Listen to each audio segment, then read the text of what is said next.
What's up guys, Chaos Shinobi here. This is What If Naruto is undefeated and godlike. Summary: Naruto plots to bring back his clan, and in doing becomes a shinobi with the power to bring the elemental nations to its knees. Op Naruto, Naruto X Massive Harem, Godlike Naruto, Rin Sharingan Naruto. Chapter 1, Genesis. It was a seemingly regular night in Konohagakure, ninjas patrolling, people drinking in bars and people having fun. In the forest, a 6-year-old boy can be seen running from a crowd. In the crowd were shinobi and civilians alike. God damn it, not again, thought our blonde protagonist as he ran from a crowd. Why can't you guys see that I'm not Kyuubi, yelled Naruto as he panted slightly, in hopes to ease the crowd. Quiet, one shinobi spoke, gritting his teeth. Why can't you see all the people you've killed 6 years ago in that attack? Naruto may be a lot of things, but stupid was not one of them. He wasn't an idiot, even a blind person can see it. People calling him a demon, the glares, the segregation, the time he spent reading the books he stole from the library on his idol Yondaime Hokage and all the other books. He simply put 2 and 2 together and got his answer. He had the Jinchuriki of the Kyuubi no Kitsune. He didn't know what this entailed or if he could even communicate with it. Why him though? Why would his idol seal the Kyuubi inside him? He must have had a reason. The Yondaime wasn't the kind of man that would ask another family to sacrifice their child.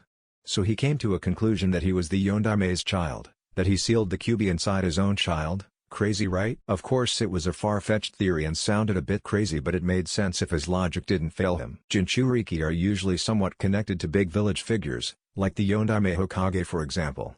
But there were still holes in his theory. Why didn't anyone see the Kyuubi coming? Everything he's seen makes it seem as if it was summoned or something. Surely Konohanins and scouts would have seen the gigantic 9-tailed beast, whose roars can level mountains, and tails can cause tsunamis coming, so that begs the question, where did the Kyuubi come from?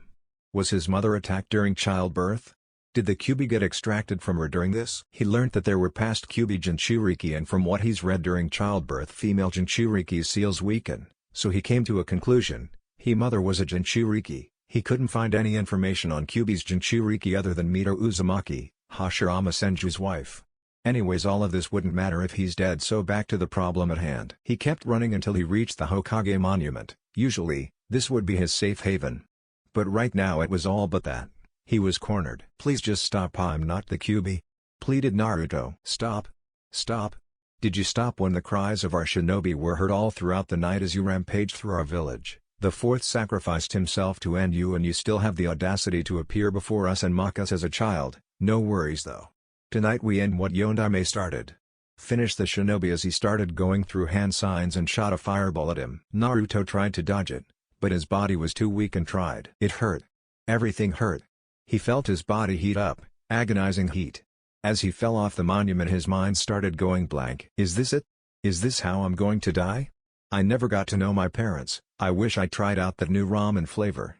I'm sorry Ne-chan, and old man Tucci, I guess this is it, were his last thoughts as the floor below got closer until eventually all I saw was white. The white started to recede and was replaced with a yellow hue. He found myself in a hallway with tubes running down to a door. Is this heaven? Are those the infamous heaven's gates? Thought the young boy as he walked towards the door. When he walked in, he was met with a giant gate with a kanji for seal on it. He heard weeping, the sounds of a woman crying. Eerie, he thought as he neared the gate. As he neared, he noticed the form of a red-haired female. She had crimson eyes and a burgundy kimono. 9 reddish-orange tails were spread throughout the floor. Wait, what? Tails? Anyways, in all she was beautiful, ever prettier than that one girl he saved with those weird purple eyes. Hi, are you the angel that's here to pick me up? I thought heaven would be more white, he said. Her eyes snapped open as tears ran down her face. Naruto, thank God you're alive, she choked out. Wait, what? Alive? What do you mean? I thought I died, he said. No silly, you're not dead. I brute forced my way through this seal and I used my chakra to try and heal you, to try and save you. But if I'm not dead, then where am I? Last I remember I was falling to my certain death. You're in your mindscape. Mindscape? What's a mindscape? Are you the Kyuubi no Kitsune? Yes, I am. So my theory is right. The Yondaime sealed the Kyuubi in me, making me your Jinchuriki. Who would have thought that the almighty Kyuubi no Kitsune was a pretty woman, he mused at himself. She smiled. She'd been watching him all throughout the years, unable to contact him, so she knew he was smarter than any typical 6-year-old. Throughout the years she kept on trying to contact him, but to no avail. After his incident, he went through enough mental distress, causing her to finally break through the seal. So if you're Kyuubi, why are you not a big bad mean scary demon fox? He asked, slightly confused. She giggled as she said, I'm not all that evil as people believe. And this is just my human form. You see, technically not even a demon fox, I'm a giant concentrated being made of chakra, so I can change my body as I like.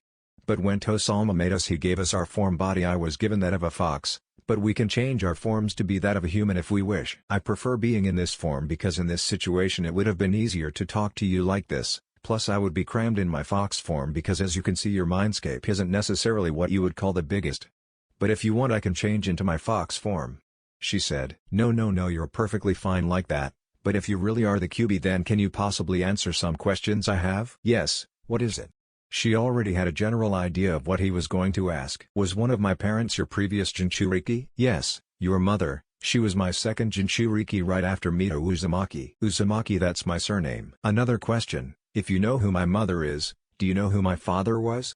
He asked in a hopeful tone. Yes, your father is, as you theorized, Minato Namikaze, the Ondame Hokage. He smiled. I was right. Why did he seal you into me though? Did they love me? Yes. They were ecstatic when they found out they were going to be parents. They had everything planned out and your father was very protective of your mother, not wanting anything to happen to her and you, she said softly, smiling a bit at the end. Now, Naruto was not one to cry, but again he was a 6-year-old child. Sure, he was smart, what people would consider a genius at his age, but he was a child nonetheless.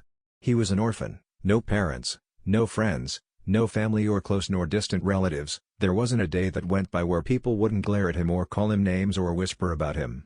He was alone, for the most part. The only people he had to call family were Gigi and the Ichiraku family, but to hear that his blood parents loved him proved to be too much and tears began to spill out of happiness. As he wiped his tears he said, if you say you're not evil then why did you attack Konoha? At this, she scowled as if she remembered an unpleasant memory. Everything was going well during your birth until he showed up. He? Who? Yeah, the masked man. Masked man? Yes. During the night of your birth a masked man attacked and extracted me out of your mother. After that he used those blasted eyes of the Uchiha and controlled me into attacking the village. Everything went blank after that. Her face turned into a frown. After your father removed me from the masked man's control I was confused and didn't know what was going on. My mind wasn't in the right place. When I saw the sealing ritual on instinct I attacked you, not wanting to. He sealed again. Her voice slightly faltered and she took a deep breath. When I did your parents jumped in front of my attack to stop me. She paused and balled up her fists. I was the one who killed your parents, she finished as tears began to roll down. He looked at her, betrayal evident on his face. Tears ran down his face. He was looking at his parents' killer. He closed his eyes, and took a deep breath. He was unable to finish. He wanted to hate her, he really did. But he just couldn't. This wasn't her fault. None of this was. He can't blame her. It would be hypocritical of him to fault her, just like he doesn't want people to ostracize him for being Kyuubi's holder. He couldn't hate her for being controlled. It was all that Uchiha's fault. His life being miserable was all his fault. Kyuubi-chan ransacking Konoha was all his fault. His parents' death, his fault. He hesitated, but he then walked into the cage and hugged a crying Kyuubi. They both needed this. Naruto had never felt anyone's hug. It was comforting. He felt her hug back. He felt himself break down. It was too many emotions for him to handle. He didn't know how to respond to them. The fact that there was someone who would even replicate a hug, it made him feel warm inside. I wonder if this is how it feels to have people that care about you. None of this is your fault. It's all the masked man's fault, he said to her, breaking the silence. She looked at him with wide eyes. Then he smiled. Don't worry Kyuubi-sama, I promise I'll find this masked man, and make him pay, not just for killing my parents, but for controlling you against your will. I promise. I'm sure you will, Naruto-kun, she replied smiling. They separated and she started speaking. Now to my next point. You being my Jinchuriki gives your massive reserves, advanced healing, and what is not known to much is, I also have the ability to awaken the Rin Sharingan. Considering you are of the Uzumaki clan and a direct descendant to Tosama. Your father was a Namikaze who branched off from the Uchihas but were ostracized by them due to not being able to awaken the Sharingan and eventually went nearly extinct. Most didn't awaken their Sharingan, but you still have Uchiha blood in you, enough for me to work with. Even though it's a small portion of your blood, you still have part Uchiha, Senju, and Uzumaki blood in you. The Senju blood came from Hashirama Senju and Mito Uzumaki, who were your great-grandparents.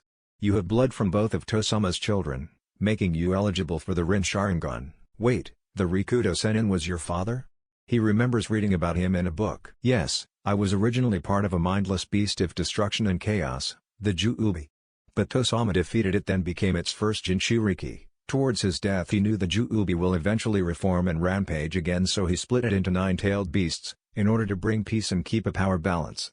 She finished. His eyes widened in realization. So essentially while everyone saw you tailed beasts, as mindless demons of chaos, you're all in reality heroes in a sense. Without you guys this world as we know it would not exist and the Juubi would run rampant. She smiled slightly at how smart this child was. It was shocking that a 6-year-old would be this smart and knowledgeable. Tosama, this is the boy. I'm sure this is the boy that will bring upon peace to this world. Yes, while I wouldn't call myself a hero it's not too far off. Now about the Rin Sharingan, tell me Naruto-kun, what do you know of the Sharingan? From what I've read the Sharingan is the powerful dojutsu Kekkei Genkai of the Uchiha clan. It can predict movement and copy techniques. Very well, now what do you know of the Rinnegan? Not much is known of it other than the Rikudo Sennin was the original wielder and it is said that it's the strongest out of the 3 dojutsu. Very good, now the Rin Sharingan is a combination of the two, with the added abilities of the Eternal Mangekyo Sharingan which is the next stage of the Mangekyo Sharingan. The abilities of the Mangekyo are powerful but it comes with a severe drawback, it slowly leads to loss of sight. This issue is solved with the Eternal Mangekyo Sharingan, it stops your blindness.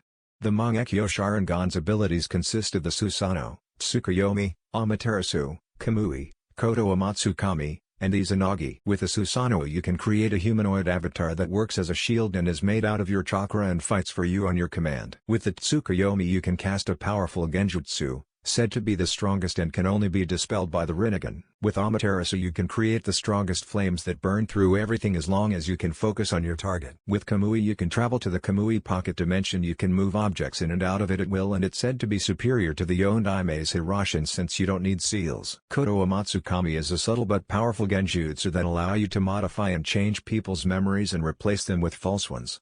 However this ability can be used once every year. But as your eyes grow stronger you can shorten this to once a day or two. With Izanagi you can cast an illusion over reality allowing you to decide what is and isn't while it's active, neglecting any injuries, even fatal ones, even after death.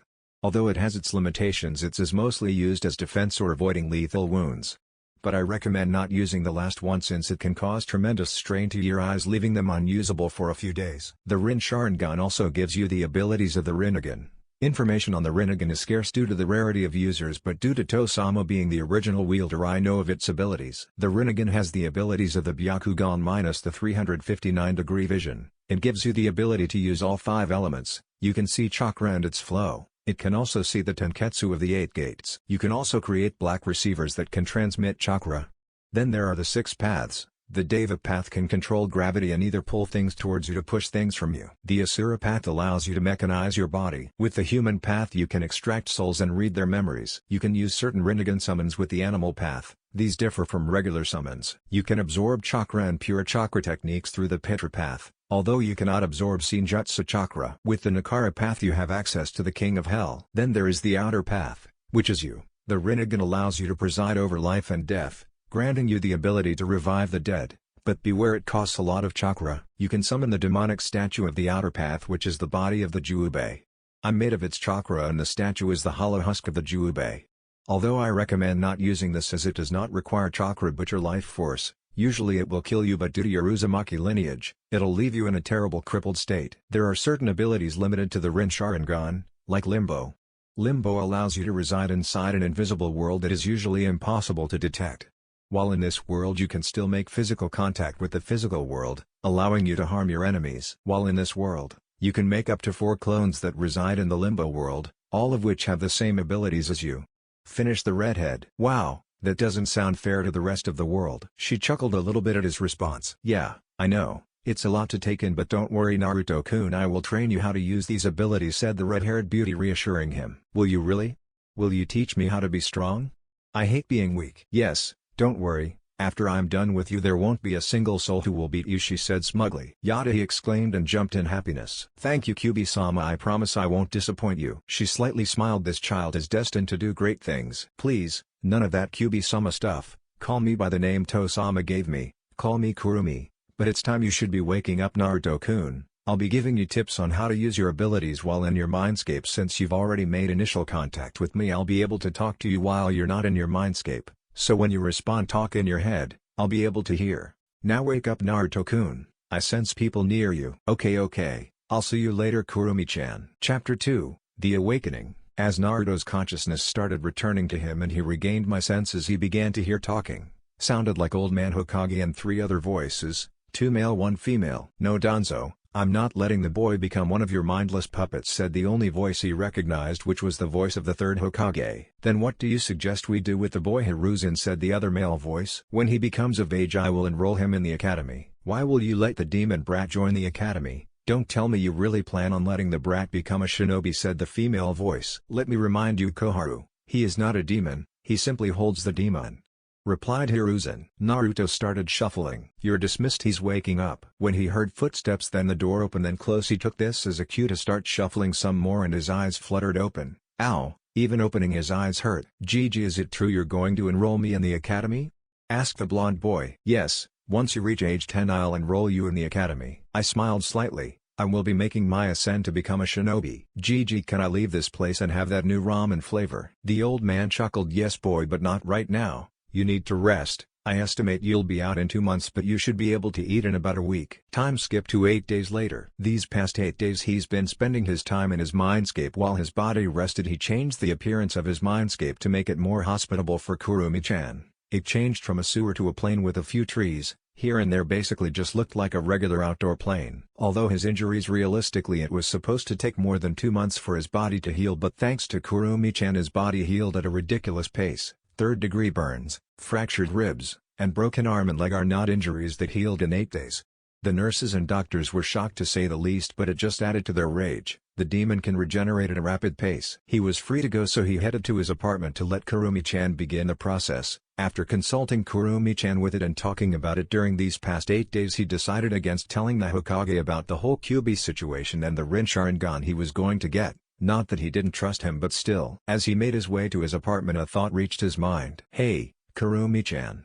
Is it going to hurt?" Although he couldn't see it, he could have sworn she just smirked evilly. "I hate to say it, Naru-kun, but yes, it will feel like your eyes are being stabbed." Repeating, "After that it'll feel like someone casted an Amaterasu on your eyes, but don't worry Naru-kun, the pain will only last for an hour. While your eyes may feel sore for a few days after the process is over, it'll definitely be worth it," the red-haired female said. Now he was nervous. That definitely did not sound pleasant, but he did have to agree with her. The benefits definitely outweighed the bad. He laid down on his mattress in his apartment and entered his mindscape. Inside was Kurumi-chan. Her appearance was same as before except for a necklace she wore with the kanji for seal. "I would recommend creating a table so I can strap you in. I know this will be painful and I can't have you flailing around. It will mess up the process." I reluctantly created one and laid on it as she strapped me on. I closed my eyes and I felt her soft hands over my eyes. It was quite pleasant. "I'm sorry Naru-kun." The pleasant feel of her hands was the last pleasant thing I felt before the pain took over. Time skipped to 2 weeks. She said it would feel like someone was stabbing my eyes repeatedly.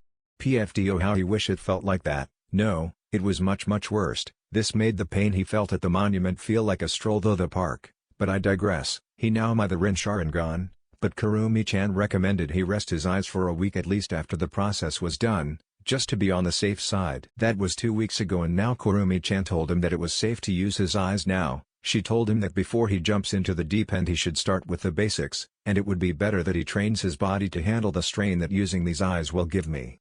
Most of it would be mental strain, yes, but still, working his body would definitely help. She started him with doing basic weights on each leg. After I was fit enough for jutsus, she taught him his first one, the Kage Bushin no Jutsu, Shadow Clone Jutsu.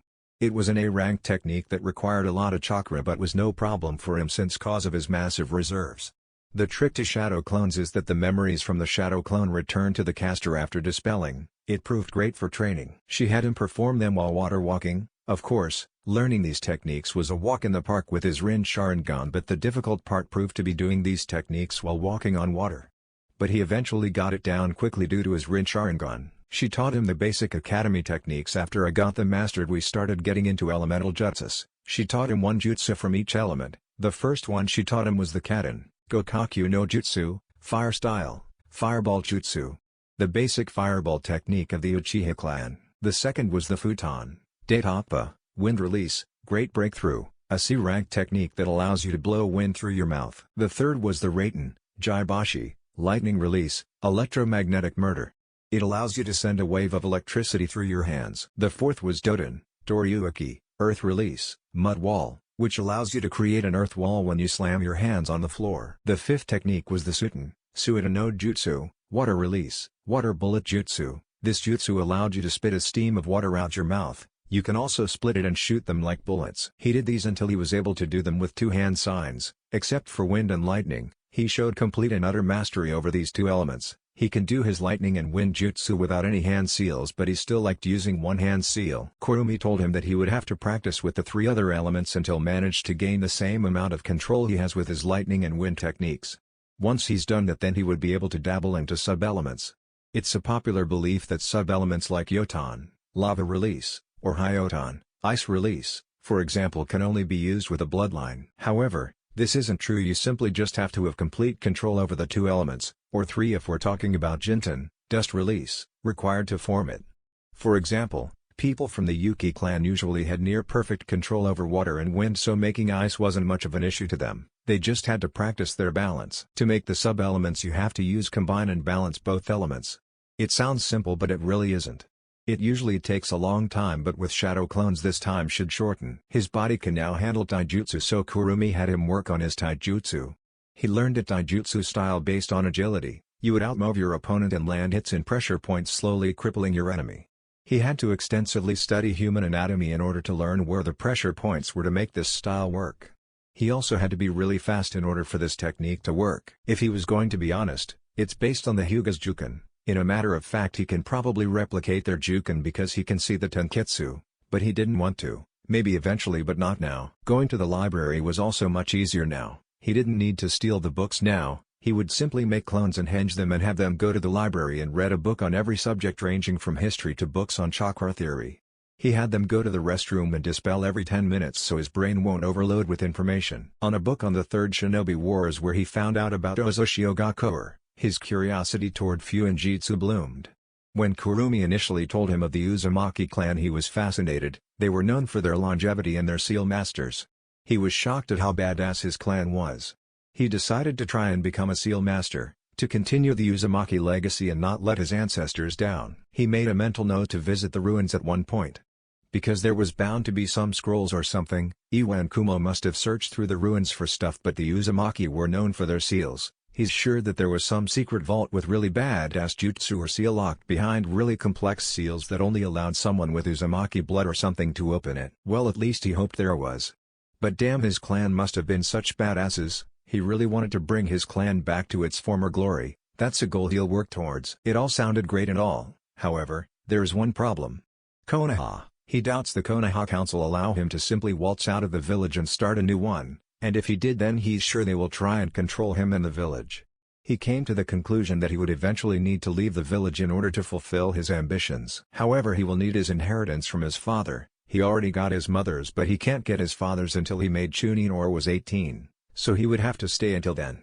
He thought back to the conversation. Flashback. 12-year-old Naruto was making his way to talk to the Hokage about his parents to see if he had any inheritance. He decided to say he read about the Uzumaki in a book cause he wasn't entire sure if he should tell him about Kurumi-chan. I opened the door to see him cursing paperwork. Then looked up and noticed me. "Hello Naruto, my boy, what can I do for you?" "Hey Gigi, I have a question." "What is it?" asked the elderly man. "Hey Gigi, can you tell the shadows in the room to leave?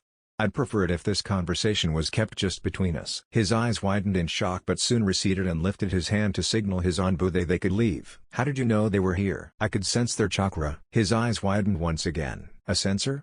Those are rare, my Minato. Kushina, your son is definitely something," he mused. "Anyways, what was your question?" "Okay, so I read a book from the library about the Uzumaki clan. Was I from a clan?" The elderly man's eyes hardened then sighed. "I guess there's no way of hiding it now then." "Yes, you are the last of the Uzumaki clan. They, along with Ozoshiogakuer, which is where the majority of them lived, fell in a joint invasion by Kumo and Iwa, due to fear of the Uzumaki growing stronger. When Konoha arrived to support, it was too late. However, your mother was in Konoha time and was safe, but I'm sure there are Uzumakis scattered around the elemental nations." "Gigi, who was my mother?" "Sorry Naruto, I'm not sure it's the right time to tell you." "Come on Gigi, I'm 12, I'm not some idiot kid. I'm sure I can handle it," I said with enthusiasm. The older man could only chuckle. "All right if you say so. Your mother was none other than Kushina Uzumaki. She was a phenomenal kunoichi. She was also known as Konoha's Red Death." I faked a shocked face since I already knew who she was. "Did she love me?" asked the blonde boy. "Yes my boy, she loved you more than anything else. You should have seen her reaction when she found out she was pregnant with you. He already heard this from Kurumi, but nonetheless, it made him happy and brought a smile to his face to hear it again. Did she leave me anything? I wasn't going to give you her inheritance until you made Chunin, but seeing as you are mature to handle it, I'll give it to you, said the older man as he pulled out a scroll and said, "It will open with your blood. Open it when you get home." "Okay, thanks Gigi, but what about my father?" asked the blonde boy. "I'm sorry Naruto, that information I cannot disclose. You have to make Chunin or be 18. I decided not to push it. I already got my mother's inheritance, so this trip was already a success." "Okay, thanks Gigi." Johnny. Flashback end. It was now night and he was resting, so he entered my mindscape to spend some time with Kurumi. "Hey, Kurumi-chan, what are your thoughts on my plan to revive Uzushio?" Is definitely ambiguous, but I believe if anyone can bring Uzushio back to its former glory, it's you. You have my support. Thank you Kurumi-chan. Do you really think there are others besides me? I'm not sure, but I'm pretty sure that there are clan members scattered around. The Uzumaki are too stubborn to die out after all. A small chuckle left my mouth. Right. Chapter 3, Graduation. I'm now on the last day of the academy, so it's been 8 years since I've started my training with Kurumi-chan, and I must say, I'm quite proud of my progress. I'm not one to toot my horn, but I would definitely stomp on all my academy classmates combined. I've mastered all 5 of the elements to the point where I no longer need hand seals and can call out my techniques in my mind without having to say them out loud. I've also managed to pick up some kenjutsu because there is nothing better than a well-rounded shinobi. Of course, I was still pretty sloppy and didn't know any stances. I was hoping to find someone that will maybe train me. I'll have to ask Hokage Gigi if he knows anyone. I've learned how to use the Petra path, Deva path, human path and animal path and human path. I had to practice on animals for the human path, but I didn't just want to needlessly kill animals, so I used this as an opportunity to practice the outer path. I just can't get myself to use the Asura path, it's way too creepy. With my Sharingan abilities I can use the Kamui, Tsukuyomi, Amaterasu with ease and no strain. The Kamui ability is quite neat, I find myself using it a lot. I haven't found a use for Koto Amatsukami and Izanagi yet. With my Susanoo I'm only up to the skin. I already have the ribcage and skin but no armor, so it still needs work. With the scrolls Kosan left I've gotten a better hang with seals. I can now make gravity seals which help a great deal with my physical training. I've also learned how to make chakra blocking seals and chakra disrupting seals. The chakra blocking seals seal off your chakra and the chakra disrupting seal messed with your chakra flow, making it harder to perform techniques. I'm working towards not needing paper to use them. I've also created a seal that stores my chakra, so if at some point I run out of chakra I have a little boost and a backup. I've also learned how to make sealing tattoos that I put on my arm. I would just pump chakra and think of the item I wanted and it will pop it out as long as it's in the scroll. Funny enough, a big part of seals is not just making seals, but understand them. It's kind of hard to explain it, but a big part of it is understanding the seals and identifying what seal it is and trying to figure out how to do and undo it.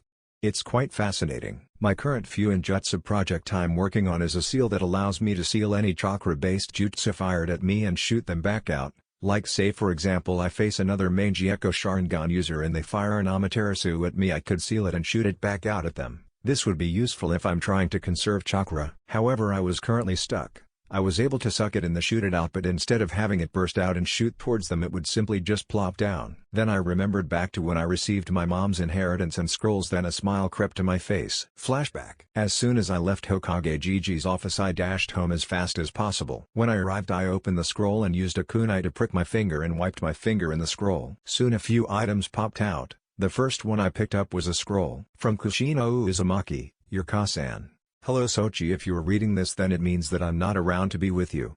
I just hope that you're not mad at me nor Yuto-san, and if you are that you'll one day come to forgive us. We really wish we were around to see you grow up, but right now is not the time for such negative thoughts. I left you some scrolls for some Uzumaki sealing techniques if you ever one day hope to pick up Fuinjutsu. I also left you a special key that will lead you to a vault where my family's treasures are hidden. Make the Uzumaki proud. Inside there is also a scroll for the famed Uzumaki chakra chains which are capable of restraining a buji. They can also be used. Key will need your blood for it actually work, and once it starts glowing pump chakra into it. I love you Sochi. Again I'm sorry I wasn't there during your childhood. I hope you turned out good. P.S. I hope you're on good terms with Kurumi. I trust her to train you as she did with me. Johnny, teardrop mark. You taught Kasan? Yes, I remember when she was a little kid. She was smart but hot-headed at times. Your father was the only one that could calm her down. Most of the time, said the vixen as she gave a nostalgic chuckle. I looked at the other items and noticed the key she mentioned. It was pretty big, almost as big as half of my forearm, but it was surprisingly not heavy. So I hid it in a ceiling scroll for when I visit the Yuzashio ruins. Next were a couple of scrolls I assumed were the sealing techniques she was talking about in some jutsu. Flashback end. Since I've mastered all of the 5 elements, I started experimenting with sub-elements. The easiest was definitely Hyoton, Ice Release, and Shoten, Crystal Release. The rest were quite difficult.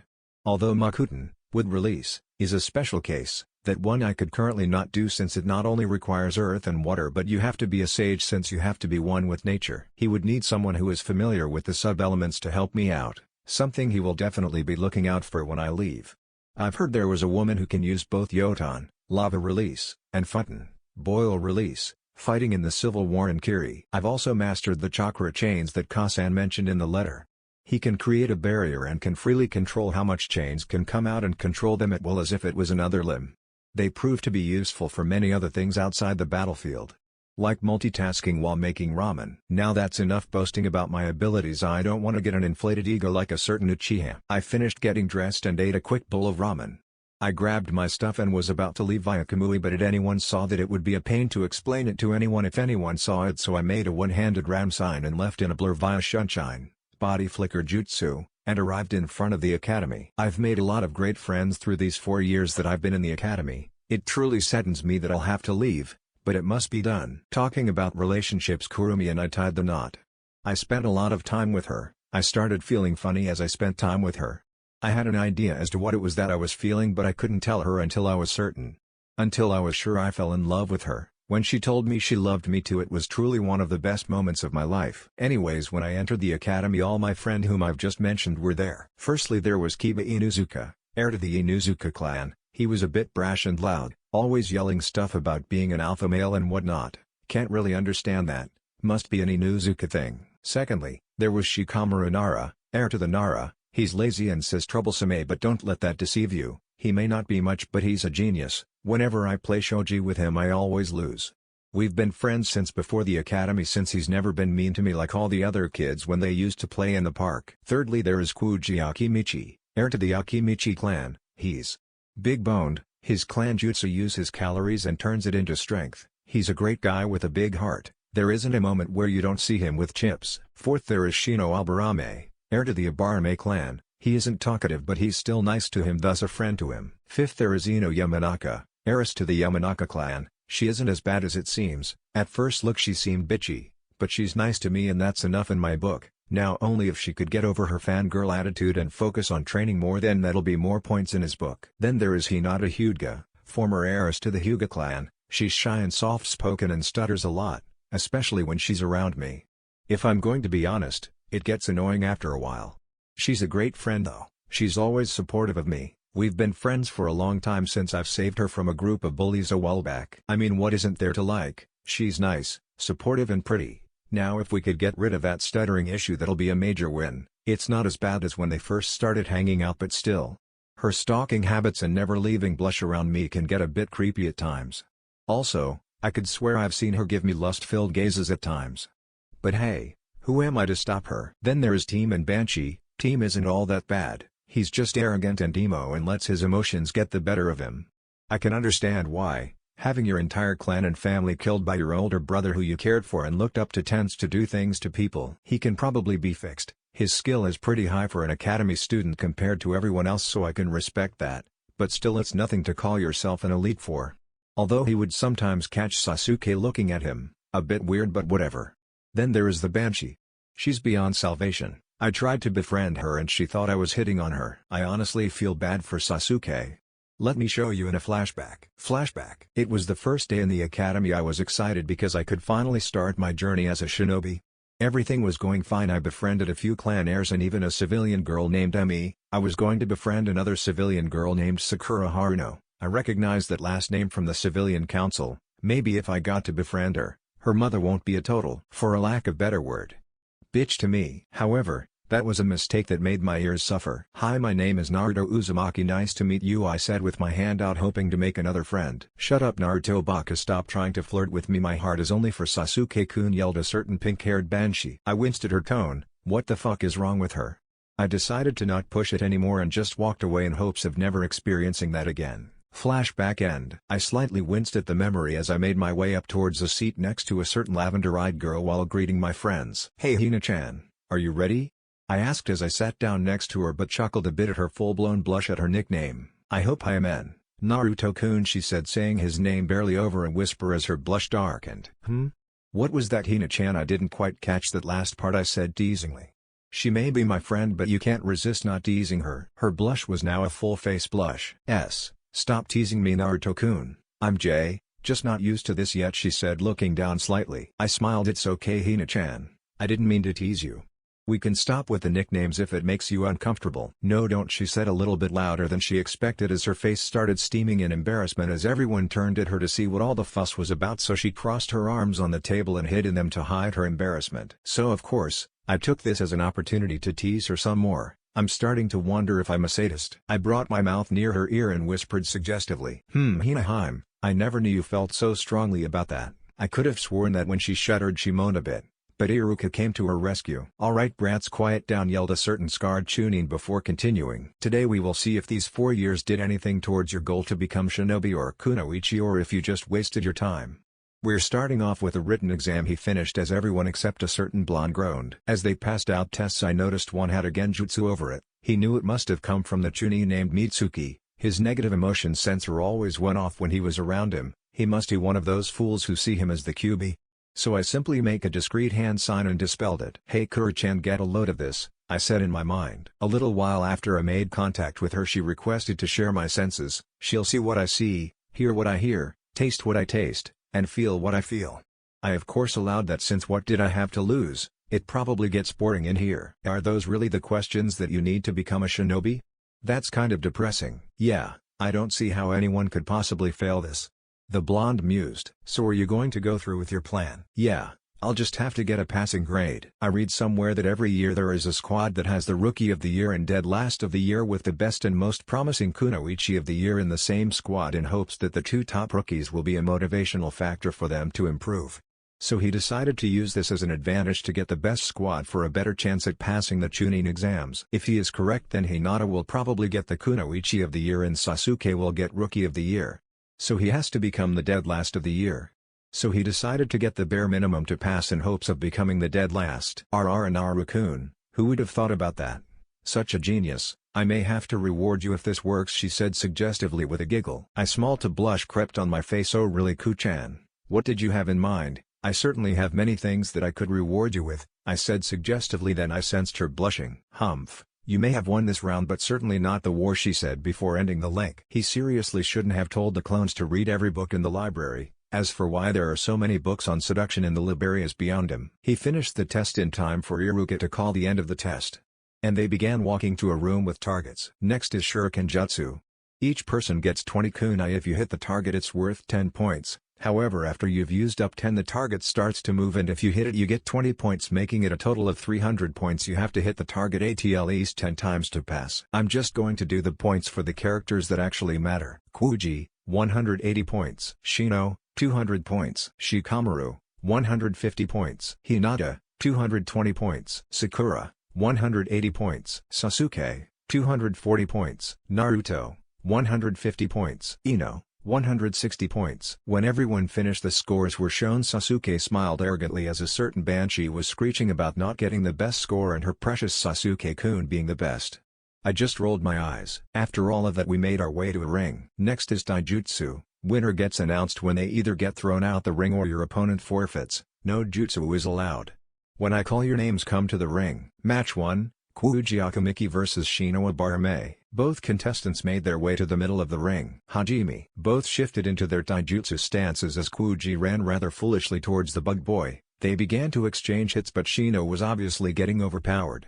Kuuji threw a punch but dodged it but didn't see the other fist coming his way before it made contact with his face, sending him back slightly before getting kicked off the ring. Winner, Kuuji, said Iruka before continuing. Match 2, Shikamaru Nara vs Random Civilian. A certain Nara whispered troublesome before lazily walking towards the ring. Hajime. They both got into the academy taijutsu style. The civilian's stance was rather sloppy, then rushed the Nara before stumbling at the foot Shikamaru put out before pushing him off the ring. Winner, Shikamaru. Match 3, Hinata Hyuga vs Sakura Haruno. Both made their way, so Naruto decided to encourage his good friend. "Good luck, Hina-chan," said the blonde. Thank you, Naruto-kun. I have to win this for Naruto-kun." And because the banshee keeps insulting my Naruto-kun, she blushed at the concept of Naruto being hers but shook it off. Both girls made their way to the ring. "I have to win this to prove to Sasuke-kun I'm strong, and then he'll date me," screeched Sakura, while Hinata just stayed quiet and get into her clan's taijutsu stance. Then Sakura got into her sloppy academy stance. "Hajime." Sakura immediately rushed before getting tripped and tumbled to the floor. Naruto couldn't help but snort, which didn't go unnoticed by a pink-haired banshee. Sakura was fuming. The blonde idiot laughed at her. "And this bitch. This weird-eyed bitch is embarrassing her in front of her Sasuke-kun." She tried standing up, rage evident in her face, but as she finally stood up, Hinata rushed at impressive Genon speeds and hit 2 pressure points on each leg, making her unable to move. "Iruka, this match ended. She'll be unable to move her legs for the next 2 minutes, so it's useless continuing," said the Hyuga, shocking everyone due to the fact that she didn't stutter. Iruka just nodded. "Winner Hinata Hyuga." Naruto just smiled. Was she finally getting over her stutter? "Good job, Hina-chan, I'm proud of you," said Naruto. Hinata just turned red before replying. Thank why, you Naru-kun. Yeah, never mind, the stutter is still there." "Naru-kun, you're going to make me jealous with all that flirting," said Kurumi in a mock-hurt voice. "Oh really, Kura-chan? I thought you were okay with having concubines. After all, you were the one that recommended I take multiple wives to restart the Uzumaki," said Naruto. Geez, I know, Naru-kun, but wow. That fight was really pathetic," commented Kurumi. "Yeah, my match is next match against the team. I'm going to show off a bit," said Naruto, slightly smirking. Yeah, whatever, don't let this victory get to your head, and don't show off too much. We still have to keep trump cards, okay?" "Yeah, I know, it's not like I'm going to use my Susanoo on him or anything," said Naruto. Sakura was about to get taken off to the nurse's office before she heard Sasuke's match was next, so she demanded to stay or else she was going to scream. So the medics obliged, not wanting to hear the infamous Haruno screech. Match 4, Naruto Uzumaki vs Sasuke Uchiha. "Woo, Sasuke-kun, wipe the floor with him." "Shut up, forehead, and sit down so they can start their match," said a certain platinum blonde. "It's Naruto-kun's match," thought Hinata. Good luck, Naruto-kun," Hinata said rather quietly since her voice was being muffled out by fangirl screeching. Her lips formed a frown since Naruto probably didn't hear her. Sasuke walked towards the ring rather smugly while his eyes didn't leave Naruto while he made his way. Meanwhile, all his fangirls yelling that their precious Sasuke-kun is going to fight. Naruto just walked in with an impassive face before turning to Hinata with a smile. "Thank you, Hina-chan," I replied. Her frown quickly turned into a smile as a blush crept onto her face. "He heard me," thought Hinata happily. "Hajime." Both stood still for a few seconds, analyzing each other for a while before Sasuke rushed Naruto at high Genon speeds before throwing a fist at the blonde, who simply just stood still and blocked him fist with his right arm. As soon as he stopped it, Sasuke sent a kick, but Naruto stopped it with his other hand before Sasuke jumped back. "Damn, why did this idiot stop my attacks? It felt as if I was kicking a rock. He didn't budge at all," thought the raven-haired Uchiha angrily. Sasuke let emotions take control of him and angrily rushed Naruto with his first cocked back. Naruto simply shook his head before grabbing his fist and flipping him around before striking him on the chest, pushing him out the ring in one swift motion. Everyone, including Iruka, simply looked at the blonde with eyes as wide as saucers, while Naruto just looked at them before having a foxy smile. "Maybe I overdid it?" Naruto thought. Iruka left his shocked state and announced the winner. Winner Naruto Uzumaki. Sasuke was fuming. How did this clanless loser beat him? An elite? The Uchiha are the best of the best, so how did he let this stubby beat him, he thought angrily. He turned to look at the blonde that had his back faced towards him. Why is it always him? What's so special about him? He ran through hand signs and called out his clan's signature jutsu. "Kaden, Gokaku no Jutsu, Fire Style, Fireball Jutsu," yelled out Sasuke. As if it was in slow motion, everyone could see the fireball make its way towards the blonde. Hinata's heart dropped as she was about to yell out something. At the same time, Iruka was about to stop it before the blonde did something Iruka thought he would never see. Naruto didn't even look back when he put up the single ram hand sign, and from out of thin air a water dragon formed and crashed into Sasuke's technique, creating a smoke screen. When the smoke cleared out, they noticed Naruto was no longer where he was standing but behind the Sasuke. My Sasuke-chan. I never thought you'll be the type to have his emotions take control of you like that, said Naruto in an amused tone. Sasuke's eyes widened at the honorific as he turned around, expecting to be face to face with the blonde, only for him to be gone. He looked around before noticing he was beside Hinata, smirking at him. How did he get there that fast? How did he do that? I let my emotions take control of me. Itachi never let his emotions take control of him. How can I even think about defeating Itachi if I can't even control my emotions, thought Sasuke grimly. It was dead silent. You could even hear crickets in the background. Everyone had a single thought on their mind. What the fuck just happened? Everyone eventually left their shocked state. Naruto, where did you learn that? Asked Iruka. A magician never reveals their secrets, said the blonde cryptically, while everyone just sweat dropped at his answer. That was amazing. Naruto-kun finally spoke up. Hinata. Thank you, Hina-chan. I appreciate it, replied Naruto. PFFTTT, their reactions were priceless. Ni Naru-kun, did I ever mention that you're my favorite container, said Kurumi. I'm pretty sure you've mentioned it at some point, I replied in amused tone. It took everything I had to not burst out laughing at their reactions. Iruka-sensei, Naruto Baka cheated. There is no way he would beat Sasuke-kun. He should be disqualified, screeched Sakura. Everyone face-bombed. Actually, Sakura, if anyone is going to get disqualified, it would be Sasuke for attempting to use a possibly fatal jutsu towards a classmate, said Iruka. But I can't disqualify him though, because the council would kill me, thought Iruka. Anyways, Sasuke, don't let this happen again or you're not graduating. Now let's all head to the room and wait for the ninja test. The way there still couldn't believe what happened, and everyone looked at Naruto in awe. Until Ino was the first one to speak up. Naruto, where did you learn to do all that?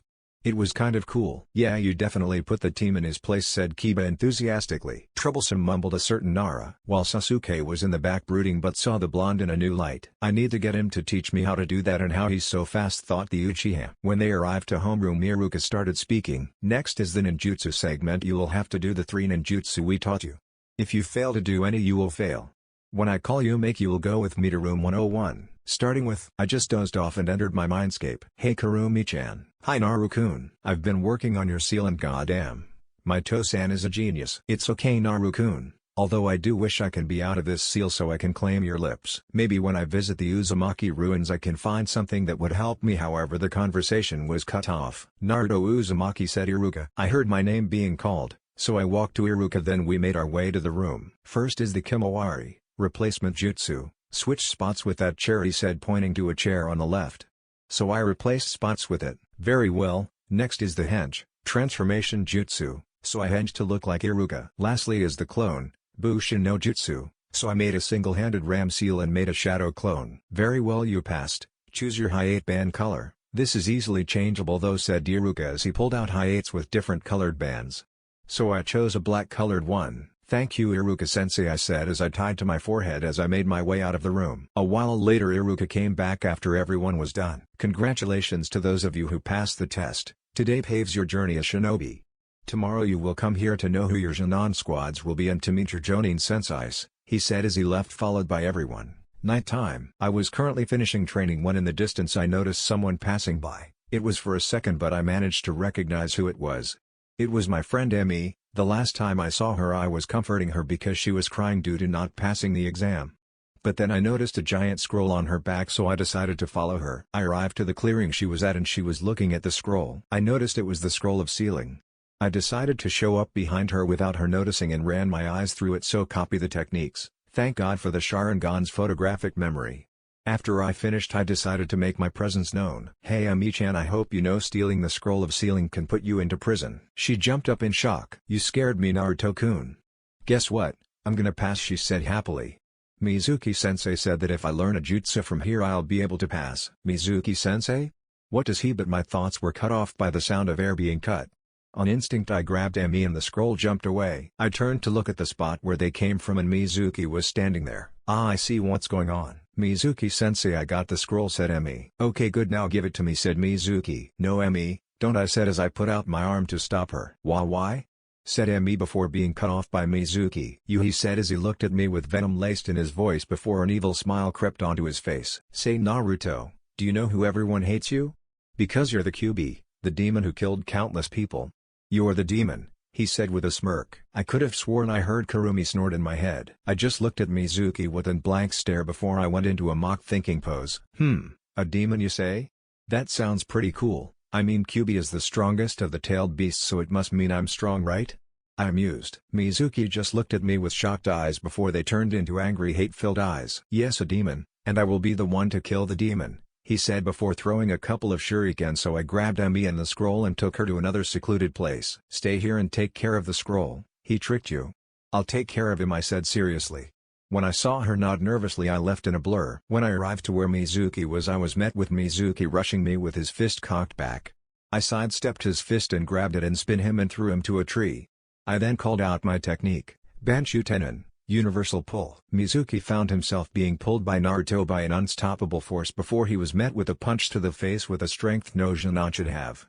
He flew to another tree and was knocked out cold. He heard Iruka coming and when he arrived I told him what happened and where Emi was. We then tied up Mizuki and took him with us. We went to where Emi was and explained what happened. Iruka told me we would go to the Hokage to make sure Emi wouldn't be punished and explain the situation since I was the one with Emi. When I arrived at the Hokage Tower House via Sunshine, I walked in and kicked the door open to the shock of Emi and Iruka. Hello Gigi. So basically I was training in the forest when I saw Emi running with a giant scroll. I decided to follow her to see what happened but when I arrived I noticed that it was the scroll of sealing.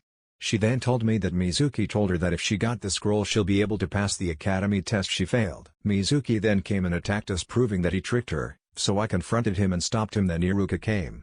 And now we're here. The Hokage was shocked that Naruto managed to take out a Chunin fresh out of the academy. Very well done my boy, for doing such a great job. This will go on your record as a B-ranked mission. You're free to go. I nodded and left via Sunshine. When I got home I laid down and entered my mindscape as my body rested. Tomorrow would be a new day. I'll meet my Jonin sensei and my Jonin squad. Chapter 4, Bell Test. Naruto awoke to the blazing sun in his face screaming wake up. So today you'll see if your plan worked said Kurumi in his head. Yeah, if it doesn't I just embarrassed myself these past 4 years getting the minimum passing score on my tests replied Naruto. He left his bed and started changing into his new appearance. Since he was starting his shinobi career he decided to change his appearance to be more fitting for a shinobi. He went with mostly dark colors since it's more fitting for a shinobi. He of course would have preferred to wear orange but orange isn't very shinobi-like and plus if he put too much orange Kurumi would probably kill him. He wore black Hanbu pants with tape wrapped around his right thigh with standard black shinobi sandals. He had a custom-made dark gray shuriken and kunai holster, inside as a seal for the pocket dimension where he has hundreds upon hundreds of kunai and shuriken. He wore a dark gray vest, think Kakashi's vest while he was Hokage, with the Uzumaki swirl on the back. He had medical tape wrapped around his neck. Underneath the vest was a standard long-sleeved black shirt and black fingerless gloves. He put on the mask he made using the creation of all things technique and utilizing the yin release to materialize it and made it out of his chakra. Think Minma's mask from Road to Ninja movie except instead of red coloring it had orange coloring. Kurumi told him it's the same technique that was used to make the tailed beasts. Rikudo Sennin used the yin release to make their bodies and yang release to give them life. Man, if Rikudo Sennin used this technique to make the bijou in his deathbed he must have been terrifying. He finished up his daily ramen breakfast and activated the gravity seals he had on my legs at level 10, equivalent to 350 pounds on each leg. He left in a lightning sunshine and arrived to the academy doors. When he went inside everyone looked at him strangely, he then realized he still had his mask on so he took it off and put it in a seal on his arm. He just ignored the blushing faces and made his way to his seat next to Hinata. She turned to look at him with a lustful daze in her eyes. Must resist jumping and claiming him thought Hinata. You look great Naruto-kun she said with a blush. Thank you Hina-chan Naruto replied with a smile. What's with the new look Naruto said Kiba with a whistle as he started walking up to him. Yeah you actually look really good said Ino with a small blush. Well I'm an official shinobi now so I thought, might as well look like one right? Naruto replied. Of course Sakura had to come ruin the moment. Stop trying to look cool like Sasuke-kun Naruto Baka yelled Sakura. Everyone just facepalmed. What did I ever do to her? He asked Kurumi. Maybe being annoying is just in her blood replied Kurumi. Iruka entered the room and began to speak. Alright everyone quiet down and head to your seats. I'm about to announce your Jonin squads and your Jonin sensei said Iruka before being cut off by Kiba. Wait Iruka sensei where's Mizuki sensei? He said before a few people nodded in agreement. Iruka glanced over to Naruto before he began speaking. Well he was sick and couldn't make it. Everyone just nodded before Iruka began to list off the teams. Going to skip teams 1 to 6. Team 7 is Naruto Uzumaki, Sasuke Uchiha, and Hinata Hyuga with their sensei Kakashi Hitake, said Iruka. Naruto just smirked as he thought it worked. Hinata thought I'm in a team with Naruto-kun. I couldn't have been more happier. At least he isn't with that bitch Sakura. She thought happily but with a venom-laced voice when she thought about Sakura. Hinata is strong and smart, so she won't hold me back. At least I hope she doesn't. And Naruto? Naruto isn't all that bad actually but soon shook that thought off and he continued. From what I saw yesterday he's strong. But he hides it. I must get him to teach me how to do what he did yesterday, thought the Uchiha. What? Why does Hinata team get to be with Sasuke-kun? Not fair, I should be with him, yelled Sakura. Suddenly the room dropped several degrees and everyone started sweating as they looked at the source. It was Naruto glaring daggers at Sakura. If looks could kill, Sakura would have been dead 10 times over. What did you say about Hinata? I could tolerate insults towards me, but I will not tolerate when you insult one of my precious people. Understood? Said Naruto with venom coated on every word he said. She just nodded nervously. Good, he finished before the temperature returned back to normal before everyone looked at him with the same thought on their mind. Well, that was scary. Iruka regained his composure before he began speaking. Well, to answer your question, the reason they're in a squad is because Sasuke got Rookie of the Year, Hinata got Kunoichi and Most Promising Student of the Year, while Naruto got Dead Last of the Year. This team was assigned because the 2 top students will push the dead last to do better. Wait, Iruka-sensei, how did Naruto get Dead Last of the Year if he wiped the floor with Sasuke in the exam yesterday? Sasuke scowled and glared at him when he said that. Well, Naruto, on every test we've taken since the academy started he's gotten just enough to pass. On the exams too he just barely passed the written test and Shurikenjutsu test, replied Iruka. Everyone looked at the blonde confused. They could have sworn Naruto was smarter than that. But Shikamaru narrowed his eyes at him. Bare minimum? He's always sleeping in class, and when he isn't he's usually talking to Hinata and not paying attention. Did he do it on purpose? Troublesome blondes, he thought with a sigh. Alright, continuing with the teams. Team 8 is Kiba Inuzuka, Sakura Haruno, and Shino Ibarame with your sensei Kurenai Yuhi. Team 9 is still in rotation from last year. Team 10 is Ino Yamanaka, Shikamaru Nara, and Kuji Akimichi with your sensei Asuma Sarutobe. Now please wait here for your sensei and good luck. Finished Iruka as he left. 3 hours later. Where the hell is our sensei? Sasuke said angrily. I'm not sure. Maybe he got lost on the road of life, replied Naruto before they heard the door open and in walked a guy with gray gravity-defying hair, a face mask covering half his face and standard Jonin attire. Hi, are you guys Team 7? When they nodded so he continued, meet me on the rooftop, he said before vanishing in a poof of smoke. The squad just looked at each other and shrugged, then Naruto spoke up. Here guys, grab onto me, Naruto said as he put out his hand towards the 2 so they can grab it. Sasuke looked at him then looked away and said no before walked out. He just looked at Hinata and shrugged his shoulders and grabbed her hand then left to the rooftop via Shueishin. When they arrived Hinata began to feel dizzy and started stumbling. Don't worry Hina-chan. You'll eventually get used to that, said Naruto as he put my hand on her shoulder to support her. Kakashi, who was leaning on the rail reading a small orange book, noticed they arrived and looked at them and said that's not a jutsu most Shinan should know how to use. Yeah, but I'm not like most Shinan, Naruto replied with a foxy grin. Yeah, of course you're not. That's to be expected of me, Naruto-sensei's kid, thought Kakashi. A few minutes passed and Sasuke arrived through the front door and saw Naruto and Hinata sitting on a step talking. How are you guys already here?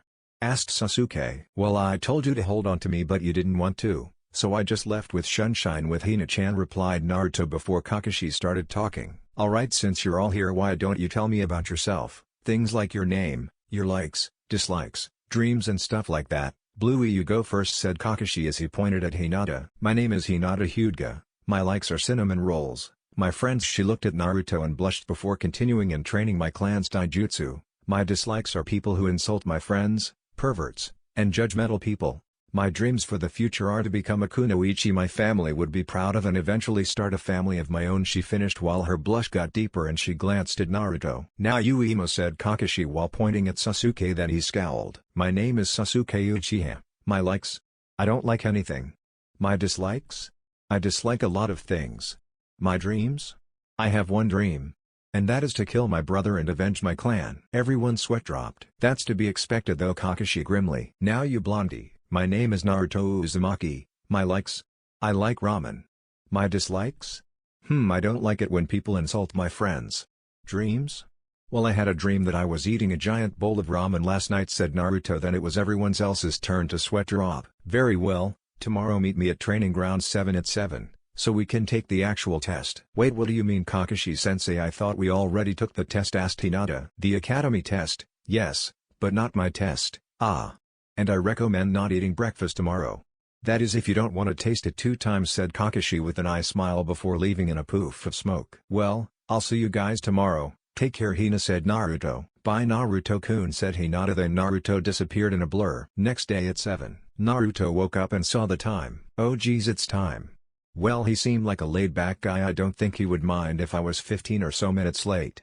I thought as I started changing. When I finished my ramen I left via Sunshine. When I got there I saw Hinata leaning on a tree and Sasuke glaring at a grasshopper. "Hi Hina-chan," team said the blonde. "You're late Dobi," said Sasuke when he looked up from the grasshopper. "I had to eat something. I wasn't about to come on an empty stomach," said Naruto. Kakashi-sensei said not to eat. "No," he said, "I recommend you don't eat." He never said it was an order, and if I do end up tasting it twice then oh well, said Naruto as he sat next to Hinata before he continued speaking. "Talking about Kakashi-sensei, where is he?" "I don't know," he said before starting to brood. "Hi Naruto-kun, what do you think the test is about?" spoke up Hinata. "No idea, I'm as clueless as everyone here," replied Naruto. The two continued to speak while Sasuke glared at Hinata and Naruto at times. 3 hours later Kakashi arrived in a poof of smoke and saw Hinata and Naruto asleep on the tree bark and Sasuke was brooding. "You're late," said Sasuke while gritting his teeth in anger. Naruto started to wake up and Hinata followed. "I'm sorry, an old lady was crossing the street so I helped her and escorted her home just to be sure," replied Kakashi with an eye smile. The sweat dropped at his response. "Anyways Kakashi-sensei, what is this test about?" asked Naruto. "See these 2 bells," he said while signaling to the part of his pants that had 2 bells attached to it. "You have to get them before the timer goes off. You have 2 hours," he said as he pulled out a timer seemingly out of thin air as he set it on a stump. "The test starts when I say go." "Go." The 3 Genin jumped away. Hinata followed Naruto and Sasuke jumped to another spot. "Hey Naruto-kun, what should we do?" "First let's look for Sasuke and regroup so we can come up with a plan," replied Naruto. "Okay." They both jumped away to look for Sasuke and eventually they found him. "Hey Sasuke, we need to come up with a plan," said Naruto appearing behind him. This surprised Sasuke and he put a very unmanly leap. Naruto and Hinata had to hold back a snort. Sasuke looked at them red-faced. Whether if from anger or embarrassment is unknown. "What do you want, Dobi?" he said, trying to but failing to hide his anger. "I know what you're thinking and it's a bad idea. He's a Jonin. He'll wipe the floor with you. I don't care if you think you're an elite. We have to work together and come up with a plan to get the bells." Sasuke looked a bit shocked since Naruto read him and his plan easily. "Alright Dobi, let's say your plan works and we get the bells. There's only 2 bells. One of us is going to fail," said Sasuke. Naruto had to resist the urge to facepalm. "Sasuke, tell me, when have you ever heard of a 2-man cell? This is designed to have us go against each other. This is a test of teamwork. But don't worry, if we get the bells I'll give them to you guys." Sasuke and Hinata nodded, trusting him since he had a point. "Okay, so here's the plan," began the blonde. "With Kakashi." What's taking them so long?" wondered Kakashi while reading his pervert book when he heard Shuriken coming towards him, so he instinctively jumped back. "You're going to have to do more than that if you plan to take these bells," Naruto said Kakashi as Naruto jumped off the tree he was on. "I know Kakashi. Iruka told me to not underestimate Naruto. That he's smarter than he lets on," he thought, thinking back to when teams were assigned. Flashback. Kakashi and all the Jonins were getting the information on his team when Iruka said something interesting. "Lord Hokage, I noticed something interesting when reviewing the tests throughout the academy and the final exam. He got the bare minimum passing score for the Shuriken Jutsu and written exam. But in the Taijutsu test he beat Sasuke Uchiha with ease. I believe Naruto is hiding his abilities." He made a water dragon out without any water source nearby when Sasuke launched a fireball at him. The only other person who's been able to do that is the Nidaime Hokage. Not only that, but he only used 1 seal to cast it. Everyone in the room looked shocked. "Alright, thanks for that information Iruka. Kakashi, I want you to test the boy and see if what he said is correct." "Hi." Flashback end. Naruto pulled out a kunai out of his pack then put on his mask. "What's the mask for?" asked Kakashi. "Not really sure, just for aesthetics honesty. But I might add some seals," replied Naruto. Kakashi's eyes widened for a second. He knows Fuinjutsu? But his thoughts were cut off when Naruto rushed him at shocking speeds with a kunai in hand. This alerted Kakashi and he put away his book and pulled out his kunai to block it. When the kunais crashed, Kakashi was surprised at his strength. He jumped back and thought, "Iruka is right, I can't underestimate him. I was hoping I wouldn't have to use this." Kakashi pulled up his headband revealing his Sharingan. Naruto smirked. "So you're finally getting serious Sharingan, no Kakashi?" Meanwhile Sasuke in a tree nearby saw this and nearly fall off. "What? How does he might have clans Kekkei Genkai?" thought angrily. Naruto made a single-handed ram sign. "Suten, Suryuden no Jutsu, water release, water dragon jutsu," thought the blonde. A water dragon materialized out of thin air and hovered. "Raiten, Jaibashi, lightning release, electromagnetic murder," thought Naruto as he sent a surge of lightning towards the water. The water started glowing blue and electricity was surging through the dragon. Kakashi's eyes widened at the combination. "Holy crap, what the hell is that?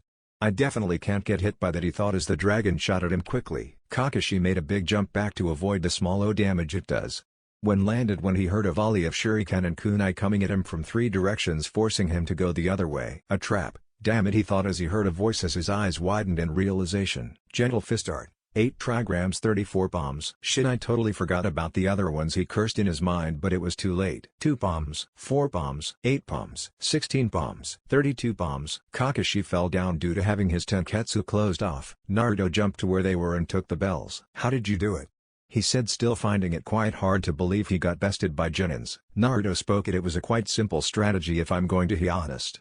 Basically after we left we regrouped and planned a strategy to take you on. Since it's unrealistic for a Jonin to take on a Jonin one-on-one and get the bells, so I assumed we would have worked together. So the plan was that while you were busy with me, Sasuke set traps all throughout the area and we would push towards Hinata's direction until you were in her range so she can close off your tenketsu. And once she did that we'll take the bells. Kakashi, still being unable to cope with the fact that he lost, had a depressed aura around him, saying something about students being too smart for their own good before he regained his composure. Kind of. So what will you do now that you have the bells? Naruto just looked at the bells, then at his teammates, and gave one to Hinata and tossed the other to Sasuke. Kakashi looked at this scene with a smile. Very well, you all pass with flying colors, he said with an eye smile. Well, a paint half-a. It seems you understood the test. Yes, the goal of the test is to see if you wouldn't get over that fact that there are only 2 bells and work together to get them. Caring about only yourself in a mission can prove to be fatal. Those who break the rules are scum. But those who abandon their friends are worse than scum, said Kakashi before continuing. Naruto, I have a question. You showed tremendous skill, but you got dead last in the academy.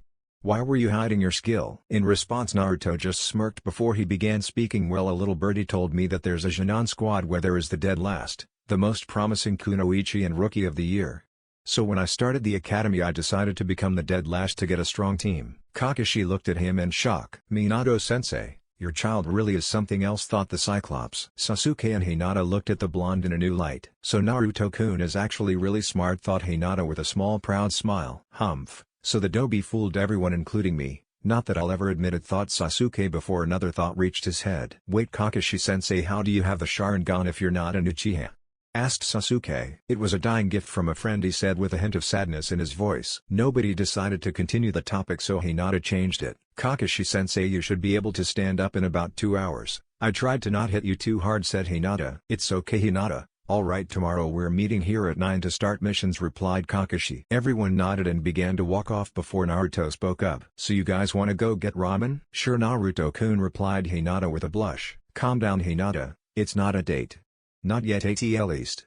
The thought as her blush grew deeper, thinking about a date with Naruto. Sasuke just looked away. Humph, I don't wanna go, but I'll go, only because that plan wasn't all too shabby and we passed thanks to your plan. Naruto just chuckled. The trio walked off, failing to hear Kakashi asking for help. At Ichiraku Ramen. As they arrived to the booth, Naruto sat down. Hey Tsuchijiji, 8 bowls of miso ramen. An elderly man came out alongside a girl with brown hair who didn't seem much older than them. What would you guys be having?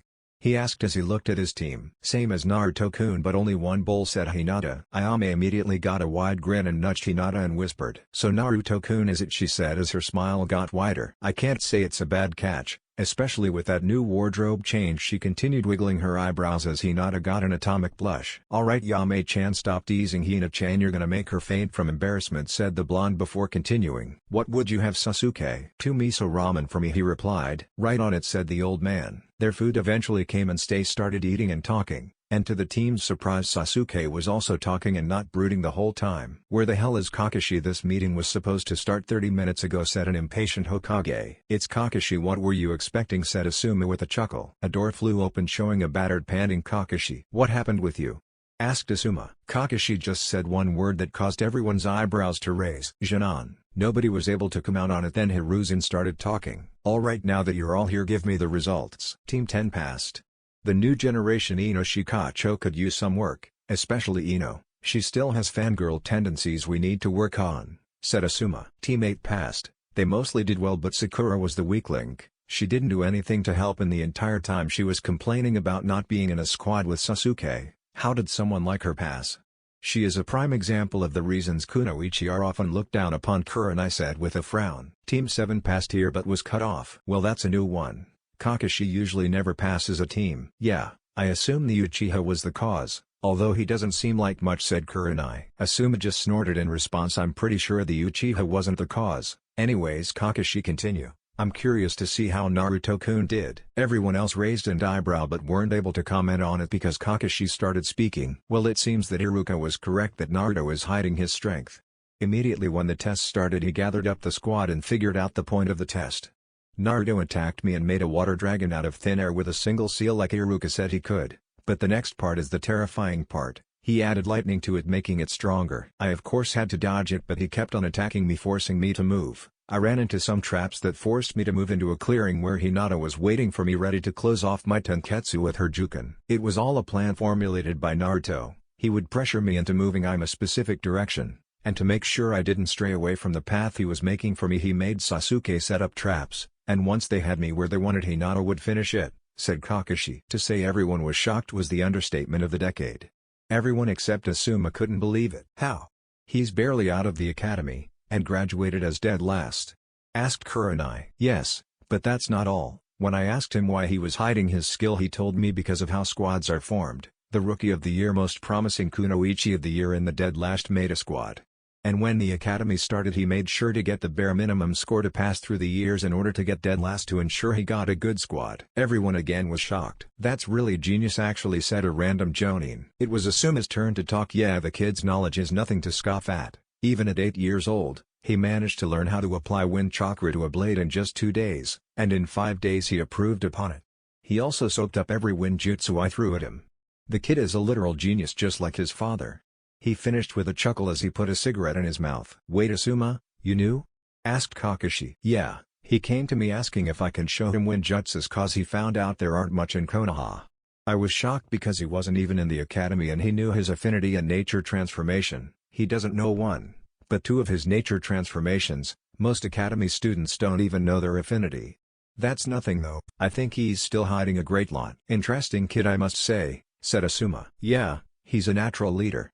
He even got Sasuke to go eat ramen with him. If there's anyone that can get him out of that path of hatred and revenge I'm sure it's him. Spoke Kakashi shocking everyone that the cold Luffy went out to eat with his squad. I also believe that Naruto can bring out the best in him. Sasuke would see him as a rival and it would push him to get better said Kakashi as everyone nodded understanding what he was getting at. Alright, if that's it this meeting ended. Kakashi stay, I need to talk to you, said the Hokage. Everyone left and eventually Hiruzen started speaking. Kakashi, I need you to keep a close eye on Naruto. Tell me, what level do you think he's at? I think he's low to mid Jonin, being able to formulate a plan on the spot and holding his own against me. And we still haven't seen everything. I could tell he was holding back a great lot. Replied Kakashi. Okay, thanks Kakashi, try to figure out how strong he truly is. Hi Hokage-sama, replied Kakashi. Alright, you're dismissed, said Hiruzen. Hiruzen sighed while he looked up and thought, what monster have you created, Kushina? Minato, he thought with a chuckle. 3 weeks later. In a bright sunny day in Konoha within the shadows a pair of piercing blue eyes could be seen in the dark moving from shadow to shadow. Foxy at point A, Avenger at point B, Stutter at point C, N.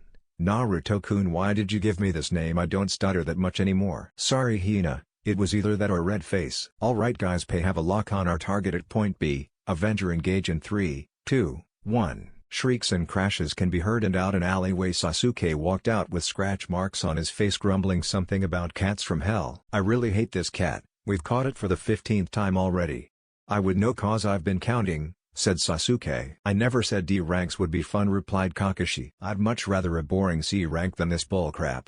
With C ranks you still have the possibility of running into bandits, better than catching this cat, grumbled Sasuke. Yeah, but on every C rank we've done we haven't ran into anything, Sasuke said Naruto before continuing, but I agree, I'd rather a boring uneventful C rank than this. They arrived to the Hokage office and returned the demon cat to its owner. GG, I'm tired of D ranks. Give us another C ranks, said Naruto while groaning. Naruto, stop giving the Hokage such a disrespectful name, scolded Iruka who was standing beside him. It's okay, Iruka said the Hokage waving it off. Kakashi, do you believe they're ready for this mission? Asked Hiruzen. Hi Hokage-sama, they're definitely ready. In the 3 weeks Kakashi taught them the tree climbing and water walking chakra control exercises, but only to find out that Naruto had not only known them but mastered them.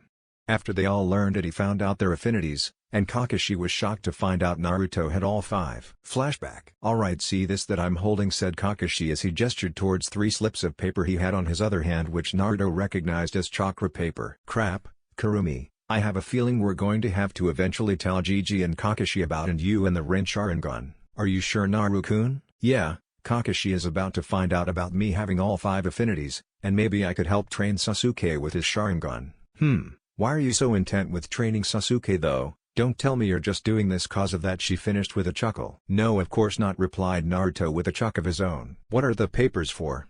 Asked Sasuke. These are chakra papers. When you pour chakra into them, they'll do one of 5 things. It'll either wrinkle, get soggy, ignite into ash, split in half, or turn into dirt and crumble. If it wrinkles, you have a Raiden, lightning release, affinity. If it gets soggy, you have a Suiten, water release, affinity. If it splits into half, you have a Futon, wind release, affinity. If it ignites and turns into ash, you have a Katen, fire release, affinity. And if it turns into dirt and crumbles, you have a Doden, earth release, affinity. He handed them out. Sasuke, you go first, said Kakashi. His paper wrinkled and ignited and turned ash. Very well. I have lightning affinity too, and I know some fire techniques, and I'm sure your clan vaults have some jutsu too, said Kakashi. Naruto's eyebrow quirked up this, but no one noticed. You next, Hinata. Her paper split in half and got soggy. Very well. Since Naruto has a water affinity, then he could also help you with your training, she blushed, imagining some training. Now your turn, Naruto. His paper formed an X-shaped lines from the corners and split into 4 pieces. One piece ignited and turned into ash. The ash started to dissolve into nothing. The second piece got soggy and continued getting soggy until it eventually dissolved. The third piece turned into dirt and began crumbling into nothingness. The fourth piece wrinkled inwards until it was a tiny ball. Then the tiny ball kept on getting smaller until it blinked out of existence. Kakashi and the rest just started gaping and started at where the paper used to be with eyes as wide as saucers before Kakashi spoke up. What the fuck? Flashback end. He shook his head to dispel the flashback when he started to hear the Hokage speak. Well, your team is in luck. A new mission to escort a builder to the wave just arrived. The Hokage signaled for an Anbu to appear, and in a blur it appeared. Bring him in, said the Hokage. Chapter 5. Wave Part 1. The door swung open and an old-looking man with a funny-looking hat walked in. So these are the ones who are protecting me? I asked for some ninja, not some brats. The older one and the blonde one are the only ones who look reliable, said the old man before Kakashi replied. Sasuke scowled at this. Don't worry. My students are capable of handling a couple of bandits if there happens to be any, said Kakashi. Humph, well, my name is Tazuna, the super bridge builder. Hope you guys do a good job at protecting me. Kakashi turned to his team. Alright guys, gather your things and prepare for a 2-week and long mission. Sasuke and Hinata nodded and left with the Tazuna. Kakashi-sensei, Gigi, I need to talk with you guys, in private without any Anbu. Hiruzen just nodded and signaled for the Anbu to leave. Alright, so I'm going to be forward with this. I know about the Kyuubi, said Naruto. Kakashi and the Hokage were about to say something when Naruto interrupted them. And no, she isn't influencing me. She also told me who my parents are. Their eyes widened, then Kakashi spoke up. Wait, the Kyuubi is female? Was of course the first thing Kakashi asked. Yeah, said Naruto. And a pretty hot one at that, he followed up underneath his breath. They both sweat dropped. Anyways, that's besides the point. Who did she say your parents were? Asked Hiruzen, said in a serious tone as he narrowed his eyes. Minato Namikaze, also known as the Yondaime Hokage, and Kushina Uzumaki. The Hokage just sighed and closed his eyes. I guess there is no point in hiding it anymore. Yes, your parents are Minato Namikaze and Kushina Uzumaki, but you're a smart boy, Naruto. You must know why we kept it a secret. Naruto sighed. Yeah, I've read about them. They were both feared shinobi and had many enemies. If word got out that they had offspring, then there would have been countless assassination attempts. More than there already was, he said, making both older men wince slightly before Naruto continued talking. Jigi, can I have my father's inheritance? I already know who they are, and I'm strong enough to protect myself. Plus you would only be giving me my inheritance, what's supposed to be mine anyways. You don't have to let the public know if you don't want to. The Hokage sighed for the 500th time today before saying, alright, since there is no point in hiding it, when you return from your mission I'll give you the scroll your father left you. Alright, thanks Jiji. Naruto. About the Kyuubi, did you release it? Naruto glared at him. I mean her. Did you release her from her seal? Asked Kakashi. No, don't get me wrong, I've been trying. Upon release she won't go ham. I can control her chakra but only a small portion because most of it is still locked, so I can't use full Baijuo cloak. I need a key. Do you happen to know who has the key? Asked Naruto. Yes, Jiraiya has it. Are you sure you can control her chakra? Replied Hiruzen. Yes, I'm sure I can do it with her help. But Jiraiya? One of the Sennin? I take it he's not in the village, right? Yes, he runs a spy network, so he can't always be in Konoha. He should be back during the Chunin exams. Are you sure you want to release her? Do you trust her? How do you know she won't escape and go on a rampage? Asked the Hokage sternly. Naruto glared at him. Yes, I'm sure. She's the one that's been training me. If she was deceiving me, why would she try to get me stronger? I've been talking to her for 8 years, she was my first friend, someone I could talk to, we're really close, she's the only person who has truly been there for me, I love her, said Naruto. Both older men raised their eyebrows at the blonde's confession. Meanwhile Kurumi in his mind was ecstatic that he was openly expressing his love towards her. Naru-kun, as soon as I leave this seal I swear I am jumping and claiming you. And have you marked me, thought the demon queen with a dark blush and perverted smile. Naruto started speaking another thing, the attack on the village was not her own doing, she was controlled. Controlled? By who? Asked the Hokage as he narrowed his eyes. I'm not sure, that's what I'm trying to figure out. He will pay for controlling her against her will though, said the blonde coldly. I see, I'll have Jiraiya look into it and see if she knows anything about it. Is there anything else we need to know? Asked Hiruzen. Nope, that was all. Alright, thanks for trusting us with this information, Naruto, said the Hokage. No problem, Gigi. Naruto, I have another question. How do you know Fuinjutsu? Asked Kakashi, unaware that he had his mother's inheritance. A while ago I came to Hokage Gigi and asked for my Kasan's inheritance. I got it and she left me some scrolls on Fuinjutsu and the Uzumaki chakra chains, replied Naruto. Kakashi just have an understanding nod, slightly curious as to if he knew how to use the chakra chains but decided to leave it at that. Alright, well Kakashi-sensei, Gigi, see I have to leave and pack, said the blonde as he was gonna walk out the door before he stopped. Oh yeah, I almost forgot, he said as he formed a one-handed ram seal. Fuinjutsu, release, and he walked and picked up the seal and put it in his holster. Already see ya, said the blonde waving on his way out. The two men just looked at each other and sighed. When Naruto left the office he left to his apartment in a swirl of flames to his house. He got home and began to pack things in his storage seal tattoo. Then he heard Kurumi talking to him. So you didn't tell them about your Rin Sharingan? No, there is no point in telling them if I could avoid it. Having them know about you training me is enough to keep them off my back without having them question how I'm getting all this power. I was originally going to tell Kakashi so he can help me with training, but I realized no one but you can help me with Rinnegan training, and Kakashi isn't the best option to ask for help with my Sharingan training. Plus I'm sure I can keep my eyes hidden for longer, I can still use most of my abilities without activating my eyes. And even if I need to use an ability that requires my eyes, I have that mask to keep my eyes hidden. Yeah, that makes sense. And if they found out, there is no way they'll let you leave Konoha. The council will send countless Anbu to retrieve you, and say they do somehow capture you, which is very unlikely. They'll make you into a breeding stock. Humph, as if I'll let that happen though. Naruto chuckled at that ending part before Kurumi spoke up again. Naru-kun, you're going to be near Uzashio in this trip. Do you plan on visiting the ruins and look for the vault your mother spoke about? I really want to, but I doubt Kakashi would leave me out of his sight, and leaving a clone wouldn't be the brightest idea. Another thing, Naru-kun, near the wave there is a temple that was made for me long ago. It holds the fox summoning contract. It hasn't been signed and I would love it if you were the first to sign it. I'm sure my foxies would love you too.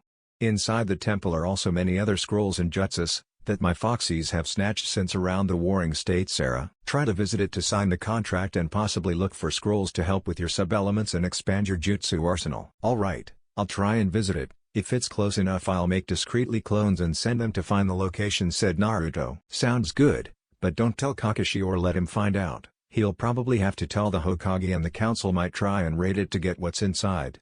They can't get in without my permission, but still, just to be in the safe side. Also you should get going, you were already supposed to be at the gates, she finished with a snicker. Oh crap, you're right. Naruto grabbed some bowls on instant ramen and put them in his seal before leaving in a blur. At the Konoha's gates 3 figures can be seen, 2 male and 1 female. Where the hell is Naruto? Asked an irritated Sasuke. The Tazuna was getting annoying and smelt like beer, and Hinata didn't really talk to him, and it was awkward. But in a poof of smoke Kakashi appeared. Already guys, you ready? Asked Kakashi before he looked around and noticed a distinct mop of blonde hair was missing. Wait, where's Naruto? That's what I would want to know, said Sasuke as he crossed his arms. As if on cue, Naruto arrived in a swirl of fire. You're late. Please don't tell me Kakashi-sensei is rubbing off you, said Sasuke with a scowl. Naruto just gave a sheepish grin. Sorry, I got lost in the road of life. They just sweat dropped at his response. Yeah, Kakashi is definitely rubbing off him, was the thought shared by the other two Jonin. Meanwhile Kakashi had a proud look on his face. However, Hinata noticed something. Wait, Naruto-kun, where are your stuff? Asked Hinata, noticing he didn't have a backpack. I'm using storage seal tattoos, replied Naruto as he lifted his sleeve to show the tattoo on his arm. Tattoos? I've never heard about that. I thought you could only seal stuff in scrolls, but even so seal masters are rare, so they're expensive, she said. Yeah, true. But good thing I made them, replied Naruto with a smirk. Hinata looked shocked. That's amazing, Naruto-kun. I didn't know you knew Fuinjutsu. See, can you possibly make a storage scroll for me?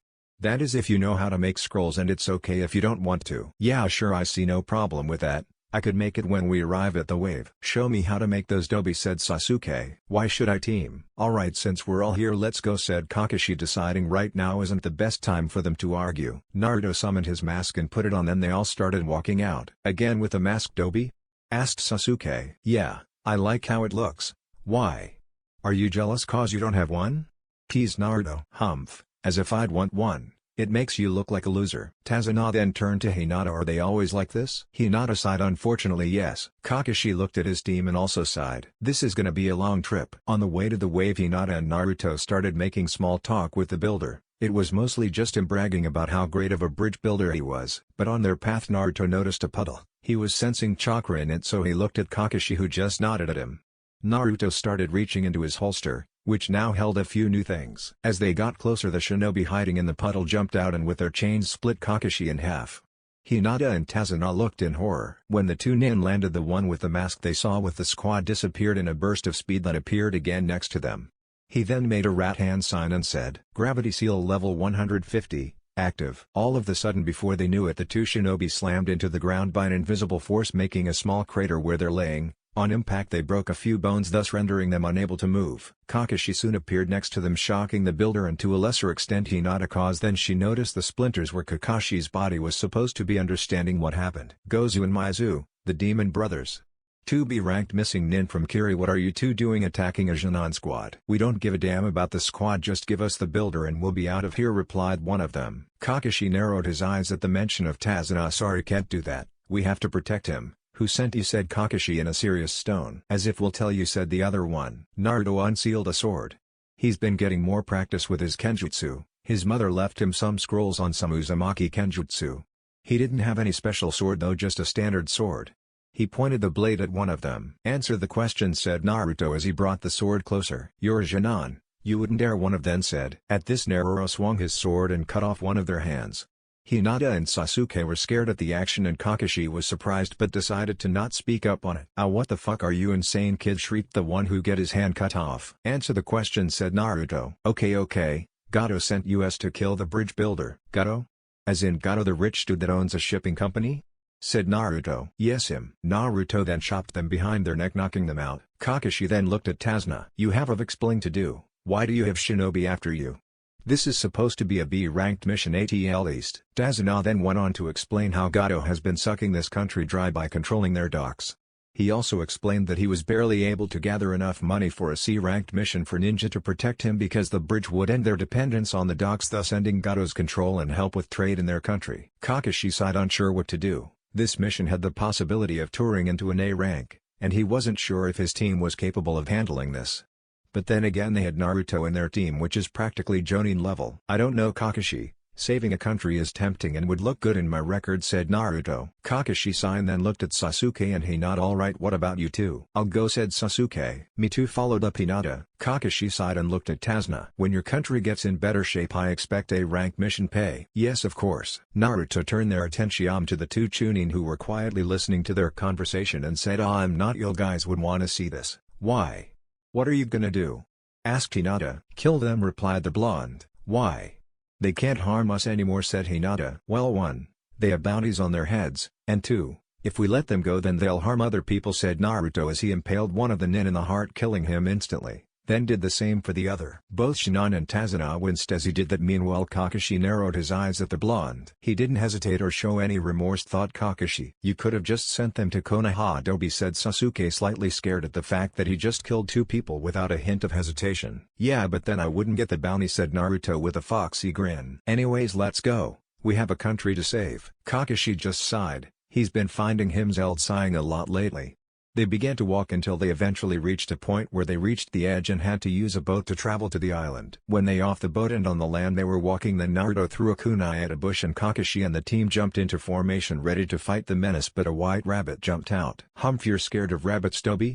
Said Sasuke with a smirk. However, Kakashi noticed something. That rabbit isn't a wild rabbit, it's white and it looks like it's been taken care of, almost as if it was used as a pet.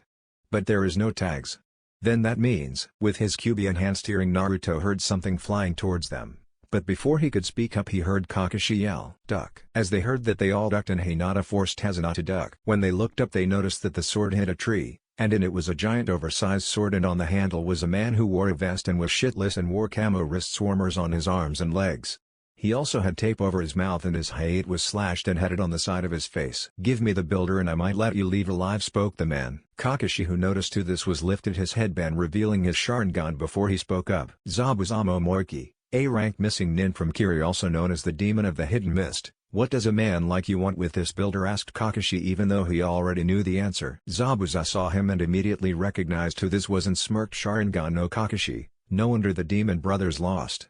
Why has someone like you babysitting children?" said Zabuza as he jumped off the handle and pulled his oversized sword out the tree it was stuck in and looked at the squad. "Why is he called the Demon of the Hidden Mist?"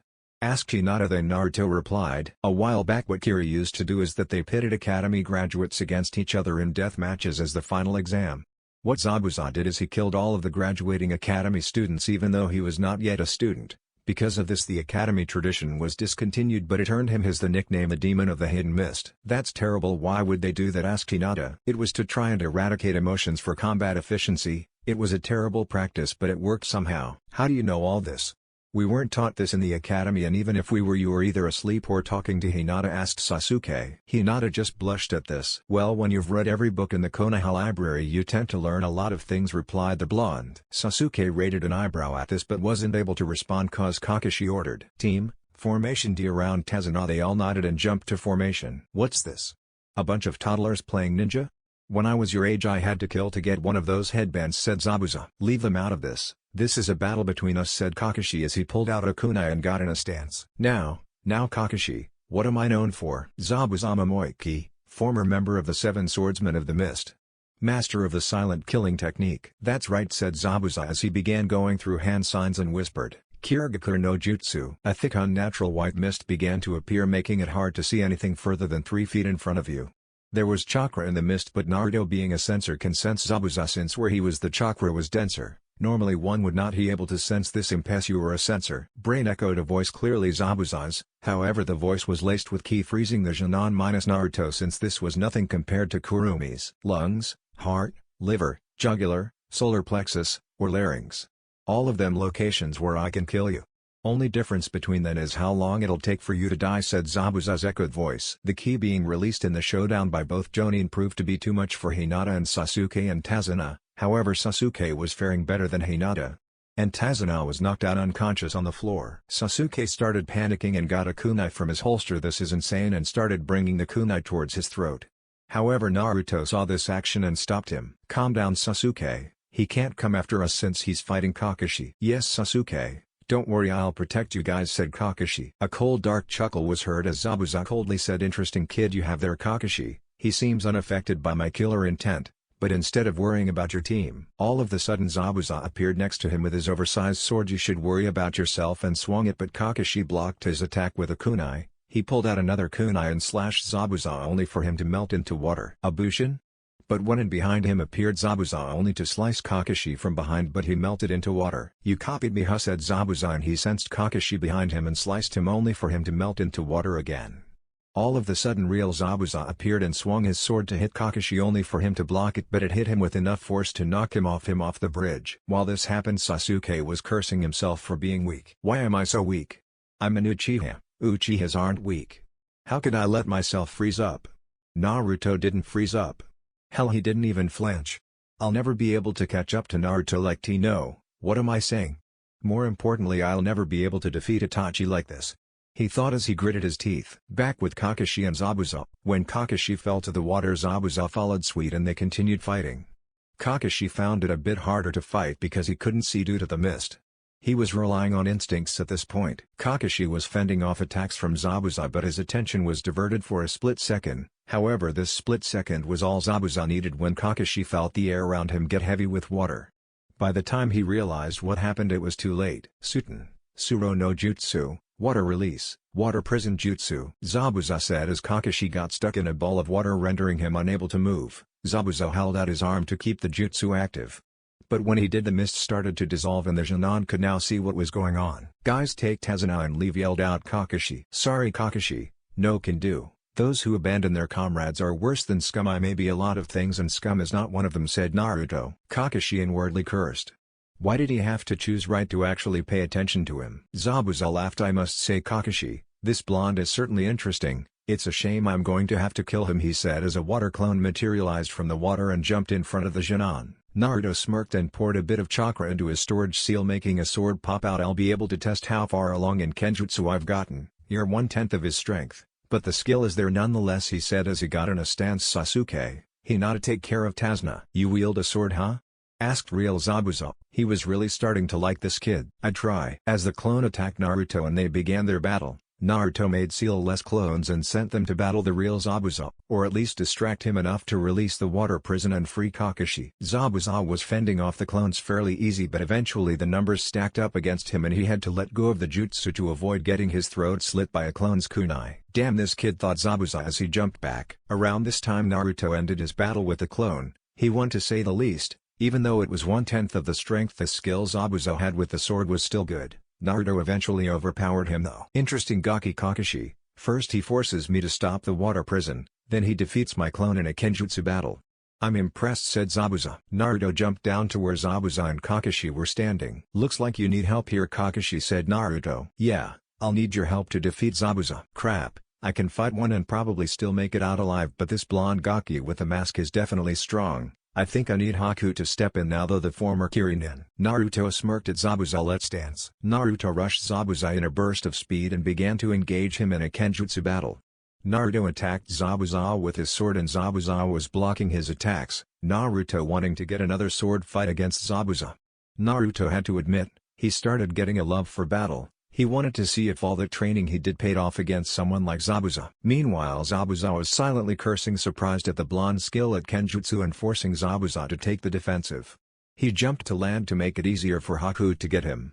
As Naruto and Zabuza were in their Kenjutsu battle and Kakashi was in the sidelines waiting for an opportunity to strike. He was impressed with the blonde enigma. To be able to hold your own against one of the 7 swordsmen is definitely no easy feat. Of course Zabuza was tired from fighting Kakashi, but still. Naruto jumped back, but when he did he felt the chakra signature he sensed earlier make their way to them. Then Naruto noticed 2 senbones sticking out of Zabuza's neck. A hunter nin showed up and said, "Thank you for weakening him. I've been hunting him for a few weeks now," said the nin as he took Zabuza and left. However, Naruto narrowed his eyes. The place where the hunter nin hit him isn't a lethal area. That place is meant to put him in near-death state. Plus he didn't follow regular hunter nin protocol, which is to dispose of the body as soon as possible. This definitely wasn't over. But Naruto wasn't going to follow them. He had to get their sensei to safety since he was close to passing out due to chakra exhaustion. The Sharingan must have taken a lot out of him. When they returned to the bridge, Tazuna was already awake, so he led them to his house.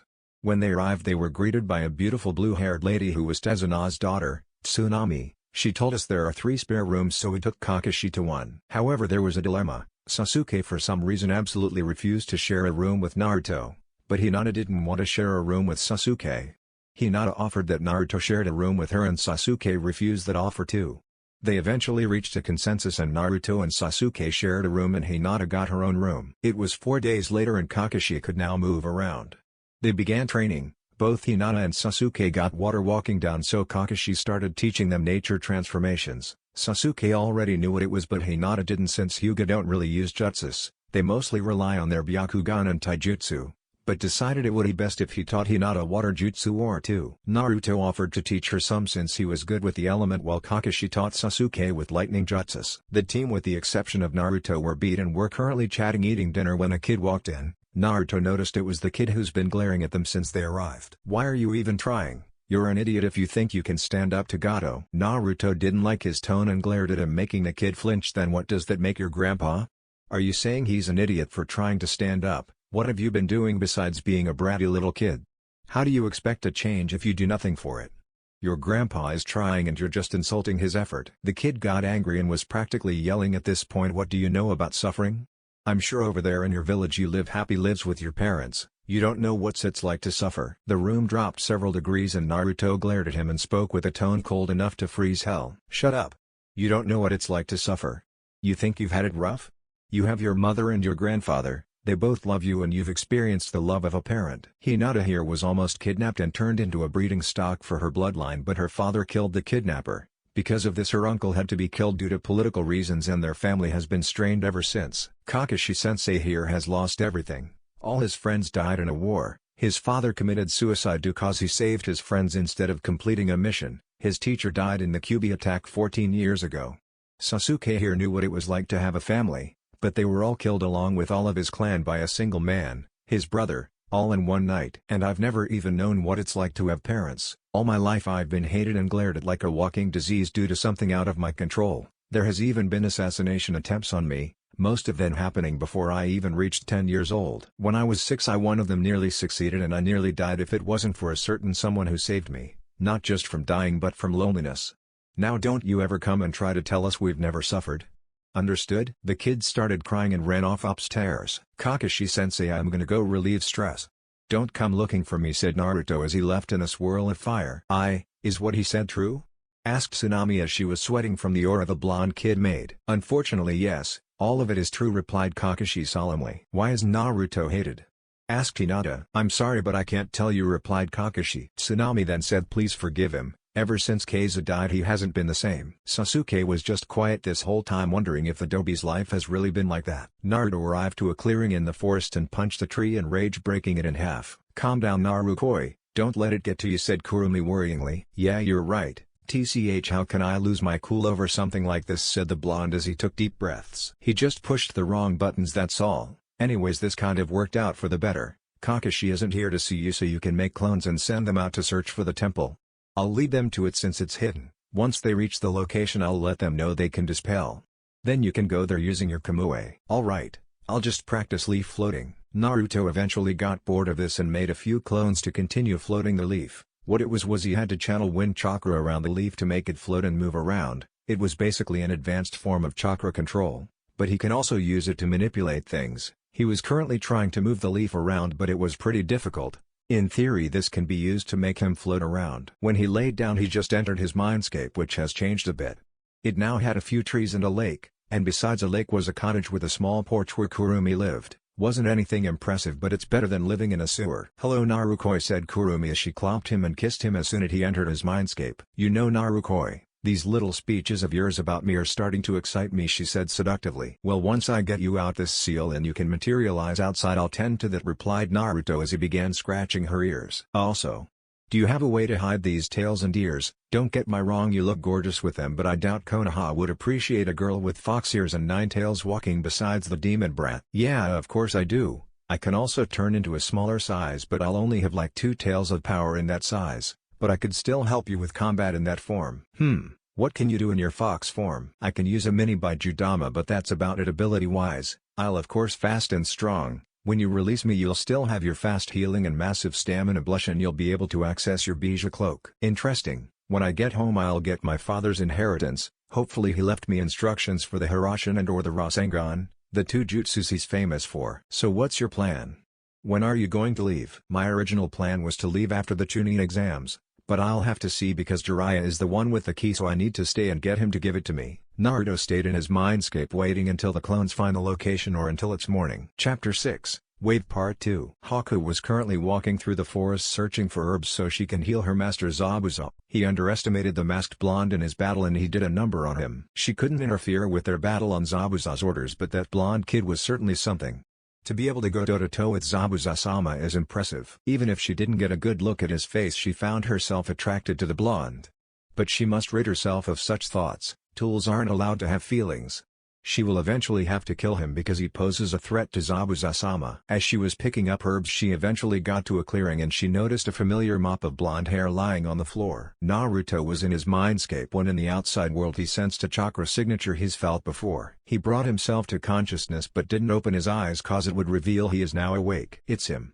He's the boy that fought Zabuza-sama. Though Haku as she neared the boy she began to notice his features.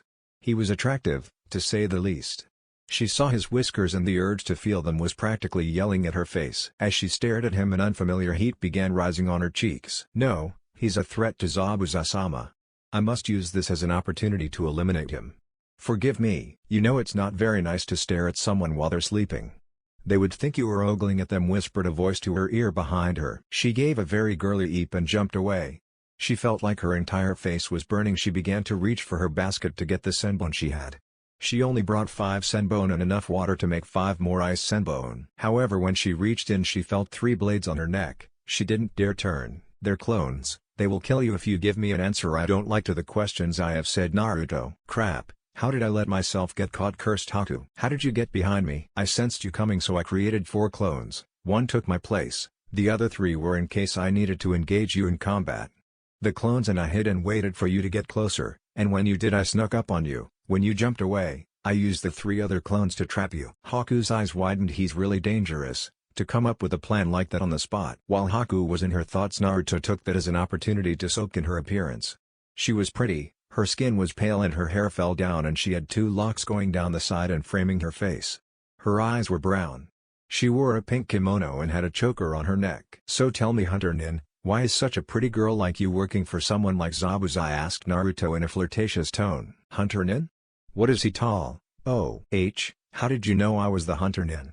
asked Haku with her guard up, but the blush on her face wasn't helping. "Your chakra is the same as the Hunter Nin. I also know that you were hiding in the trees throughout the battle. However, I wasn't sure if you were an actual Hunter Nin or not. But when you hit him, you didn't hit a lethal area and didn't kill him on the spot. That was enough proof for me to know you were his accomplice. Now answer me. Why is someone like you working for Zabuza?" It was a genuine question. Her chakra didn't have a hint of evil in it, something not expected for someone working for Zabuza. She widened her eyes. "I fight for him because Zabuza-sama is my master. I am his tool. He found me when I was young and he taught me everything I know, so I fight for him." Naruto raised an eyebrow at this. "What's your name?" "Why?" asked Haku, but then she felt the blades get closer. "Haku. Yuki Haku." Naruto widened his eyes. The Yuki clan were Hyoton, Ice Release, users. As far as Naruto knew, they were wiped out in the Kiri bloodline purges. "I thought the Yuki clan was wiped out," asked the blonde. "I am the last of my clan," she said sadly. "You too, huh?" She looked at him and was about to ask him about it, but Naruto started speaking. "You're from the Yuki clan, so I take it you know how to use Hyoton?" "Yes, I do." Naruto just smirked and brought his hand up and made an ice senbon. Haku's eyes widened. Are you from the Yuki clan?" she asked in a hopeful tone. She couldn't believe it. She thought her clan was wiped out. "I'm sorry to disappoint, but no. However, I do want you to train me with how to use Hyoton. I can only create senbon. Jutsu scrolls on sub-elements are rare." "Why would I train you? We're enemies?" asked Haku. Naruto walked up to her and placed his finger under her chin and lifted up slightly and brought his face up to hers. Their faces were now inches away. Then he whispered, "Because I will give you a prize if you will," he said as he brought his face closer. Haku's face started burning, and she can feel her nether regions starting to feel funny. Something about this boy was making her crazy, whether it was his appearance or aura she didn't know. But what she did know is that he is powerful. She dares even say more powerful than Zabuza. The aura he is releasing is something else. What would my prize be?" she asked, slightly panting. Naruto turned around and walked away to her disappointment. A slight whimper left her mouth as he walked away. Naruto noticed it and smirked. He also noticed the new scent coming off her. It was a scent he recognized. Hinata is always giving off that scent when she's around Naruto. "Tell me, do you hate Gato?" asked the blonde. Slightly taken back from the random question, she just replied, "Yes, I do." "Why?" "What would you say if I told you I would help you and Zabuza kill Gato and raid his base?" "I assume you're only working for Gato for the money." "Yes, we are. But why would you do this?" "Well, for one, I've developed an interest in you. 2, I hate backstabbers and I know Gato is going to backstab you guys. And 3, Gato is rich. I can take his company and get the money. If money is what you want, then I'll help with that." She blushed when he said he had an interest in her. "How do you know he's going to backstab us?" A little birdie overheard Gato saying something about letting the ninja weaken Zabuza. "Then he'll attack them, kill Zabuza and take the girl as a toy, and I'm not sure if I'd want my new little friend to be turned into a toy," he said as he walked up to her and caressed her cheek. She felt herself getting hot and slightly moaned at his touch. "How do you know all of this?" "Let's just say I have eyes in places.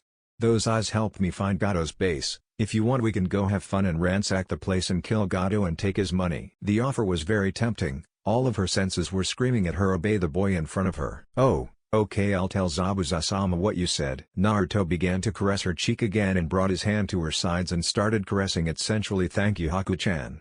Meet me here in 2 days at 10 with your response." He leaned down and brought his mouth close to her ear and whispered, "And if I don't like your response, then I might have to punish you," finished the blonde as he disappeared in a blur along with the clones. She fell down to her knees and began panting. She was sweating and it felt like something was burning in her nether regions. She's never felt anything like this before. He's barely been gone for a few minutes and she already missed his presence. It was intoxicating. She quickly recomposed herself and began to gather herbs for Zabuza's medicine. However, a certain blonde never left her mind. "Naruto, you truly are evil," said Kurumi with a laugh. "I don't know what you're talking about, Kura-chan," said Naruto innocently. "You almost made her orgasm with that," she replied with a full-blown laugh. "I did what I had to do. I don't know about you, but having a few Uzumaki Hyotan users is a very tempting offer. I was lucky she is the submissive type. If she wasn't, this might have ended very differently," replied Naruto. "Well, I can't disagree with you on that. But either way, with the aura you were giving off, any girl no matter who would become submissive. Who would have thought that all those seduction books would turn out to be helpful," she said with a giggle. Naruto chuckled. "I'll make great use of them anyways. My clones found the location. I wasn't expecting this little run-in with Haku-chan, but I can't say I'm disappointed. However, we have to hurry and get there and sign the contract before Kakashi-sensei starts getting suspicious." "Right, say Haku and Zabuza join you. What are you planning on doing after that?" "You have to return to Konoha." "I might try and bring Haku-chan with me to Konoha and have her be a civilian so when we leave she won't become a missing nin and can leave. However, her Hyotan, ice release, might cause problems. They might try and make her a breeding stock. Unless she can hide her ice abilities. But if she wants to continue traveling with Zabuza, then I'll let her do that. I'll just meet up with them, but I'm sure Zabuza might go fight in the bloodline purges. I could get him to vouch for me when I go look for the woman with Yotan, lava release, and Futon, boil release." "Now let's go to the temple," thought Naruto as he began to disappear in a swirl. When Naruto arrived to the destination, it wasn't any bigger than a shrine. Kurumi told him that it was to avoid attention and told him where the secret entrance was. To actually entering, you had to push Kurumi's chakra into the slab. Once he did, his vision started getting blurry and he appeared inside a room. There was a door and that was about it. He looked around and noticed a lot of seals. What was that? It was a space-time jutsu, to where the actual room is. And about the seals, they're traps. Anyone who doesn't have my chakra or permission to enter would have died 71 times already. Now go through the door. Naruto made his way towards the door and noticed the door and handle had seals on it too. "Goddamn Kurumi-chan. This is a bit overkill." Yeah, whatever, just enter." When he did, he noticed the room was enormous. It was huge and there were scrolls littered all over the ground. Hundreds upon hundreds of scrolls. Maybe even thousands. There were old-looking scrolls and new-looking scrolls. Even Kurumi was a bit shocked at how much scrolls there were. "Kurumi-chan. You're insane," said Naruto, gaping at the amount of scrolls. She just sheepishly laughed. "I told my foxies to get as much scrolls as possible and I never told them to stop, so." Naruto laughed. "That's very like you, so I'm not surprised. Now where is this summoning contract?" "Oh yeah, I'll lead you to it." She began to lead him.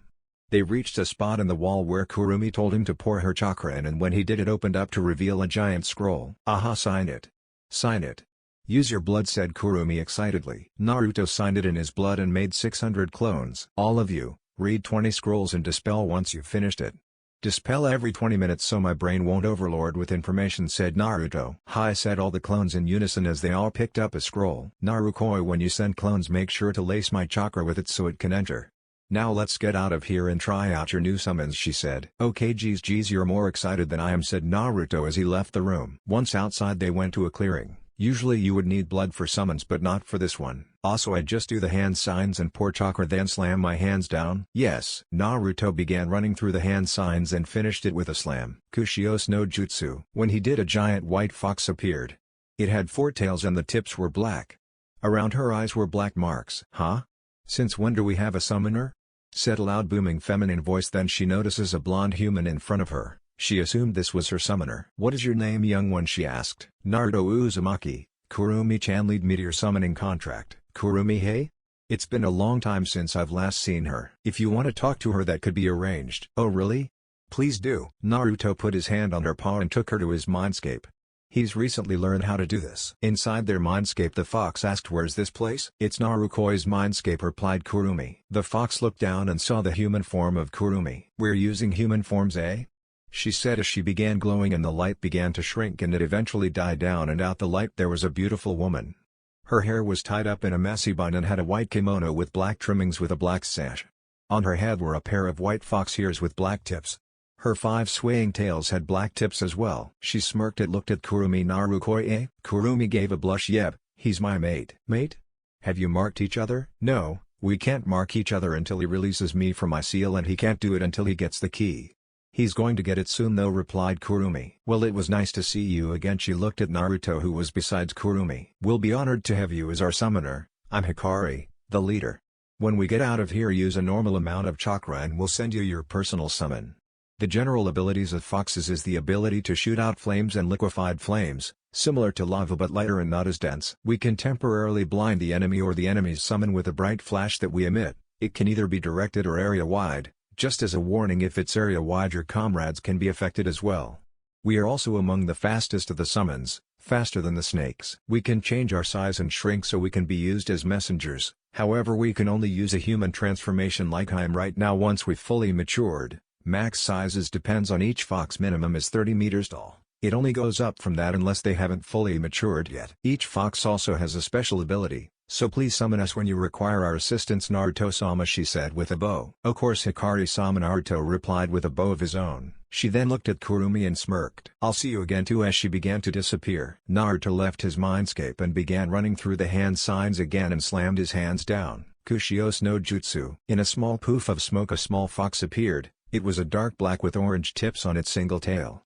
It has black scroll eyes with a tint of orange and white slit. Naruto was sarcastic to see it had orange. This was automatically the best summon. Hi Master, I'm Miyako, your personal summon. I'm sure Hikari-sama told you what we can do. I still haven't gotten my special ability yet and I'm not fully mature, but I swear my special ability is going to be super cool and powerful.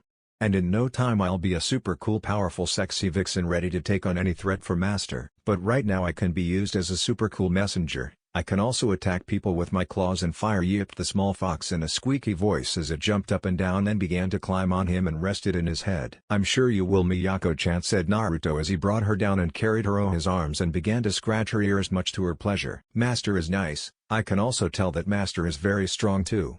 Please don't send me back, Master. I want to stay with you. I promise I'll be a good kid if you let me stay with you here, pleaded the fox. Yeah, sure you can. I see no problem with it.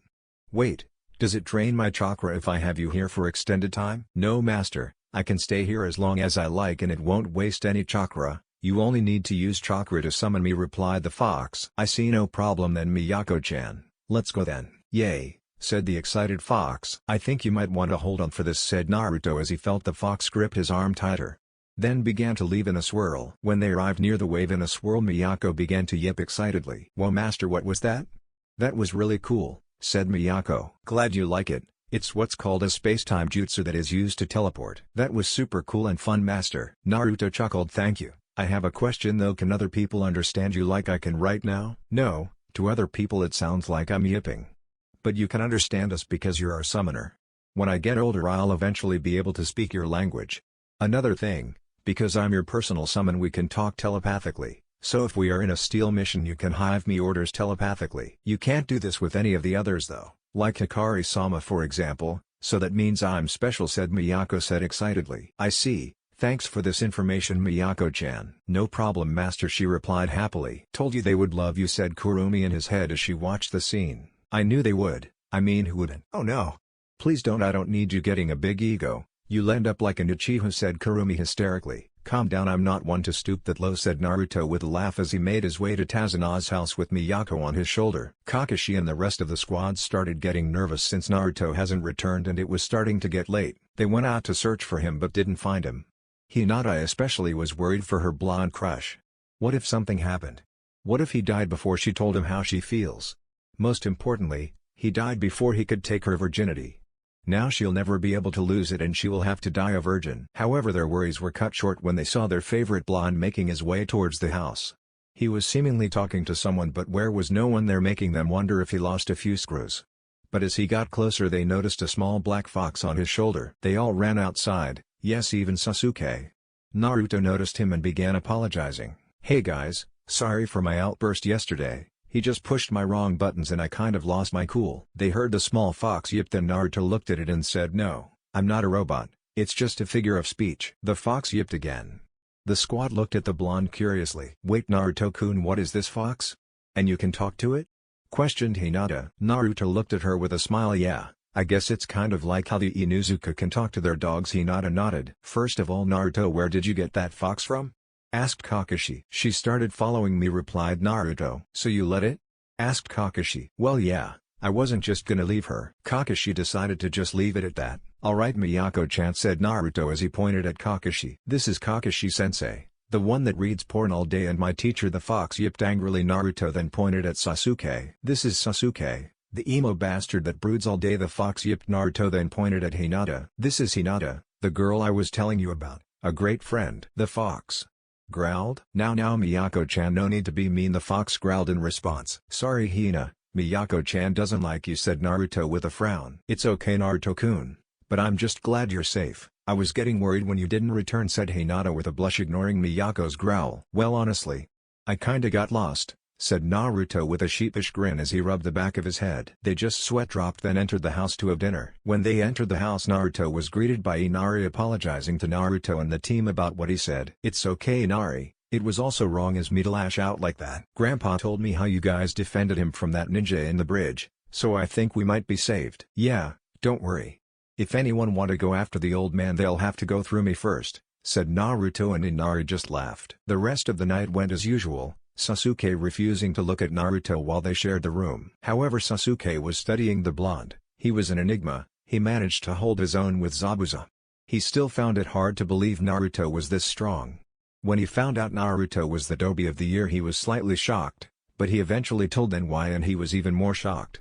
However, he felt like there was something else to him. Something darker, the way he killed those two ninja. Without any hesitation or hint of remorse. Not that he'll ever admit it, but he found himself not minding the blonde, as long as he didn't hold him back. Haku arrived to the hideout after her little run-in with Naruto. Remembering the boy, a blush couldn't be held back and made its way to her face. What's wrong with me? He's a danger to Zabuza-sama, yet I didn't try to do anything to stop him. No. It's not that I didn't try. It's that I couldn't. In his presence every sense in my body was telling me to not engage him in battle and make him an enemy. Besides, with his offer he might not have to be an enemy. We would help him raid Gado's main base. If we didn't cooperate he would punish me. And maybe if I cooperate he would give me a prize. Wait, I never got his name. She shook her head to get rid of her dirty thoughts as her blush deepened. Zabuza stared at his surrogate daughter, not that he'll ever admit it. Ever since she's arrived from her trip to gather herbs for his medicine she's been acting strangely. She would zone out and her face would become red. Of course Zabuza wasn't stupid, he wasn't an A-ranked nin for being an idiot. He knew something happened on her trip. However, he decided to wait and see if she would tell him herself. Zabuza-sama, I have something to tell you. What is it? Haku asked Zabuza. Well, you see, when I went to gather herbs for your medicine, I met with someone. Just spit it out. Well, I saw the masked blonde boy you fought with on the bridge. Zabuza raised his small eyebrow. And what of it? She started shuffling nervously. He made an offer to me, I mean us. Zabuza looking at her curiously. It was sure a sight to see his previous static, almost robot-like surrogate daughter act so out of character. And what was that offer? Well, he wanted to team up with us and raid one of Gado's base and kill him. He also said he'll give you money after we raid the base and take his company. Why would we need his help? He could hold us back for all I know. Of course Zabuza knew that blonde Gaki was no pushover whatsoever. He could tell he was holding back, but he wanted to see Haku's reaction. She started getting nervous. Zabuza-sama, please understand, this boy was holding back in his battle with you. In all honesty, even I can't defeat him in battle. When I was going to engage him he was behind me before I even knew it. He also made 4 clones before I even realized it. One of them pretended to be him, the real one, and the clones were waiting to strike. When he sneaked up on me he caught me by surprise and I jumped away. Before I even reached for my senbone he had the 3 clones holding a blade at my neck. All of these was before I even realized what happened. He also figured out I was the hunter nin that took you away. He is powerful and I believe it's in our best interest to ally ourselves with him. Please reconsider. Zabuza was slightly shocked. Haku was fast, that was her speciality. If there was someone faster than and was able to sneak up on her, would have to be someone powerful indeed. Alright, we'll need with him. Zabuza raised an eyebrow when she gave a small smile with a blush. This is going to be interesting. Sutin, Mijarappa, water release, raging waves, said a feminine voice as she split a decent-sized stream of water out her mouth. Good job Hina-chan, you did great, all of this training has paid off. Thanks Naruto-kun, said Hinata in between breaths. It's starting to get dark, let's go back to the house, I'll carry you if you want. Hinata blushed. No, it's okay, I wouldn't want to bother you with the eep. Nope, too bad you're too tired to walk there, said Naruto as she swept her off her feet and carried her bridal style. They walked back to the house only to see Kakashi and Sasuke in the house. So I take it you guys finished your jutsu as well? Asked Naruto. Yeah, I take it you guys did as well? Yeah, I was impressed Hinata competed so quickly. But again she's a Hyuga, so her chakra control is impeccable. Meanwhile Hinata was blushing at the praise. "Alright guys, dinner is ready," they heard Tsunami say. They all walked to the table and had dinner. After dinner they all went to their rooms. Naruto was currently getting out of the shower heading to the room Sasuke and he shared. Tonight was the night that Naruto would meet up with Zabuza and Haku. He would have to see if they actually show up or if they try to ambush them. If that happens, Naruto will finally have a reason to try out Kotoa Matsukami. He didn't want to, but he would have no other choice. It was now 10 and Sasuke was asleep. Naruto woke up and got Miyako up. "Miyako-chan, we're going to go meet with a friend. Do you want to come? There is a very high possibility that you'll have to kill. If you don't feel comfortable killing yet, then you can stay here, because we might raid a very bad guy's base," said Naruto telepathically to Miyako. "No problem, master. I'll kill for you if you need me to. I'll follow your orders. If they're your enemy, then they're my enemy," she replied telepathically. "Okay, get on," he said as he patted his shoulder. She climbed on him and got on his shoulder. She gripped him tighter as she began to see her vision swirl, signifying that they were using that super cool space-time jutsu. Haku has been waiting nervously for the subject of her thoughts recently to arrive. "Haku, where is this friend of yours?" asked Zabuza. "They've been here for about 5 minutes waiting for him. He probably got caught up with something," replied Haku in his defense. A few minutes passed and they noticed the space a few feet in front of them began to shift and twirl, and out the twirl a black figure can be seen coming out until eventually Naruto materialized and was standing in front of them with a small fox on his shoulder and the mask they saw him with on. "Yo," said the blonde as his mask seemed to melt off, revealing something he recently learned to do. Since it was made out of his chakra, he just manipulated it to make it seem it was melting. Naruto then noticed Haku's change of attire. She now wore standard Kiri pinstripe outfit stopping at her knees. Over this she had a green haori with white trimmings. On her waist she wore a light brown sash and her hunter nin mask hung on it. Same appearance as Kennen. And Zabuza's attire was the same as before. Upon seeing Naruto, Haku blushed, something that didn't go unnoticed by the two males with her. "So you're the gaki Haku has been going crazy over for these past 2 days?" said Zabuza as Naruto smirked and Haku began sputtering. "I didn't know you felt that way, Haku-chan. I'm flattered," said Naruto with a glint in his eyes. Haku now had a blush that would make Hinata jealous. Zabuza chuckled, then Naruto spoke again. "I apologize, I haven't introduced myself formally. My name is Uzumaki Naruto, pleased to make your acquaintance. And this here is Miyako-chan," he said as he gestured at the fox, then slightly bowed as the fox yipped. "I'm Zabuza Momoiki and this here is my student Hakuyuki." Haku looked at him, shocked that he didn't refer to her as a tool.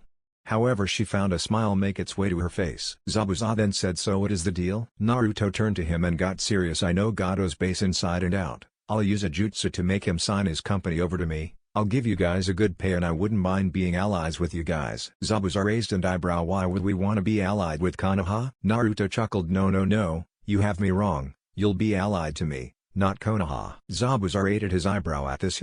Very well then, if Haku here trusts you, then I see no other reason to go against her. There is also another part to the deal. Haku-chan will help me with my Hyoton." Zabuza nodded, seeing no problem with this, remembering that Haku mentioned he could use Hyoton. Naruto smiled, then grabbed Haku's hand, making her blush even more than she started sputtering. What are why you doing, Naruto-kun?" "Don't worry Haku-chan, I'm not proposing yet." Her face now resembled a tomato. Yet, however, she wasn't able to say anything else because Naruto grabbed Zabuza's shoulder and they began to disappear in a swirl. Chapter 7. Wave Part 3. Today just wasn't Gado's day. First 2 deals he was trying to make didn't go as planned, plus Zabuza, that ninja he hired, is being annoying. He is still going to betray him and take the girl he has with him as a new toy, but still.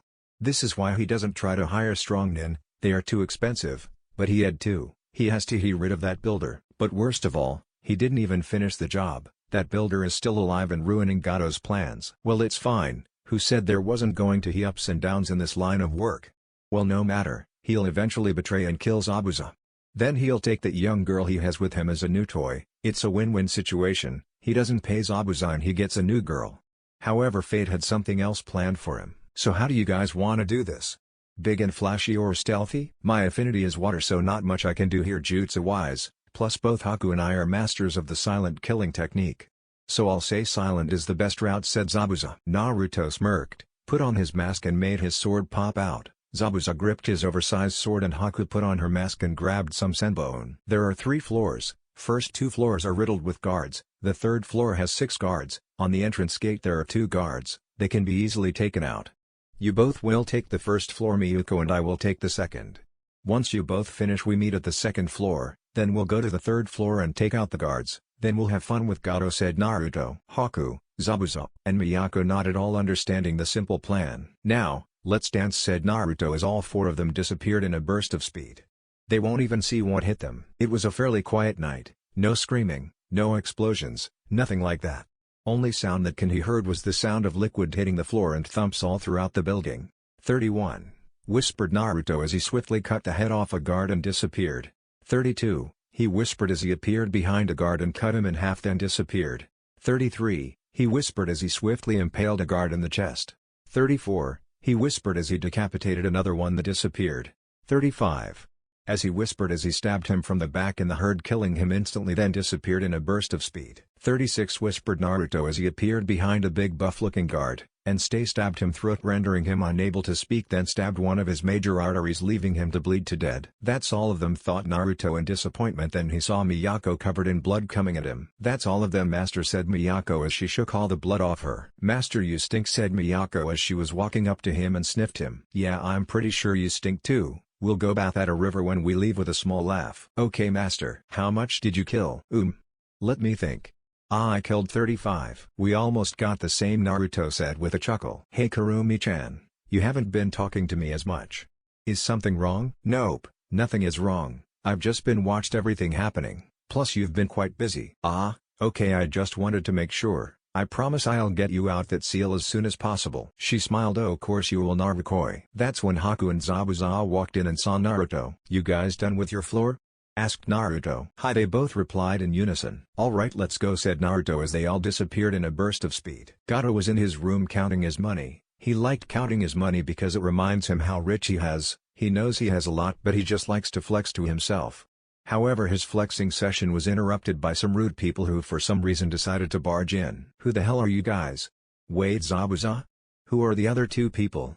What are you guys doing here? Shut up and sign your company over to me, said one of the two masked person, the blonde one, to be specific. Gato began to laugh. You're a funny kid. Guards. No one came. Guards, he said again. Sorry, but your guards are taking a nap, said Zabuza as they moved away, revealing his mutilated guards on the floor lying on a pool of their blood. Ah, came a shriek from a certain short smuggler. Please don't kill me, I'll give you anything. What is it you want?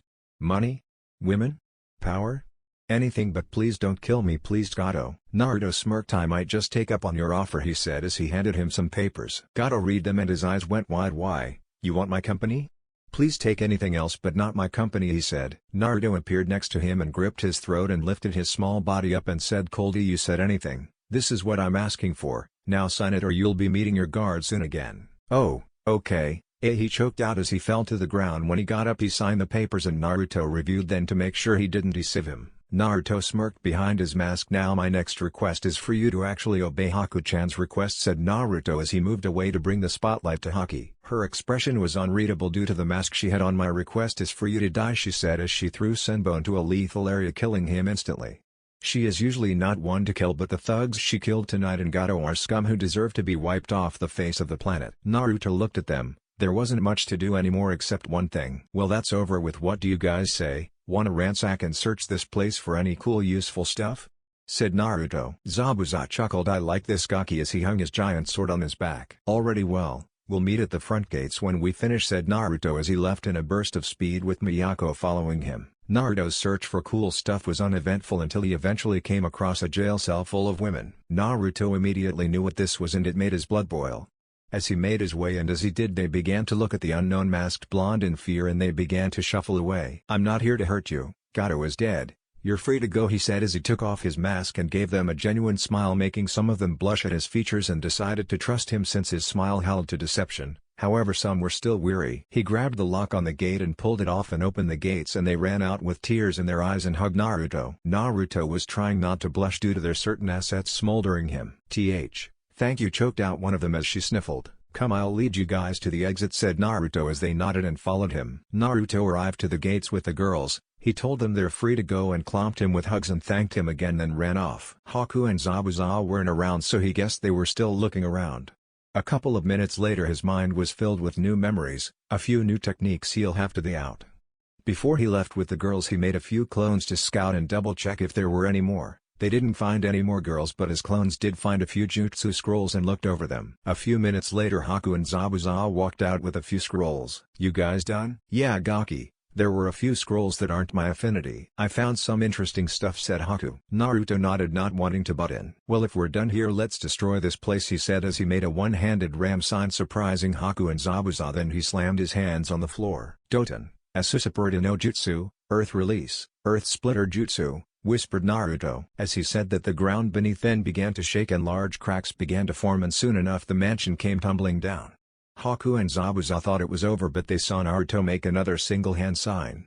Then heard him whisper, "Kaden, Gokakyu no Jutsu, Fire Release, Fireball Jutsu." He inhaled and blew a massive fireball at the rubble, turning it into ash, destroying all evidence. Haku and Zabuza were still surprised that he can do single hand seals for two elements, but their thoughts were interrupted by Miyako yipping. "Wow master, I knew you were super strong. That was so cool," said the fox. Naruto smirked and looked at the fox, then picked it up, scratched its ears. "You stink, we're gonna have to bath before we get back. We can't let Kakashi-sensei see us like this. We can't have us smelling like blood too." The fox just nodded repeatedly, excited that she was going to bathe with her master for the first time. Haku and Zabuza were watching the scene with a slight smile on their faces. Naruto turned to look at them. "Now on to business. I want you guys to join me, not Konoha but me." Zabuza raised an eyebrow. "I wouldn't mind being your ally Gaki, but if I ally myself with you I'll be allying with Konoha," said Zabuza. Naruto smirked behind his mask and took it off. "Not necessarily. You see, sometime soon I'll be leaving Konoha in a quest to bring back my clan and do Uzushio." He widened his eyes at the revelation. He's heard stories about the Uzumaki, he's fought some before. They always had a ton of seals on their body, making them difficult to combat. They were a pain in the ass. They were too stubborn to die off after all. "An Uzumaki, huh? I see. Well, I wouldn't mind being your ally, but you are returning to Konoha, right?" asked Zabuza. "Yes, I am, but I'll have Miyako here send a message when I leave Konoha." "Zabuza, are you going to keep fighting in the bloodline purges?" Zabuza was a bit shocked. How did he know? "Yes, I am. That's the reason I was working for Gato. I needed money to fund the rebellion." Naruto nodded. "Right, I'll give you a hefty amount of money, but while you're there I want you to keep an eye out for someone. I have no idea what their name is or if they're even still alive, but there's someone I'm interested in. All I know is that she has Futon, Boil Release, and Yoton, Lava Release." Upon hearing this, Zabuza got a wide smile and began to laugh. "Mei Terumi." Naruto looked at him curiously with a tilt of his head which unknown to him had a certain effect on Haku. "What? Her name is Mei Terumi. I used to know her before I left Kiri. I'm sure she's still alive. She's the leader of the rebellion after all. I'll make sure to give a good word for you, kid. I'm sure she'll like to meet you." Naruto smiled. This was going even better than he envisioned. "Very well. Another thing," he said, looking at Haku. "I want you to come back to Konoha with me so you can teach me how to use Hyoton, Ice Release," he said at Haku. "But aren't you going to leave? That would label her as a missing nin in Konoha's book?" asked Zabuza. "But she'll register as civilian. Civilians are free to leave at any time," Naruto replied before continuing. "Kakashi doesn't know about Haku. He doesn't know she was your accomplice. That was something I deduced myself and didn't tell them about it. So I can bring her with me and say she is someone I found that wants to go live in Konoha and have a peaceful life as a civilian. Another reason is because I know for a fact that the Konoha counselors would want her to become a breeding stock for her Hyoton, Ice Release, and I'm absolutely not allowing that to happen. There are a few sensors in Konoha that will sense her chakra levels, but I will place a seal on her that will hide her chakra. I know for a fact they work because they're the very same ones I use." Zabuza and Haku were a bit shocked at how much thought Naruto put into this. "Haku's right. This kid is smart and cautious," thought Zabuza. "Very well, that'll work out. I trust you'll take care of Haku, right?" "Of course I will." "Good, because if you don't I'll find you and kill you," said Zabuza with a smirk. Naruto laughed, then said, "Very well, I'll allow you to kill me if something happens to her. Anyways, meet me here at 10 again and I'll give you your money and I'll place the seals on Haku," he said as he looked at Haku and Zabuza. Haku and Zabuza nodded. Naruto nodded, then patted his shoulder, and Miyako climbed on and he was about to leave when he said, "Alright, well, I'm gonna go bathe at a river now. If you wanna come peek, you're free to," he said at Haku with a wink. Haku's face was red and she began sputtering. This made Naruto laugh as he walked away. However, she was highly tempted to, but she didn't, because what would Zabuza say? Once Naruto got to the river, he began to bathe Miyako. "So you're going to leave the village, master?" "Yeah, I want to bring back my clan and their land to Uzushio, and if I stay in Konoha they would want to control me and the clan." "Wow, that's super cool, master. Don't worry, you have me to help you in your quest to bring back your clan," she said as her face turned into one of happiness as Naruto was scratching her ears. "Alright, well, I trust you'll do a great job." "Well, we're done here, let's go back," said Naruto as he finished drying himself, and Miyako shook the water off happily because this was her first bath with Master and he trusts her. She climbed on his shoulder and they began to disappear in a swirl. When they arrived, Naruto were glad to see Sasuke was still asleep, so he laid down and Miyako nuzzled him. As they were resting, Miyako heard Naruto talking to her telepathically. "Miyako, I'm going to take you to my mindscape where Kyuubi is. I usually spent my nights there with Kyuubi, and now I can't spend them with you there too." "Please do, Master," she said excitedly. She was sarcastic, spending all night with Master in his mind and meeting Kyuubi-sama. Her master truly is the best. The next couple of days in the wave were mostly uneventful. Kakashi had them take a break from ninjutsu training and had them do physical training. Naruto also met with Zabuza and gave him his money and farewells. He also gave Haku her seals to hide her chakra to that of a civilian. However, today would be interesting. Naruto brought home a girl that wanted to live in Konoha, much to Hinata's annoyance due to how close Haku and Naruto seemed. From what Kakashi deduced, she is civilian-level chakra, so she wasn't lying and she wasn't a spy for another country or something. "So what's your name?" asked Kakashi as they were all awkwardly sitting in the living room. Naruto and Haku were sitting together on one side. They were sitting a little too close to each other for Hinata's liking, I might add.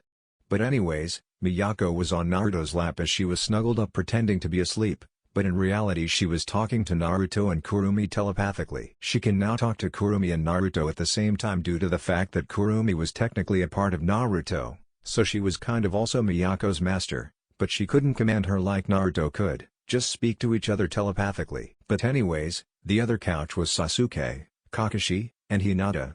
Kakashi was asking Haku questions, Hinata seemed annoyed, and Sasuke didn't seem interested. However, in his mind he was judging Haku. What does the Dobi see in her? I mean, sure, she may be a tiny bit attractive, but she's a civilian, so what's all the fuss about? If anything, he should be paying attention to me. I am an Uchiha after all, he thought smugly. "How did you meet Naruto?" asked Kakashi. She blushed slightly, something that didn't go unnoticed by everyone. Sasuke was looking at her, but he didn't seem to be paying attention to her. He was lost in his thoughts. Hinata looked extremely annoyed and Kakashi giggled perversely. "Well, I was walking about the forest and I saw him laying on the ground. He looked tired, so I stayed with him until he woke up. He woke up, we talked for a bit and began to wander around. That's where we found Miyako-chan. I eventually found out he was a Konohanin and I asked if I can go to Konoha with him, and here we are," she said with a smile. "I'm surprised I remembered all of that," thought Haku, since before they came Naruto told her to tell them that if they ask how they met or where they met. "I see," said Kakashi, not seeing anything suspicious about that. "But why didn't you tell us about her, Naruto?" asked Kakashi. "Well, I was gonna wait until she came to tell you guys," replied the blonde. "I see. Well, when we return we'll meet with Hokage-sama to have you come to Konoha," said Kakashi. Haku nodded, then they continued with their day. Dazunai eventually finished the bridge faster than expected with the help of 500 Naruto clones, much to Kakashi's surprise, but he realized that the Kyuubi probably taught him that jutsu, considering all her Jinchuriki have been Uzumaki and the jutsu was created and mostly used by them due to their massive chakra reserves. But Naruto is an Uzumaki and Jinchuriki, so it isn't that surprising he could make that much clones. When they were getting ready to leave, Kakashi spoke, "That's odd. Zabuza didn't show up again. The hunter nin that got him didn't follow the standard procedure, so I assumed he was alive. Maybe I was wrong." Miyako started yipping. It's because he was scared of Master's super cool powers. They started at the fox, wondering what she said. Naruto chuckled and said, "Alright Miyako-chan, hop on, we're about to leave." The fox got on and they began to walk. When they arrived at the bridge there was a crowd waiting for them. Inari ran to Naruto and hugged him. "Thank you for showing me to never lose hope, Naruto-ni-chan." "No problem, Inari. Just promise me you'll protect your super bridge builder Gramps and beautiful mother," he said as he ruffled his hair. Hinata's and Haku's eyes started twitching when he called her beautiful. Tsunami was blushing a bit at being called beautiful and Tazuna laughed, but they were both smiling at the scene. "I will," said Inari. "Alright Naruto, enough chit-chat, we have to leave," said Kakashi. Then they started talking away, saying their goodbye. When they were in the distance, Tazuna realized something. "Wait, we haven't named the bridge." The crowd started talking and Tsunami spoke up. "How about the Great Naruto Bridge?" she said with a smile. Then the crowd started muttering, then they all agreed and burst into cheers. Naruto could hear all of that with his Kyuubi-enhanced hearing. He smiled. He had a bridge named after him. Every day is usually uneventful for the Eternal Guards Izumo and Kotetsu. Today is no different. However, they saw 5 figures coming towards the gates. However, one of them they didn't recognize. "Team 7 returning from a C-ranked mission," said Kakashi, and they all showed their IDs except Haku. "So who's that?" asked Izumo, glancing over at Haku. "Naruto's girlfriend." Haku's face became beet red and started sputtering. Naruto laughing and Hinata glared at Kakashi. Much to his surprise, he didn't know Hinata was capable of glaring. However, soon enough a perverted smile came to his face, which was luckily hidden by his mask. Jiraiya-sama would be as sarcastic at learn his godson has two women after him, but pushed those thoughts aside and said, "No, but in all seriousness, she's someone who wants to become a civilian, so she came with us." They both nodded and the team and Haku walked in. The guards looked at each other, then Izumo spoke up. "She was kinda cute." Then Kotetsu nodded. When Team 7 and Haku arrived to the Hokage's office, Kakashi began giving his report. "Hokage-sama, we're back from our C-ranked mission, however we ran into problems. This mission was turned into a B-ranked mission due to the appearance of the Demon Brothers. We apprehended them and stopped them, but we encountered Zabuza Momoyuki and forced him to flee. After that not much happened. The bridge builder finished the bridge with the help of Naruto and the mission was successful. The client said he would pay for an A rank once the country gets back on track." The Hokage looked a bit shocked that they encountered two missing nin and are still here, but didn't say anything because they had Kakashi and are safe. "Very well, this will go under an A-ranked mission and you will receive the pay as well." They nodded and then the Hokage started speaking again. "Now who is this?" he asked as he shifted his attention to the female who was practically on Naruto's arm. He noticed the sleeping fox on his head too, but decided he would Kakashi ask about it later. "This is Haku-chan. I met her at the wave and she wishes to come to Konoha and live as a civilian," replied Naruto. The Hokage saw no problem with this and allowed her. "Very well, you would be registered as a civilian, but where will you live? I can show you places, or do you have a place already?" "She can stay with me," said Naruto. It would be safer for her and make leaving for his training easier. Kakashi gave a perverted giggle at the thought of the two of them living together, but Hinata was not a big fan of that idea. She was about to voice her opinion but got interrupted. "Would you want that, Haku? Or would you like me to fin?" "I would love that," said Haku a little too quickly for Hinata's liking. When she realized what happened, her face resembled a tomato. Hinata grit her teeth and clenched her teeth at this. The Hokage laughed and said, "Very well. I welcome you to Konoha." "Thank you, Hokage-sama," replied Haku with a bow. They all leave the room except Kakashi and Naruto. Haku was gonna stay with Naruto, but then he said, "Haku-chan, please wait for me outside, I'll be out shortly. I have something I have to get real quick." She nodded and left. However, on the way out Hinata gave her a dirty look and walked away. "Wonder what her problem is. She's been giving me dirty looks ever since I met her. I'll have to ask Naruto-kun about it." Her face became red when she realized the honorific she gave him. Back in the Hokage's office stood Naruto and Kakashi. "So what did you need, Naruto?" said the Hokage. He already knew what he was going to ask for, but still. "Can I have my father's inheritance?" said Naruto. Hiruzen nodded and stood up. He walked up to the fourth Hokage's portrait and opened a safe that held a single scroll.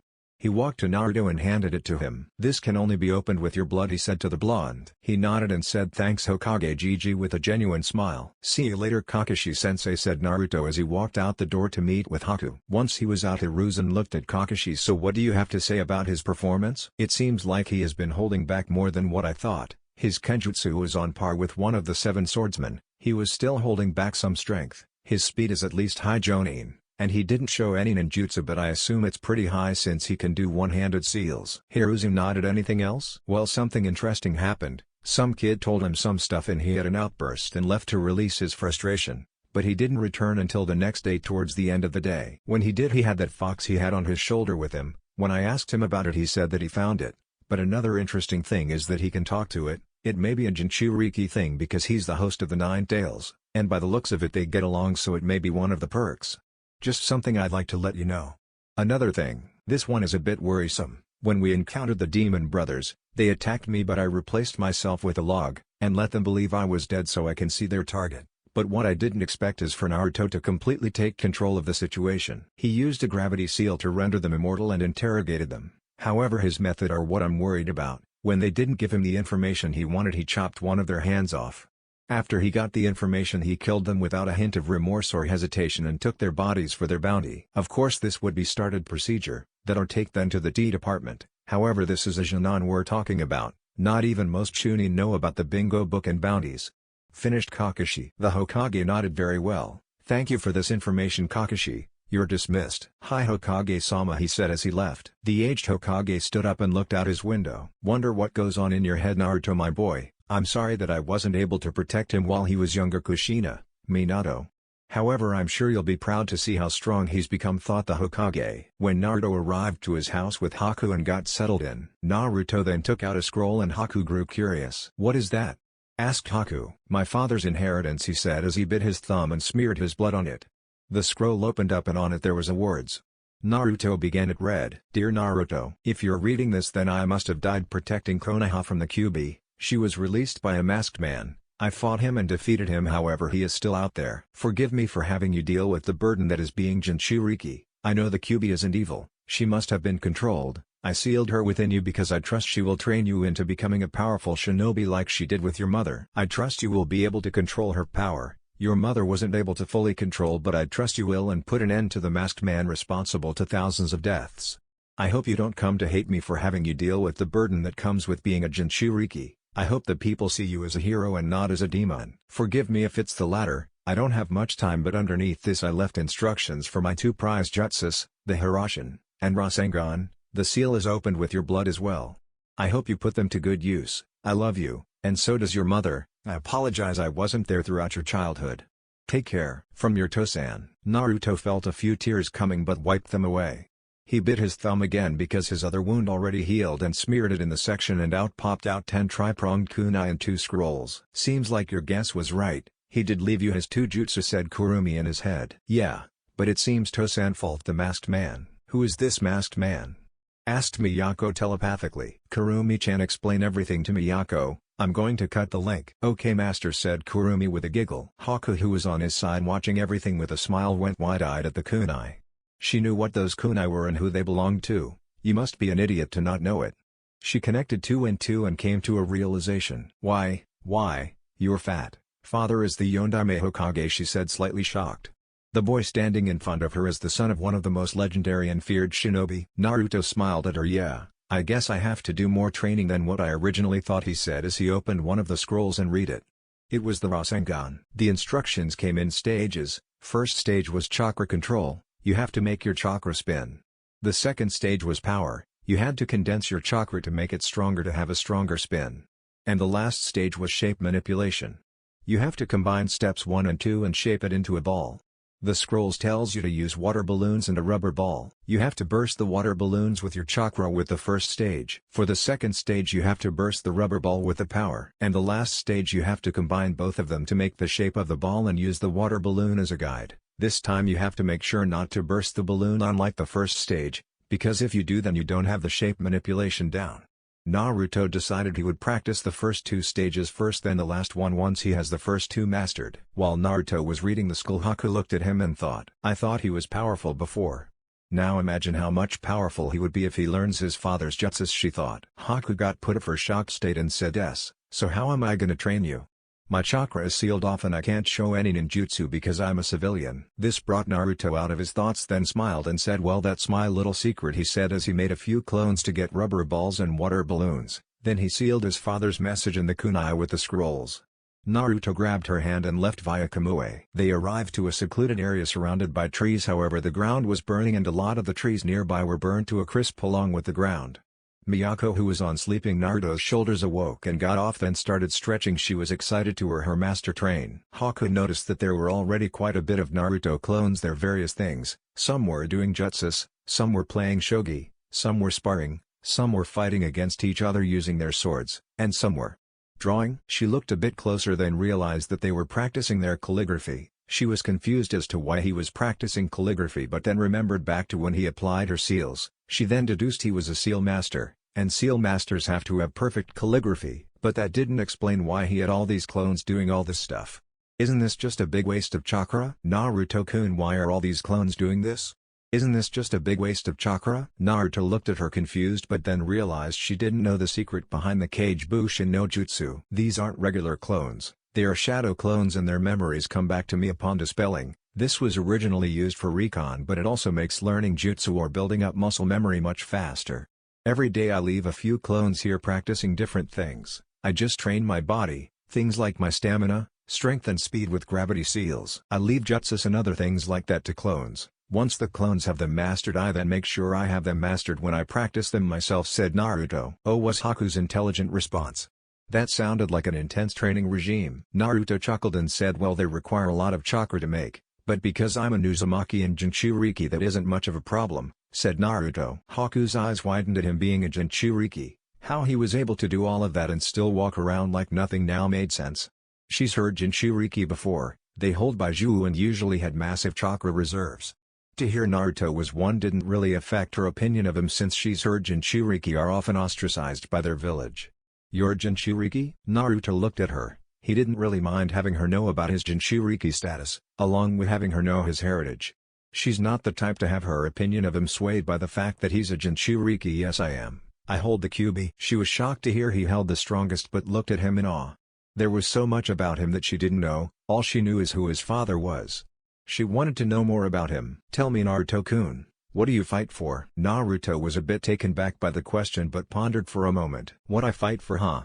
There are many things I fight for, but one of the main things I fight for my ambition to bring back my mother's clan, the Uzumaki clan. I also wish to protect the people who helped me and cared about me. Before I met Kurumi I wanted to become Hokage so I can have people acknowledge me. But when I met her and she told me about my parents my ambition changed for what it is right now. I also wish to defeat the masked man for controlling Kurumi-chan and essentially killing my parents," said Naruto. Hearing this, Haku couldn't help but smile, but at the same time her heart felt a pang of pain upon hearing of this Kurumi person. She didn't know if she was a parental figure or if they had romantic relationship, but she decided to push that aside. "What I believe is that one becomes truly strong when you fight for your precious people.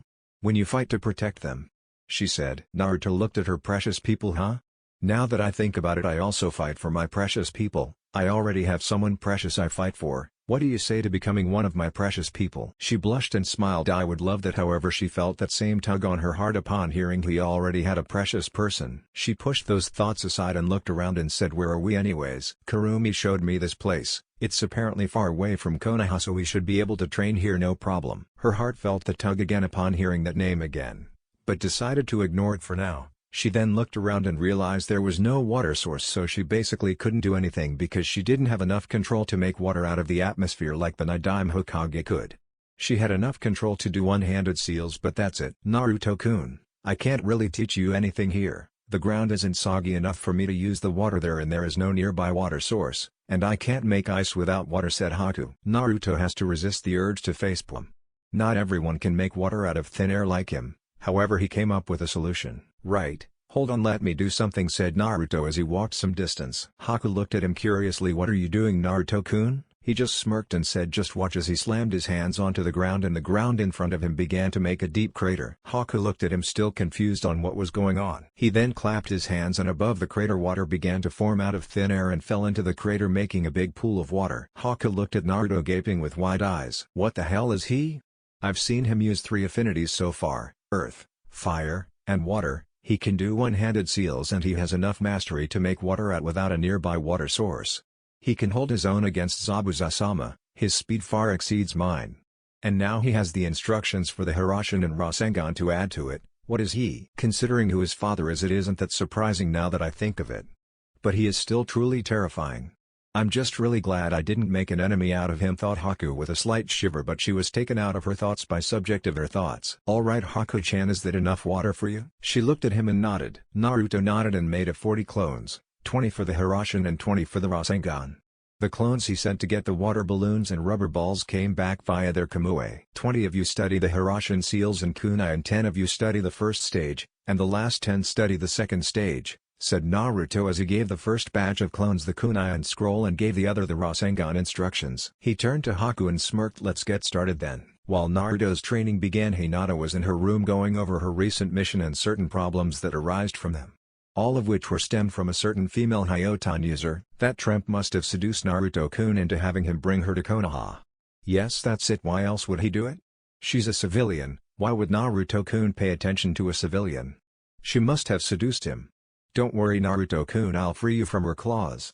She is a civilian after all," she thought darkly. Chapter 8, Chunin Exams Part 1. "Hyotan, hire you no jutsu, ice release, ice dragon jutsu," said a blonde as he formed a one-handed seal out of thin air. Water began to form and as it appeared it froze and it began to take the form of a frozen dragon. It was hovering behind Naruto, glaring at the tree in front of it with its wide glowing eyes. It then thrust forward towards the tree. On impact it froze. The tree then broke into hundreds of small ice shards. "If that was a person they would have been dead," mused a black-haired female as she looked at the tree's broken remains on the floor. "Yeah, I know for sure. I certainly wouldn't want to come in contact with this jutsu," replied Naruto. He turned to look at Haku. Since she arrived she hadn't changed her appearance much, she only changed her colorway. Her pinstripe shirt and long skirt was now white and had a white haori with light blue trimming, On her waist was a light blue sash that hung like her old one. Naruto also made her a mask like the one she had but without the Kiri emblem, and instead of red design it was light blue like her haori. She hid it inside her haori because people would question you if you had a mask hanging for everyone to see, and like Naruto,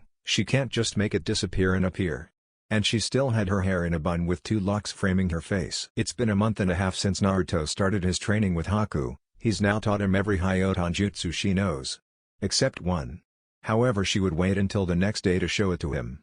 One thing that was on Haku's mind right now is that his stamina was insane. They've been training for 4 hours and she's had to take multiple breaks and he hasn't stopped. However, the thought of his insane stamina started drifting Haku's train of thought into different, more inappropriate thoughts.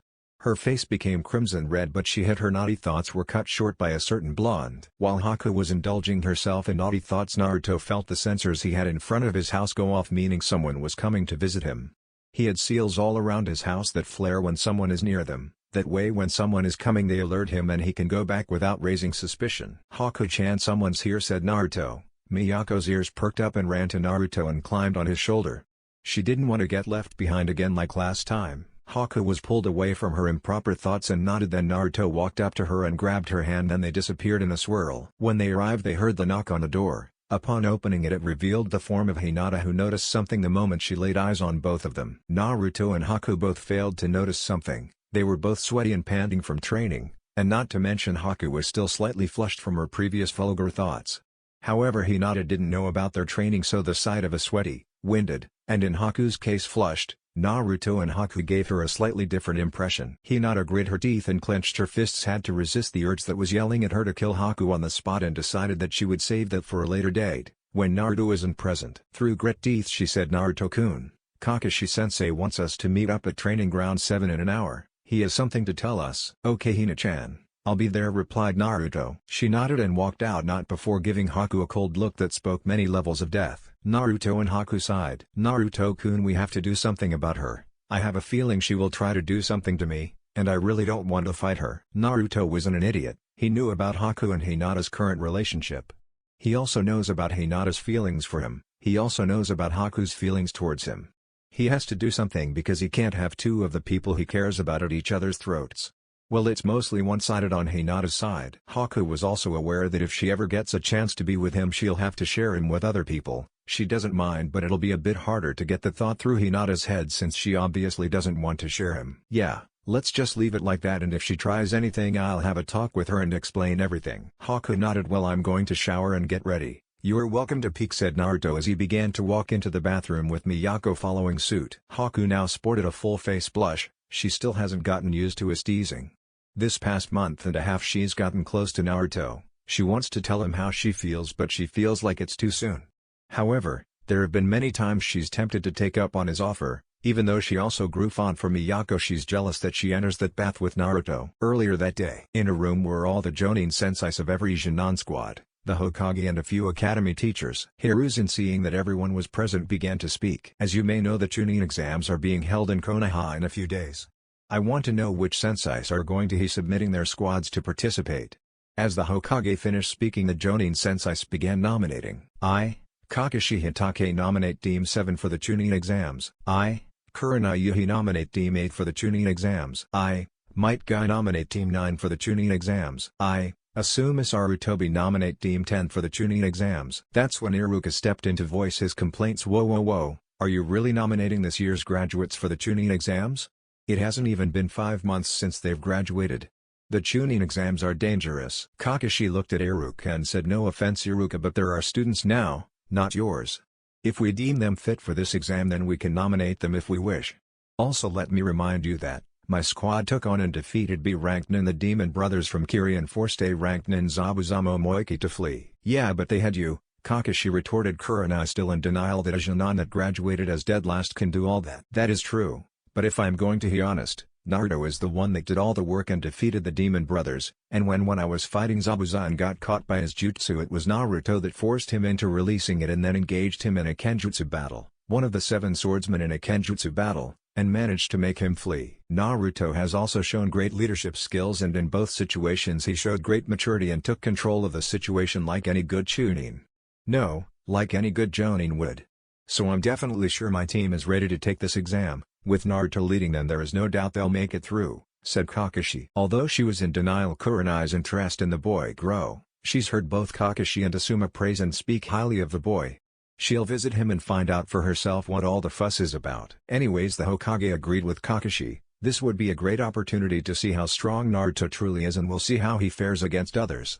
The Hokage called the meeting off and the Jonin senseis went off to tell their squads about the exam. When Naruto arrived with Miyako on his shoulder to training ground, Naruto was shocked to see Kakashi was on time. Naruto pointed the accusing finger at Kakashi and dramatically said, with Miyako yipping and looking as shocked as Naruto, Why, you're on time." The squad sweat dropped.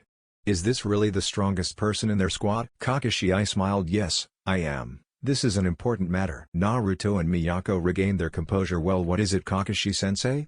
asked Naruto, although he already knew what this was about. "I've nominated my cute little Jinan for the Chunin exam," said Kakashi with another smile as he handed them their registration papers. "Gee, Kakashi-sensei, when you say it like that you make it sound a bit creepy," said Naruto as he got his registration paper. Kakashi got a depressed aura around and was muttering something about disrespect students. "Well, it's up to you if you want to take this test. If you do, then go to the academy in 3 days at 12, said Kakashi before he spoke up again. "Well, Johnny," said Kakashi as he disappeared in a poof of smoke. Naruto looked at his squad. "So I assume you guys are taking this?" Hinata nodded and Sasuke snorted and said, "Of course I will." "So do you guys want to get ramen?"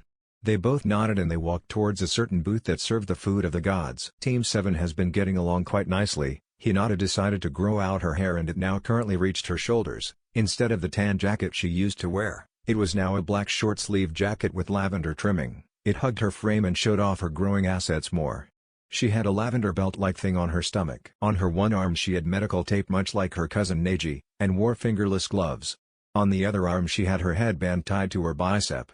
She has back shorts that stopped on her mid-thigh and long black shinobi sandals that stopped just below her knees. She had black stockings visible on one thigh, but on the other it was covered by white medical tape. On her waist was a black holster like Naruto's, which Naruto also added the storage seal. Besides the holster was her mask. Her sword and sheath were on the other side of her waist. Sasuke had a black high-collared shirt with the Uchiha symbol on the back.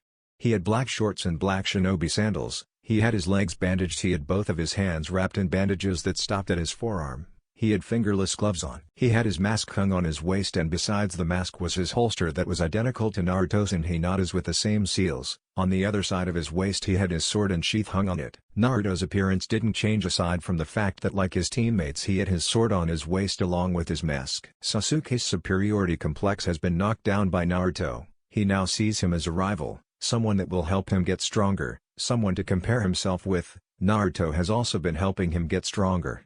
Sasuke always believed he is a lone avenger and didn't need anyone, that they would just hold him back. Oh, how wrong he was. Actually, it's thanks to Naruto that Sasuke is as strong as he is now. He's taught him some jutsu and even helped him awaken his Sharingan. He now has it at 2 Tomoe. Naruto also put gravity seals on both him and Hinata, and their speed is greatly improved. Much to their disappointment, they aren't nearly as fast as Naruto. But compared to their other previous classmates, they'll certainly leave them in the dust. Hinata has also been learning a lot with Naruto. She's been practicing striking her target's tenketsu faster. She was now proud to say that she was nearly as good as her cousin Neji at their family's Juyin style. Their teamwork is practically flawless, much to Kakashi's happiness. With all three of them, they don't even need to communicate to figure out what the other is planning. Spending so much time training together has made a greater understanding on each other's fighting styles. They even can work in sync with Miyako. Currently Naruto has been trying to get them into Kenjutsu. Hinata and Sasuke have never really put much thought about ever learning Kenjutsu, but after seeing Naruto go at it with Zabuza their interest grew. There is also the fact that Naruto told them it's best if a shinobi is well-rounded. They agreed and have been training. They're not as good as Naruto, but they're definitely Chunin material. The Chunin exams won't know what hit them. Team 7 was currently nearing the ramen stand when they heard some ruckus. Naruto looked at them and they decided to see what the fuss was about. Both Hinata and Sasuke put on their masks and along with Miyako they took to the trees to scout the situation while Naruto walked up to them. The masks were Naruto's idea. He said it would be a team thing since he had one. Sasuke's mask was all white with eye holes so he can show off his Sharingan. There was a red outline around the holes and a red stake going down from the eye holes. Think Jiraiya's red marks. Hinata's was white with black slit eye markings similar to those the Kirionbu had. It had lavender lines around where the eyes are that resemble the veins that pop out when the Byakugan activates. When they arrived at the scene they saw 5 people, 3 of them they recognized. They were Konohamaru and his 2 other friends, but the other 2 they didn't. One was obviously female and had her hair tied up on 4 ponytails and she had a giant fan on her back. The other one had a full-body kitty suit with makeup. Hinata and Sasuke stayed in the trees, and if the situation escalated they would make their presence known. Naruto also taught them how to hide their chakra in the sunshine. Just let him go, Kankuro said the female. No, Tamari, I need to teach this little punk a lesson, said the newly identified Kankuro. Stop, let's go. What if Gaara comes, said the newly identified Tamari. This is when Naruto decided to show up. So what are you guys doing assaulting the Hokage's grandson? I'm sure it isn't in Suna's best interest to start a war because the Kazekage's kids hurt the Hokage's grandson, said Naruto as he walked up to them with his mask on. Who are you? Kankuro asked the masked blonde. Naruto took off his mask and hung it in his waist and looked at them. However, this action caused a small blush to appear on Tamari's face due to the blonde's appearance. My name isn't important, but just drop the kid. Tamari was now interested. She decided to test the hunk and see if he was all bark. Well, handsome, why don't you do something, she said as she reached for her fan but was unable to finish due to something cold and sharp made contact with her neck, not enough to draw blood through. Now Tamari-chan, I would really hate to become a criminal for killing the Kazekage's children, so let's not do anything reckless and leave the kid alone, said Naruto from behind her, but made sure that Kankuro also heard the threat. Tamari just nodded, staring at spot where blonde was, and she felt the blade retreat. He appeared there again. Kankuro dropped Konohamaru and he ran to him. Thank you, Naruto-Nisan, said Konohamaru as his friends went to him. Alright, now go and try to keep out of trouble, said Naruto as he ruffled his hair. They nodded and ran off. Naruto looked at the 2 people in front of him. So I assume you 2 are here for the Chunin exams. They both nodded. Hina-chan, Sasuke, Miyako, you can come down. As soon as he said that, 2 masked figures appeared next to Naruto and a small black fox appeared on his shoulder. They took off their masks and looked at them. Then Naruto said something, tell your teammate to come down. As he said that, a red-haired boy with dark circles around his eyes appeared in a swirl of sand. Tamari, Kankuro, I saw everything. You're an embarrassment, Suna. But Gaara, the kid ran and shut up or I'll kill you, interrupted the newly identified Gaara with bloodlust on his voice.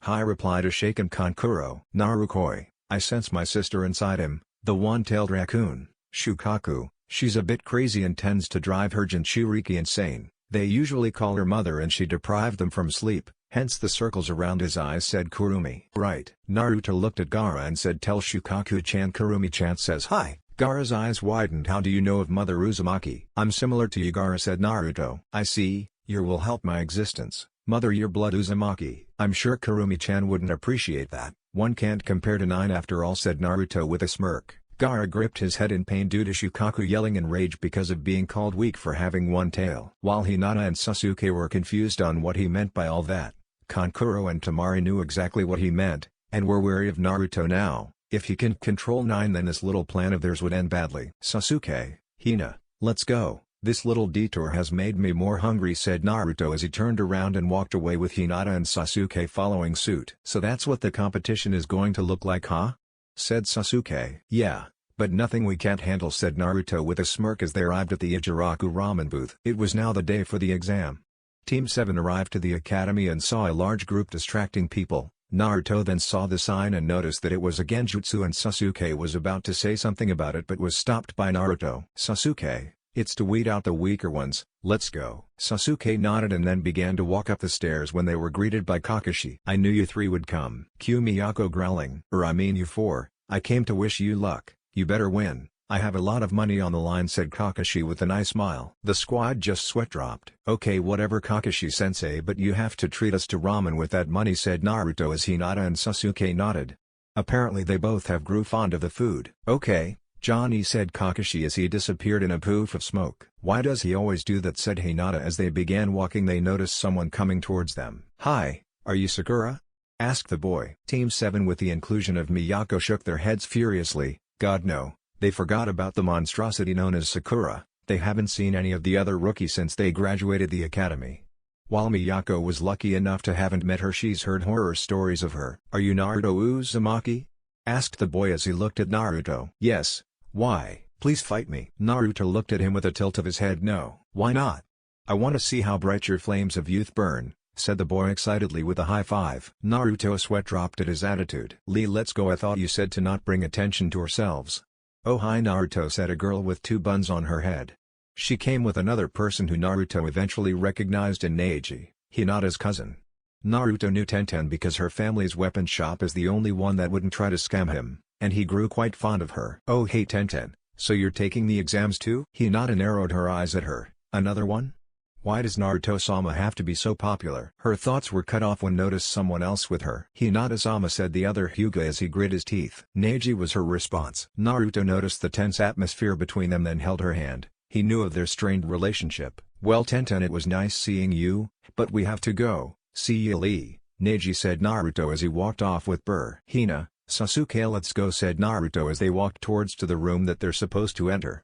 Upon entering they were hit with a wave of killer intent. They just shrugged it off and noticed a familiar group of people. The rookie 9 were all there. They all looked the same. Ah Sasuke-kun, you look so cool. They heard a screech and a pink blur made its way to Sasuke before he held his hand out to stop her. Shut up Sakura, you're annoying, said Sasuke.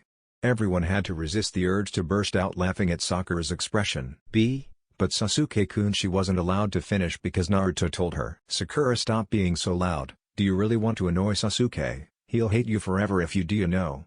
Then you'll never have a chance to date him, said Naruto. Sakura had a look of fear present on her face. Sasuke-kun hating me?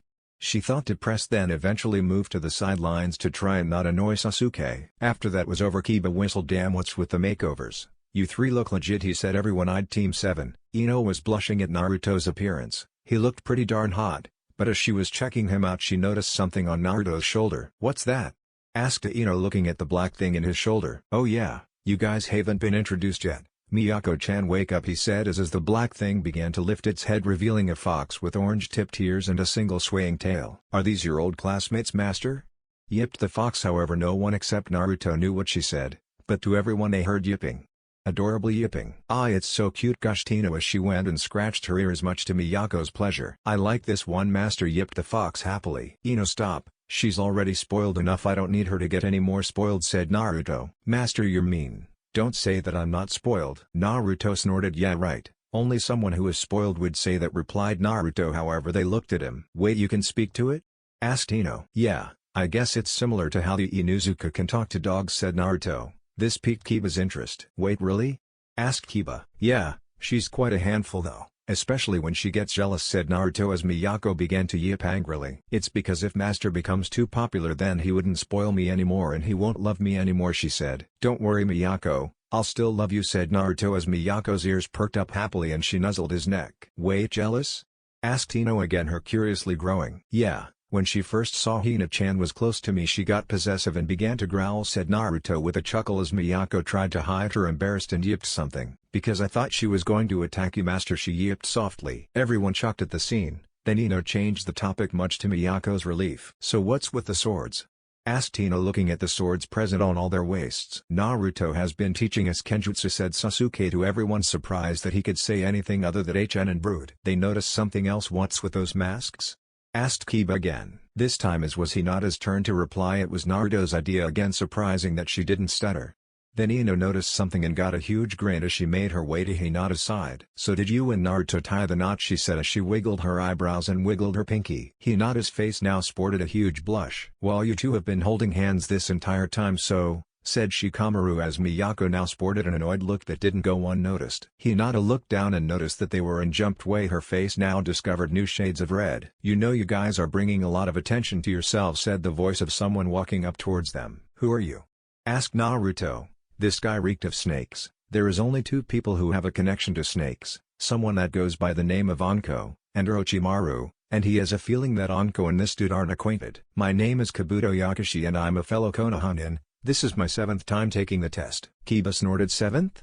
Wow, you must suck. Well, maybe it's just that these exams are hard, replied Kabuto, but throughout my time I've gathered information on every ninja here. Here are my ninja info cards. Anyone you want to know about? Information on Naruto Uzumaki, Sasuke Uchiha, and Hinata Hyuga, said Kiba. Everyone just looked at him and Kabuto just laughed and said okay. Naruto Uzumaki graduated as dead last in the academy and was put in Team 7 with Hinata Hyuga and Sasuke Uchiha under their sensei Kakashi Hatake. He has completed 1A ranked mission, 1B ranked mission, 22C ranked missions, and 61 D-ranked missions.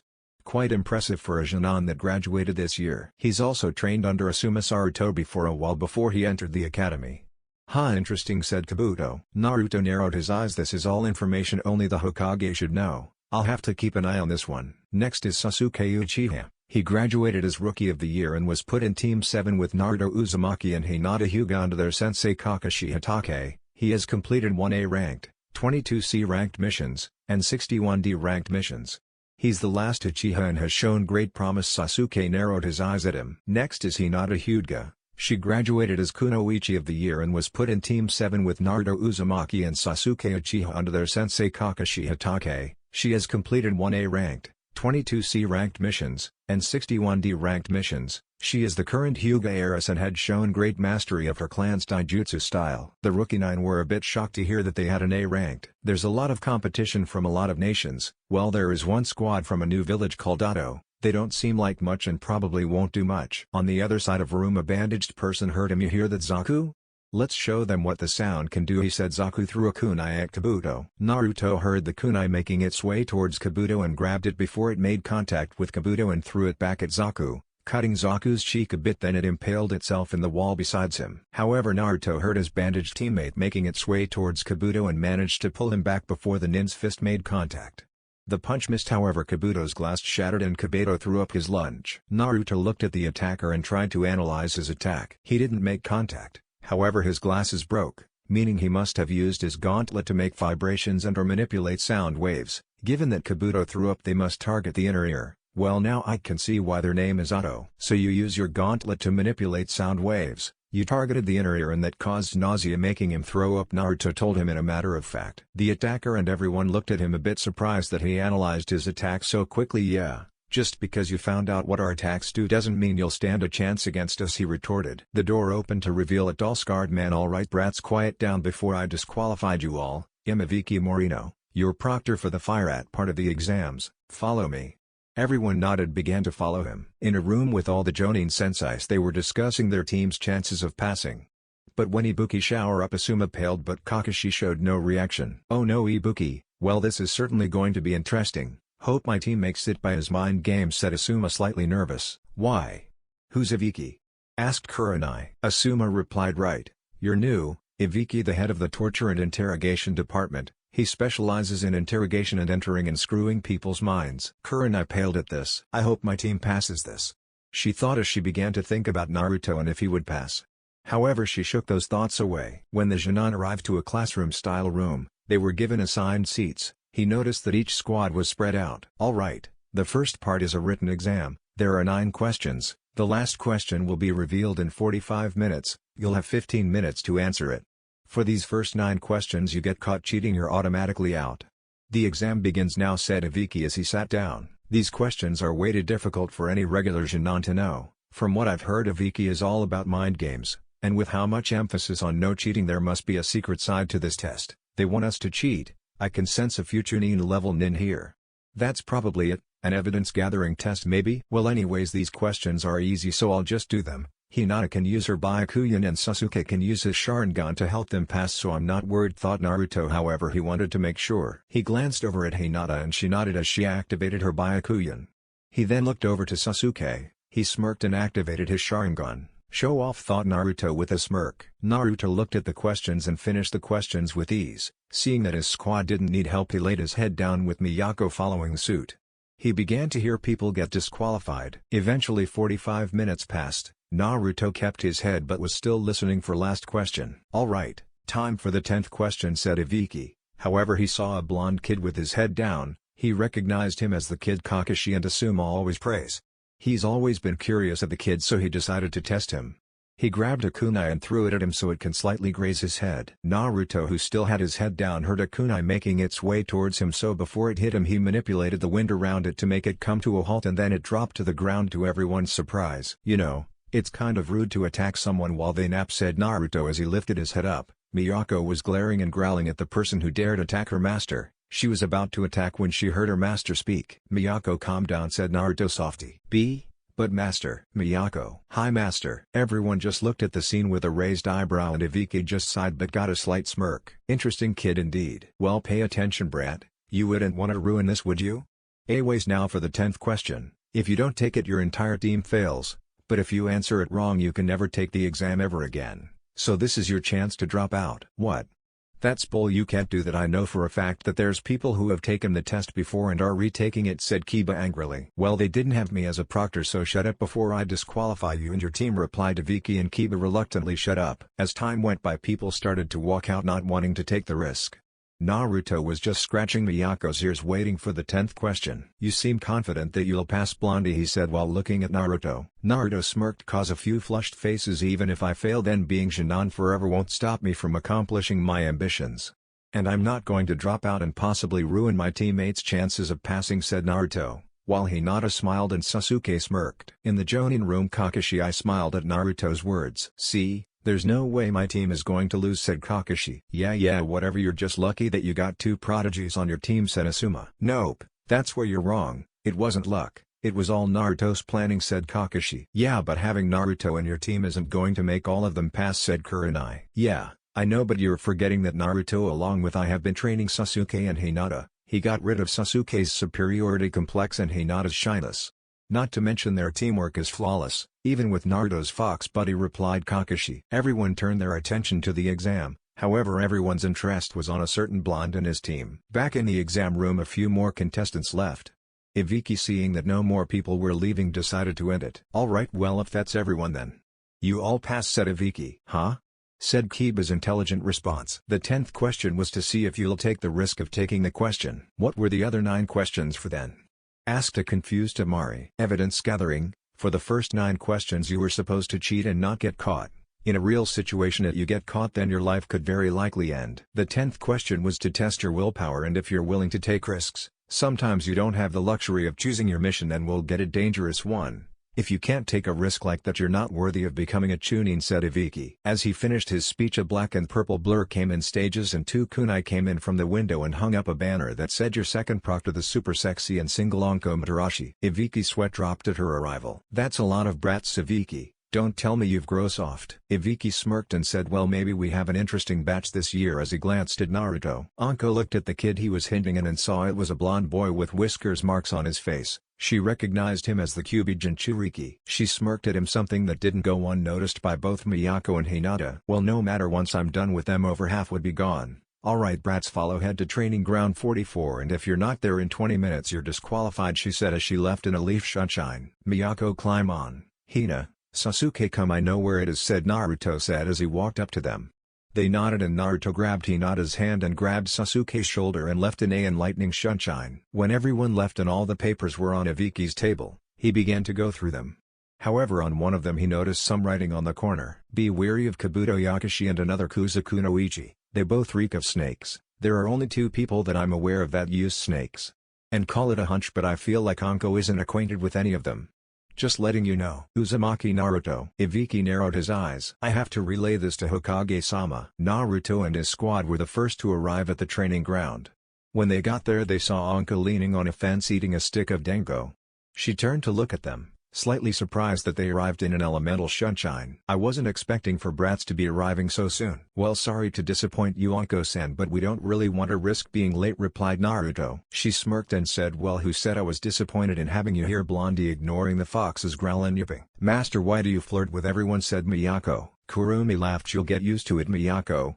But don't worry, he still loves both of us. Our Anko-san, I didn't know you were into younger ones, said Naruto. Anko laughed and the dango stick in her mouth, old enough to kill, old enough to have sex. Naruto chuckled. I guess you're right, Anko-chan. She smirked and laughed. I like you, kid. You're interesting. Hinata's eyes narrowed. Damn it, not another one. A few minutes passed and contestants began to arrive. Soon enough everyone was there. Already brats, welcome to the training ground 44, also known as the Forest of Death, where the second portion of the Chunin exams will take place. Chapter 9, Chunin Exams Part 2. Everyone was taken aback at the training ground's nickname. Why is it called the Forest of Death? Asked Kiba curiously, albeit warily. The second part of the test will be proctored by me.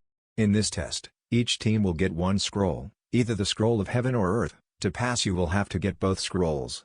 Once you've acquired both scrolls you'll need to head over to the tower in the middle of this place. To get there you just have to follow the lake that is in the middle of the entire place. Well, how long are we going to be in there? asked Ino. 5 days, replied Anko, only to get a smirk at their reactions. 5 days? 5 days? What are we going to do about food? Exclaimed Choji. That's easy, this place is filled with lots of edible things. Well, that is if they don't eat you first. Oh, and also make sure not to eat the poisonous berries, those can do some nasty things to you. Other than that, this place is basically a buffet. Everyone groaned. Hinata was a bit weary and said softly to Naruto, I'm gonna have to admit this is kind of intimidating.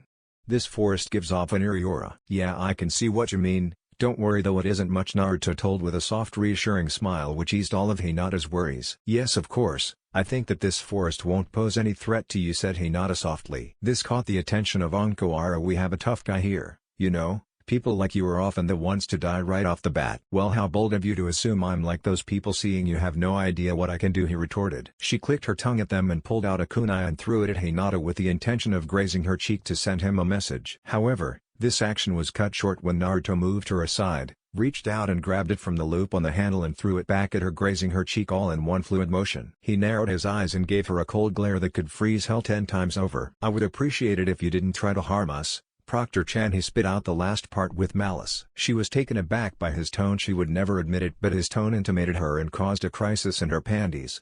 She simply clicked her tongue. Che, whatever brat, just pay attention. Hinata looked at him red-faced and smiled to herself. He's always protecting me. However, within his mind, a certain someone was a bit worried. Kurumi will have to have a talk with Naruto sometime soon. Everyone raised up when they saw Anko give a big grin and continue. Before I start this test, I'm going to need you to sign these, she said as she reached into her coat and pulled out a stack of papers. What are those?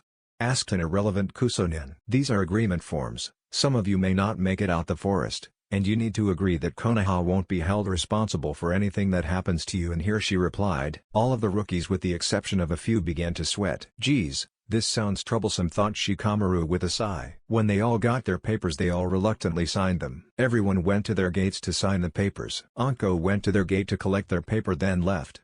A few minutes passed and through a loudspeaker they heard, "Alright brats, are you guys ready?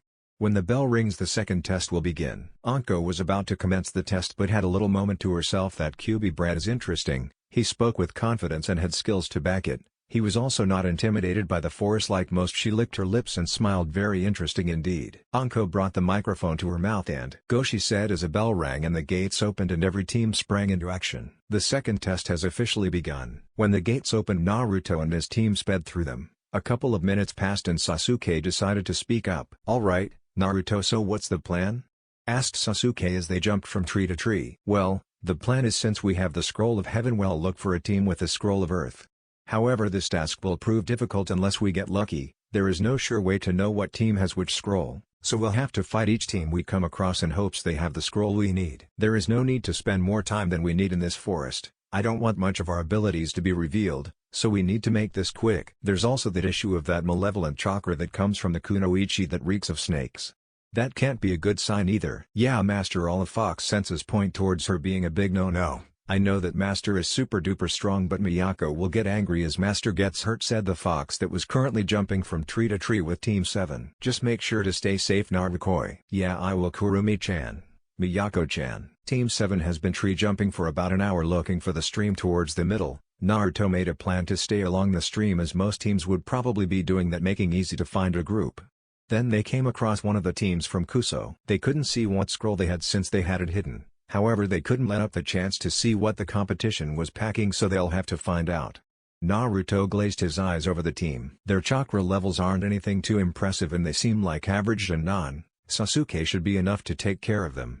His training has been coming along very nicely, thought Naruto. Sasuke is held as a prodigy by Konoha, which isn't that far off from the truth. Of course, it doesn't reach the likes of Itachi, Uchiha and Naruto, but very much like Naruto, Sasuke and Sponge. Sasuke isn't as big of an ignorant asshole as before, so Naruto didn't mind him as much as before, as long as he has the strength to back up his boasting. Sasuke, take care of them. I'll back you up if necessary, whispered Naruto. Humph, as if I'll struggle with these weaklings, said Sasuke with a famous Uchiha smirk. You idiot, don't show off too much, and don't get distracted from our objective. We're here for their scroll, not to show off, said Naruto. Then Sasuke nodded yay sheesh and left. The Kusa team was currently all sitting around planning their next move. The female in the group began to speak. Ninori, how about we? She was cut off by the sound of a kunai tearing through the air, making its way towards them. On instinct, they all jumped away and pulled out a kunai, With their guard up they began to examine the field around them trying to find the culprit that threw the kunai to them. Sasuke appeared in front of them mask and all and said hello. I am here for your scroll, he said with a bow. What this hell is this idiot doing? I said a quick in and out not to play with them and show off. Sigh okay whatever I'll just continue watching, said Naruto internally as he looked on. Hey, so you showed yourself, too bad you're outnumbered, said the now identified Nori. Sasuke scoffed at this. What good will numbers do if you're all weak? It's as if 100 ants were to go against an armadillo, they'll all end up dead in the end, he taunted. Apparently the taunt worked because the green-haired nin got mad. Against grit teeth he replied, I'll show you weak, he said as he took out a couple of kunai and threw them at Sasuke and rushed towards him. Sasuke whipped out a kunai and blocked them. He then noticed his female companion coming at him with unimpressive speeds. Then she attempted to kick Sasuke, keyword attempted. Because her leg never made contact, Sasuke moved out of the way and considered using a jutsu but went against it and decided to fight with only taijutsu. Naruto said not to show off either way. The fact that he wasn't even trying to attack and just dodging their attack infuriated the female. She ran back at him. With two people attacking him, he'll for sure struggle, she thought.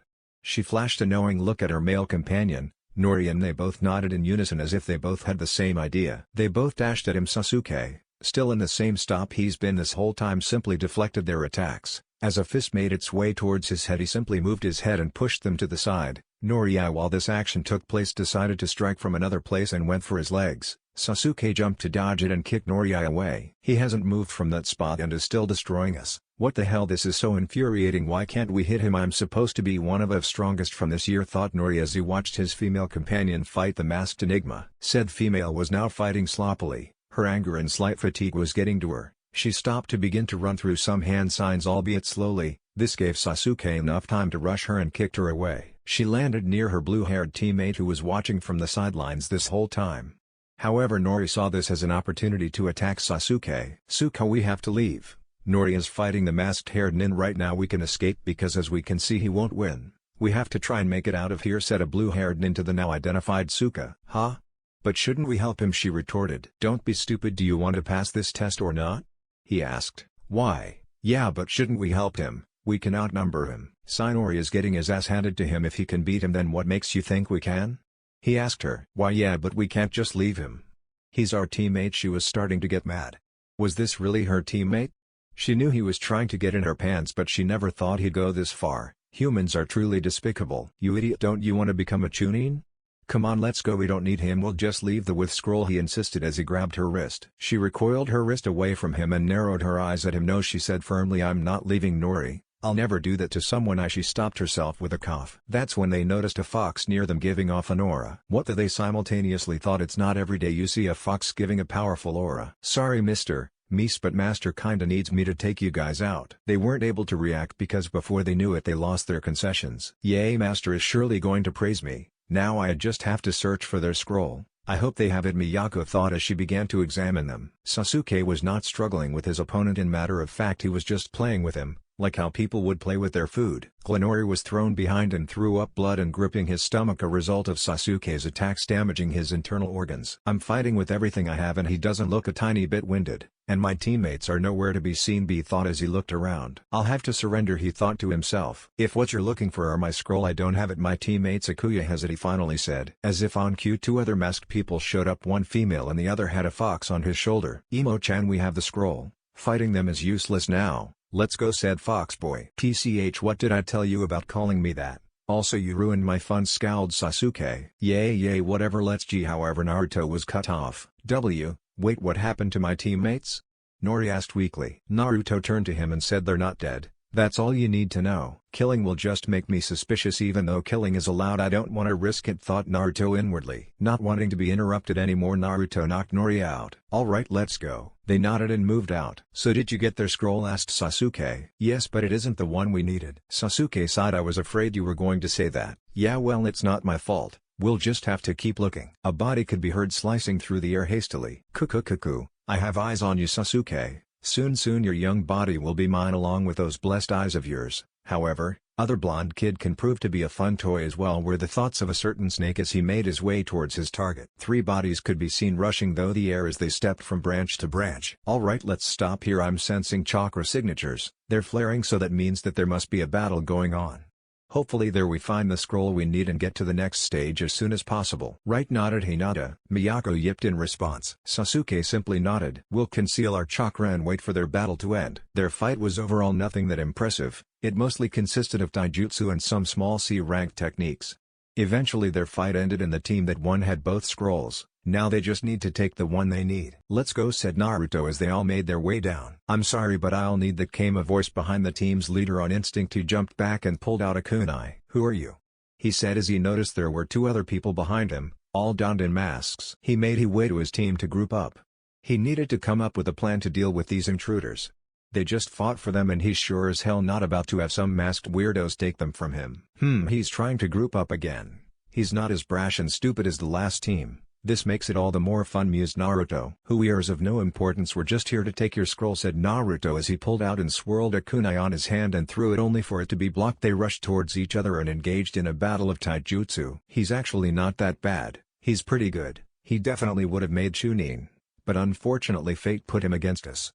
Ew, wait, I probably sounded like Hinata's cousin right there, Naruto mused to himself. You know, you're actually not too bad, but I'd rather this not drag out, said Naruto as he dodged a punch and grabbed his arm and slammed him into the ground with a crunch. There go a few bones. With a single hand sign the ground shifted and made cuffs around his arms and legs, locking him into place. He had to dodge an incoming kunai. Get away from him, she said angrily as she pulled out another and prepared to battle him. He turned to look her and simply put his arm put, and she began to feel an invisible force push her towards him and then spammed her into the ground. More bones were broken at the moment and locked her in place. He turned to look at the last remaining teammate. Who is the scroll, asked Naruto. The other teammate was scared out of his shit. This man just waltzed in and completely wiped the floor with his 2 teammates. His 2 teammates that he looked up to and were considered the strongest Shinin from their village. Kakasumi has it, he said, not wanting to end up in the same state as his teammates. You're saying it as if I knew who that was, deadpanned Naruto. She's the girl. Miyako. Yes master, I'm on it, yipped the fox a little too happily for the nin's liking as she began to search Kasumi. Why do they all make the females carry them? This is starting to get predictable, he mused to himself. Aha, I found it master. I expect a reward, she yipped. Yeah, you know what to do. The fox yipped in reply and swallowed the scroll, much to the other team's disgust, but decided to say nothing on it,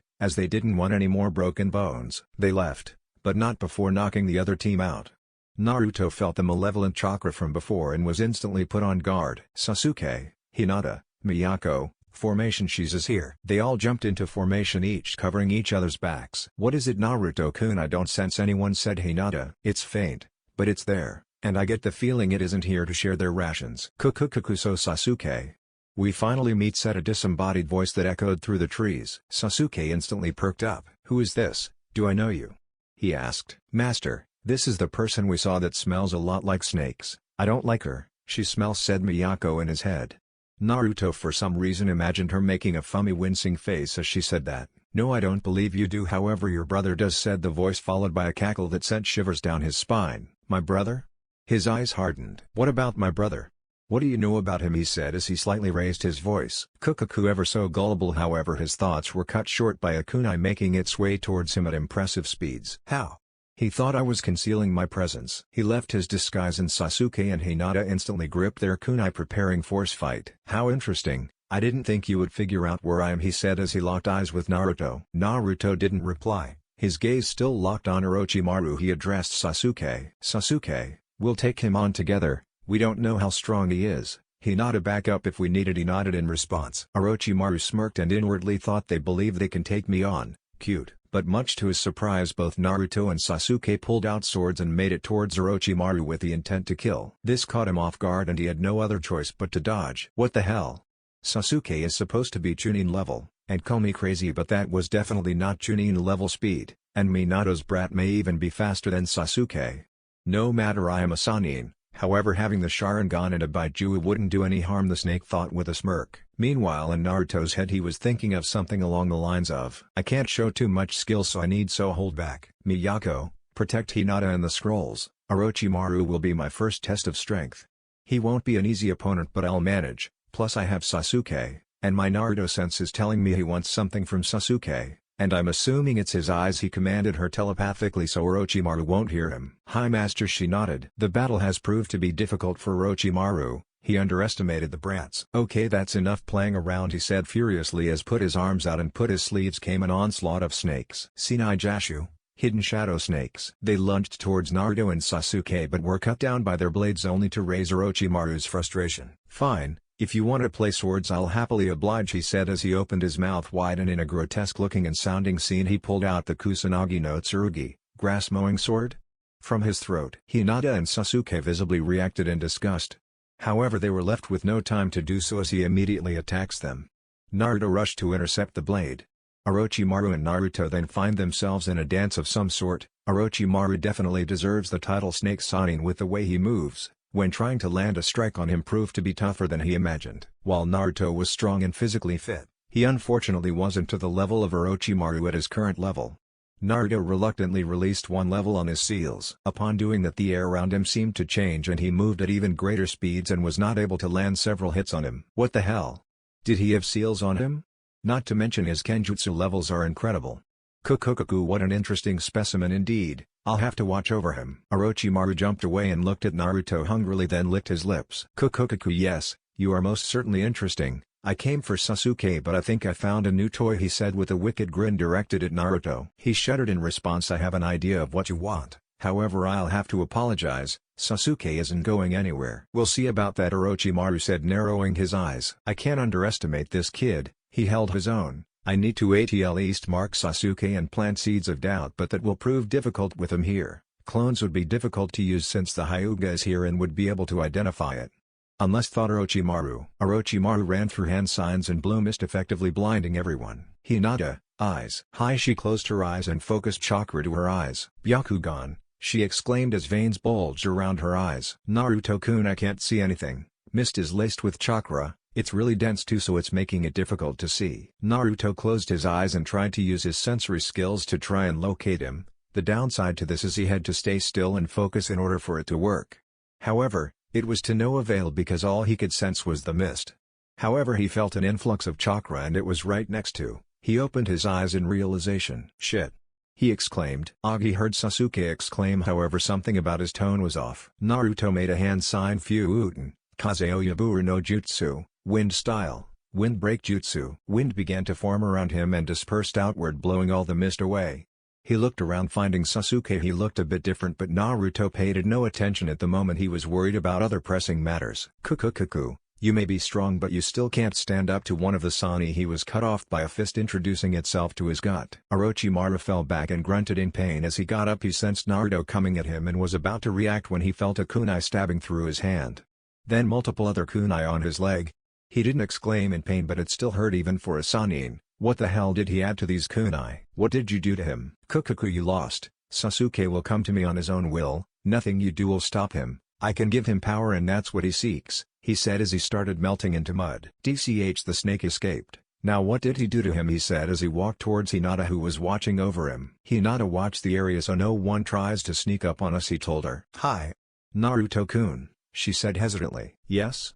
He asked. Never mind, you'll see right now, she said. When he reached Sasuke to inspect what happened to him, he looked and there was a mark near his scapula. He sensed some disgusting chakra on it. So this is what he meant. He is probably going to use this seal to take control of him or to influence him. While inspecting it, he noticed something about him. Huh? He thought as he noticed his hair was noticeably longer. He also didn't look as broad as before. And his face was slightly more angular. What in the, he thought as he added 2 and 2. So that's what's happening, he thought, slightly surprised. I'll have to talk to him about this. Nothing I can do about this right now. I'll have to try and get to the base as soon as possible. With Sasuke in this state, it isn't good to stay out here for any longer. However, I need to examine Sasuke's seal before we go in because they'll immediately notice something's up with Sasuke. Hinata, we're heading out. We're going to rest up while I look at his seal. Hi, she replied. They found a nice area where they can hide Sasuke. Naruto pulled out some paper and ink and made preparations for the analysis. He stripped him from his shirt and began to apply ink. After some while he began to get information on it as he discovered different intricacies of the seal. This is not a half-bad seal. He adds some of his chakra and part of his soul to influence him. From the looks there are multiple stages to this seal, can't tell how much but they're there for sure. However, this brings up another complication. I can't remove it without Sasuke's help. He has to reject the seal for it to completely be removed completely. Most I can do right now is seal it off, but it's not failsafe. Sasuke also has to do his part. Naruto, he heard a voice he hasn't heard in a minute say to him. Kurumi? Yeah, what's up? What exactly is your plan here? You're going to leave Konoha? Whatever happened to staying away and not making many connections to this place? As you already know that Hinata girl is armored with you, she's going to be destroyed when you leave. And I'm sure Sasuke isn't going to take to this kindly either. First, his brother abandons him, and now you, who is someone he looks up to and trained him to be as strong as he is now, is also going to end up leaving. They both look up to you as a leader. There could be negative backlash, they might both hold resentment and could stand in your way, and I know you care for them and don't want to hurt them. So what exactly is your endgame with your relationship with them? I was planning on having them stay here and give me information on what's happening, like spies of sorts. It's admittedly not the best of ideas, but I'm still working out details. But do you really think they'll agree to this? To you leaving them? They're honestly both dependent on you. You'll need to let them know everything if you're going to have them be spies. I highly doubt it they'll accept the fact that you simply left and expected them to feed you information. They'll feel used. They'll have to know why you're leaving. If you just leave like that, you'll for sure stir more conflict than needed. You're right, I believe telling them is a better idea. I still need to work out how I'm going to tell them. Thank you for this. I knew I can always trust on you to guide me, he told her, giving her a small smile. Now go attend to your guest. He's waking up and has a lot of explaining to do, she told him, giggling. Sasuke began to stir and grunted in pain. What happened, he said as he stretched out, then looked down to see his bare chest. His face was drained of its color and he gave off a very unmanly scream. Kaya, he said as he scrambled around, panicking, not knowing what to do. Shit, he thought in his head as he looked and noticed Naruto giving him a look he didn't like. Now that you're awake, Sasuke-chan, mind explaining? He said a little too sweetly for Sasuke's taste. He simply sighed and looked down. So cat's out of the bag now, huh? I'm a girl. I've always been a girl. My parents knew the Yondaime and Sandaime Hokage very well. They were friends. Apparently the Yondaime created a seal to change someone's appearance and change their chakra signature accordingly. He called it the sexy jutsu and he used it to sneak into girls' bathing houses apparently. When my clan was annihilated by him, they were going to turn me into a breeding stock for my Sharingan, she said in disgust. And since what I said before, my mother specifically was really great friends with the Sandaime. Apparently Minato taught him how to do it. He put the genjutsu on me and had me escape the plan the elders had. My gender was hidden since infantry by request of my father. He had a certain type of mentality of power and gender. My brother, Itachi, he was a prodigy, everything my father wished to be, his pride and joy. However, when I was born, he expected another male so he can hone me into another Itachi, so he can boast about birthing two powerful shinobi. Now imagine I come out as female and sent his plans to ruin. He wasn't too fond of the idea and make the Sandaime change me. I eventually grew accustomed to it, she finished. Naruto was looking at her, analyzing the situation, trying to make something out of this. She's been through some things. Everyone has their story, however this makes me think back to what Kurumi said. Knowing Sasuke, she won't just reveal all of this to someone she doesn't trust. Sasuke, don't worry, your secret is safe with me. I won't tell anyone, and even if someone finds out, I won't let anything happen to you, he said to her. We're heading back to the base. We got the scroll we need. Go back to your male version. We'll talk in further detail when we get back. We can't talk about this here, not secure enough. Hi, she said as she ran low a long series of hand signs, but she hissed in pain. What the hell?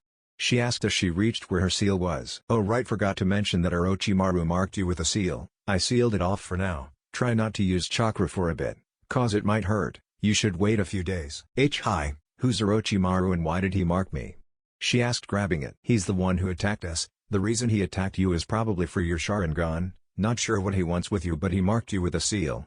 I closed it off. That's when you were topless. I needed to do that in order to complete the seal, and that meant working with your bare body. I apologize if you were uncomfortable, but it had to be done. I examined it and it's used to influence you. There's different stages, I don't know what they do, but all I know is they're not good. Don't try and use it. Part of his soul is in that seal. It may be tempting to use it. It has some of his chakra in it. As regrettable as it is, he is powerful. More powerful than you, so that power will be tempting. Don't use it. If you ever lose yourself to it, I will not hesitate to take care of you. Right now it's sealed off, but it's not foolproof. You have to do your own part in resisting it if it tries to influence you.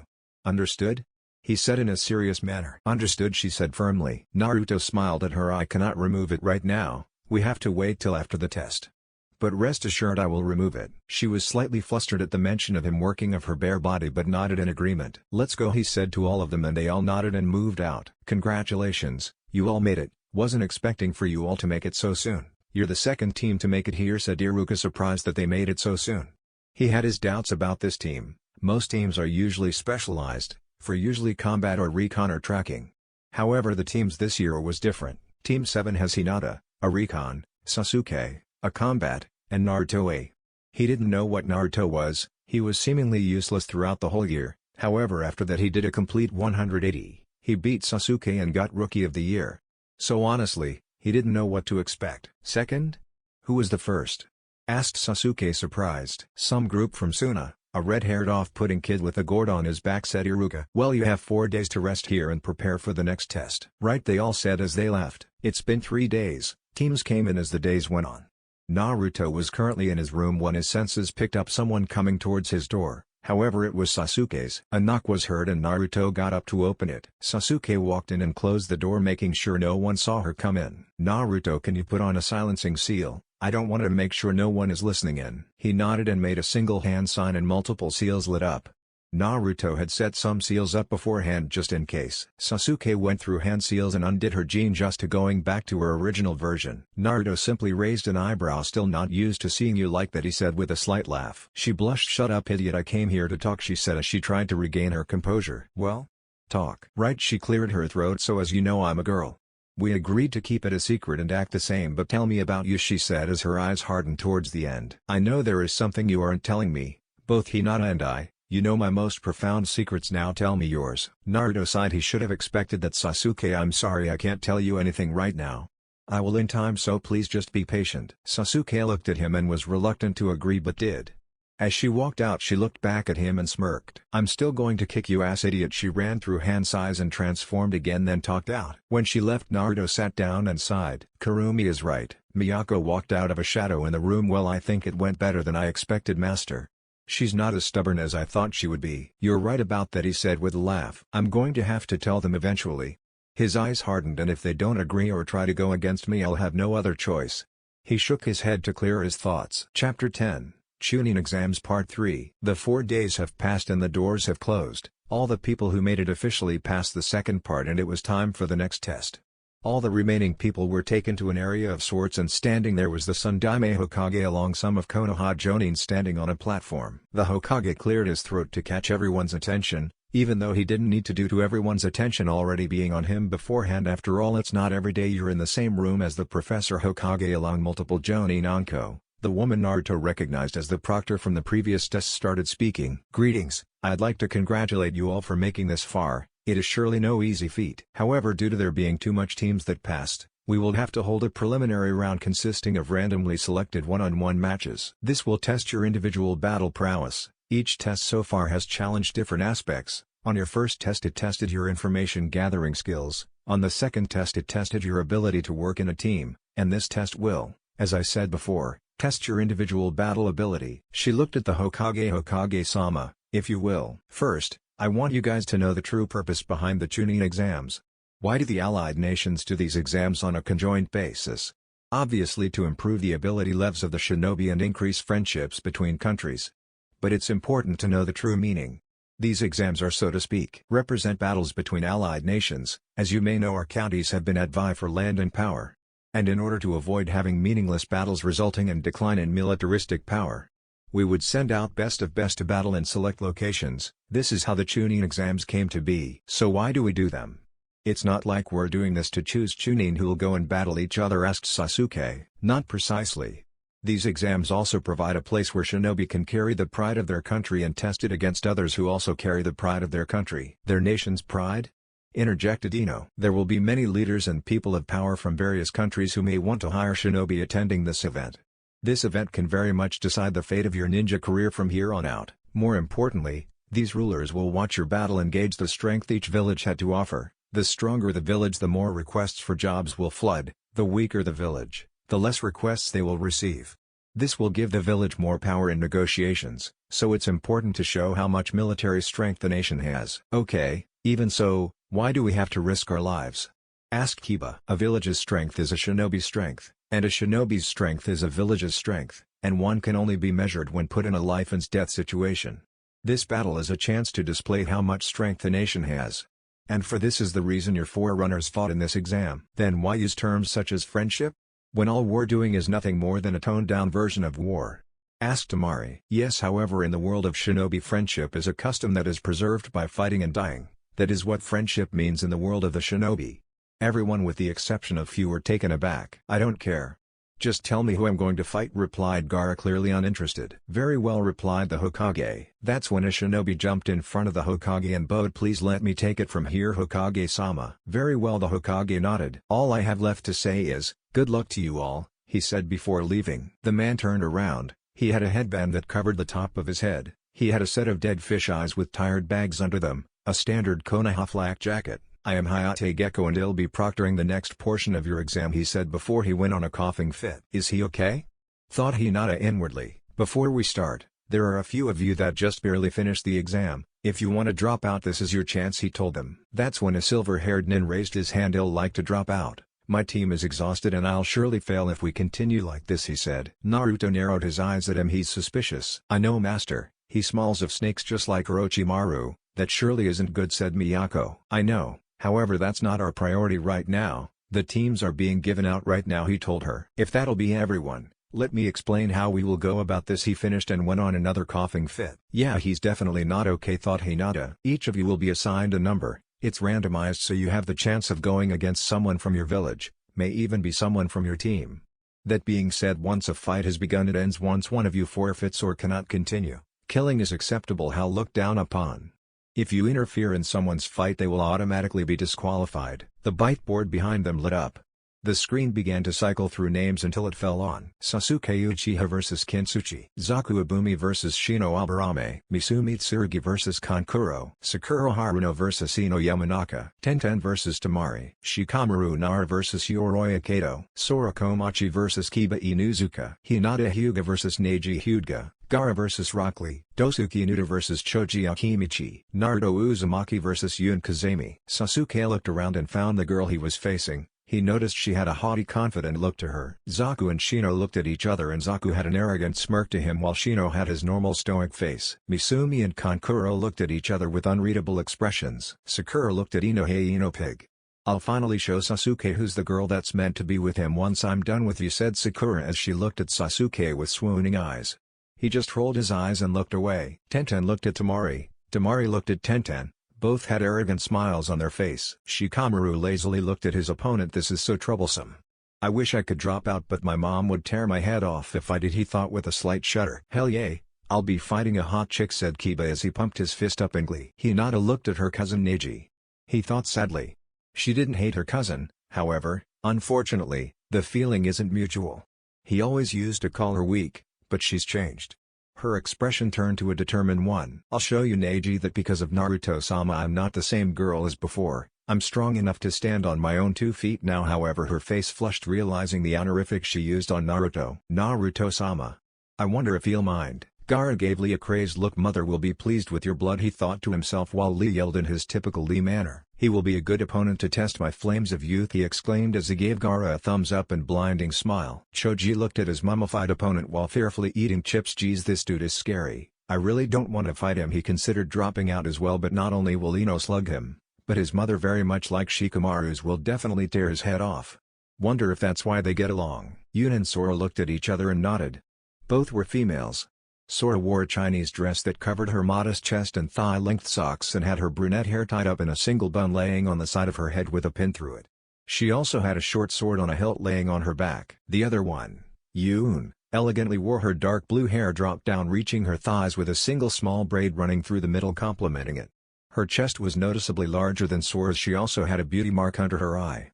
However, one of the most noticeable features was the tattoo sleeve that ran all over her left arm ending at her wrists. She had on a similar dress to Yun's, and because of this, they were presumably from the same team. Her gear consisted were metal cuffs around her wrist and a sword similar to Sora's strapped on her waist. Both caught Naruto's attention, not just because of their striking beauty but because both seemed powerful. "I didn't feel or notice their presence until now," he thought as he looked at the two of them warily. He felt Miyako climb on him, rub her head on him. "Geez, master, already have your eyes set on 2 of them. Kaya, I wish master would look at Lil Olmi with those hungry eyes," she said with a fake sniff. Naruto's sweat dropped. "No, it's not that. She's strong, but there is something else about both of them. I can't put my finger on it though. I'll have to watch over them." They both seemed to notice his gaze upon them and they looked over at him and simultaneously winked at him. He put up a facade and smirked and winked back to not make them suspect anything. Naruto, his attention drifted to Sasuke who was walking towards him as he called out towards him. "You said I can't use my chakra, right? So I'll have to do this battle without using chakra?" he asked. Yes, that's true, but you shouldn't worry, I beat you up if you don't win, he told him. Humph, as if me winning was even ever a question. Of course I'm going to win, he said with his signature Uchiha smirk. Hayate cleaned his throat to catch their attention. You will all have to go the rails above and specter the fight, he told them. All left with the exception of Sasuke and Kin. Hayate looked at both of them. You know the rules. Ready? Hajime, he exclaimed as he jumped out the arena. Both Sasuke and Kin looked at each other, none moved a muscle. That is until Kin whipped out Senbone and threw them at Sasuke. Sasuke easily dodged it only to see more Senbone gliding his way. This continued for another minute until Sasuke got irritated. He pulled out his sword and deflected the Senbone that made their way towards him. In an attempt to end this quickly, he rushed her and tried to slash her with his blade. However, she moved away, giving her enough time to pull out another Senbone. She threw it at him. Hey, is this really all you can do? Just throw Senbone. If so, then this will be easier than I thought, he smirked at her. She laughed in response. You're an idiot if you think this is all I have, she said as she continued her onslaught. She threw 2 Senbone at him which he ducked under. That's when he noticed a ringing sound. He looked behind him to see bells hanging on the Senbone. Bells? He thought to himself in curiosity. She continued throwing Senbone with bells. He kept on dodging them only to feel a nick on his arm. He looked down at it and saw a Senbone sticking out of it. What the? When did she hit me? He wondered when he widened his eyes in realization. She smirked. Hey, so you realized? While you were distracted by the Senbone with bells, I used the ones with no bells to hit you. Not so great and mighty now, are we? She asked mockingly. Sasuke looked at her in amusement. Humph, you just got lucky with that one. Next time you won't be so lucky, he said as he was cut short by the fact that he can't move. What the? He looked at her but heard the bells from the Senbone that was impaled earlier ringing. The ringing kept on getting louder and louder. So you've realized, you are caught in my genjutsu. The ringing from the bells are ringing at a certain frequency that directly affects your brain. First, you're paralyzed, then you'll start hallucinating. She laughed as Sasuke's vision became hazy. He looked at Kin only to see 17 of her. I don't know which is the real one. I can't mess around anymore. If I do, I'll possibly lose. And we can't have that. He'll never let me live it down, he thought to himself as he readied himself. I'm sorry, but I think it's my turn now, he said to her. Sorry you won't get it. Her eyes widened as he looked her down with his Sharingan full blaze. If it were anyone else, you probably would have won. But unfortunately, you got me as an opponent. There's no genjutsu my Sharingan can't see through. This ends now, he said as the tomoe on his eye spun. Kin's eyes widened. Crap, how could I forget such an important thing? Lord Orochimaru warned us about him and his Sharingan. She thought angrily. When Sasuke broke out of the genjutsu, he stood up and rushed at Kin with impressive speeds and kicked her in the stomach, making her stumble down. She got back up and attempted to attack him with more Senbone, but to no avail. Now that had his Sharingan, he wasn't falling for the same trick. He dashed up in front of her. So fast was the thought shared by many of the spectators including Kin. He punched her in the stomach and she dropped on all fours, clutching her stomach. Sasuke put a kunai to her head. Withdrawal, he said. As much as she wanted to retaliate, she knew she wasn't going to win. I yield. Winner, Sasuke Uchiha, said Hayate. Sasuke smirked and looked at Naruto, then went back to the stands. You almost lost. Keep doing stuff like that and you'll eventually lose at one point. But you won nonetheless, so good job I guess, said Naruto to him. Humph, thanks. I guess, he murmured. Naruto just laughed and placed his attention to Hayate again, who was announcing the next fight. Time for the next fight, Zaku vs Shino, please come down.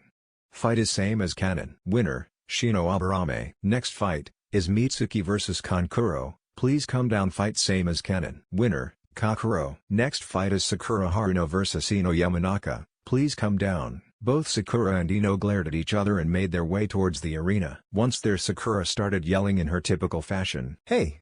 Ino pig. I'll finally show Sasuke-kun why I'm perfect for him.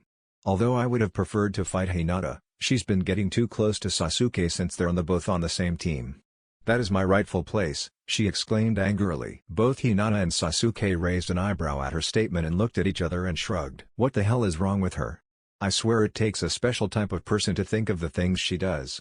Thought Naruto as he glared at her, making shivers run up her spine. Yeah, she seems a little unhinged. Kurumi then giggled and mused, wonder what her reaction will be if she ever finds out Sasuke is a girl. Hee Kyubi-sama is right. That would be funny. She would lose her shit and be like, no, not my Sasuke-kun, laughed Miyako as she did an impeccable Sakura impression. Naruto snorted in amusement but kept on spectating their interaction. It was now Ino's turn to retort, I don't give a damn about Sasuke, forehead. However, I have to prove to someone that I'm not weak, to have them notice me. And I'm sure as hell not having a Banshee outdo me. I've been training and it will not go to waste, she said as she took a minuscule glance at Naruto. Most wouldn't have noticed, but 3 people and 2 foxes most certainly did. Master. She's talking about you, exclaimed Miyako in slight surprise. She's right, Naruto-kun. Geez, you keep on pulling these girls left and right. Poor Olmi might get jealous, Kurumi said with a fake sniffle. Naruto raised an eyebrow at her. Wasn't it you who wanted me to go the harem route? Kurumi slightly faltered and a giggle escaped her. I guess you're right. Naruto just inwardly rolled his eyes at her antics. Who would have guessed the almighty Kyuubi was so childish? Stop lying. Naruto's attention was brought back to the arena by the sound of Sakura's yells. The only reason you're doing this is so you can make my guard lower and snatch Sasuke from under my nose. And I'm not letting that happen. She sneered. Ino was getting mad. She was starting to get sick of what Sakura has become.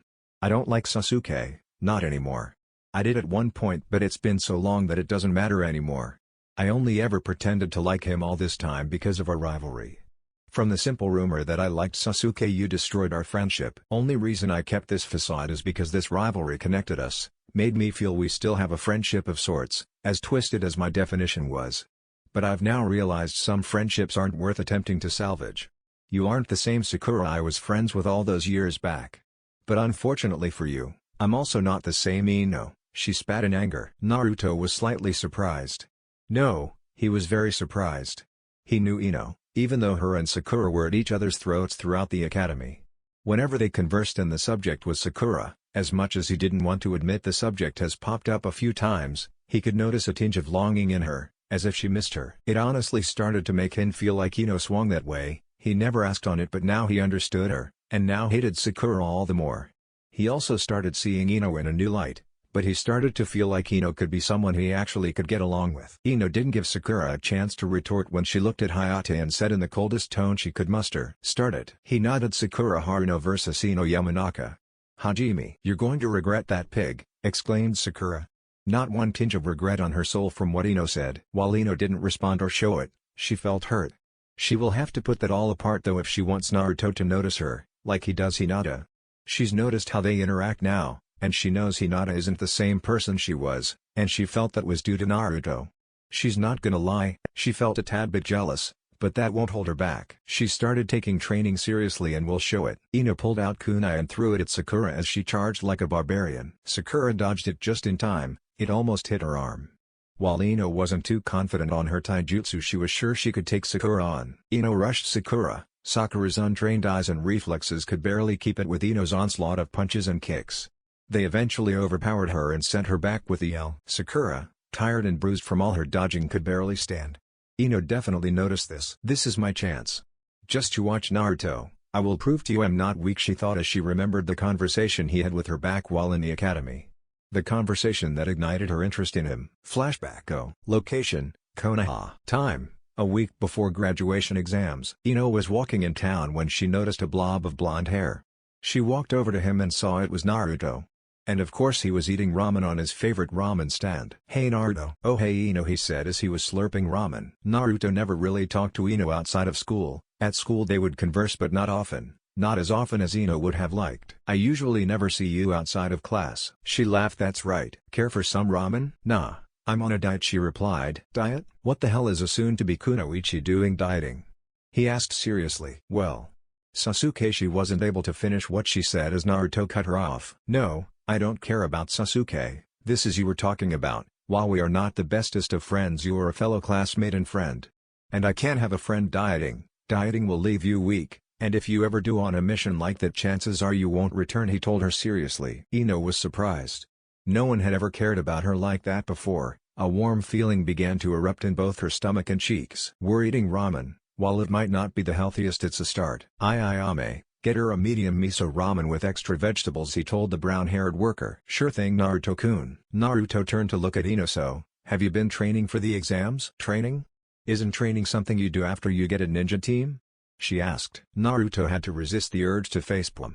I can't believe it, he said dramatically. Ino, you need to train. You know most male shinobi like it when kunoichi are strong, myself included, so you have a better chance of finding someone if you train to become strong. I on the other hate people who are weak. I can't stand it, especially when they complain and don't make effort to better themselves. Being strong and being able to stand on your own 2 feet is what I find the most attractive, he said. He turned to a goofy smile. Anyways, sorry I went a bit off track there. But you should train, it'll suck if you end up failing the exam. Something in Ino changed. She all of a sudden had the urge to train and become stronger. As she left the ramen stand after eating and talking to Naruto, she turned back to see Naruto eating his 9th bowl. She didn't notice, but she was flushed and had a large smile. Ino, remembering this memory she held dear, decided to end it with a blast to show him what she can do. She ran through some hand signs. Much to the surprise of every Konoha 12, and Jonin with the exception of her sensei and her teammates. What's this? Mused Naruto in slight surprise. It seems like she was telling the truth. While this isn't much considering how Ino was before, this was definitely an improvement. He continued to watch in approval. Katen, Hanabakudan, fire release, flower bomb jutsu, she said as she inhaled and prepared to release a single fireball into the air where it exploded into other small ones and they dropped on Sakura.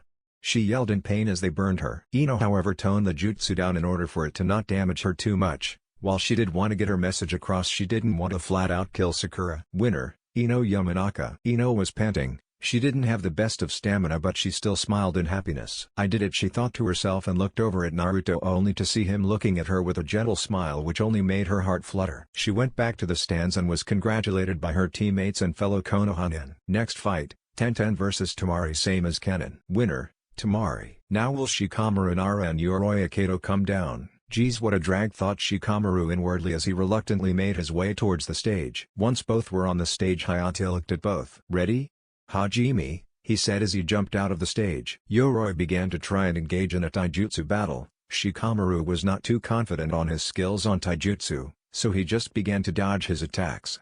Yoroi was able to land a few hits on Shikamaru, while Shikamaru was able to block them to not have them so much damage. He noticed something. With every hit he landed, he felt his chakra draining. He didn't have a large reserve, so he definitely noticed it. Now he knew why he was so adamant on engaging on taijutsu. He was probably trying to slowly but surely drain his chakra and exhaust him. But thankfully, he noticed, now the hard part of figuring out a way around it. But thanks to his clan's specialized jutsu, long-range battle won't be impossible. However, Shika knew better than to underestimate his enemy. Now I need to figure out how to make the shadows, he thought and clicked his tongue. This is the worst, there are little to no shadows. Worst landscape for me to fight, he thought, slightly irritated. So far their entire fight consisted of taijutsu. Yoroi attempted to hit Shikamaru, but Shikamaru did everything he could to not get touched. So you've noticed, sneered Yoroi. Yes, an interesting technique there. To be able to drain someone's chakra by touching them is surely a formidable technique. Avoiding it has definitely been quite a challenge, said Shikamaru with a slight chuckle. Yoroi smirked in response. Then you should just give it. You have shown nothing else except dodging. Does you really make it this far without any skill? Have you had your team do all the work? He taunted. However, unfortunately for him, Shikamaru was level-headed and wouldn't fall for such things. Shikamaru didn't respond, and now he knew just what to do. Shikamaru pulled out a shuriken and threw them at him, and it landed to his right. Yoroi snorted. How did you manage to pass the academy with such aim? Unbelievable. Have Konoha standards really dropped so far? He taunted in another attempt to make Shikamaru lose his cool. Shikamaru then pulled something out. Ugh. More shuriken or kunai? Give it. You lost. It's pointless to continue.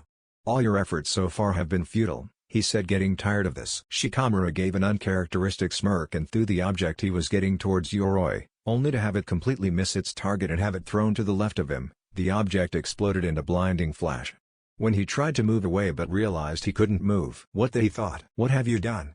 He exclaimed. Shikamaru calmly responded. My clan's jutsu specializes in controlling shadows. Since this stage has no shadows, I had to create some. Create some? How? I don't see any, he said, his voice raising. Shikamaru smirked and pulled on something. That's when Yoroi realized. String. Correct. Using the shadows created by the flash of light. The first shuriken I threw was to throw you off, but not only that, it had that string attached to it. However, your shadow is currently behind you and I couldn't get to it. So I threw that light bomb to your left to not only make your shadow come on the right but to amplify your shadow and make it larger to make sure it can reach it, he told Yoroi. TCH was all he could reply. He was clearly outsmarted and there wasn't anything he could do. Kage no jutsu, shadow imitation jutsu, said Shikamaru as he took control of Yoroi and pulled out a kunai from his pouch and pointed the kunai at his neck. Yield, he commanded. Yoroi wanted to protest but he decided against it. I yield, he said somberly. Winner, Shikamaru Nara. Naruto back on the stands looked at Shikamaru with an approving look. Typical Shika. Doesn't have much muscle but has all the brains needed, thought Naruto. Next fight, Sora Komachi vs Kiba Suzuka. Come down, Hayate told them. Oh hell yeah. Come on Nakamaru, let's show this hot girl how strong we are, he said confidently. Yun looked at Sora and they both nodded. Then Sora went down to the stage. Alright. Ready Hajime, get ready. Just cause you're a girl doesn't mean I'll go easy on you, he said with a wink. She giggled and said wouldn't want it any other way. Her angelic voice rung out. Naruto meanwhile was watching her every move like an eagle. He knew Kiba was screwed cause he could tell Sora was no pushover, if her massive chakra reserve said anything. However, this made Naruto question something. They couldn't be. Could they? Naruto pondered as he narrowed his eyes at her. Naruto shook his head to rid those thoughts. Yun however was also watching Naruto look at her sister fight with a glint in her eye. Soon. She thought to herself as she licked her lips. Kiba prepared his clan's specialized jutsu. Come on Nakamaru, let's do this. Gatkudga, Fang passing Fang, he said as he and Nakamaru spun creating a tornado-looking aura and began to go make their way towards Yun at high speeds. She elegantly flipped back to dodging at her dress, somehow not spiking up much to the dismay of most of the males present. This dance continued for several minutes until Sora began to get bored of it. Is this all you can do? She told him. I thought you were better, she said suggestively. Kiba blushed and had a lecherous look to him. I'll show you better, he said as he prepared another attack. Gatkudga, Fang passing Fang, he said as he flung at her. I told you, she said as he neared. That won't work, she finished as he reached her only for her to perform a spin kick and kicked Kiba to the wall creating a large crater. Kiba was slightly dazed as he got back up. You're going to regret that, he said angrily. She smirked. Oh really? Punish me then. Or try to at least, she said, causing many of the males to flush. Hey! She's using her sexual appeal. How shameless, said Naruto out loud, amused. Huh? What, this cutie? Would you like to attempt to punish me? She said with a wink. However, Naruto was immune to all forms of teasing and would not be one-upped. Only if you beg for it. I don't mind making you scream, he told her much to Hinata's dismay, and only for Sora to largen her smirk. She was about to reply when she was cut off by Kiba. Hey! Stop flirting. I still need to kick your ass, he told her angrily. Oh right. You're still here, she said as she looked at Kiba unamused. Shut up. I'll show you, he exclaimed as he pulled out a smoke bomb and threw it, and it exploded in a plume of smoke that covered the entire arena. She looked around in amusement and heard through the smoke. Gatkudga, Fang passing Fang. Again with this. Is this really all you can do? Geez, I thought would be more exciting than this. Fighting could be heard in the smoke. It continued until the smoke almost cleared up. Kiba has this. There's no way someone can beat any Inuzuka in taijutsu was the thought that ran through most of the Konoha nin, who clearly underestimated Sora. They were among the village's finest taijutsu users after all. There were some not so sure Kiba had this in the bag. They were the minority though. As the smoke dissipated, everyone half expected both of them to be someone harmed or one victorious, most guesses landing towards Kiba. When the smoke dissipated and it revealed an untouched Sora standing victorious and a battered Kiba on the floor in defeat, almost every Konoha nin was shocked. An Inuzuka? Beat in taijutsu? Even though they were Jonin, Inuzuka's Gakuga is something that should overwhelm a Jonin. But that wasn't it. To be also left unscathed was even more shocking. Everyone looked at Sora slightly shocked. She just smiled at them, then looked at Naruto and winked. Much the dismay of some of the females there, especially Hinata, who glared at her with hate evident in her eyes. Winner, Sora Komachi. Will Hinata Hyuga and Neji Hyuga come down? Hinata looked at Naruto and he nodded at her. Show them you're not the same weak girl as before. She nodded high. She went over and looked at her cousin with determination. I'll show Naruto that all that training wasn't for nothing. Ready? Hajime. Neither moved a muscle. Byakugan. Veins protruded from Hinata's lavender eyes as the same happened to Neji's white ones. Both stared each other off. Neji was slightly surprised at Hinata's demeanor. She was, as far as he could remember, a timid shy girl who struggled to utter a complete sentence without stuttering, much less to the blonde kid she had the hots for. But the person in front of him wasn't the same person. It was unbelievable how much she changed since she became a Jonin and was put in that team with the blonde kid. No matter, he will win. Give up, Hinata. It doesn't matter how much you've trained. Fate has already chosen me as the victor of this match, he told her. No. I'm not the same person as before. I've changed, and in this match I'll prove it to you, father and everyone, that I'm strong, and not even you will stop me, she said with determination. Very well. You have made your choice. Neji attacked Hinata at high speeds. The onlooking Jonin could barely keep up, but to everyone's surprise Hinata was keeping up no problem. Every strike Neji sent her way she swiftly blocked, both their hands seemingly blurred out of sight as a sign of how fast they were moving. Come on, one chance, one tiny chother, she thought as she finally got a chance to escape this loop they were in. One tiny movement Neji did gave Hinata a big enough window to slap his hand away and pushed him back. He skittled back and Hinata flipped back and ran through hand signs. Phew Uten, Kaze no Yashi no Jutsu, wind style, wind palm jutsu, she exclaimed as she pushed her palm forward and out a gust of wind came out, strong enough to stagger Neji a bit. Hinata smiled and gave Neji no chance to recover, or so she thought. She dashed at Neji to attempt to strike one of his tenketsu. She was a quarter of an inch away when Neji moved out just in time to dodge the strike. In retaliation he attempted to strike one of hers. She widened her eyes as she moved her arm away in an attempt to dodge it and was successful for the most part but was slightly hit, not enough to disable her arm but enough to make her feel slight fatigue. Damn, if that hit this match would as good as over.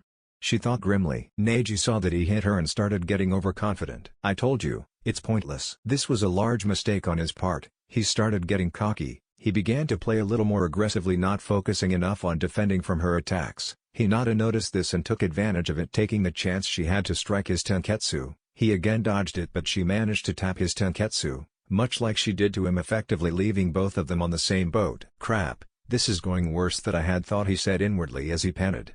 He looked at her and noticed she was in a similar state than him. Hinata, give it up. While you have gotten better but fate has already chosen me as the victor, everything you try will fail, and I will win, he said, his voice raising. Shut up already. He looked up and saw the blonde kid in Hinata's team glaring at him. You keep blabbing your mouth about fate this fate that. Are you sure you're not just using fate as a cover to hide your fears?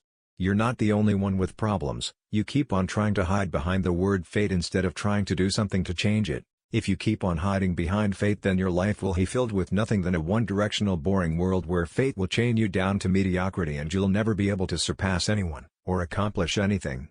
Your so-called fate is not your friend and will one day let you down. What will you do then? He asked him coldly. What do you know? You don't know what I've been through, he spat. I do know what you've been through, and frankly I don't care. But if you will keep on insulting Hinata's attempts to grow and break out of the chains that previously held her back and comparing her attempts to better herself to your stupid fate, then I'll have a problem. However, I'll tell you the same thing I told her: you create your own fate. Do what you will with those words, be told him coldly. Neji was taken aback and pondered over his words for a second, however he decided to keep up his, "You're an idiotic fool, you why?" Neji, he was cut off by a glaring Hinata. I won't have you insulting Naruto-kun. How? Hurry up and show me this victory given to you from fate that you keep on talking about, she said with an uncharacteristic hostile tone and glared. Neji just clicked his tongue as response, trying to hide his shock. Very well, let's end this, she continued. Both dashed at each other with a force stronger than before, seemingly ignoring their previous injuries. Hinata attempted to attack Neji's tenketsu as Neji did the same, continuing in their previous stance-like manner. They both seemed to speed up as their hands blurred out of existence, both bearing determined looking. A clash of ideals, someone trying to prove herself as not weak and someone trying to break out of their limits put on them by their clan. Both Neji and Hinata saw a chance to strike and took it. Both instantaneously shot their arm out and slammed it on each other's chest. The sound of the impact echoed as they both spit out blood and fell to the ground.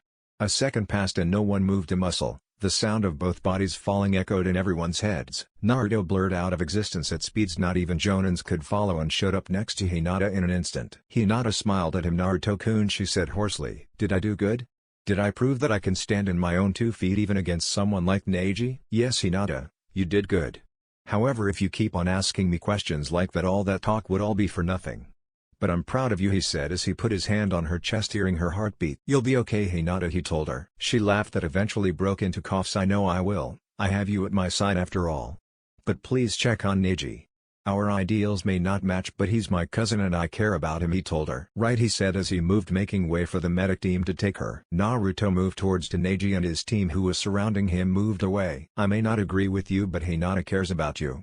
All I ask is for you to acknowledge Hinata. While I trained her, her drive was to prove to you and I she isn't weak.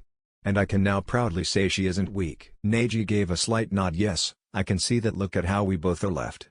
I can see that fate didn't choose me to be the victor of this match. Seems like fate let me down this time. Naruto snorted. You should really drop that fate crap. Neji gave an uncharacteristic smile and weak chuckle. Right. Take care of Hinata. I can tell she holds you dear. Keep helping her grow. I expect a rematch. Right, he nodded with a slight smile as he moved out of the way so the medic team can take him away. Draw by double knockout, announced Hayate. Next fight, Gaara vs Rock Lee. Will you both come down, he said. Gaara vs Rock Lee. Hajime, same epic fight as canon. Winner Gaara, Hayate said as Gaara disappeared on a swirl of sand and appeared on the stands and simply stared at Naruto with a glare. Next fight. Dosaki Nuda vs Choji Akimichi. Will you both come down, same bloodbath as canon. Hajime. Dosuki Nuta. Next match, Naruto Uzumaki vs Yun Kazami. As soon as these words were uttered, everyone's interest was piqued, both Shinon and Jonin alike. "Better not lose, idiot," said Sasuke, crossing his arms as a smirk appeared on his face. "Oh, shut up," Power replied, rolling his eyes as he jumped off the rails, meeting Sora's gaze. She smiled suggestively at him. "Geez, why are both of them so sexually appealing? It's as if they want me to devour them," Naruto mused. "However, that isn't important right now. I need to figure out as much as possible from this fight. Something doesn't click right with them, both her and Yun." "Ready?" Hajime. Yun was the first to attack. She pulled her sword out and ran at Naruto with impressive speeds. What was even more impressive was Naruto pulling out a sword in time to block her attack. Where did he get the sword from? Was the thought shared by many except for those who knew about seals. Yun swung at his head and Naruto simply put his blade to intercept the strike. She smirked and tried to sweep her leg under him, only for him to jump up. She saw this as an opportunity to slash him, but was met with disappointment when in mid-air Naruto kicked her on the chest, pushing her back, and Naruto used it as a tool to flip back. "Hey, not bad, cutie," she said. "Yeah, you're not too bad yourself. However, if you want a taste of me, you'll have to try harder," he replied smoothly. "Your attempts of flirting are cute," she replied with a smirk. "That may be, but I'm not the one initiating them." She just laughed out loud. "Very well then, you mentioned about trying harder to get a taste? That I'll do," she said as she ran at him with faster speeds. This, however, was not a challenge to Naruto and blocked every strike that made its way towards him. With each strike being faster than the last, their movements started to blur, a signal of how fast they were moving, so much that only Jonins could barely keep up. "What the hell is up with this next generation? They're all over tuning level," commented Asuma to Kakashi up on the rails. "I don't know, but this next generation will be quite a spectacle for sure," he replied. Naruto's and Yun's movements eventually became too fast for the Jonin to follow, and Yun has a large smile on her face the whole time. "He's everything I expected so far," she thought excitedly, now to push him further. She jumped back and her sword began to crackle with lightning. The Jonin widened their eyes. That was elemental chakra manipulation, much like Asuma's wind blades. This girl was no joke if knew how to do this. Naruto's smile also grew as a response. As her sword hissed, she impaled it into the floor, causing the floor to rumble slightly. Naruto, realizing what she was about to do, jumped up. As he did, lightning blew out the floor beneath him like geysers. He ended a few yards away from the impact. He looked at her. "My turn," he said as he did two hand signs and slammed his hand into the floor. "Doton, Shino Supaiku no Jutsu, Earth Release. Death Spikes." The ground around Yun rumbled for a second before erupting in a series of spikes all around her. She jumped away from them only to be met with 15 kunai swiftly making their way towards her. She smiled and in mid-air pulled out multiple kunai to intercept each one. Once she deflected them all and was about to land, Naruto appeared in front of her, sword raised, prepared to strike her. She intercepted it at the last second, but the strength behind it was enough to send her flying back. She elegantly landed on her feet, only for her to see more kunai flying towards her. She rapidly ran through hand signs, brought her fingers to her lips and blew out a large gust of wind strong enough to blow all the kunai away. This, however, was not enough to stop Naruto. "Geez, hotshot, can't you give a cute maiden like me a second to recover?" she said as she blocked incoming blade strikes courtesy of Naruto. "Yeah, but if I do that, then it'll give you a bigger chance to come up with an attack. And we can't have that, could we, sweetheart?" he said. "Yes, that would be true. Only if this were an actual fight," she said, only to confuse the listeners except for Naruto. "We both know this fight is for information gathering," she said in a lowly whisper only audible to the both of them, "and I know more about you than you do me, sweetie. But don't worry, I won't do anything. After all, you could have ended me the instant this fight started. However, I knew you wanted to get information about me through this fight," she whispered with a smirk. "What do you know about me?" he asked, not with his guard up. "Ah, that's no good, sweetie. That would ruin the surprise later, wouldn't it?" she said with a giggle. "Now hurry up, punish this naughty girl and end this match," he said as her face flushed suggestively. Naruto, deciding not to hold back anymore, blurred away, appeared beside her and kicked her in the side, making her fly away and slam against the arena wall, making her moan, which startled most of the arena spectators. "Oh wow, you're so rough, Naruto-kun. If you keep on being so rough, I won't be able to hold myself back," she said with a red face. "Proctor-kun, you can end this fight. I withdraw." Everyone looked at her dumbfounded. "Winner by withdrawal, Naruto Uzumaki," said Hayate, slightly surprised. "Congrats, Blondie-kun," she said with a wink as she went up where Sora was. Naruto, however, didn't look too pleased. He discovered something about her, but he didn't like it. She knew something about him and he didn't know much about her. That is something that upset him. She didn't seem to be hostile though. However, he can't be sure. He'll need to watch over them more. "Very well. Congratulations to the people who passed. The next test will be in 1 month. The test will be another one-on-one similar to this test. The matches will be as such, he said as a list flashed on the screen. Match number 1, Ino Yamanaka vs Kankuro. Match number 2, Shino Aburami vs Tosuke Nuta. Match number 3, Sora Komachi vs Naruto Uzumaki. Match number 4, Sasuke Uchiha vs Karano Sabaku. Match number 5, Shikamaru vs Tamari. You will have 1 month to train and prepare for this match. Use your time wisely, and good luck, he said as he began to exit the building. Everyone left and Naruto was going to look for Yuna and Sora, but they were nowhere to be found. First thing on their mind was going to see how Hinata was doing. But much to their disappointment, they didn't allow visitors at the moment. Reluctantly, both Sasuke and Naruto left. "Alright Sasuke, Kakashi-sensei told me that we'll meet at Training Ground 7 as a team once Hinata has recovers, and we'll discuss how we're going to handle training. But I want you at my place tomorrow. I'm going to remove that seal Orochimaru placed on you." Sasuke nodded. "Right, I'll see you tomorrow then. I'll be there at like 2." He finished and left in a shushin. Naruto disappeared in a swirl and appeared at his house where Haku was waiting for him. Upon his appearance, Haku sprung into action, pulling out Senbon and preparing to attack the intruder who dared step into Naruto-sama's home. "Chill, it's just me," Naruto said, raising his hands. Haku sighed and put her Senbon away. "You scared me, Naruto-sama. Did the exams end already?" she asked. Naruto raised an eyebrow. "Naruto-sama? Whatever happened to Naruto-kun?" Haku flushed. "I simply felt like Naruto-sama was more appropriate." "Alright, whatever you're comfortable with works. Anyways, yeah, the exam's finished. The final segment will be in a month. We have that time to train and prepare." She nodded. "How'd everyone do?" she asked, slightly curious as to how Hinata did. Sasuke had an easy opponent, but there was a complication. "Complication?" she asked. "Yes, Orochimaru crashed the Chunin exams." Haku was slightly taken aback. "Orochimaru? As in one of the 3 Sannin Orochimaru? The one who deflected Konoha and is now one of the most wanted Konohanin alongside Itachi Uchiha?" "Yes, he marked Sasuke with a curse seal, something I can remove, but that isn't the point. He wanted Sasuke's Sharingan, and I blocked off the curse seal, but that meant Sasuke having to hold off from using chakra for the match. He still passed thought, but he will come tomorrow for me to remove his seal," he finished as she nodded. "And Hinata? She did good. Her match was against her cousin Neji, a member of the Hyuga branch family, said to be a prodigy. Hinata fought tooth and nail to beat him. It ended in a tie, both hurting each other to the point where neither could move. Hinata.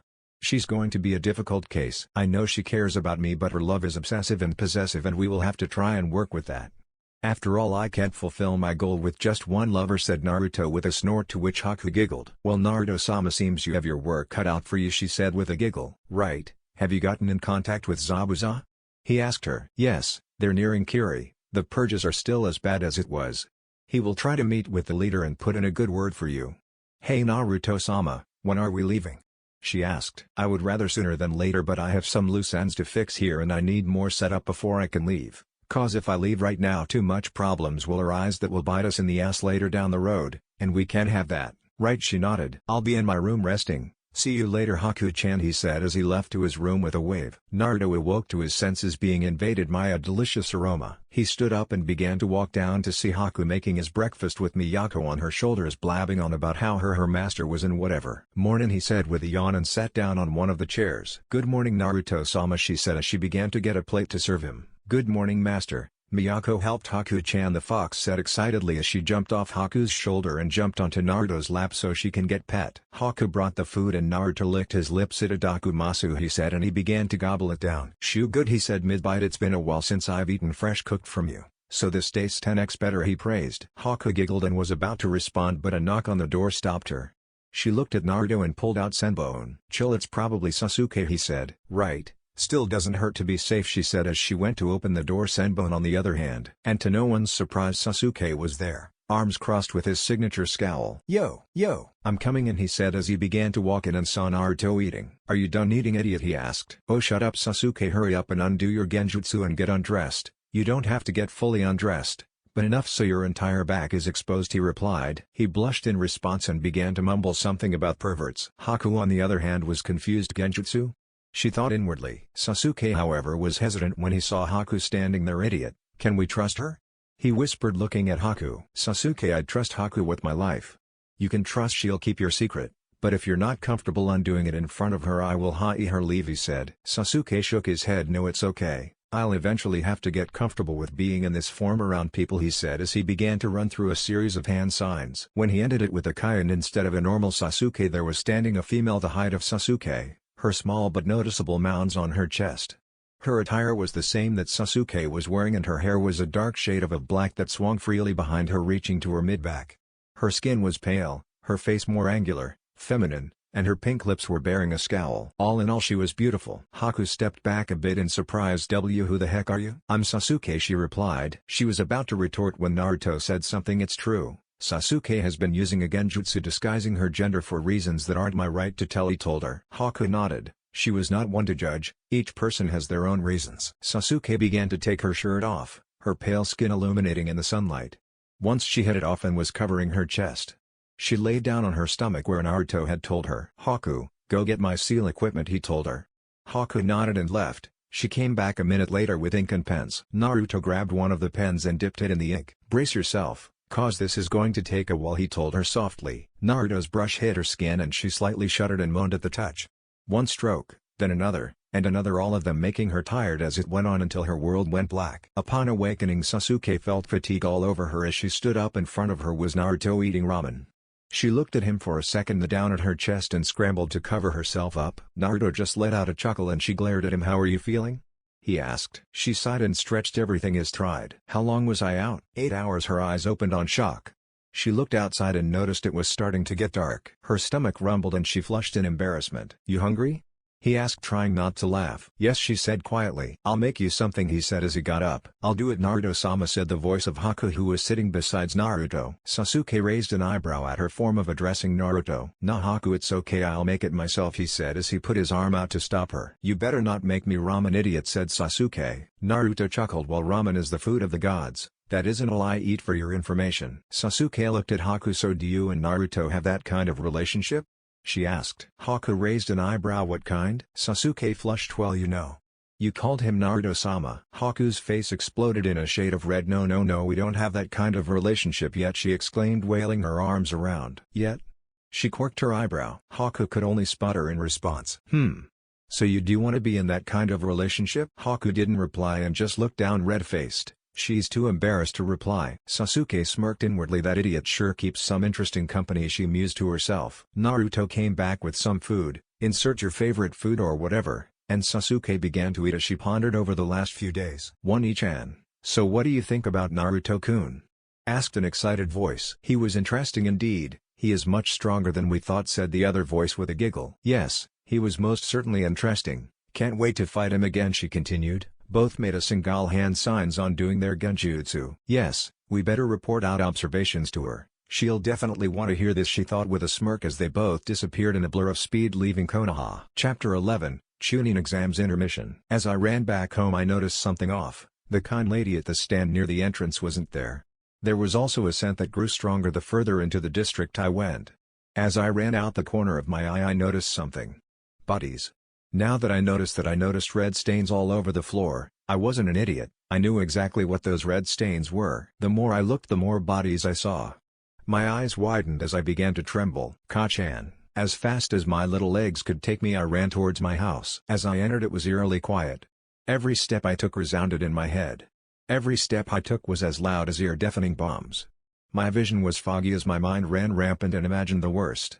I finally got to my parents' room. I slid their door open and saw the unmistakable silhouette of my older brother. Oni-chan, what is happening? Who is doing this? Why would they do this? My hysterical voice rang out as towards the end it became nothing more than a stuttery whisper. Then I realized. My brother turned back through the dark. I could see the unmistakable red glow from our clan's Kekkei Genkai along with a stream of tears that caused a shine that reflected moonlight. Foolish little sister. Morning. Sasuke. Third-person view. I awoke gasping for air. I touched my face and could feel the tears freshly pouring from my eyes. That dream again. I've been having that same dream of that day for a while now. What does it mean? I don't even know if that's what really happened. Were you crying? Why did you do it? Were the thoughts that ran through my head as I began to feel as if I was drowning in them. Something has been plaguing my mind. I can remember clear as day, that he was crying. I didn't realize it at that moment. The grief and rage of finding out what happened overshadowed the fact that my brother was crying. I knew that I wasn't imagining it. With everything that happened, rage was all that filled my brain after that night, and ever since I met him the rage has slowly simmered down and I can properly think of what happened that night without the rage-tinted window I used to look at it with. Naruto knocked me down a peg and began to teach me. My memories about that night kept on flooding my dreams. I could have just been imagining all that, but my gut keeps on telling me that's what really happened. I need to know what happened. If he really was crying, then why? Why would he destroy everything like that? For power? What does that prove? What power? Why? I've been thinking about what he told me. Something about the whole thing didn't make sense. I know Itachi isn't the person to break under pressure like everyone said. Call me naive kid in denial, but I know Itachi wasn't that kind of person. Wonder if Naruto will help me discover what really happened, she thought as her mind wandered towards the blonde enigma. Naruto, huh? Throughout the academy he was, well, an idiot, that's all I could say. He had friends, yes, but barely passed every class. Ever since the beginning. Even though he was at the bottom and I at the top, I could feel like he was my rival. I always beat myself up for believing something stupid, but I always believed there was something more to him. I would feel it. So that's when in the graduation exam when he beat me I was so confused, and my initial reaction was to throw a fireball. I'll never admit it to anyone, but I panicked for a second after I launched it, believing it would actually hit him and kill him. But to my even greater surprise, he blocked it. With a water dragon. When there was no water around.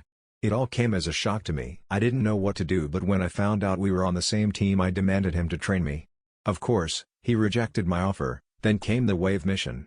He faced off toe-to-toe with a Jonin and made him retreat. He snaps at a kid and reveals he knows what happened to my clan and opened up about his own experiences, the first time I've ever heard him speak about them. The fact that he went through all of that and he is able to smile and be that free spoke to me and made me reflect. He later disappeared and brought home a girl and pet fox, all left me confused. Honestly, the most I tried to learn about him the more confused I was left. After we came back he began to open up more. I do not know what brought that over, but I was glad. He began to teach me a lot of things and hammered down my physical training above all things. He was such a slave driver, but if it made me strong I would do whatever. As we trained he somehow began to leader of our team. However, he is still an enigma and the only thing I know is what he suffered through, but I felt there was more about him. Call it overthinking, but there was a lot more to him than we knew. I felt like what we would talk to is not him. Even when he discovered my true self, I want to know more about him. What is his drive? Why is he so strong?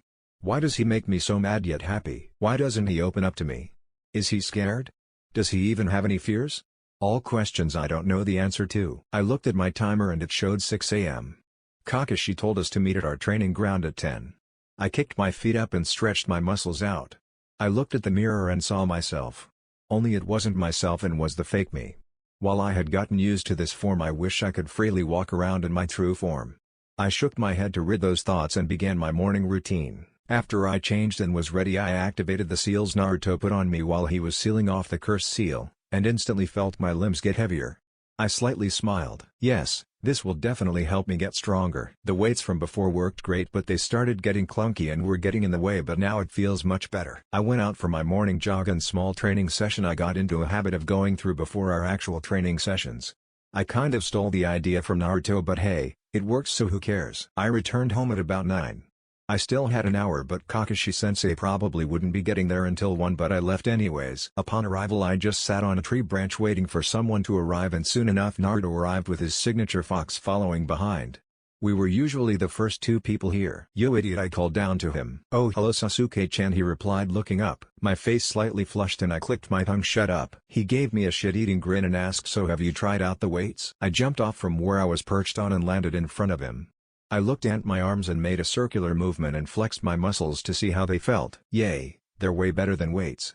With the weights they felt odd, sometimes they would be uncomfortable and I felt like with one kick or punch they would go flying off, and they felt like something was on my leg, which was a noticeable sensation. However, these I can't feel anything except the weight of my legs, kind of hard to explain, but it feels more natural. Unlike the weights, I feel like I can strike with all my power without holding back thinking they'll fly off. And now I can fight with them on, unlike the old ones. I said. He smiled and nodded. "I know exactly what you're talking about. I had you use the weights because I can only start at a certain pressure level with these seals, and if I had you use them right off the bat you wouldn't be able to move matter. In fact, you would probably be laying on the floor unable to move your limbs, so I had you start at a low weight and slowly increased until I believed you were ready for them." "Ah, I see, that totally makes sense." "Does Hinata have them?" I asked, slightly curious. While I'll never admit it, Hinata was growing on me. At first, She seemed useless and a dead weight because all she cared about was Naruto, but she began to grow stronger and more competent, which is something I respect. Only if she would stop being so clingy and obsessive with Naruto. I shook such thoughts as Naruto responded. No, she doesn't. She isn't ready for them yet. Ah, I see. A few minutes passed and Hinata arrived. Hello Naruto-kun, she said as she ran up to him and hugged him. I slightly rolled my eyes at this action. What a playboy this is, not even mentioning this Kurumi girl we haven't met, that's if she even exists. Naruto hugged her back. You feeling better? By the looks of it you are. Hi, I simply needed to rest and let my tenketsu open back up. Ah, that's good. Well, just cause you're injured doesn't mean you'll get out of training. Hi, I wouldn't dream of it. She turned to me. Hello Sasuke, I haven't had a chance to congratulate you on winning, she said as she looked at me. I twisted my face away. Humph, of course I would win. In response she simply giggled. Huh? They seem to have gotten to that trait of me, I mused to myself. It was nice. Wish we could always stay like this. An image of him appeared in my head. I slightly recoiled. I hope no one saw that. And as if on cue Naruto turned to me and his eyes focused on me. Everything alright? Yeah, everything is fine, I replied without a stutter. He narrowed his eyes at me. As I thought nothing can get past him. Except maybe the fact that I was able to hide the fact that I was female from him. If you say so. Yeah, he definitely didn't buy it. Why the hell is Kakashi-sensei always late, I thought to myself as we all began to indulge in conversation. Third-person view. It's been 2 hours and Kakashi arrived. What's this, you arrived 1 hour earlier than usual? Asked Naruto with a raised eyebrow. Kakashi, I smiled. Well, of course this is important part of adorable little Jinan's career. So sacrifices had to be made. I don't think arriving 2 hours later instead of 3 can count as a sacrifice, retorted Sasuke. Kakashi just waved his hat in a shooing motion. That's besides the point. Anyways, this is how our training regime will go. I will take Sasuke to train for 2 weeks and teach him as much as I can, then come back and have Naruto train him, since I assume that was your plan already. Hinata, you will train with Kurana for the first half of this month. I will return because we will have a meeting with the Hokage and I will take this opportunity to train you for the other half. While Hinata isn't going to take exam, we can't have her falling behind. It may seem hectic, but I believe this will be important for you guys to not only train with me but with each other. It builds better teamwork and synergy. There are also valuable things you guys can learn from each other that I cannot teach. He finishes with a nice smile. Kakashi then looked at Naruto. And you? I can train you, and so someone has shown interest in training you. So I have gotten you a separate trainer. You should probably find them at the female bathhouses, he said with a giggle. Female bathhouses? Don't tell me he's having a female trainer, thought Hinata in jealousy. Seriously, too much people have been showing interest in her, Naruto. We will leave immediately after you pack enough clothes for 2 weeks, Sasuke. And Hinata, you will meet Kurenai at the Dango place tomorrow at 2. Well, that will be it. Meeting adjourned, said Kakashi as he disappeared in a puff of smoke. Everyone looked at each other and nodded good luck. Naruto was wandering towards the bathhouses, slightly curious. Why would I have to meet my sensei at the bathhouses? He asked no one in particular. That's when he heard giggling in the distance. He knew this giggling all too well. He had Kakashi as a sensei after all. Kya, it's a pervert. Master, if I was getting perved on, will you protect me, said Miyako dramatically as she excitedly jumped up and down. You're in your fox mode, no one is going to perv on you like that. She puffed her cheeks. Moo, don't bully me just because I haven't unlocked my super sexy human form. Just you watch, when I learn how to use it you won't be able to take your eyes off me. Yeah sure, whatever you say. Naruto turned away from her much to her dismay and focused his attention in the direction of where he heard the giggling. He brought his hand up so his palm was facing up and the air around it began to distort, and you could feel that the air around it began to increase its speed until there was a loosely shaped semi-translucent ball of wind. He put his arm out and the ball shot out and rapidly made its way, turning and dodging obstacles like a homing missile until it met its target. A certain white-haired pervert standing on a tree. Crash. Kaya, help. A pervert. The Gaul. Grrrr. Naruto felt a wave of killer intent with that last growl-like sound. Wait, growl? Ah. Wait ladies, ayo, hold up, can we talk about this? Crash. Bam. Ah, stop, it hurts. No. No, stop, don't use jutsus, ah, snakes. Naruto heard an explosion along strong gusts of wind and the sound of electricity cackling and snake hissing could be heard. Out the explosion a figure could be found flying out, crashing into a building, causing another plume of smoke that covered the area. Naruto's eyebrow raised in amusement at the situation that was currently unfolding. The smoke from the explosion cleared and Naruto could make out 3 figures. One had brown hair that was tied in a ponytail that reached her mid-back with 2 bangs falling on each side that framed her face. The most noticeable feature were the 2 red fangs-like markings that rested on both her cheeks, similar to Kiba's. The second had dark wavy hair and deep red piercing eyes. She had red lipstick and purple eyeshadow on one eye and part of her other eye. The last was someone Naruto recognized as Anko. She had her purple hair tied up in her usual spiky ponytail bun that faced upwards. "Geez, Jiraiya-sama, first time I see you in years only to find out you're perving on the girls' baths." She spoke with a mischievous malice. Naruto smiled in anticipation. "Don't tell me my sensei is." Anko then turned and noticed Naruto and her face lit up. "Oh Naruto-kun," she said, and she began to walk towards him. "Congratulations on passing, brat," she finished with a smirk. Naruto waved it off. Yeah thanks, it was nothing to boast about." Kurenai eyed him and raised an eyebrow. "So this is the kid Asuma is always talking about and boasting on how he helped train him. It's also the kid that Hinata-chan is enamored with." Yeah, I guess you can say he's cute, but I don't see what's the deal with him. He doesn't seem all too powerful." The brown-haired girl folded her arms and looked at him with interest. "So this is the kid Kiba always complains about being a womanizer. Interesting. He has some nice features, noticeably his whiskers, but that's about it," she thought. "Well girls, this is Naruto, a Junon brat I met on the Chunin exams. He wasn't half bad," she said with an alluding smirk. "Hello Naruto, I'm Hana Inuzuka, currently a Chunin," she said with a polite smile. "And I'm Kurenai, Jonin," she said slightly coldly. Naruto just snorted inwardly. Asuma-sensei was right about her having a stick up her ass. "Nice to meet you two lovely ladies," he said with a bow. Both slightly blushed. He turned to the plume of smoke. "So who's the pervert?" he asked, which made them all scowl with the exception of Anko, who just laughed. Well, Anko was cut off by the smoke clearing. The perpetrator jumped out and landed near them. "It is I, the almighty and powerful Toad Sage Jiraiya," he exclaimed as many fireworks set off in the background. Everyone looked at him lamely. "Is this really the one my father entrusted with the key and one of the three sages? Geez, they're all nut jobs from what I've seen recently.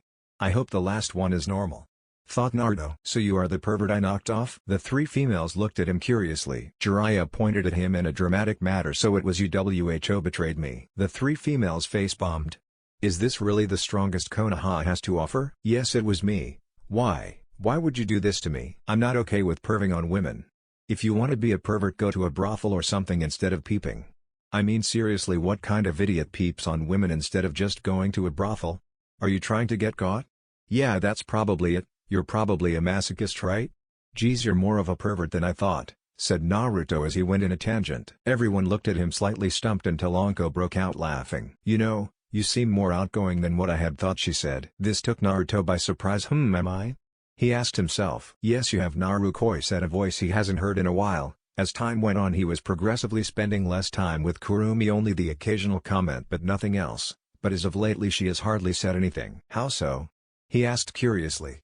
He hadn't noticed any change. "Before you would reluctantly interact but wouldn't open up to people, but now you are much more outgoing and talk to a lot more people. It's kind of making me jealous that we can't talk like before. Only change to have to talk is at night.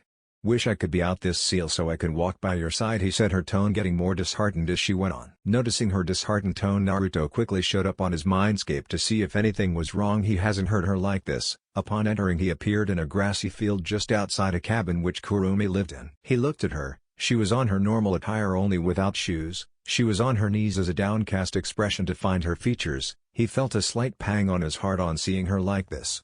What he was seeing wasn't the great almighty Kyubi-sama. Right now he saw a woman who was going through emotional turmoil. "Kurumi," he said sternly. She looked up at his face. She slightly recoiled but soon felt his hands cup her cheeks. He then wrapped her in a hug. He had an idea on what she was going through, but he needed to be sure. The best thing to do in these situations is communicating. "What's wrong?" he said straight to the point. She gave a breathy sigh. "I don't know, I'm scared of getting left behind. I know you want a harem to repopulate your clan, but there is something deep within me that gets scared I'll get replaced or that you'll love another girl than me. I know I was the one who proposed the idea of a harem, but I don't know. I'm just being greedy." It would have been better if she was cut off by the feeling of something soft on her lips. He froze at first due to the shock that came with the feeling she hasn't felt in a while. It only made her realize how much she missed this. She melted into the kiss and gave in. After a few moments, Naruto separated. He looked at her in the eye. "Kurumi, I love you. You know it. You can feel my emotions. I may find other people, but I want you to understand that you will forever be first in my heart." She still had an air of insecurity. Naruto sighed for a second. "Kurumi, I don't think you understand. I love you. Above anything else. You're the only reason I'm here, the only reason I'm as strong as I am. If it wasn't for you, no knows what would have happened to me. You're not only my lover, but you're my sensei, best friend, and everything in between. If there is something bothering you, I will delete it for you. "I want you to have the best," he said to her as he once again cupped her face. Naruto always prided himself on being able to see beneath the surface, so how could it be that he didn't even notice her turmoil? He felt stupid. He was too caught up with planning his moves that he failed to see the inner conflict of the person who matters to him the most. Kurumi at this point had tears streaming down her face. Naruto. She was at a loss for words. Naruto was about to reply when he was cut off. She sniffed and then smiled. "Naruto. Trust me, I'm okay, it's just me being a little impatient. I guess I just really want to be out this seal. I want to stand by your side and show everyone you're mine and I'm yours. I suppose I was simply frustrated that I couldn't show everyone you're mine. Foxes are territorial animals after all." Naruto chuckled in response. Who would have thought the great Kyubi-sama would act like this? His face became a little more serious. "I'm serious though. Are you sure?" She smiled brightly at him. "Yes, all that matters is that I'm number one in your heart, and as long as everyone else knows that too, including your problem girl," she said vaguely. He caught her drift. "You have to deal with that. The more you leave her unchecked the more dangerous she could become," she told him. He sighed. "Yeah, I know. I doubt I'll have a chance to deal with her this whole month since we're going to all be training." He slightly perked up and smiled. "Oh yeah, Jiraiya is the one that holds your key. I'll get him to give it to me and you'll finally be out," he said excitedly. The fact went over his head as soon as he saw Kurumi in the state she was in. Kurumi was sarcastic and her demeanor turned positive. "Well Narukoi, I believe it's time for you to go. When you came in here you zoned out and have been zoned out for like 10 seconds. His eyes widened. "Oh shit," he exclaimed as he left his mindscape. He wished time would slow down while in his mindscape. "Naruto. Oi Naruto," he jolted up slightly. "Oh sorry, I was lost in my thoughts." Anko just rolled her eyes and everyone looked at him curiously, especially Jiraiya. "I guess I have become more outgoing, huh?" he asked a rhetorical question. "Well anyways, I was supposed to meet my sensei here so they could train me for the exams. Have any of you seen them?" he asked, feigning ignorance, something none of them noticed. Jiraiya pointed at him. "You're the brat and supposed to train?" he yelled. Naruto got a tick mark on his head. "What did you say, you old pervert?" Anko and the rest raised their eyebrows. Not at their interaction but at the fact that Jiraiya was training Naruto. While Jiraiya was an old pervert, he was one of the Sannin and was one of the strongest Konoha had to offer. So for him to be training Naruto, then something must be up. "Anyways, it was nice meeting you again Anko, and you two beautiful women as well, but we have to go. Johnny," he said as he grabbed Jiraiya, who has a large smile on him face, then shined them out of there in a flash of electricity. Anko, Kurenai and Hana looked at each other for a second before Anko broke the silence. "So, not too shabby, right? I wouldn't mind having him for the night." To which Hana and Kurenai began to sputter. "Geez Anko, you're insufferable. He's just a child," Kurenai said as she shook her head, the blush still present on her face. However, her thoughts lingered on him for a while longer. Hana didn't reply to what she said but simply thought to herself, "For a brat his presence sure is enticing, however I can't fall victim to my primal pleasures just yet. He's just a kid. Though I feel it would be difficult. God damn it," she said as she unconsciously began to slightly rub her thoughts together. Naruto and Jiraiya appeared on a grassy field surrounded by trees. Jiraiya fell on his derriere while Naruto remained standing. "Geez, you could have at least warned me," said Jiraiya, hiding his surprise. He looked up as he was standing up, but to see not the charismatic Naruto from before but a totally different person. Expression-wise at least. His eyes were harder and didn't hold the same shine. He didn't sense in malice though. "Alright, let's cut to the chase. What do you know?" Jiraiya slightly chuckled. "I don't know what you're talking about." Naruto rolled his eyes. "I know you're a pervert but you're not an idiot." Jiraiya's face took a serious expression. "So, you read your father's notes? You know about Kyubi-sama?" "Yes, they told me everything, and she confirmed it." Jiraiya's eyes perked up. He said with a grin, "He never told me about that." Naruto glared, which sent a shiver up Jiraiya's spine. "Don't even think about it." Okay geez, no need to get your panties in a twist." Naruto sighed and facepalmed. "Geez, this is going to be the longest month." Jiraiya laughed. "Well kid, where are we?" Naruto was unable to reply when Miyako appeared next to them in a blur. "Miyako? Geez master, how could you forget me? I'm heartbroken," she exclaimed as crocodile's tears left her eyes. "Come here," he told her as he sat down and she climbed on his thighs and began to get petted. "I'm here cause I can't miss Kurumi-sama's release," she said happily. "Right," he nodded in understanding. "So who's the fox?" asked Jiraiya. He could sense powerful chakra within her, so he knew she wasn't any normal fox. "She's my cute little summon," he said, which made Miyako yip in happiness. "Summon? If I remember correctly, the fox summon was a lost Uzumaki summon that no one was able to sign," asked Jiraiya. Naruto nodded. "Kurumi simply had it, she gave it to me." Jiraiya looked at him. Alright, he said, giving, and then smirked again at hearing her name. So you're on name basis?" Naruto rolled his eyes before his face turned serious. "Jiraiya, Give me access to the key so I can release her. Jiraiya looked him and sighed slightly. You want to release her? After everything that she caused? Your parents told me that the Kyuubi wasn't bad, but that isn't what she proved that night, he said sternly. Naruto glared at him. It wasn't her fault. Then who is their fault if not her then?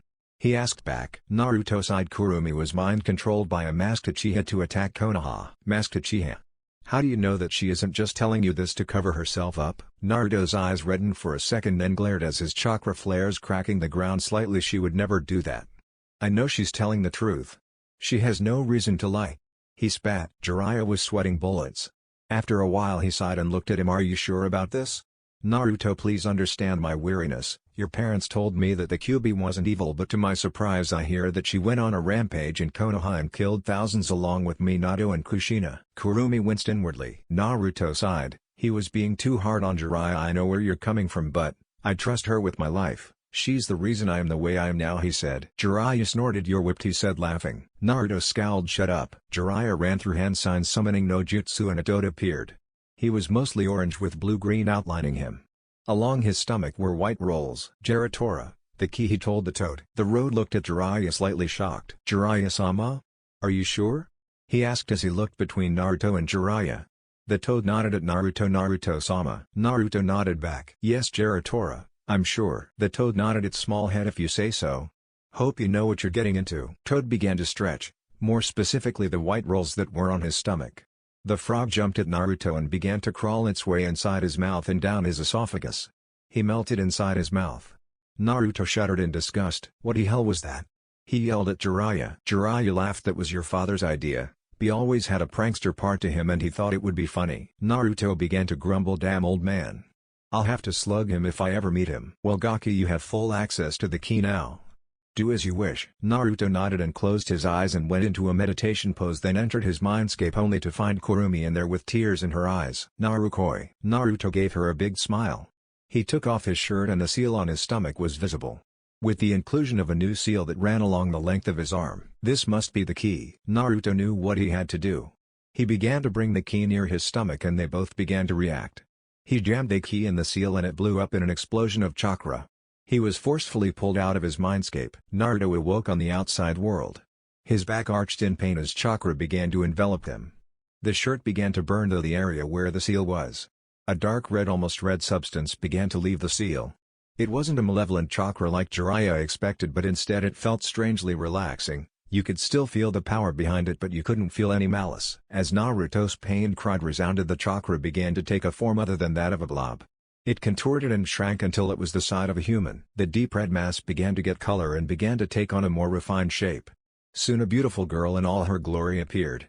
She wore a deep black kimono with reddish-orange stitching that cut off at her chest, revealing some of the upper parts of her chest, but not too much either.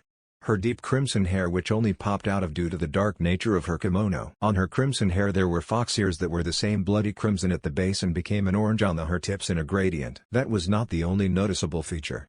On her back there were 9 foxtails swaying happily behind her, taking the same appearance as her ears, gradient and all. Her piercing dark red eyes that seemed to glow were highlighted by a single back slit on each eye respectfully that were currently leaking tears. Naruto, she exclaimed, jumped at a panting Naruto and greeting him with a large passionate kiss that lasted longer than Jiraiya was comfortable with. Speaking of Jiraiya, he was left dumbfounded at her appearance. He expected a large terrifying beast that stood profoundly over 50 meters tall.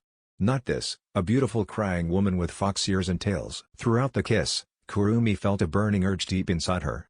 She instinctively bit into his neck, her canines piercing into his neck, pulling chakra from both her and Naruto. It soon left a small mark where she bit, 9 tail-like objects spinning in a spiral pattern. The act made both feel a burning sensation. Kurumi lost all sense of self-control and was about to start taking off her kimono in an attempt to put the heat out when luckily Naruto, who had more self-control, stopped her. Guru-chan, calm down. Not right now. Not here at least, he said, gesturing towards Jiraiya, who was looking at the scene unfold in interest with a lecherous grin. Kurumi contemplated for a second and stood up, dusting herself off. Damn, you two are pretty kinky. Naruto sighed and using wind he sent dirt into his eye, making Jiraiya roll on the ground, yelling something about brats getting girlfriends too soon. I couldn't control myself back there. I guess I needed him more than I thought. Kurumi thought to herself. Thankfully she didn't undress enough to show Jiraiya anything. This body, if only for Narukoi's eyes after all, she thought with a blush. She regained her composure and coughed into her hand. and turned to the recovering Jiraiya. Apologies. I am, as you know, the Kyuubi no Kitsune. Strongest of the 9 Baijuo. Nice to meet you. I thank you for allowing Naruto to release me, she said with a slight bow. He giggled as she bowed as he tried to look down from the open part of her kimono, but to no avail. I'm Jiraiya, also known as the Great Toad Sage, he said with a big proud smile. Kurumi just smiled wearilier. Right, she said as she turned to Naruto as to say, what the hell do I do now? Naruto just sighed. He grabbed a small rock and flicked it at Jiraiya's forehead. Knock it off. You forget she is able to castrate and kill you before you could realize it. Jiraiya shivered and realized what he was dealing with. After he regained his composure, he realized something. Hey, where are we? Such an important question. They had just released the Great Kyuubi, and who knows where they are? If they are inside the calls of Konoha, then groups of Anbu would be here any second now. Don't worry. I took us miles away from Konoha. Miles away from any elemental nation, in matter of fact. So we don't need to worry about anyone hearing or seeing us. Jiraiya nodded in understanding. So he had been planning this all along. Naruto looked at Kurumi-Kura-chan. You could go back to the seal or turn into the small fox form you were mentioned a while ago. She nodded, and in a swirl she transformed into a small dark orange fox with a single swaying tail that mirrored her previous tails. Wakyubi-sama. I never thought I'd be able to stand next to you. Master Sama is the best, she yipped happily as she jumped in excitement. Naruto just smiled at the scene. Well, Gaki. I was supposed to train you. But what I can see, you don't need any training. You've read your father's notes? Yes, I've already learned the Ransangan and Hirashin no Jutsu. However, I cannot the Hirashin to the same level as my father. After 13 teleporations I get nauseous. I have the chakra for it, but I assume I need to use it more often in order to get used to it. Jiraiya nodded in understanding. He was slightly jealous that Minato let Naruto learn the jutsu, but he understood. I'm also in the process to adding an element to the Rasengan. I'm so close but not quite there. Jiraiya looked shocked for a second. An element? Even Kakashi wasn't able to add an element. When he tried, he accidentally created his infamous Reikiri. Naruto shook his head. I said I was in the process. I still haven't successfully completed it, but I'm close. Jiraiya nodded in amazement. Naruto got a mischievous smile. Jiraiya turned to him inquisitively. So, what do you think? Should I show off the Hirashin during the fight to shove it to the old council geezers? Jiraiya smiled. His smile grew as he imagined everything that would cause. Gaki. I love how you think. Next day. Hinata. Third-person view. Hinata was on her way to meet her sensei for half of this month. She remembered Kurenai attempted to train her when she was younger, as she was a student of her mother.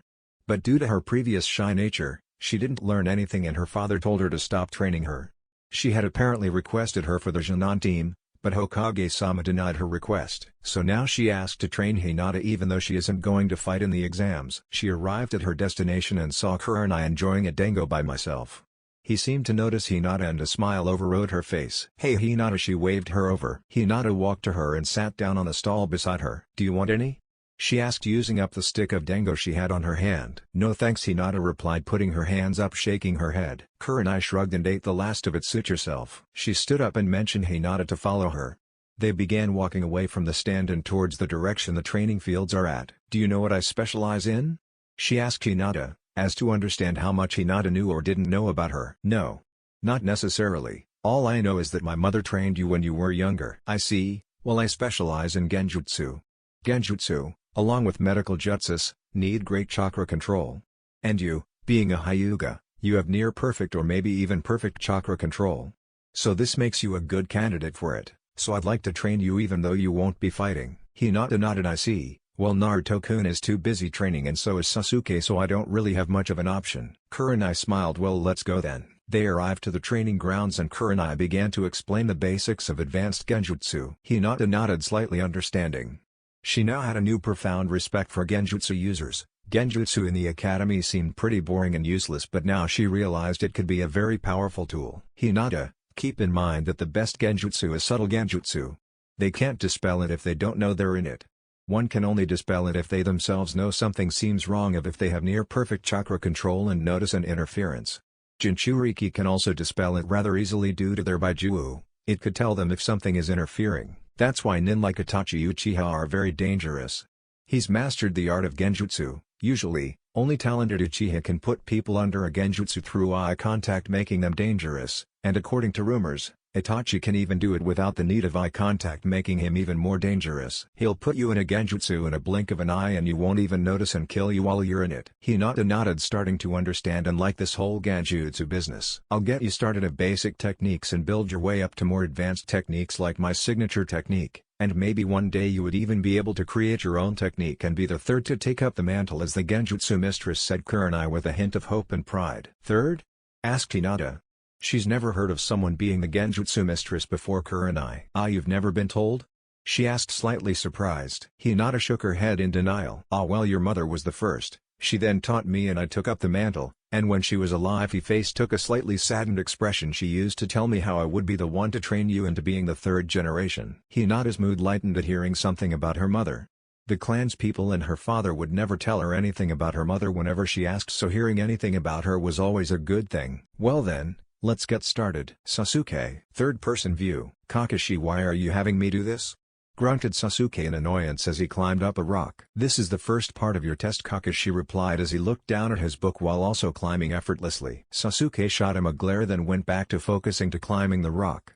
Naruto had shown him tree climbing, but this was kind of difficult to pull off since he could only pull it off on a semi-flat surface and this rock was anything but. He couldn't rock climb on bumpy uneven surfaces like Naruto and apparently Kakashi. As he neared the top of the rock he was climbing, Kakashi quickened his pace, passing Sasuke effortlessly. Much to his dismay, he eventually reached the top with a grunt. He looked around and found a pretty large surface area. Is this the place?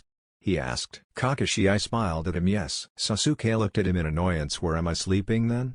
Cause I know I sure as hell am not going to climb this rock every day. Kakashi pulled out 2 sleeping bags from a seal. Voila. Sasuke just grunted in response. What about food? Kakashi simply replied, I'll get Pakun to fetch some food whenever you're hungry. Sasuke sighed and sat down to rest. What do you think you're doing? Huh? Sasuke uncharacteristically asked. We have to train. No time to rest. Sasuke's eyes widened slightly. Are you insane? We just climbed for like 4 hours. Yes. That was warm up. Sasuke looked at him annoyed and mumbled, geez, what a slave driver. Just like Naruto. What was that? Asked Kakashi looking up from his small orange book. DCH.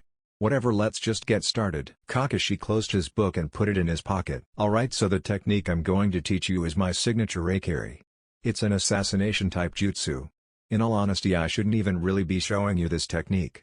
But due to the recent attack on you by Orochimaru, you need to learn something like this. His face turned serious. Listen, Sasuke. Under no circumstances you are never to ever use this technique on a comrade. Ever. Understood? Sasuke got a chill that ran up his spine. He's never seen Kakashi this serious. He even looked, dare he say it, scary. Well, Kakashi is a jonin for a reason. Sasuke nodded. Right. With a technique like this will I be able to kill? His thoughts were interrupted by that same image of Itachi crying that night. He slightly shook his head. Before any of that I need to find out the real reason Itachi did it. Sasuke was pulled from his thoughts. He looked at Kakashi. Are you okay, Sasuke? Sasuke nodded. Well, actually there's another thing. I should have done this earlier, but I need to seal off the curse mark Orochimaru left on you, said Kakashi. Sasuke slightly faltered. Naruto already removed the seal. Kakashi's eyes widened. He did what? Sasuke slightly squirmed. He wasn't sure if he could tell Kakashi. Not sure if Naruto wanted to keep this a secret. Naruto knew Konoha would find out Orochimaru infiltrated Konoha, so he couldn't have been thinking of keeping it a secret for long. Kakashi couldn't believe his ears. He knew Naruto knew seals, but he didn't know he knew this to this extent. Not even Jiraiya-sama knew how to remove the seal, and if Naruto knew how to remove it, then that means Naruto is an even greater seal master than Jiraiya-sama. How did he do it? Kakashi couldn't hold himself back by asking that question. Sasuke averted his eyes. I'm not too sure. He had me lay down. I felt ink his my skin and felt oddly relaxed, and before I knew it everything went dark. I woke up and Naruto said he fixed the seals. Apparently you can't completely remove the seal, but you can only replace and purge Orochimaru's chakra that he laced into it with another, and he put his chakra instead, and in all honesty it makes me feel stronger, so I have no complaints. Kakashi nodded slowly. That impressive, but again Naruto is a Uzumaki. Fuinjutsu is in his blood, so it shouldn't be too surprising he is a natural at it. Given how he has shown that he can pick up on everything and has skills that show up once every 1,000 of years. Kakashi sighed to himself. Geez, why do I feel like he will be a pain in the ass? He mused to himself. Kakashi didn't really have anything else to say on the topic, so he decided to just change it. However, he will make sure to store this to report to Hokage-sama. Alright, well, if that's out of the way, let's get started on the technique. Naruto. Third-person view. Damn. was all Jiraiya had to say. Both Naruto and Kurumi told Jiraiya Naruto's story up to this point. After Naruto beat up Jiraiya for not being there for him in his childhood, they came to the conclusion that Jiraiya can be trusted. After Naruto Danjin calmed down, he understood why Jiraiya did it. Jiraiya wanted to take Naruto with him but he couldn't. It was too dangerous and Jiraiya had his job to do as Konoha's spy master. Still didn't stop Naruto from getting angry. Kurumi and Naruto didn't tell him the entirety of their plans but he knew the gist. "One thing Naruto," he said seriously. Can I see your eyes?" he asked curiously. Naruto nodded and shut his eyes. Upon opening them his eyes were now purple and the ripples expanded outwards and Tomoe appeared and began spinning until falling into place. Jiraiya started muttering, "It's just like his." Due to Naruto's enhanced senses he caught that him? Who? Is there another with these eyes? Asked Naruto. This was information he needed. Yes. Well, there was at least. During the Third Shinobi War there were 3 orphans I met in Ame. I trained them and one of them had eyes like this, only except the Tomoe. What happened to them? Are they still alive? Not sure. I heard reports that they died but I'm not 100% sure. Naruto contemplated. Another Rinnegan user? What do you think about this, Kurumi? Naruto asked Kurumi telepathically. Even though she was released from the seal they can still communicate telepathically. I'd say, if they're still alive I suggest we have them join us. Another pair of Rinnegan can be a very useful tool indeed.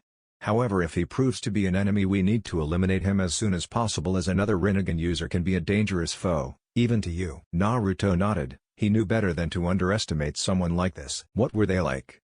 Asked Naruto, trying to get information. Jiraiya had a melancholic look while one of them had orange spiky hair, like yours. He was the leader of their little group. He was kind-hearted and always attempted to better himself and those around him. He always wanted to achieve world peace. That was his dream. The other one was a girl with short purple hair. She used to keep an origami flower on her head. She was supportive of both her friends. She created her own technique which utilized paper and she could control it with chakra. Jiraiya smiled slightly, and the last one was an odd one. He was the one that held the Rinnegan. He had red hair and was a sensitive young fellow. He would often get emotional and he would often cry at the misfortune of others. He thought this was a drawback but I saw it as a strength. It allowed him to see the pain of others easier and maybe he would be able to relieve others of their pain, he said melancholically. Naruto nodded. Jiraiya seemed to be fond of these people. Jiraiya cleared his throat. So anyways, there really isn't much I can teach you, Hagaki? Naruto shrugged. I suppose not. Jiraiya took up a thinking pose. I was going to let you sign the Toad contract but you already have a Fox contract. One of the strongest contracts out there, so there is really no need to have 2. Hey, my bad, Naruto said, scratching his head sheepishly. So Jiraiya, will you help me out with my quest? Jiraiya slightly smirked. What quest? Your quest on women or? Naruto groaned. I really shouldn't have told him about that. No, you idiot, my other quest. Not sure, Naruto. I know you want to leave. But I just don't know. But I know that if you try to rebuild Uzu with the aid of Konoha they will demand an alliance, and knowing some of the sketchier council members they might try to manipulate you and try to run Uzu from the shadows. Naruto nodded. Yeah, that's why I want to build Uzu without the aid of Uzu, or any village for that matter. Jiraiya sighed. You know what, Gaki? All you're doing is just making my job more difficult. Naruto chuckled. But alright. I'll take you away from Konoha after the Chunin exams under the notion that you're going on a training trip. Naruto smiled. Then I could just leave you and you can vouch for me when they ask for me. We'll see how long we could keep this up. Jiraiya nodded. Very well. Another thing, I met your teammate in the Chunin exams. Teammate? Which he slowly came to a stop. He knew it wasn't Tsunade, so it only meant Orochimaru? What the hell was he doing here? How did you meet him? Did he do anything to you like Mark you?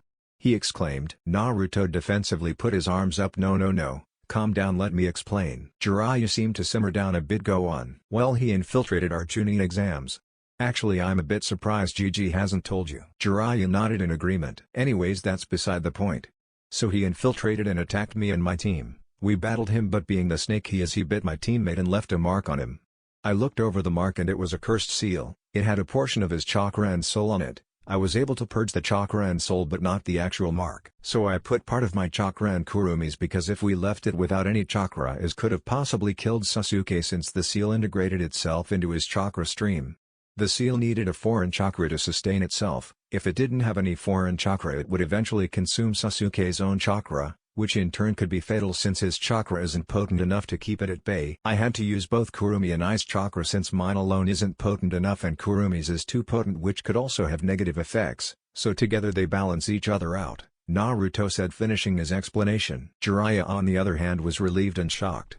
Relieved that nothing happened to Naruto nor his teammates and shocked that Naruto was able to finally seal Orochimaru's seals, after many years that was something even he couldn't do. Well damn Gaki was all he had to say. Yeah, surprised Orochimaru knows that level or few in jutsu. Anyways Gaki, that's enough for right now, let's head back. I wanna meet that Haku girl of yours, he said with a perverted smile. Naruto slapped him behind the head. Don't even think about it, old man, or this will be the last time you'll meet her, or anyone for that matter. Okay geez, Jiraiya replied. Naruto grabbed Jiraiya and they disappeared in a swirl. Haku. First-person view. The past week and a half have been a bore for me. Naruto was gone and there was nothing to do.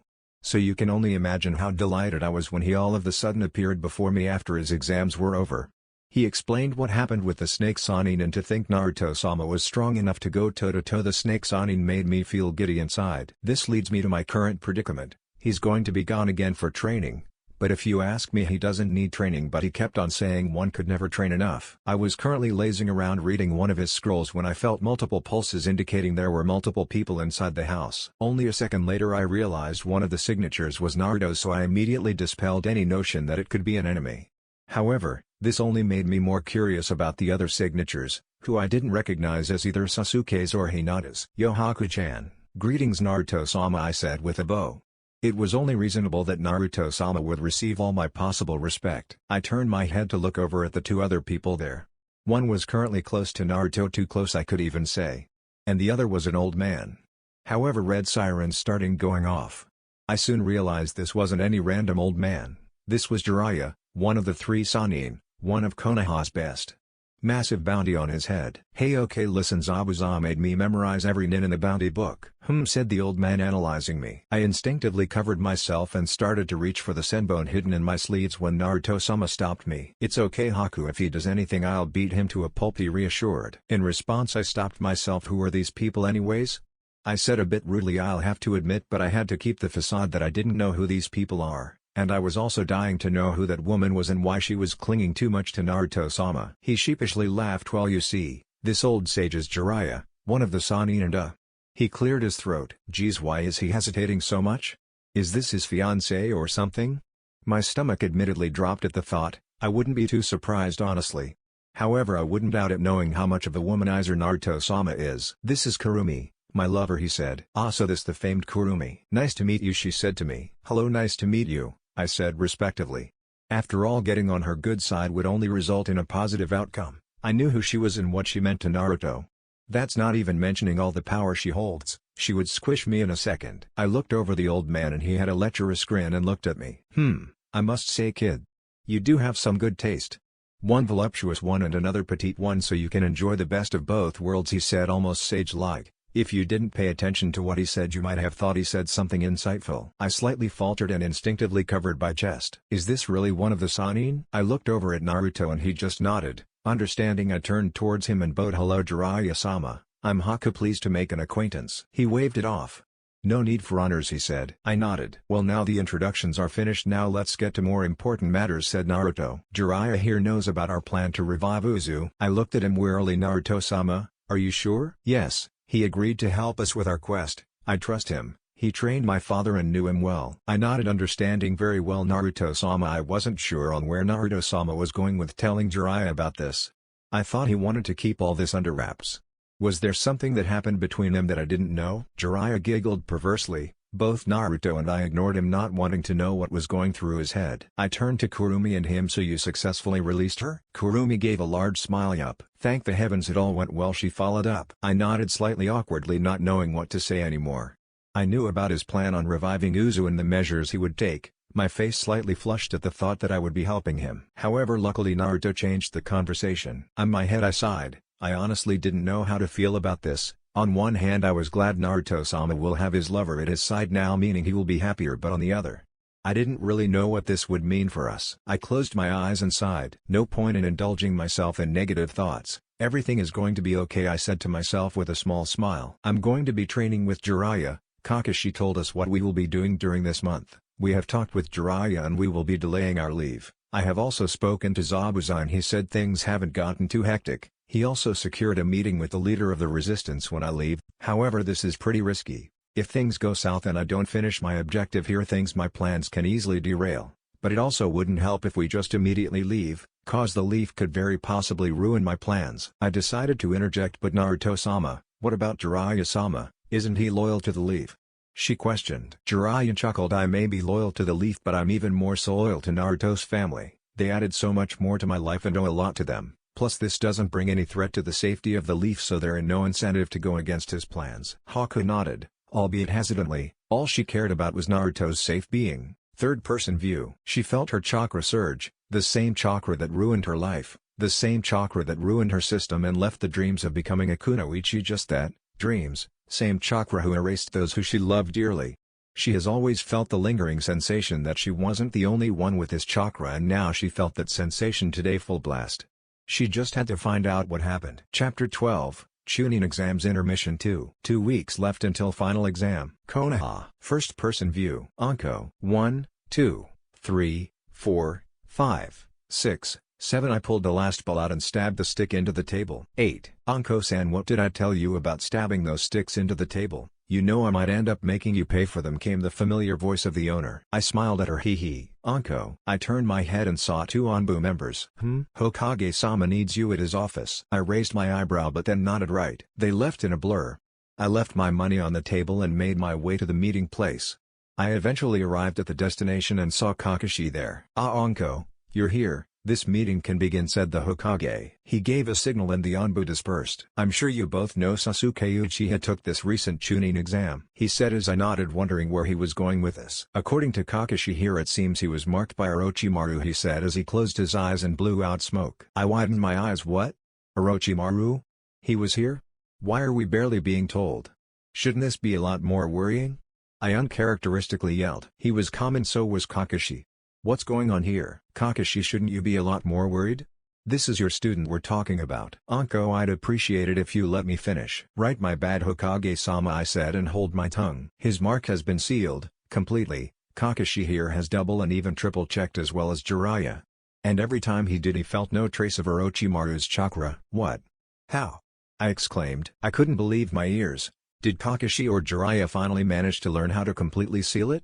I asked myself. Sarutobi smiled. Naruto sealed it. It seems he is quite proficient in Fuinjutsu. It runs in his blood after all. Naruto? You mean the brat? Yes, I mainly called you here to inform you. I felt the mark on my neck pulse. Can I really get rid of this mark? Can I really get rid of this? The one thing that connects me to him? Will I finally be free? I bowed. Thank you, Hokage-sama. May I be free to go? Yes. Before I left, I turned to Kakashi. Kakashi, where does he live? I smiled and told he the location. I left as fast as I could. I felt my heart race in anticipation. Now to find him. First-person view. Naruto. I closed my eyes, breathed in and out. In. Out. In. Out. In. Out.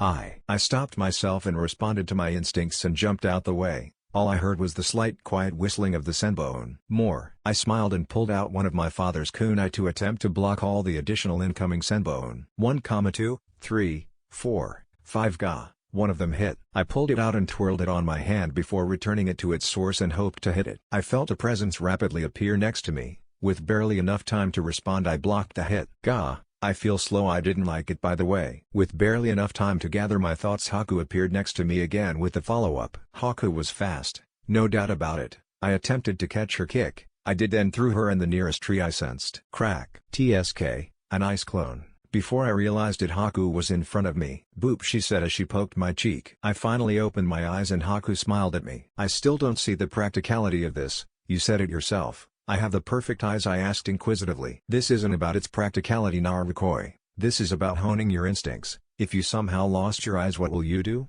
The world of the shinobi is a tough one can never be too prepared, she said as she walked up to me and grabbed my face. She brought her face closer. I could feel her breath on my face. And I will never forgive myself if anything ever happens to you, she said as she didn't give me time to respond as she closed the distance between our mouths. We separated to the side of Haku with a full-blown blush on her face. Kurumi turned to her. Hee. Sorry, Haku-chan, she said sheepishly as a grin grew. Were you waiting for your turn? You could audibly hear her face sizzle. Me? She looked down, unable to respond. Stop teasing her, Kurumi. She'll do it when she feels safe. Hi, no need to tear my head off for this, she waved it off. I looked over at her and gave her a smile. Glad to see your speed is still as impressive as ever. No such thing, Naruto-sama. You were simply severely handicapped. I instinctively patted her head. No, Your speed and techniques are undoubtedly impressive. Who's to say that maybe one day you'll be faster than me? Her eyes widened. No, that's impossible. She waved it off. You need to be more confident in your abilities, Haku-chan. I know you can do great things. She looked sheepishly at me. Are you sure? I smiled at her. That's not for me to decide. Right. I felt a familiar sensation, then turned to them. Someone is outside, I said as I left in a flash, and they followed suit shortly after. When we arrived, Kurumi turned into a small fox the same size as Miyako, and Haku sat down on the nearest couch to wait. I walked over to the door and already had a general idea of who it might be due to her chakra.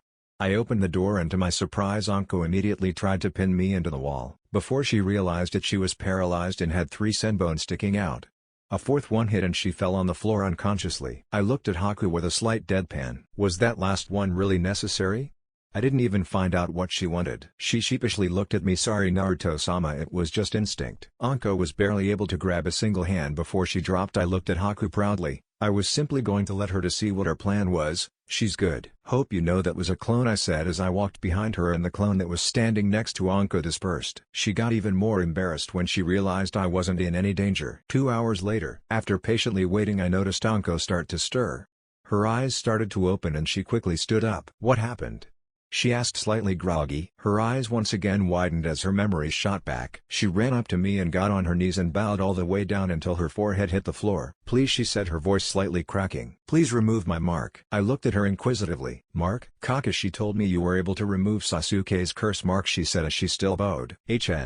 Can't say I'm surprised, Sasuke told Kakashi. I looked over at Kurumi. I'd say do it, Narukoi. Are you sure?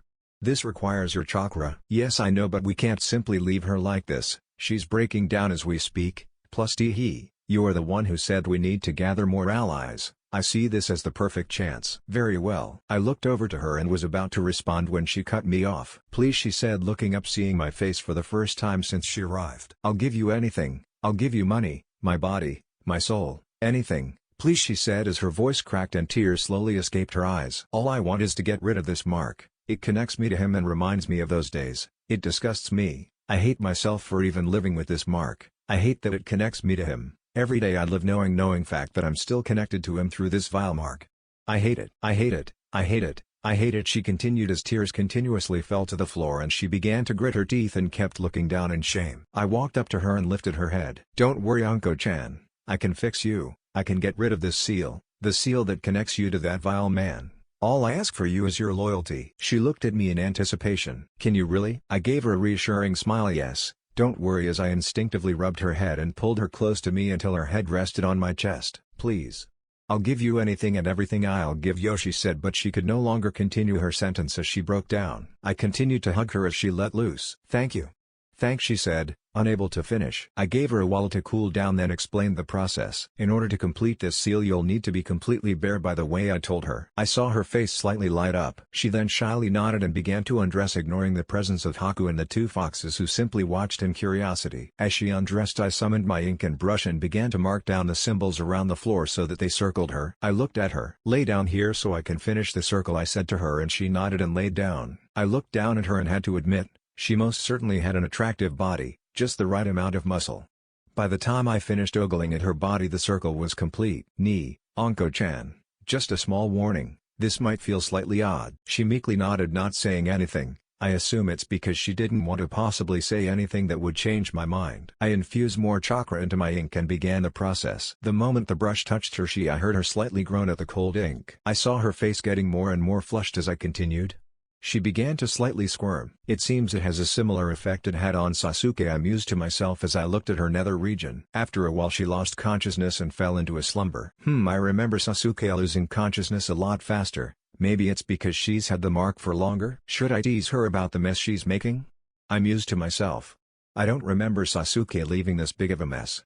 I smiled slightly and shook those thoughts and continued to dye her body in ink. After I had finished, I looked down at her. At my piece of art. Beautiful. Her body was full of markings. The majority of her body was covered in ink, and something about the fact that I made this gave me a sense of pride, on not only my skills but my clan. I ran through a series of 8 seals and the ink began to glow and react. Fuinjutsu, Tamashi no Jokyo, sealing art, soul removal. I closed my eyes in preparation, then smirked. I opened and saw a dark, endless room. A dark chakra hit me and I immediately knew who it was. I laughed maniacally. So tell me, Orochimaru, How does it feel to lose to me? I'm sure as a Sannin it must hurt, it must destroy your pride, that a small little Jinan like me has been ruining your plans. You.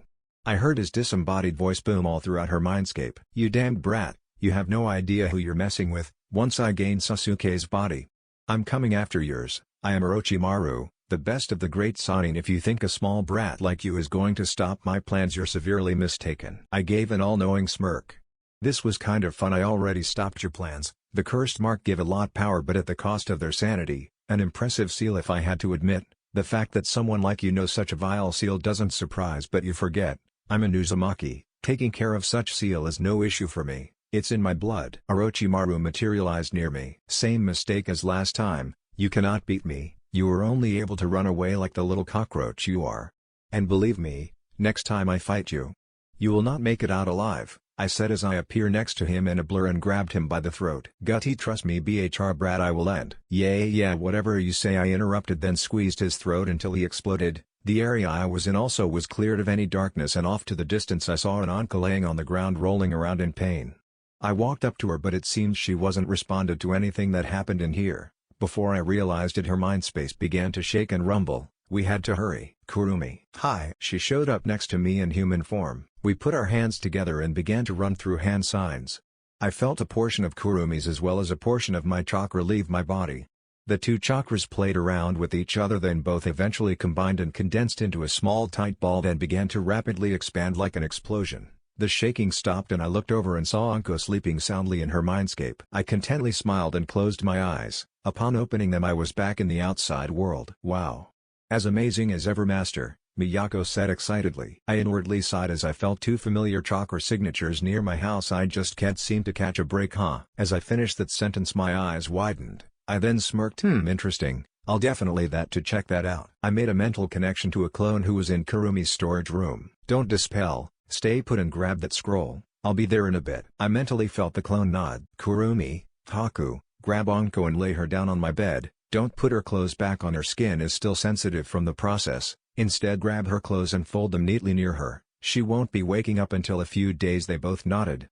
Kurumi grabbed Anko and Haku grabbed her clothes. I made my way towards the door, readying myself to greet my incoming guests. I waited until they knocked to open the door. Yo Naruto, I'm here to deliver Sasuke. TSK, don't say it like that, I heard them from outside. I inwardly laughed.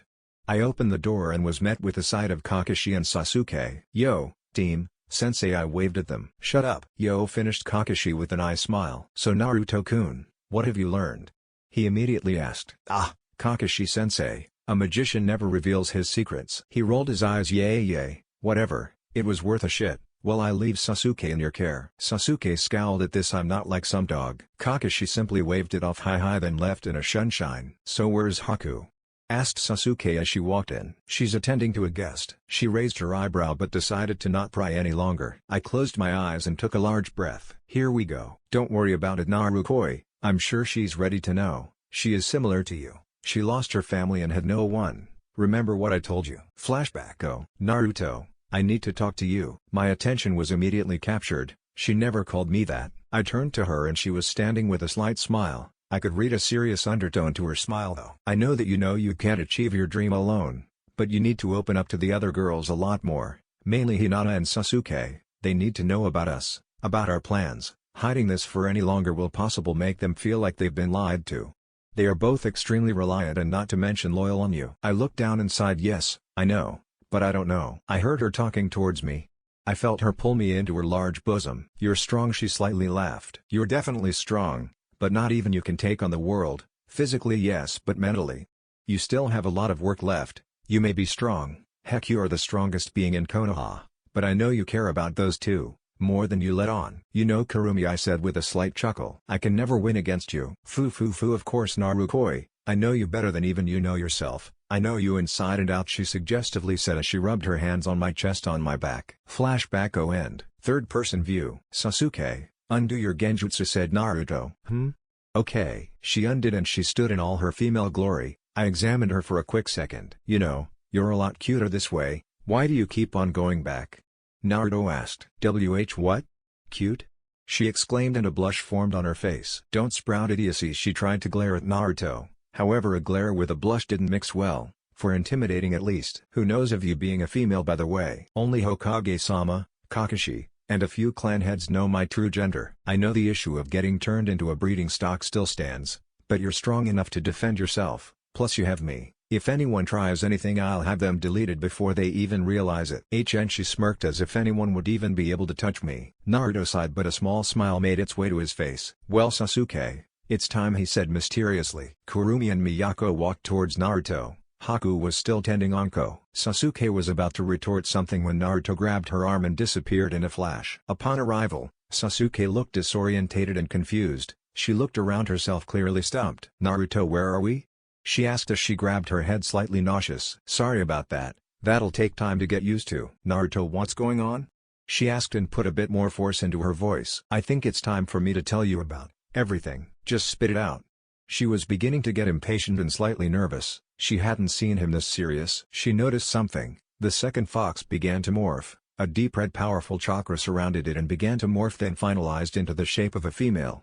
Sasuke was more certainly 100% straight. However, even she was in awe at person's beauty. She smiled at her. Her mind was running at 1,000 miles per hour. She didn't know what was happening. She then looked at Naruto in hopes of getting any semblance of an explanation. Sasuke. Her eyes widened. What? Huh? She stared at his eyes. They weren't the same beautiful blue eyes. They were red with ripples surrounding his pupil, and 9 tomoe spinning wildly. Your eyes, they're similar to the Sharingan yet. She was flabbergasted. She didn't know another dojutsu besides the Sharingan and the Byakugan existed. How'd you get it? She asked. It's a pretty long story, we have a lot to go through. Okay, where to start? I'm a Jinchuriki. I hold a 9-tailed fox inside me. Well, not so much now, said Naruto as he looked at Kurumi. 14 years ago when a masked man took control of Kurumi and attacked the village, my father fought him, and my mother, who was the previous Jinchuriki, had the bijou extracted out of her. Normally that would kill someone, but my mother was an Uzumaki, known for their longevity. Wait, father? You mean your father is? Yes, he is all Naruto responded, not letting her finish her sentence. Sasuke's day was getting weirder and weirder. She felt that any minute now she was going to wake up and this dream would end. They both sealed Kurumi inside of me. As a child I would get ostracized and many attempts on my life were done. One time it became so bad that I almost died. I would have. If not for Kurumi here who saved my life, I would have been dead. She explained everything to me and activated my eyes. I have the blood of the 2 children of Hagoromo, the blood of an Uchiha and the blood of the Senju, or specifically the Uzumaki, who were blood relatives of the Senju. Due to this, Kurumi was able to awaken the dojutsu Hagoromo had, the Rin Sharingan. It has the same capabilities as your clan's Sharingan and the Rinnegan. You said you have Uchiha blood in you, are you? No. Not necessarily, Naruto interjected. The Namikaze were derived from the Uchiha. There was a time where Uchihas who didn't awaken their Sharingan would get outcast and be put in the lesser branch family, the Namikaze. I wouldn't have under normal circumstances been able to awaken a Sharingan even though I had Uchiha blood inside of me, but thanks to Kurumi even a little Uchiha blood inside my stream was all I needed for her to jumpstart it. Sasuke has at a loss of words. She didn't know what to say, or even think. Now my goal, I want to restore my clan. The Uzumaki resided in Nozoshio-gakure, but every nation besides Konoha feared them because they were too strong and banded together to bring it down. However, I intend in leaving Konoha to accomplish my goal. No, no, no, no, no. I can't let Naruto leave me as well. She felt horrible. First Itachi, now Naruto. She felt like breaking down. Her Sharingan flared and she glared at Naruto with pain evident in her eyes. Are you going to leave me as well? She tried to hide it, she really did. But the pain didn't fail to make itself present in her voice. A single tear ran down her eye. Her vision blurred, another tear ran down. Before she realized it, her vision was clear, clearer than ever before. She saw everything. She saw the bug that was 1 mile away as if it was right next to her. This was however short-lived as she winced. The surrounding world blurred. She heard Naruto speak, however his words were muffled, they didn't go through. A loud constant ringing rang throughout her ears. Instead of 2 tomoe, Sasuke's Sharingan now had 3 and they danced around her pupil angrily. Sasuke went through enough mental distress at the thought of Naruto leaving her. Even she didn't realize how much she had gotten attached to the blonde. The thought of him leaving her was too much pain to bear. She could handle it once, but twice was where she drew the line. She knew she would regret it, it would haunt her, and she would probably not make it out of here. Her mind was hazy. Nothing made sense. All she could hear in her mind was Naruto's voice telling her he was leaving. Why? Everything was blurry, But one thing was clear. Chidori, she jabbed her arm at him. He luckily caught her wrist and yanked her. Sasuke. She broke out of her daze and realized what she had done, or was about to. The Chidori in her hand began to fizzle out and her hand began to shake. Soon enough her entire body followed suit. Tears kept running down her face. Had she just her hand began to shake. She felt Naruto grab underneath her chin and forced her face up. Her eyes widened as she felt the blonde close the distance between their mouths. She froze. She didn't know what to do. It felt right. She closed her eyes and melted into his kiss. She fully submitted into it and let him take full control. They eventually separated due to the lack of some pesky thing known as oxygen. Kurumi inwardly laughed. He's done it. He managed to tame an Uchiha. A female Uchiha, that she said to herself in amusement. Sasuke, he said firmly. She was still dazed. Everything has been happening too fast. I'm sorry, Naruto. I don't know what happened. I kill me. Naruto knew she didn't mean it. I wouldn't do that to you, Sasuke. I care about you. Naruto inwardly was thankful Haku wasn't here. There was a high chance she would instantly try to kill Sasuke. She looked at him and begged, please don't leave me. I can't have another person I hold dear leave me. She knew what she was saying. Right now her feelings were in deep turmoil, but if there was one thing she was positive of, even as much as she tried to previously deny it, she was undoubtedly and hopelessly in love with the blonde standing in front of her. I don't want someone I love to leave me once again, she said in a pained whisper. Both Naruto and Sasuke fully knew what this entailed. Sasuke has always thought of herself as an avenger. She believed that all there was in life was to get stronger and kill her elder brother.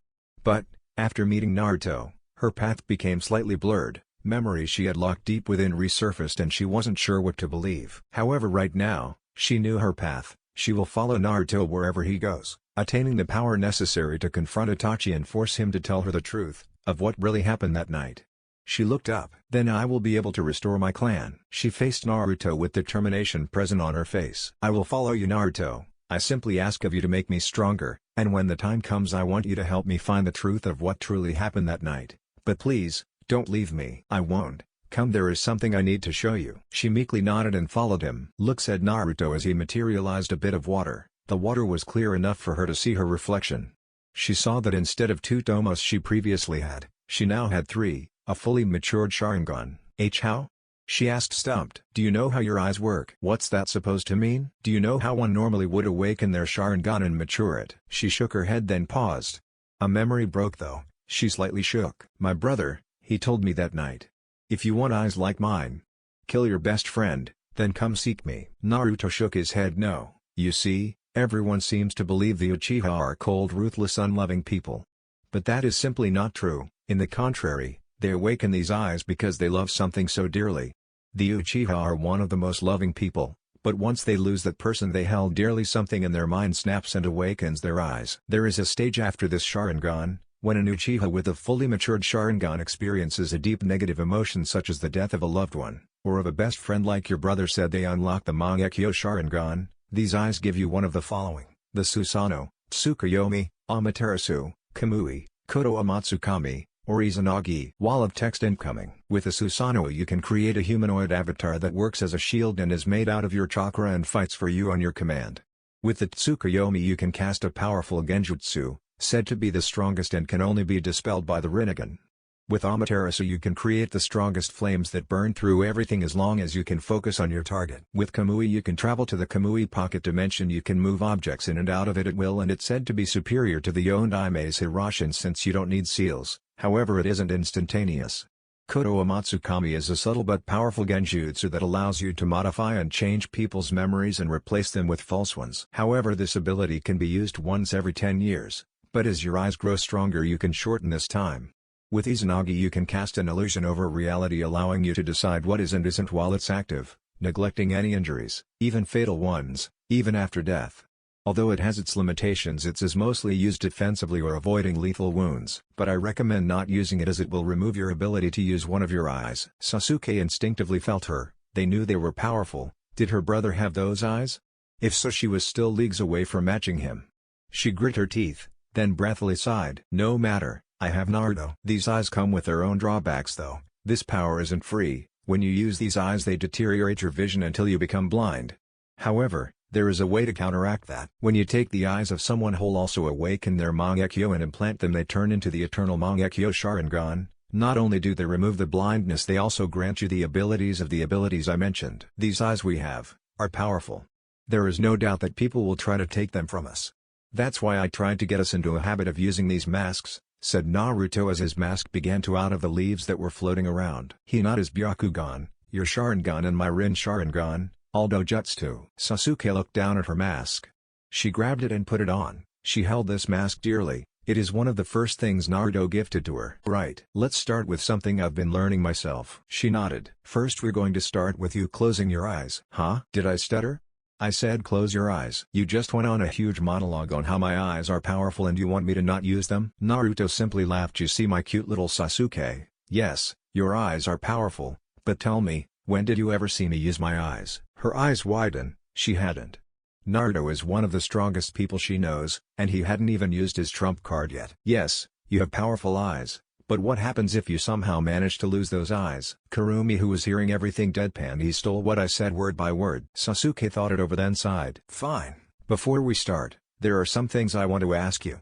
You can't just drop multiple bombs like that on me without expecting questions." Naruto laughed. Yes I know. "Well, go ahead, shoot," he said as they both took their masks off. "She didn't know where to start. You said that your mother was the previous Jinchuriki, and that this masked man released Kurumi. Is this Kurumi person her?" she said as she pointed at Kurumi. "Yes, she's my lover. I released her not too long ago. She's the one who has been training me. I almost died as a kid. That's when she was finally able to break through and contact me when told me everything." Sasuke's stomach slightly dropped at the lover part. "If she's your lover," then she felt her face heat up and she brought her fingers to her lips. "What does that make us? We can be whatever we want." "No, idiot, I meant like." Her voice was barely over a whisper romantically. "As I said, I plan on restoring Uzushiogaki or my clan along with it.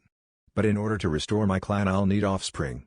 Multiple offspring, so I plan on having multiple women." She slightly smiled. "I knew you were a pervert." Naruto replied with, "It was actually Kurumi's idea." She looked surprised and looked at the redhead. She gave Sasuke a foxy grin and flashed her canine. "Yup, I don't mind my Narukoi having multiple women, but they must all understand that I'm number one in his heart," she said darkly. She then smirked at Sasuke. "Why, do you want to be part of it?" Sasuke meekly looked at Naruto as if asking if we wanted her too. "I wouldn't mind you being one of them. I love strong women after all, and you most certainly meet the criteria." After Naruto said that, Sasuke began to look smug.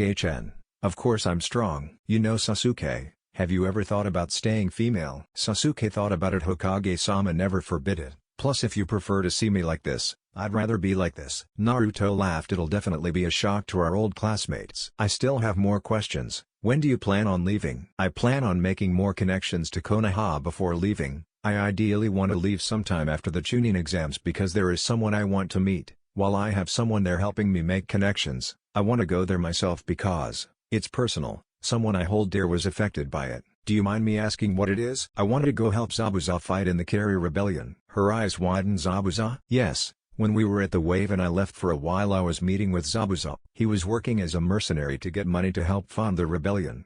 The reason it's personal to me is because Haku was affected by them." "So I take it Haku wasn't a civilian after all?" "Right, she was the hunter nin. She was working under Zabuza because he saved her after being homeless and familyless and gave her a purpose." "Why are you telling me all of this? Aren't you being too trusting?" Naruto laughed. "I know you're smart enough to not betray me, Sasuke.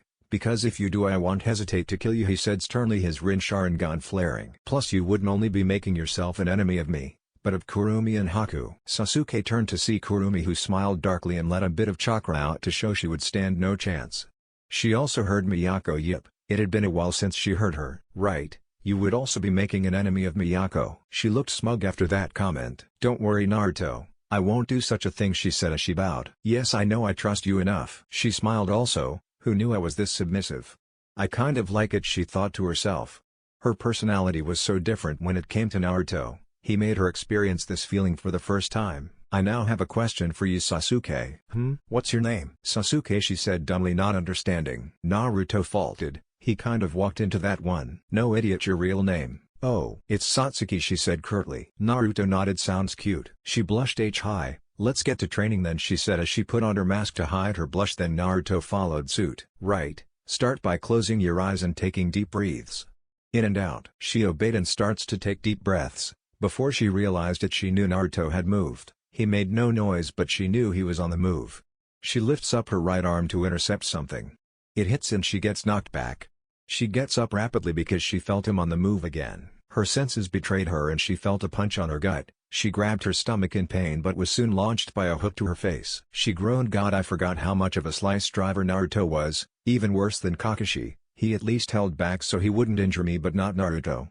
I just confessed my love to him and we shared a kiss. Couldn't he have held back even a little?"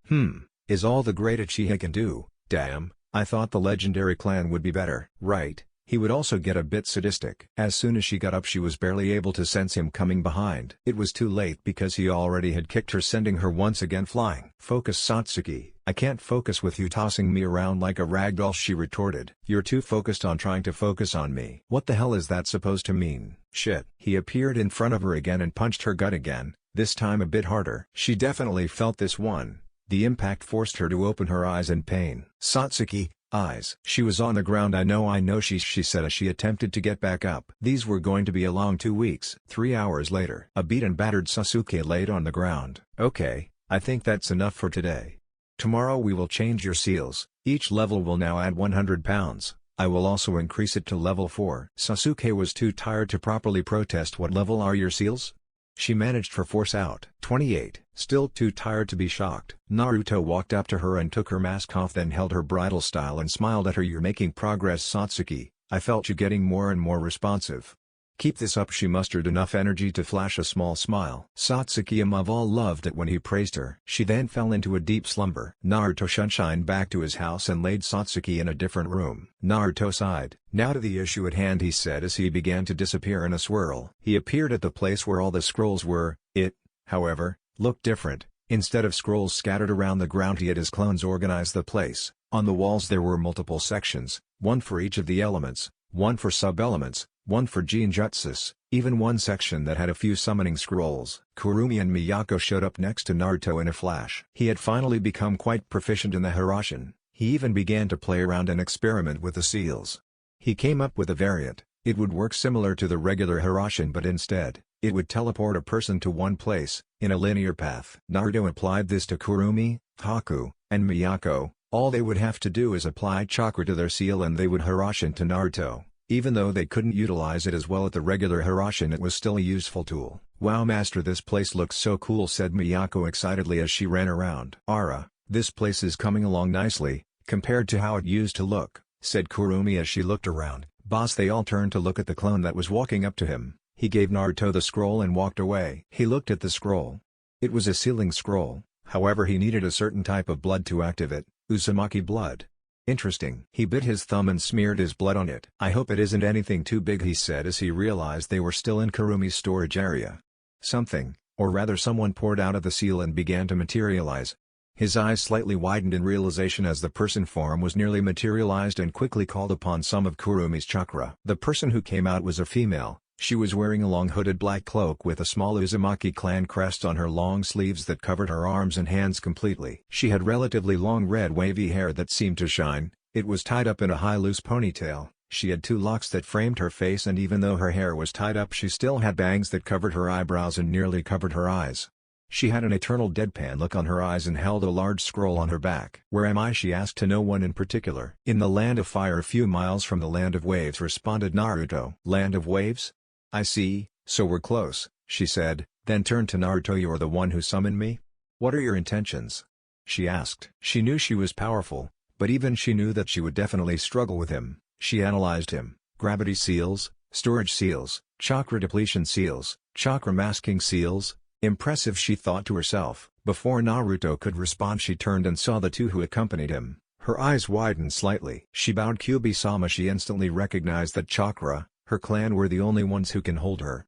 In Ozushio it was an honor to be chosen to hold the great Kyubi. After all, it was a tradition started by Mito Uzumaki, wife to the famed first Hokage and one of the strongest kunoikis to exist. She turned to look at Naruto, then Kurumi. "I see, he is your holder." She paused. "No, was your holder."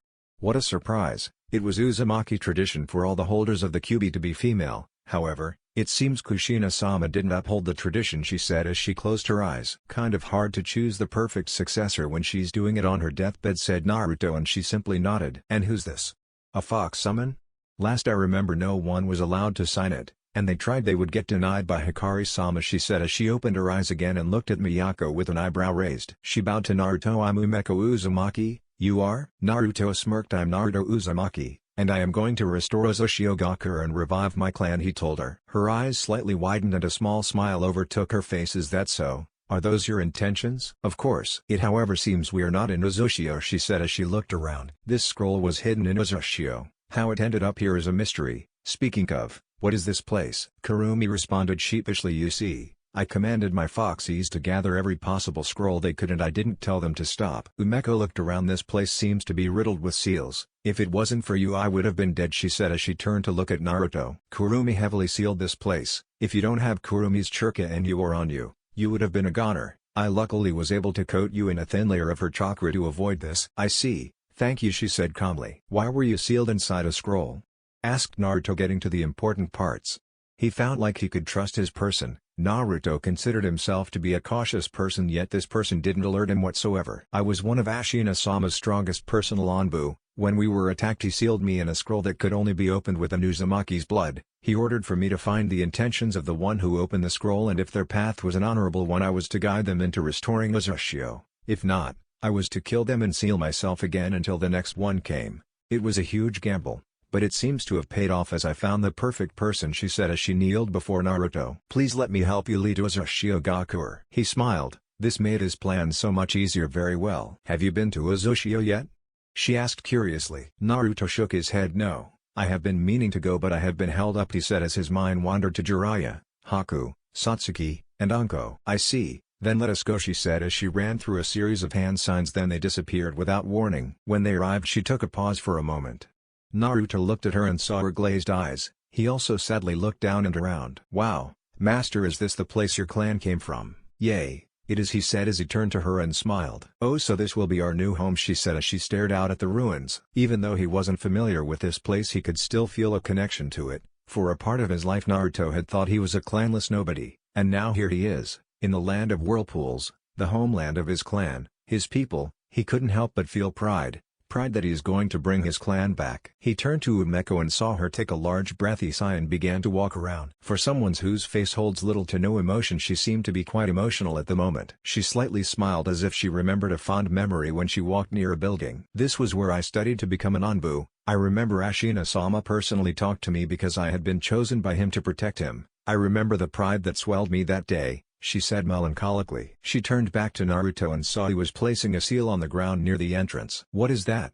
She asked him. She already had somewhat of an idea of what it was but decided to ask either way. This is a jutsu my father created, that he passed this jutsu down to me, the Hirashin. Mastery of a time-space technique at this age. He isn't much younger than me, 4 maybe 5 years younger than me, yet has mastered a time-space technique, while not being taught in Uzushio. And few in jutsu of that degree wasn't taught anywhere that wasn't Uzushio, she thought to herself as she began to wander on the search for something. Naruto had noticed that Umeko had gone quite far from them. They reached her and she seemed to be looking for a building. Naruto was about to ask when he saw her perk up and made her way towards a building that wasn't that badly destroyed. She kept looking around as if she was searching for something. She kept on looking until she found something. She picked it up from off the floor and wiped off some dirt, then smiled, even though there were chunks of it missing and it was in horrible condition. This is the Anbu mask Ashina-sama gave me when he appointed me. I was sealed without it. This was where the scroll I was in was supposed to be. Here, let me fix this, said Naruto as he walked closer to her. He began to gather Inten, Yang release, chakra on his palms and placed his hand on her mask. It spread around the mask, restoring it back to its former state. She looked at him slightly stumped. Inten? Last time I saw someone use this was when Ashina-sama created her, she said to herself. Thank you, she said and smiled at him. She pocketed her mask. Let us continue. We're almost at our destination, she said as they all nodded. They all eventually arrived at a torn-down building. They walked inside the building and immediately felt unable to move and enter the vicinity. Not a moment passed before they felt themselves move. What was that? It was unlike anything Naruto has felt before. They saw her cast 14 hand signs and the floor opened up, revealing a staircase leading down. Opened up. They reached a dead end, but she poured chakra into the wall and it opened up. Come this way, she said as they all followed. After a few minutes of walking they arrived to a small room. This is the true test to see if you are fit to lead, she said, and she walked up 2 swords that were hung up. These are the 2 swords the leader of Uzushio wield. One targets the soul and the other targets the body. These swords are the epitome of what the Uzumaki are capable of. Ashina spent countless years forging these swords for himself and his successor. Countless seals have been added to make the swords be the best they can. The best Uzumaki blacksmiths the world had to offer had also worked on perfecting these. Come, attempted to hold them both. If she rejects you, you are not fit. She will see deep inside your soul, deep inside your entire being. The power of the Shinigami will be used to judge you. If not worthy, you will die, and forever lie in the stomach of the Shinigami himself. But if you are worthy, you will gain the power to wield the two strongest weapons humanity has to offer, she said as she with an air of pride looked at Naruto. Then she slightly smiled. But the fact that you are allowed to even enter this room is a good sign. I trust you will pass. Naruto smirked. Well, if this Shinigami doesn't deem me fit, then I will force it to, he said as he walked up to them confidently and grabbed both swords. Both swords shook in his hands and began to glow. Everyone noticed the temperature was getting higher in the room, more specifically near the swords.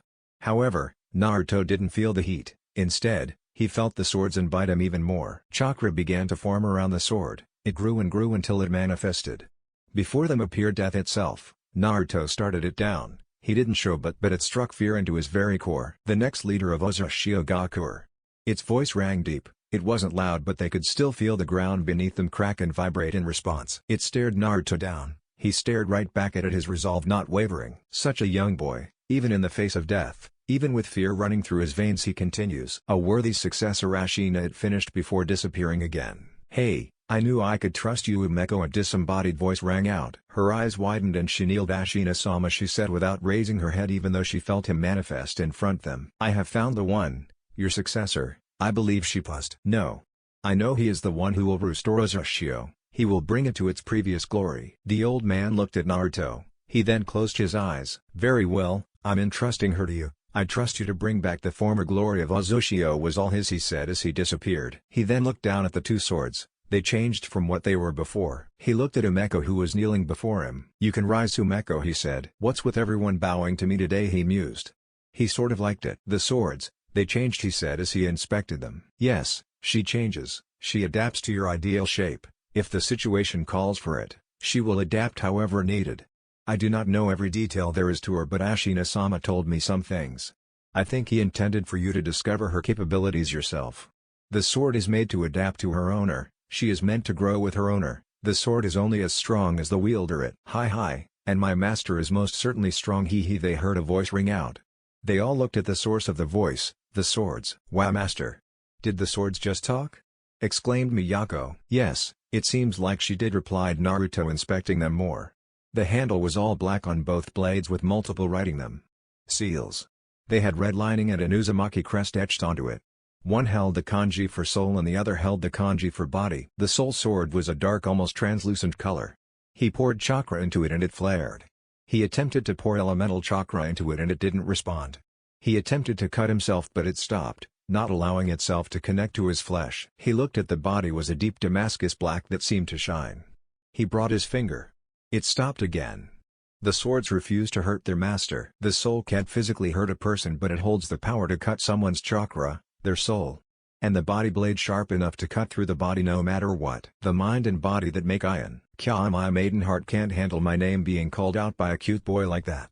It's so nice not having an old geezer as a master, she exclaimed. Umeko began fumbling over her words at hearing Ashina-sama being called an old geezer. Naruto didn't know how, but he imagined her facial expressions, something akin to a seventh sense. Nonetheless, he felt a smile creep his face. He felt like he was going to get along with her. Umeko coughed into her hand in order to bring attention to herself and regain her composure. Naruto-sama, you're a Konoha shinobi. They are your allies, yes, but how will you rule from there? I intend to leave Konoha. I will travel the world looking for scattered Uzumakis and gaining connections that will be beneficial for Uzushio, he told her. Master, I'm going to have a look inside your mind and soul. Kya, being connected this deeply, is this what they call true love? He heard the Ion say before she became silent. Naruto grabbed the two scabbards laying near the sword. Each had their own scabbard, with their respective kanji.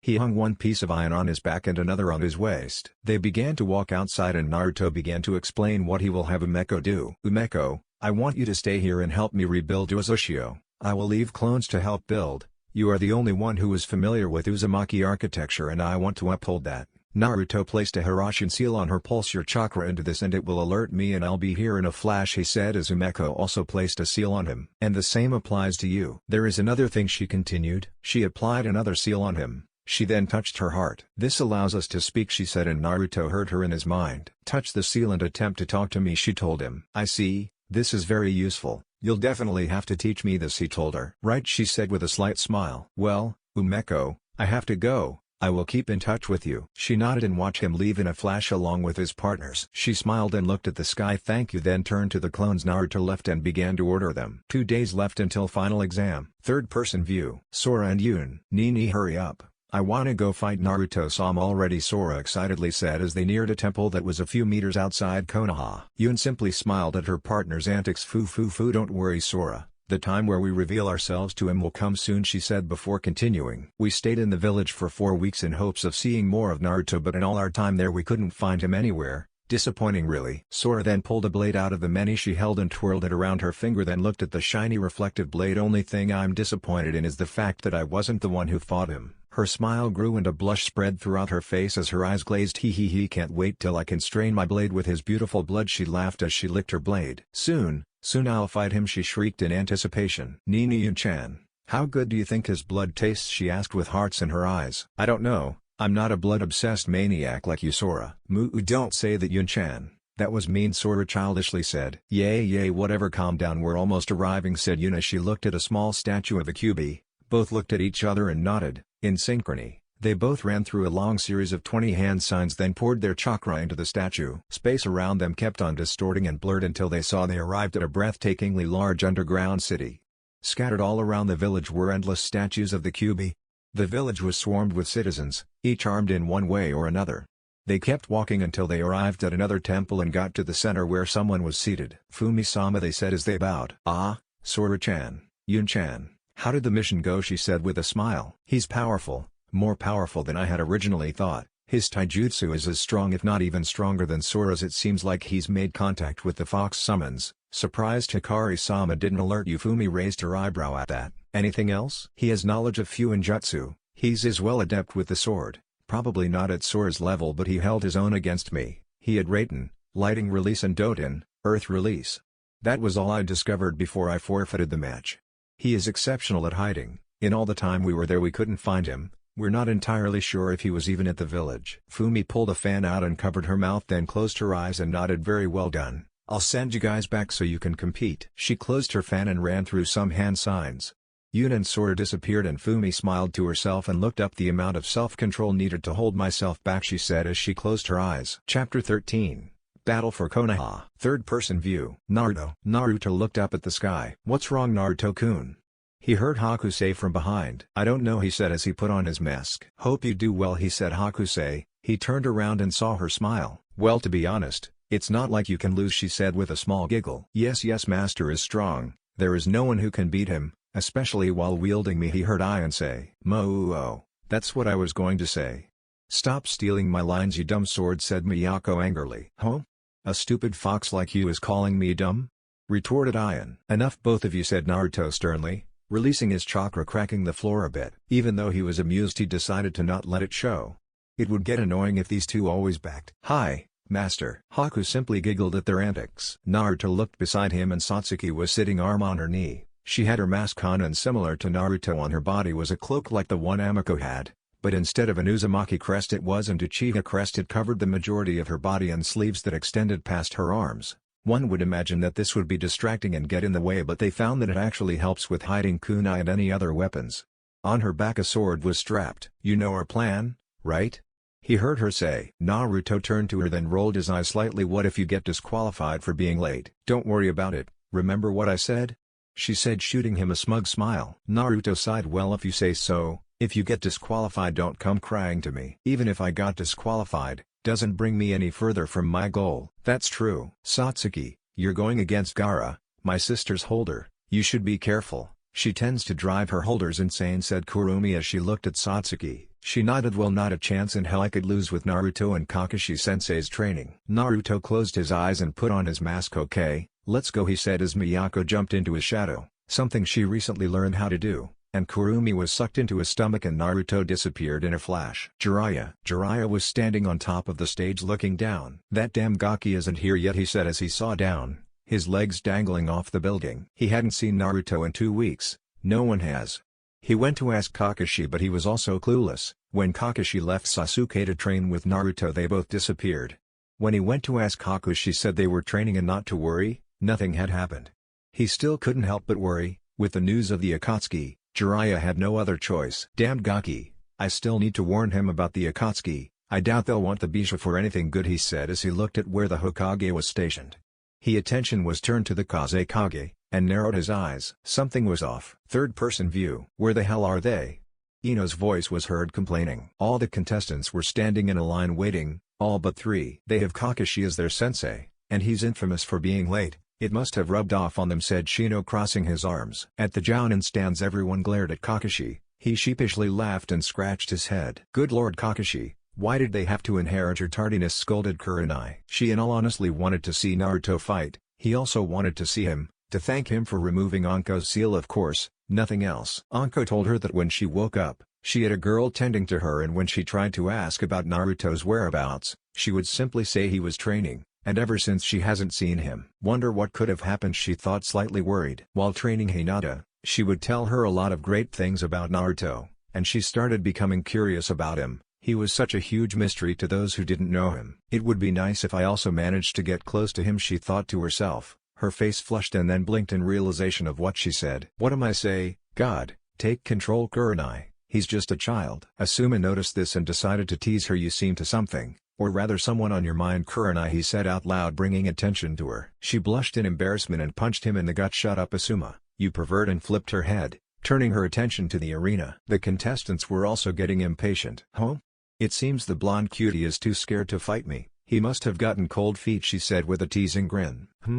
Who is Cold Feet? She heard a voice behind her. Her eyes widened. I didn't sense him whatsoever. She instinctively grabbed a kunai and tried to swing at him, only to see she swung at nothing. Whoa there, feisty, you should wait until our match, he said now in front of her. She turned to see him. He had a mask and cloak on. On his back and waist were 2 swords. They weren't visible and were covered in medical tape, scabbard and all. Those swords, she didn't know what it was about them, but there one thing she was sure of: they were defiantly not normal swords. She grinned at him. Sorry, I got a bit impatient. I've been itching to fight you ever since my sister fought you, she said with a sadistic grin expelling a bit of bloodlust. Feeling is mutual, he said calmly, though his expression was unknown as it was hidden as he expelled his own bloodlust. Whoa, Naruto, is that you? He heard Ino say as she walked towards him. Yo, Ino, he said as he turned at her and waved, then took off his mask. Hey Naruto. He looked at Shikamaru, who was standing there with his hands in his pocket. He took one out to give a small wave. Yoshika. Then turned to Shino to greet the quiet boy. Shino, he nodded at him. Naruto, he nodded back. You're late. How troublesome, said Shikamaru, eyeing Naruto up, soaking up his new appearance. Changed your look once again, huh? Not necessarily. I'm still wearing the same underneath this cloak, he said, zipping it down, showing he still wore the same clothes as before, but I just cover it with this cloak. Wow, you look nice, chimed in Ino, eyeing him up and down. Thanks Ino, he replied with a slight smile. God, why does he look so hot, she said to herself in internal crisis. She noticed something was missing though. Hey, why is your fox not with you? She asked curiously. She liked that fox. As if on cue, a fox hopped out of his shadow. Master, it's her, it's the one I like, he heard Miyako exclaim happily. She ran up to Ino and jumped into her arms, expecting head rubs, which she received. When did you learn to do that? Asked Ino, looking at Naruto. That's the first time she's seen them do that. It's actually something she learned. She learns her own abilities. Oh? So she just learns it herself? I thought it worked like the Inuzuka. No, she's a summon and she learns her race's abilities. Each individual one has their own unique ability though. Miyako hasn't discovered hers though, so she still hasn't reached full strength. Ino looked in amazement. Wow. She inwardly squealed, this is the first time Naruto has been too open to me. I also still don't have my super sexy human form, and my unique skill, she said, slightly disheartened. Even though she enjoyed this form, she wanted to do still like hug Naruto and stuff. Don't worry Miyako, you will eventually. Trust me, you'll be the sexiest, strongest fox of them all. Even stronger than Hikari-sama, he reassured. Her eyes lit up and gained stars in them. Wow. Even stronger than Hikari-sama? Master, do you really think so? Yes, of course I do. You're my personal summon after all, he told her, much to get excitement. Shikamaru rolled his eyes. Troublesome blondes, he muttered. But a small smile broke though. The Hokage was silently sitting next to the Kazekage, looking down at the contestants. Is the Uchiha not yet here?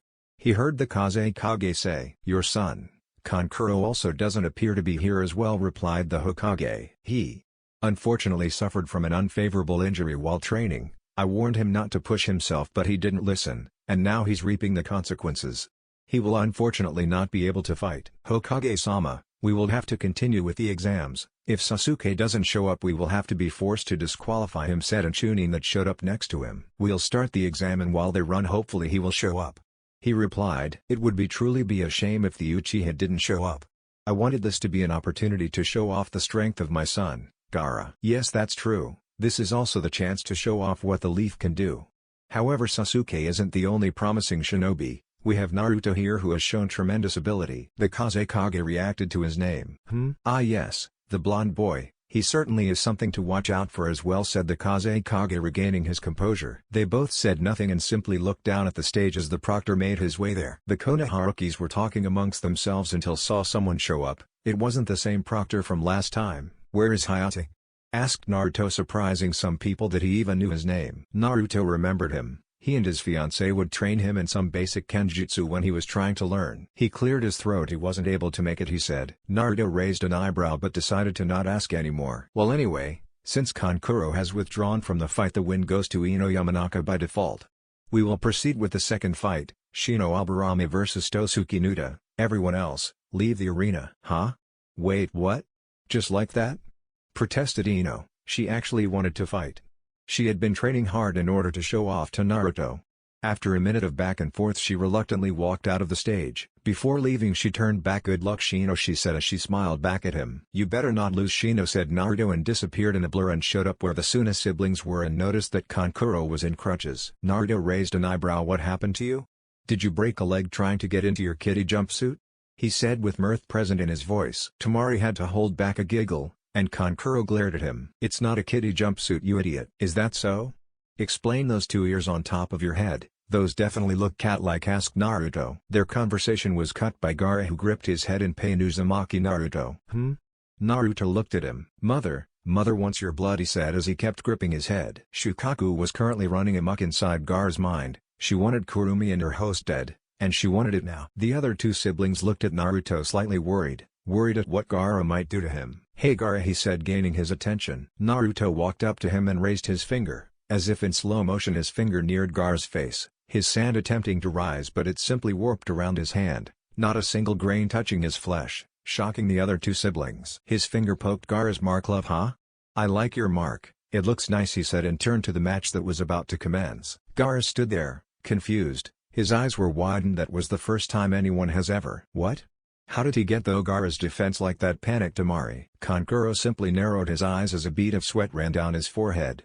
He would have to be careful around this blonde kid. However, not a word was said by anyone. Shino Aburame vs Tosuke Nuta. Hajime the proctor disappeared. Dosa smiled. I can prove my worth to Orochimaru here. Konoha brat, your little adventure ends here, he said. Same can be said here, replied Shino calmly as small insects began to secrete out his collar and sleeves. Dosu smirked and prepared his gauntlet. I know what your little bugs do, he said as he blasted a pulse of sound to get rid of the bugs. He successfully blasted a majority away, but a few managed to get through, so in response, he jumped away. This is such a bad fight for me. I can't get close enough to attack him because his bugs will just get on me and there's no telling what he can do with that. My furthest ranged ability is not as far away as I need it to be. Well, against an opponent like this at least, he clicked his tongue. TSK, annoying Konoha brat. He was forced to jump away and stay on the defensive as Shino's bugs made their way towards him. He found a slight opening. Perfect. He ran towards him in a burst of speed and punched the air. A second delay happened before his body was knocked back. Dosu smiled, but the smile was short-lived when he realized the body had turned into a swarm of bugs. Dosa jumped back and swung to get rid of the bugs. He looked around for Shino. Where is he? He asked himself. He felt something crawling on his hand. He lifted it to see a bug there. His eyes widened. What? How? He exclaimed. A swarm of bugs grouped and Shino materialized quite a distance away from him. While you were busy focusing on not getting near the horde of bugs, I individually sent a single female bug to secretly get on you. You know, the females tend to give off a slight smell, nothing we can notice, but to the males. Well, it drives them crazy, said Shino as he put both his arms and a massive swarms came pouring out. Shit, cursed Dosu as he jumped away and tried to blast them away with his sound waves. Only for them to keep on insisting. They eventually ended up surrounding him. Bugs were on every part of his body, he even felt some getting inside his mouth, which only made him gag. What? What are you doing? He yelled as he dropped on his knees. What did you do? He insisted as he felt his energy leave him. This is a custom breed of bug that was made by the Aburame clan. They suck your chakra out and feed it to me, he said calmly. Now yield, or my bugs will suck every bit of chakra out of you.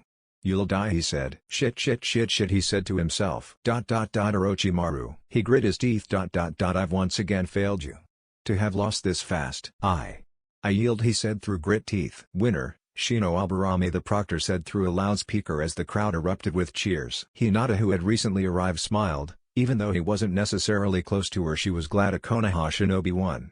She turned to look at Naruto, who was standing near a girl and two other people. Naruto-sama, she said in relief. It's been far too long since she's seen him. Naruto felt a stare at him and he turned towards Hinata and smiled at her. I haven't talked to any of them, because I've been training Satsuki, he inwardly said to himself. Don't forget you've been also trying to control my chakra, he heard Kurumi say. Just because he released her doesn't mean he can necessarily control her chakra to the fullest extent. He could currently only control 3 taels worth of chakra without feeling himself lose control. Your body is still too young to withhold the full extent of my chakra.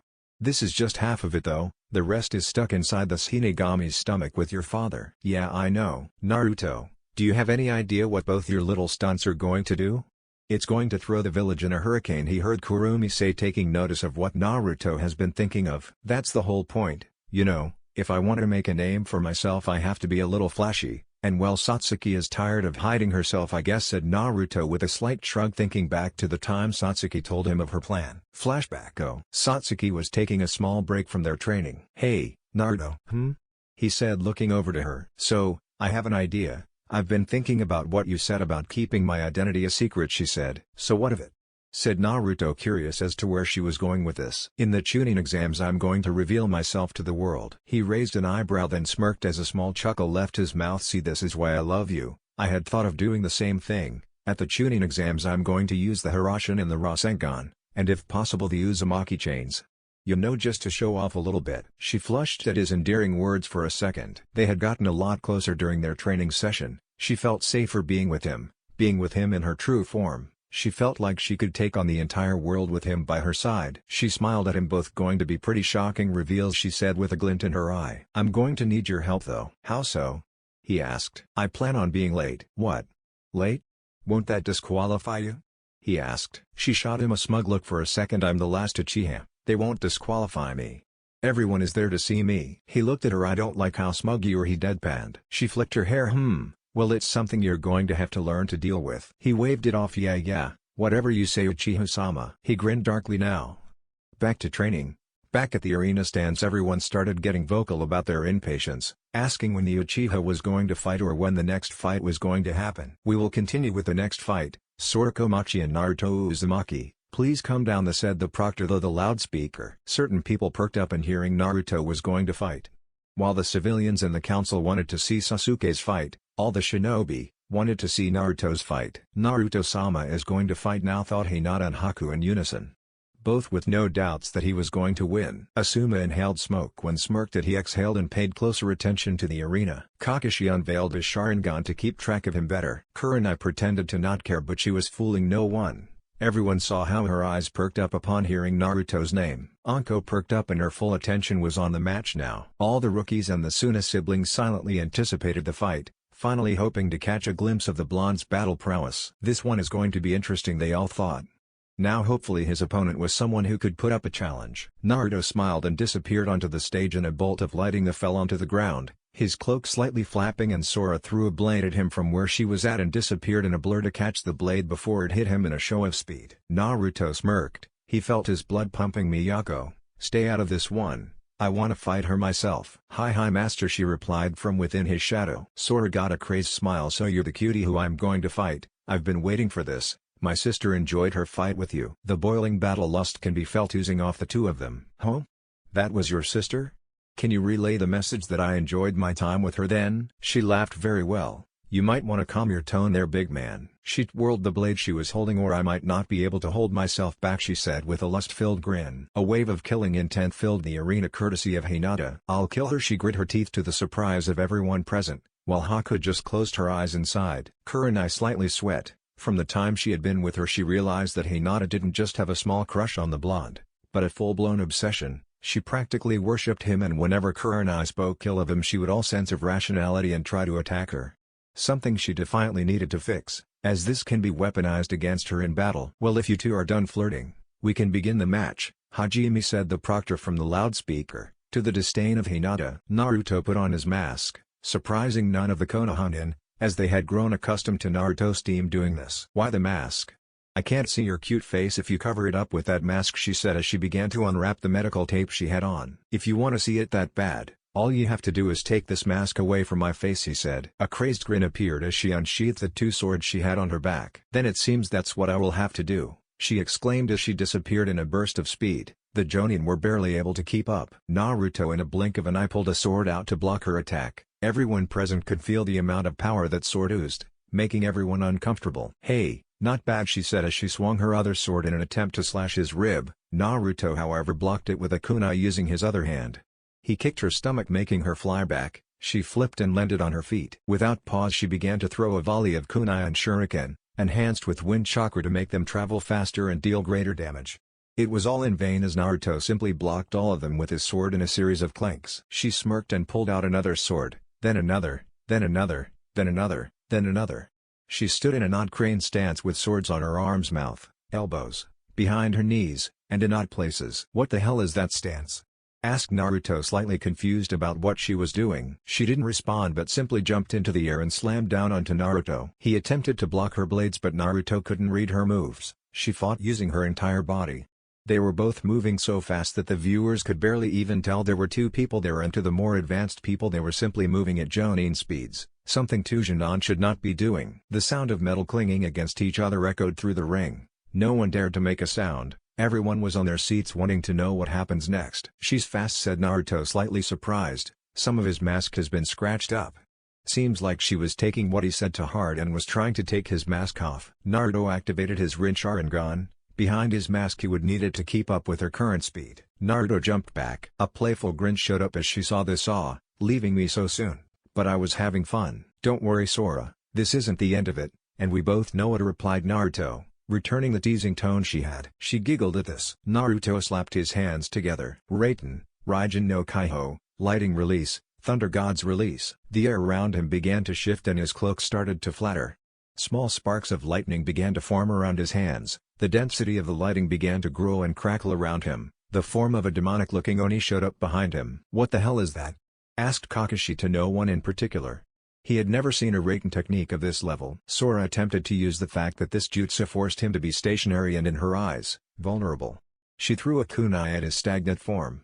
A bolt of lightning shot the kunai out of the air. "TSK, it's a defensive jutsu as well." She assumed it was also offensive, somehow. She doubted he would simply cast a defensive jutsu mid-battle. He wouldn't, right? All she had to do now was wait and watch, while slightly marveling at how cool the jutsu looked as well. "Whoa, what is this? This looks cool as hell. When did he learn this?" asked Choji as he finished the bag of chips he was eating and pulled another bag out. "I don't know, but look at that Oni. It looks pretty scary," replied Ino. Sakura could simply shiver in awe, remembering back to the times she called him a loser dead last. Maybe I can be this strong one day," she pondered over her past decisions. The Oni behind Naruto extended its arms and shot a fast jab at Sora. She jumped away and kept on dodging the quick fists made out of lighting. If it were anyone else the match would have been over. "You know cutie, you're not making this fun," she said as she was forced to play on the defensive. "If you wanted to have fun you should have sought me out in other ways," she heard him tease behind his mask. "I might just take you up on that offer after this match," she offered as she began to scramble her brains for a way to get out of this predicament. If this went on any longer then it would be over for her. Much to her real-life Oni began to recede. "This just won't work. The jutsu is too slow and I can't get a hit her." She saw Naruto cast a single hand sign level 1 seal. "Release," he said. A burst of wind surrounded him. "Oh, so we're releasing our seals now?" She smirked. "Two can play at that game." "Level 1 seal, release," she said. A burst of wind surrounded her. "Level 2 seal, release." The ground around him began to crack. "Level 2 seal, release." The ground around her began to crack. "Level 3 seal, release." A larger gust of wind emitted from him and a crater formed beneath him. "Level 3 seal, release." A larger gust of wind emitted from her and a crater formed beneath her. Naruto smirked. This is the first time he's been pushed this far. He didn't know who this mystery person was, but she now had all his attention and interest. In response to her multiple blades, 2 chakra chains began to come out of his back. He would use them as makeshift swords in an attempt to keep up with that weird stance she had. He had been training control over the chains as well. It had reached a point where they felt like other limbs. Are those? Thought Kakashi as he recognized them from the time he'd seen Kushina use them. Come at me, Sora yelled, then laughed crazily. Even though this was a losing battle for her, she was having fun. Naruto seemingly disappeared from existence. A loud boom was heard. He had broken the sound barrier. The sound of clinging was the only proof that they were still in the arena. In the occasional yellow and black blur, they both couldn't be seen. Even to the higher-trained shinobi they were blurs. One of them went flying and crashed into a mud wall made courtesy of Naruto. Sora stood up. Shit, I don't have the stamina of an Uzumaki, but I got too excited and decided to release the seals. She silently cursed herself. She had achieved great speed, but she couldn't uphold it for too long without getting tired. And that she was. I haven't even gotten a drop of blood out of him, she thought sadly. This might have been so much easier if I did. Don't tell me you're getting tired already, she heard him say. Naruto noticed her slight panting. She didn't have the chance to respond because he immediately started speaking again just when I was gonna start the fun part. She didn't know how, but she felt him smirk under his mask. He pulled two odd-looking kunai out. He threw one into the air and disappeared in a flash next to it. He caught it mid-air. But instead of descending down like gravity demanded, he stayed floating above the stadium. What the hell is he doing? Was the thought on everyone's mind. He threw the two kunai and some people widened their eyes in realization. Jiraiya simply smirked to himself. It was time. As the two kunai flew through the air, he cast a single hand sign kunai cage bunshin no jutsu, kunai shadow clone jutsu. The two kunai turned to multiple, then to hundreds that riddled the arena. A scene that if any Nin that fought in the Third Shinobi War were present would have given them PTSD. Sora managed to dodge them all, wondering what the hell he was doing. Her thoughts were cut short when he disappeared in a flash of yellow and black, making people's eye widen in realization. Don't tell me that Brad has the... Is that the... No way. That's Yondaime's jutsu. Wait, is that the... That's the... Hiryushin. She felt a blade graze her cheek.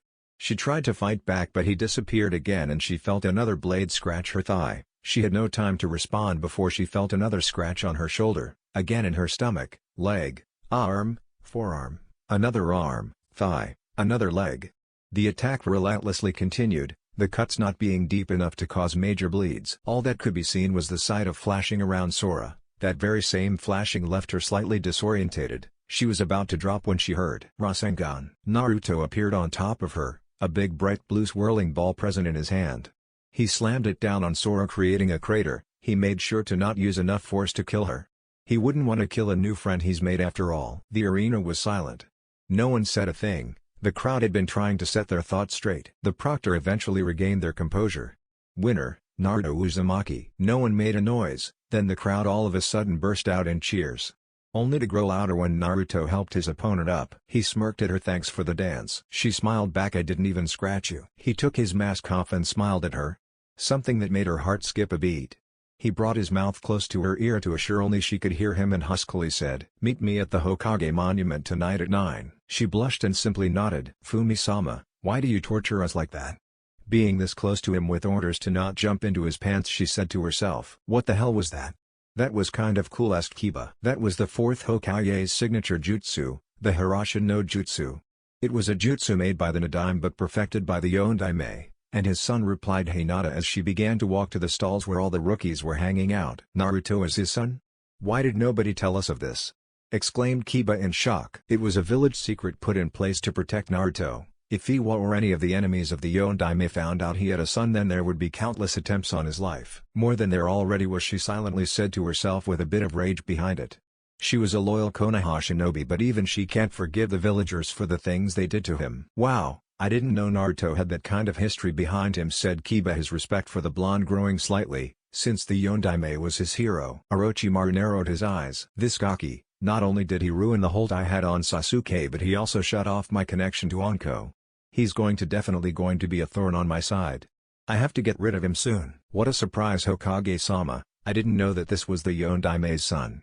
He certainly does seem strong, he said, trying to hide his annoyance. Yes, we had to keep it a secret. For reason I'm sure you can understand, he said politely. The Kazekage simply replied, yes, right. Naruto disappeared back next to the Suna siblings. Temari was the first to speak. Good job, Uzumaki-san, she said respectively. She knew he was strong, stronger than Gaara even, so she didn't want to risk angering him. He smiled at her. She got hypnotized in his deep blue eyes for a second. She thought he was cute before, but seeing him from this close was making her flush. Don't call me Uzumaki-san, that makes me sound old. Call me Naruto. She hesitated for a second as her blush slightly increased. Very well Naruto-san. The sand can be dropped but we're making progress. Kankuro was about to say something but was cut off by Gaara. Uzumaki, why do you live? Tell me, what is your purpose, he asked, his face holding no emotion. Why I live? I live to accomplish my dreams. My purpose? My purpose is to accomplish my goals, and in doing so protecting my friends and people you hold dearly, he said simply. Why protect other people? Why not kill them and end their worthless lives? He was cut off by a burst of malevolent chakra emitting from Naruto. Gaara-san, I would appreciate it if you didn't call the people I cared about precious. Shukaku in Gaara's head was running rampant. He gripped his head and bloodlust began to ooze out of him. My purpose is to kill. If I kill those weaker to me, I can prove my life still has meaning.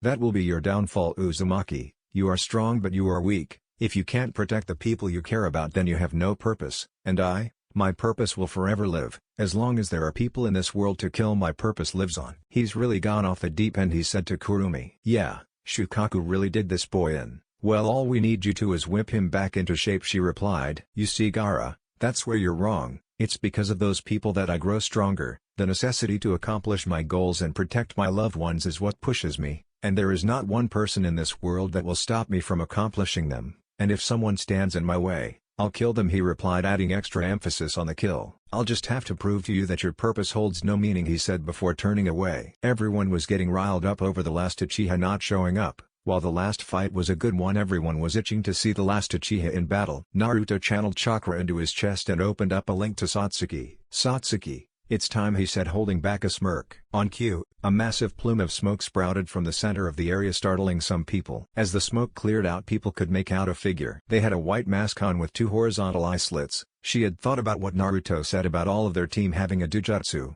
so she decided to change her mask and got rid of the eye holes. She took off her mask to reveal her piercing black eyes, which paired well with her pale white skin that contrasted with her deep dark spiky hair that was tied in a ponytail. 2 locks framed her face. She wore a long black cloak that reached her ankles. It would be an exact replica of Naruto's if not for a single Uchiha crest on the back. Her previously dark black eyes flared and the infamous Sharingan sprung into life. 3 Tomoe spinning wildly. I'm Satsuki Uchiha. I'm not too late, am I? She asked, her silky voice rang out. Hiruzen was surprised but then smiled slightly. So she decided to come out, huh? I feel like young Naruto had a part to play in this, he said to himself with a smile, remembering that Naruto was going to train her for a bit. Whoa, who's this hot girl, said Kiba. Of course this was the first thing he said. That's Sasuke. Well, Satsuki apparently said Hinata. Sasuke? I didn't know he was into cross-dressing, he replied, slightly shocked. Kakashi raised an eyebrow. He was slightly hurt that she didn't trust him with this, but he felt like Naruto knew and he was content with their students getting along well enough for that. Maybe, just maybe, this bond that she made with Naruto will keep her from letting her eyes lead her down a dark path. Hinata just sighed and closed her eyes. Kiba was too loud. She couldn't imagine what it would be like being his teammate. No, Satsuki was always a female. She just hid her gender for personal reasons. I recently found this out as well during the second stage of the Chunin exams. What? Was all Sakura said. He eyes widened. But Sasuke-kun. He voice went down a few decibels. He's a girl? She said in shock. But Sakura curled up into a ball and began to mumble some things. But this can't be. Hinata looked at Sakura. She felt slightly bad, but she soon remembered all the things she said about Naruto and took it back. Hinata endured Sakura's mental breakdown and looked at the arena and locked her sights on Satsuki, who was looking at Naruto. She was conflicted. She liked Satsuki. She was her teammate, but all signs pointed towards Satsuki also liking Naruto. She's my teammate, I can't just. She didn't know what to do. There were already so many girls gunning for Naruto. There was Haku. She knew Ino began to look at the blonde with affectionate eyes. Nothing can escape her Byakugan. That Suna girl was also giving him the eyes. There was the Kurumi person she didn't know anything about, and even her own genjutsu teacher was thinking of him. She began to bite her fingernails, contemplating what she should do. Satsuki looked over at where Naruto was standing and smirked at him, something Hinata noticed. She then turned her gaze towards Gaara. You are my opponent, or you not? Get down, she demanded. She couldn't wait to actually win a fight for once. Throughout her training she never won spar, even when fighting against Kurumi, so she was itching to win. Gaara disappeared in the sand sunshine and appeared in front of Satsuki. The crowd was wondering what the hell happening. From all they heard, the last Uchiha was a male. Subaku no Gaara versus the last Uchiha, Uchiha Satsuki, begin. The crowd was still confused but roared nonetheless at hearing the last Uchiha. Gaara's bloodlust was growing exponentially. Ever since his talk with Naruto, mother has been yelling in his head. He looked at Satsuki and shot an arm of sand at her. She jumped over it and used her hand to push herself towards the air. While mid-air she pulled out multiple kunai and threw them at Gaara. His defense raised and the kunai lodged themselves into the sand. It took him a while to realize the kunai where that fizzing sound he heard came from. The tag blew up, weakening his defenses. She had thrown multiple kunai each with a paper bomb on them with a delay so they would explode in succession, not giving him time to recover. This is my chance, she thought as she jumped back to gain some distance. She gripped her wrist with her hand and channeled chakra to her palms. Lighting began to wildly form and the sound of 1,000 birds filled the stadium. "Chidori!" she exclaimed and began to run at Gaara.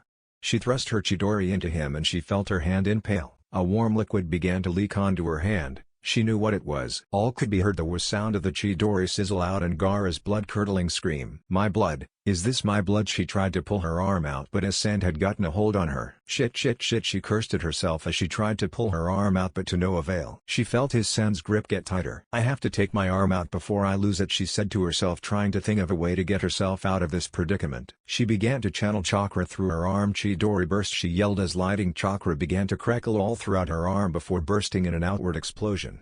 This was enough for Gaara to loosen his grip a tiny bit, but this was enough for her as she pulled it out and gained distance. Gaara had gone silent after his scream.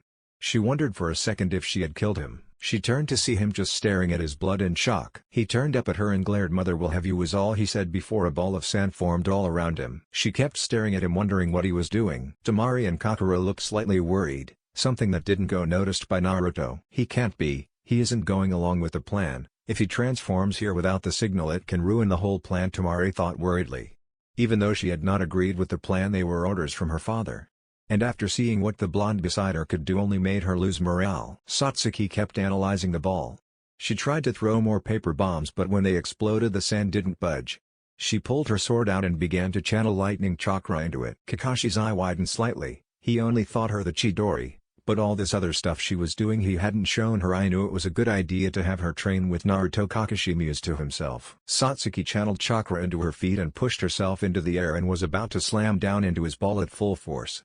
As she was traveling she noticed as she got closer that the ball began to make form spikes. Her eyes widened. "If I crash into that I'll die." She was the last Uchiha. Like hell she's dying before restoring her clan. She pulled out a pair of kamas with ninja wire attached to them and in midair, she threw them into the ground with a chakra-enhanced throw.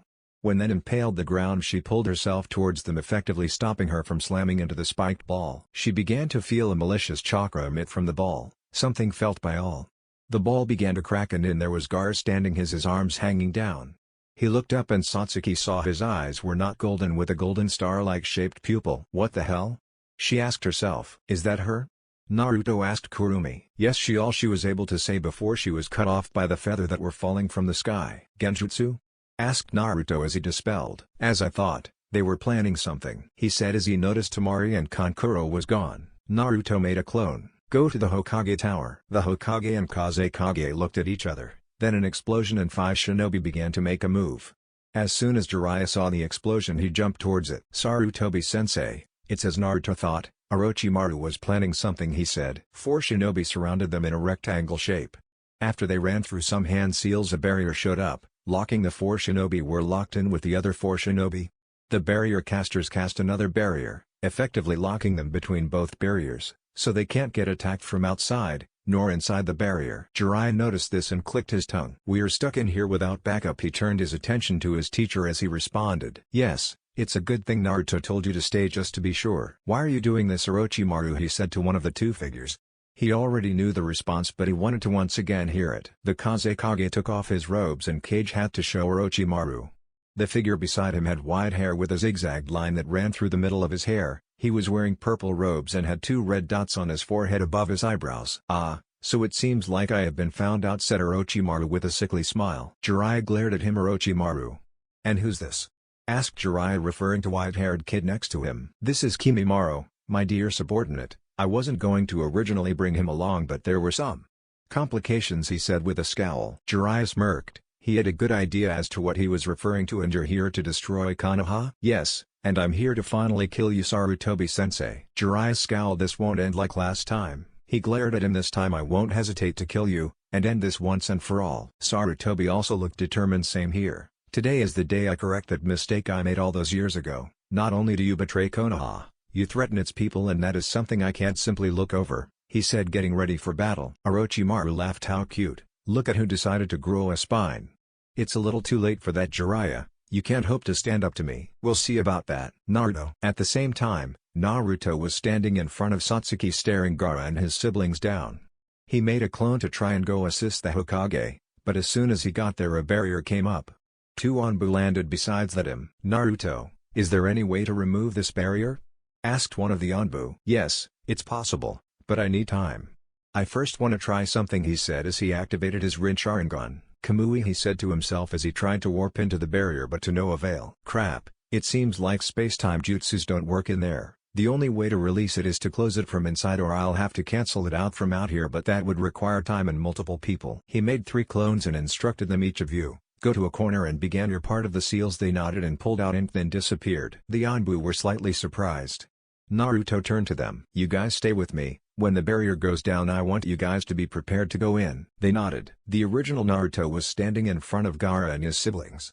In the arena, a Tokubetsu Jonin by the name of Genma showed up next to him. Proctor-san. Genma just laughed. Call me Genma. I was your father's bodyguard. Naruto turned to him. I see, nice to meet you. He smirked. Hey, the feeling is mutual, kid. His face turned more serious. Well, keep the small talk for later, right now, we have to deal with this, he said as he nudged towards the Suna siblings. He shot the senbon he had in his mouth at the siblings for it to be blocked by someone. In front of the Suna siblings was their sensei. Baki-sensei, Gaara can't transform right now, said Temari, worried as she stole glances at Naruto. Naruto might kill Gaara if he transforms here, she said to herself. She wasn't entirely sure if the boy had the power to take on Ibuji, but she didn't want to risk it. TSK, it's all because Gaara couldn't keep himself controlled. He shot a small glare at Gaara. Get him out of here. Temari and Kankuro nodded and they took Gaara and fled the scene. Genma was about to chase after them when he was stopped by Baki. What do you think you're doing? You're not getting to them without getting past me, said Baki. Miyako jumped out his shadow and prepared herself for a battle. Red chakra began to bubble around Naruto. It began to form into a shape of a person beside him. Kurumi is coming out? Asked Satsuki. Yay, she said she wanted to have some fun, he replied. Satsuki shrugged. Alright, I guess. Naruto looked at her. Satsuki, follow them. Hi, she nodded, then chased after them. Baki threw a kunai at her retreating form only for it to get blocked by Naruto's kunai. Genma turned and smirked at Naruto. Hey kid, leave this guy to me, go check out the situation with the village. Naruto nodded. Miyako. Yes, master? She asked. He smiled at her. Stay here and help Genma. She jumped excitedly. Hi master, she said as she ran next to Genma. Hello, master sent me here to help you. You're lucky to have such an adorable amazing summon to help you, she said cheerfully. Genma didn't know what she said, all he heard her yipping, so he just nodded. Naruto and Kurumi ran over to where Kakashi and Guy were fighting some nin. He was about to speak to them when someone tried to cut him with a sword. He sidestepped in, and grabbed the sword out his hand and cut off his legs. He dropped to the floor screaming, then Naruto swiftly impaled his heart, killing him instantly. So what's the situation here, Kakashi-sensei, he asked. Well, right now, I'm trying to cut the number of shinobi here down with the help of people. A couple of the Genin dispelled the genjutsu. Check on them, he replied. Naruto nodded. He ran to them and saw that there was a surprising amount of them who dispelled the genjutsu, Sakura surprisingly being one of those. Hinata was well up already fighting some sound ninja. Are you guys up to date on what's happening, he asked them. He knew his teammates weren't idiots. For the most part. Yay, we're getting invaded, Kakashi told us, said Kiba as he dodged attacks from the incoming ninja, not returning their attacks and only knocking some out. Naruto sided him as he realized what was going on. Kiba, dodging and knocking them out won't do, you have to kill them. Kiba hesitated for a second, but Naruto cut him off. No buts, they're here to destroy the village or kill you. If you don't treat them that same way, there is a chance they'll succeed at one of their objectives, and Konoha's destruction, isn't it? He said sternly and cut one of his opponents in half to prove his point. Kiba hesitated for a second before he got a determined look on his face. Right. Hinata, Haku, he said as Haku blurred into existence next to him. Yes, Naruto-sama? They both replied in unison, raising a few eyebrows around them. Ino, who was one of the ones who dispelled the genjutsu, found herself blushing at that. She, however, had no time to think about it as she had to fight back against the attacking forces. You two are the strongest ones here, stay here and protect them.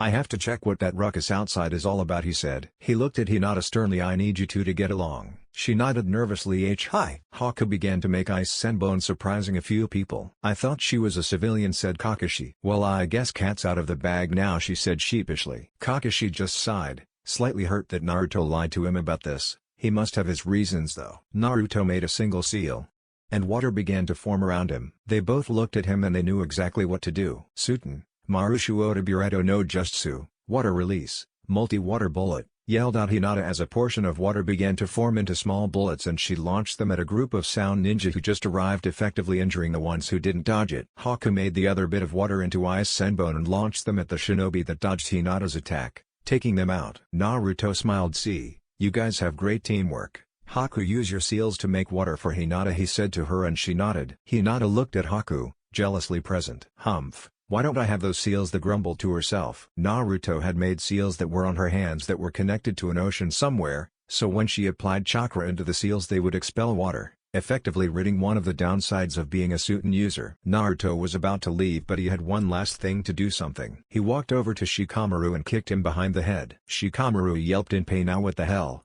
I was having a good nap," he replied as he stood up, rubbing his head. "I knew you were pretending to be asleep. Not get off your lazy ass and help." Shikamaru sighed in response. Okay, geez, troublesome blondes," he said. "Let's go, Kurumi," said Naruto as they left. Kurenai and Anko were fighting a magnitude of sound shinobi. Before they knew it, a huge snake broke through the walls. Kurenai clicked her tongue as she cast a single-hand seal. "Hagashi Kutsu, fiery agony," she said as multiple sound ninja began to feel as their skin was being burned off.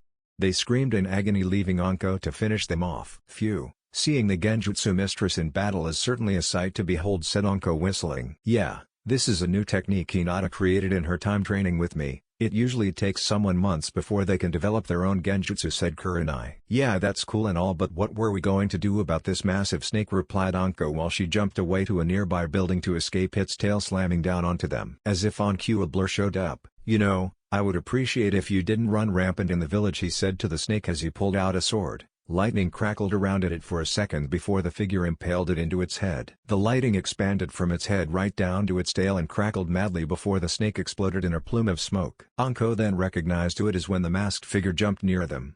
Another figure showed up next to Naruto. Although they didn't really pay much attention to her, when Anko and Kurenai took a good look at her, they were slightly shocked at how stunning she was. She wore a deep black kimono that cut off at her chest. Her hair was a deep crimson that contrasted well with her light skin. She shot them a grin, showing off her fangs. Her most noticeable features were her deep red glowing slitted eyes that pierced their soul, but even Kurumi couldn't stop Anko from showing her affection for the blonde as soon as she recognized him. "Naruto-kun," she yelled before jumping on him, her arms hanging on his neck. "Whoa, calm down there, Anko-chan. We're in middle of an invasion here." She smirked with a playful grin. "You can invade something else if you want." Kurenai blushed and stumbled over her words. "Anko, shut up. Geez, you're as insufferable as ever." "Don't tell me you're jealous, my dear Kurenai-chan." "Don't worry, I don't mind sharing." Naruto raised an eyebrow then laughed slightly. Naruto, I'm not sure how I feel about you cheating on me," said Kurumi with a playful smirk as she eyed Kurenai and Anko, especially Kurenai, since Kurumi already knew Anko was into the blonde. Kurenai sputtered for a second. "Naruto is dating her?" she thought in surprise. She couldn't help but compare herself to her and found herself kind of lacking, which made her frown. Another thing made her frown. How will Hinata react to this once she hears? "Don't think about it too much, Kurenai-chan." Her face reddened at the affectionate suffix. Naruto looked over at the war-torn landscape. "Well, anyways, we can take care of that after this, but right now we need to take care of these snakes." "And how do you plan on doing that? There's too many of them," she asked. He took his mask off and smiled, at which made her heart skip a beat. "Easy, I fight summons with summons," he said. Kurenai scolded herself. "For God's sake, Kurenai, you are at least 5 years older than him. Why am I blushing like a stupid schoolmaiden?" She felt something in her stomach when she thought of the blonde. She didn't know when it started. Hinata would tell her all this amazing stuff about him, and when Anko's seal was released she was really happy with her friend and grateful towards Naruto. She in all reality had been searching for him to thank him. That's what she had told herself, but in all reality she just wanted to see him. She still couldn't wrap her head around the possibility of catching feelings for the same person her precious student had, and for someone who is 5 years younger than her. She didn't know what to do. Kurenai gripped her shirt as her heart bumped harder and harder as a pit grew in her stomach. "But her has her." She shook her head. "Right now isn't the time for this. I'll arrange my feelings at another time." "You have a summon?" she asked, trying her best to cast her feelings aside. "Miyako," said Naruto, and on cue small fox jumped out of his shadow. "Yes master?" "Yup, this is Miyako, the bestest summon to ever exist." "Kya master, you are the best. Get ready, this is gonna be the first time you're gonna go big." She looked excited. Hi. Naruto ran through some hand seals Kushios no Jutsu, summoning jutsu. A giant cloud of smoke appeared, and as it faded it showed 4 massive foxes with multiple tails. Some Konohanin were startled to see a giant fox in the village. "Naruto-sama," they all bowed their heads towards him. "What do you need us to do?" a female voice boomed. "Shizu-san, Orochimaru is invading Konoha right now. I need you guys to get rid of his snake summons," he replied. "Snakes, huh?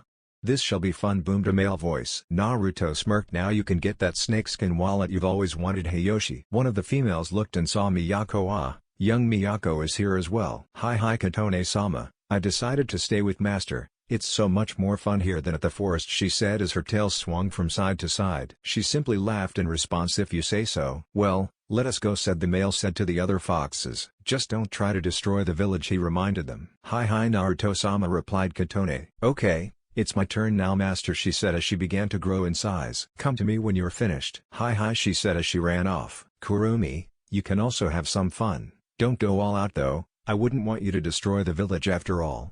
Again he said with a smirk.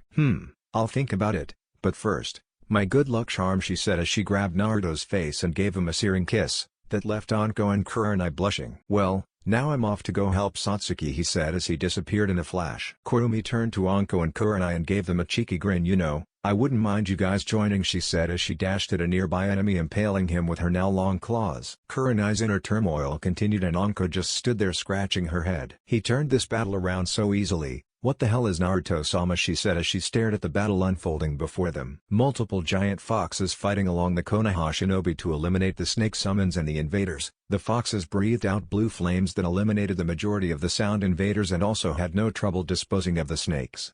For how massive the fox were, they were surprisingly nimble and moved around quickly, while managing to not destroy any property. They were even more agile than the snakes, allowing them to easily outmaneuver them and tear them to shreds with their fire, claws and sharp fangs. Satsuki was tailing the Suna siblings. They didn't get far before Gaara pushed Temari away. His eyes stared Satsuki down, bloodlust filling the air. "You're the one who made my bleed. Mother doesn't like it when I bleed, and neither do I," he said, his eyes still bearing the golden stars. More sand poured out his gourd and began to encase his arm. It eventually formed a grotesque-looking arm. It was the same color as the sand, excited with giant claws. Gaara gathered sand around his arm, then threw it at Satsuki. They formed into the shape of kunais. She dodged them all with ease with the use of her Sharingan. Satsuki ran through hand seals Kaden, Gokakyu no Jutsu, Fire Release, Great Fireball Jutsu. She shot a giant fireball at Gaara, who just blocked it with a wall of sand. She noticed something. His siblings weren't helping him fight, they were standing on the sidelines. Where she heard Gaara speak, albeit his voice was starting to distort. "Where is Uzumaki? Mother wants his blood, Mother needs his blood," he yelled out. The sand on his arm began to rise. It now covered half of his body. He laughed maniacally. "After I kill you, I'll kill them," he said, looking over at his siblings, the Uzumaki. "Then I will prove my worth to everyone." That's when he heard a voice. "What did I tell you about that?" said Naruto as he showed up next to Satsuki in a flash. The Suna siblings looking relieved for some reason. They jumped to him. Satsuki was about to jump into battle with them when Naruto stopped her. "Temari and Kankuro Bode, please, save Gaara. I believe you are the only one who can stop him and save him," said Temari, her voice slightly cracking. Even as she tried to hide it, it slipped out. "Don't worry, Temari-chan. It's only right for me so help someone who suffered through something similar to me," he said as he pulled his mask to the side and flashed a smile at her, making her blush slightly. She smiled back, feeling reassured. Naruto's eyes hardened. If I didn't have Kurumi-chan, Tsuchiyoji-san, Ayame-san and Gigi, would I have ended up somewhat similar to this?" he asked himself. "I wouldn't allow that, Narukoi. My view on you humans changed when I became your mother's Jinchuriki, and she tried to befriend me even though all the times I rejected her simply because my previous experiences with humans have been bad. She didn't see me as a weapon, but as an ally, a friend. Then came along you, her son, who held no ill feelings for me, even though I am the one who technically killed your parents. You showed me that humans are not always bad. You showed me that there could be a chance of peace in this world. You once again showed me that I'm not a weapon, that I'm not just an ally, but a lover. I don't know what Shukaku went through, or what made her hate humans so much, but I want you to save her, show her what you showed me. Kosama told us before his death that even though we aren't together, we will always be linked. Please save my sister and her host. He heard Kurumi said from within his mind. I will, don't worry Kurumi-chan. Naruto changed his focus to Gaara and secured his mask and activated his Rin Sharingan. Okay Gaara, let's do this said Naruto. Gaara didn't respond Wind Shuriken. He swung his arm and a volley of sand shrunken were flung at him. In response, Naruto pulled out iron and blocked all of them. He dashed as Gaara and kicked him. Gaara expected his defense to block it, but it didn't, so he was launched towards a tree. What? Why didn't my ultimate defense respond? This is just like last time, he asked himself growling. Gaara managed to catch Naruto with the sand on the floor. The sand then merged with his hands and claws gripped Naruto. Gaara swung his arm and threw him into the tree. The claws separated from his hand, pinning Naruto to the tree. Without giving Naruto a chance to escape, Gaara prepared his next attack. Gaara sucked in sand and air sand shuriken blizzard. A huge gust of wind, along with shuriken-shaped sand, blew towards Naruto. Shinra Tensei, All Might push, and invisible force pushed outwards, freeing Naruto and blocking the incoming attack. Golden chains emitted from Naruto's back and dug into the ground.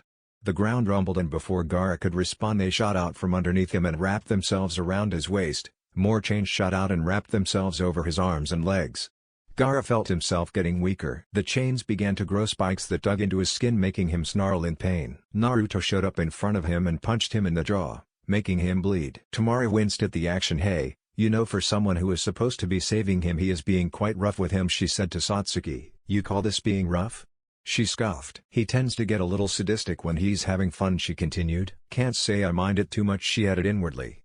From all the time she's been hurt by him and their training, she found out that she was enjoyed being hurt by him. She blushed. God, I sound like such a pervert. She shook her head to get rid of her masochistic thoughts. I just hope he doesn't hurt Gaara too much, said Temari, with Kankuro agreeing. Gaara's breathing was ragged. Just kill me already. You beat me, and my existence. Your life has more value than mine, he said, clearly giving up. This wasn't someone he could beat. No, I promised I would save you. Why? Why would you save someone who tried to kill you? Asked Gaara. Because I could have ended similar to you, if it weren't for some certain people. For the first time in a while, Gaara was unable to say something. I once suffered the same pain you're suffering from. It hurts, doesn't it? The pain of loneliness. It feels like there is no one out there that understands you. But there are. You simply feel like there isn't. There are people who may not know the pain of being alone like us, but there certainly are people who can help heal that pain. You have people who care about you, Gaara. Your siblings care for you. You have just been blinded by rage and were misled by that rage. I'll be your friend, Gaara. He deactivated his Rin Sharingan and took off his mask, then gave Gaara a sincere smile. Gaara once again said nothing. He simply looked at his siblings. Temari sheepishly looked at him and Kankuro flashed him a reassuring smile. Now, let me help you, said Naruto as he touched the mark on his forehead. Naruto found himself inside an endless abyss. The only thing that existed was ankle-high water on the floor and a giant figure caged. He looked at it and saw the massive raccoon. Hello, he simply said to it. Shukaku began to rage inside her cage. Naruto was having none of it, so used his chakra chains to subdue the raccoon. I don't want to fight you. I just want you to be your friend, Naruto said to it. The raccoon faltered for a second before her rage grew. Friend? You humans don't have friends, you just use each other, throw each other under the bus. You humans are filth. Why would I want to be friends with someone who wants to use me and control me? She spat out. Shukaku, it isn't like that.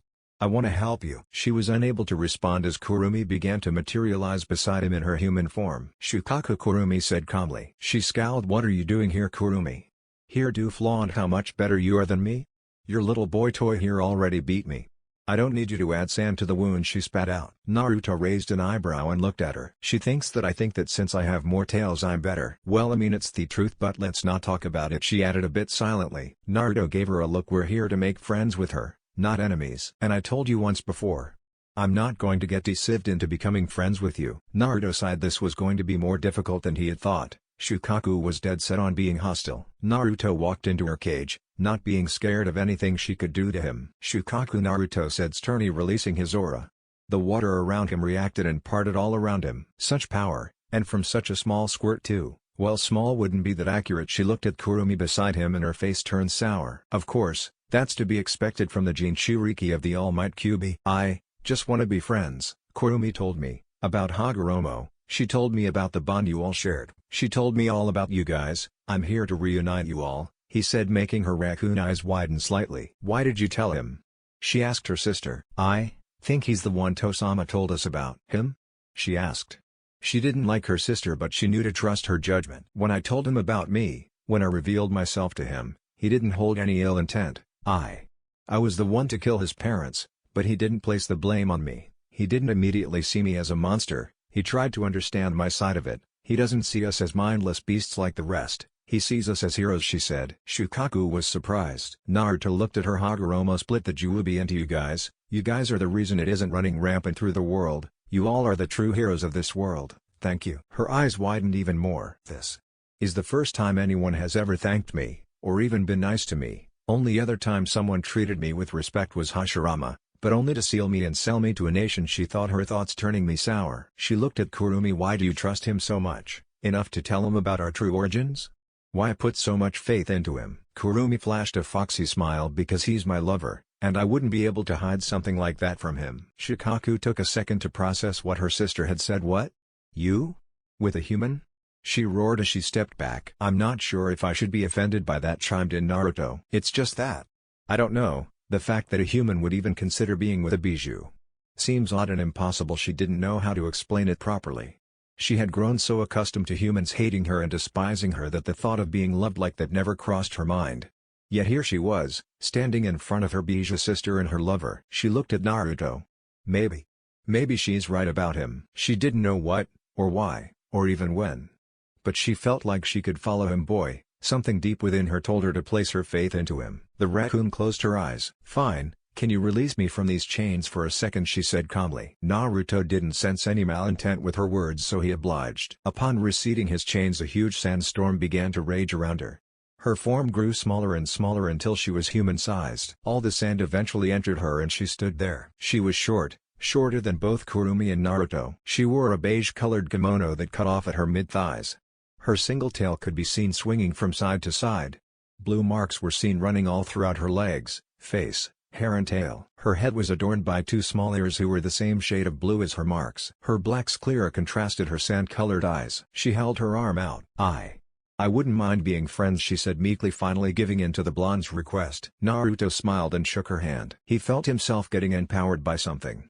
A single blue mark similar to hers appeared in between his temple and the edge of his right eye. What did you do? He asked her. I gave you a bit of my chakra, made you a pseudo-jinchuriki. If what she said is true, then I want to let you know you have my support. I don't know what it is, but I feel like I can put my faith in you. Please don't let me down. Naruto nodded with a smile. Right, thank you, he said to her. Now, to fix your seal. Fuinjutsu writing marks began to manifest on his arm. He walked up to Shukaku and tapped her forehead. The marks on his arms then poured over to Shukaku's head, and them soaked into her body. He said in a voice barely over a whisper, don't worry Shukaku-chan, this is temporary, but when I revive Uzoshiogakure and bring the elemental nations all under one country, you'll be released and the world will see you as the heroes you truly are. She nodded. She felt at ease. A small contentful smile appeared on her face. Naruto couldn't resist the urge, so he pat her small head.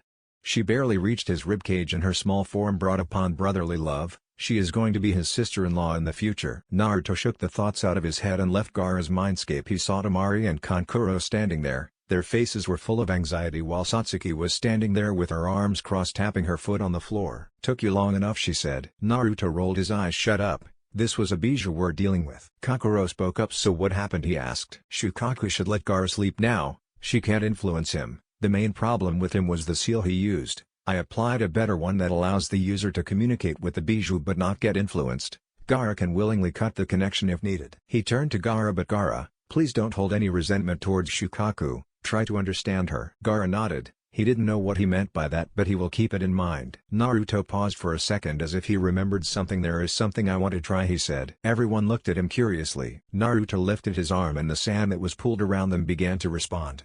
He made a movement with his arm and the sand formed a spike. He launched it at a nearby tree, destroying it. Kankuro and Temari took a step back. How can you do that? Exclaimed Temari, pointing the accusing finger at him. Shukaku gave me a bit of her chakra when I friended her, and that allowed me to do this. A bijou's blessing, if you will. He forged a friendship with a bijou in mere minutes? Not just any bijou but the Ichibi, the bijou that has terrorized Suna for the past 7 or so decades, Kankuro said to himself. Satsuki raised an eyebrow. How much more stronger are you going to get, idiot? Let me catch up, she said, slightly annoyed with a scowl. Naruto blurred from the spot he was in and appeared next to Satsuki. "You're still quite a bit away from where I'm at, Satsuki-chan," he said hoarsely into her ear. She felt a shock run through her body, she felt her face heat up and she pulled out a kunai and swung at him only to see he was where he was previously standing.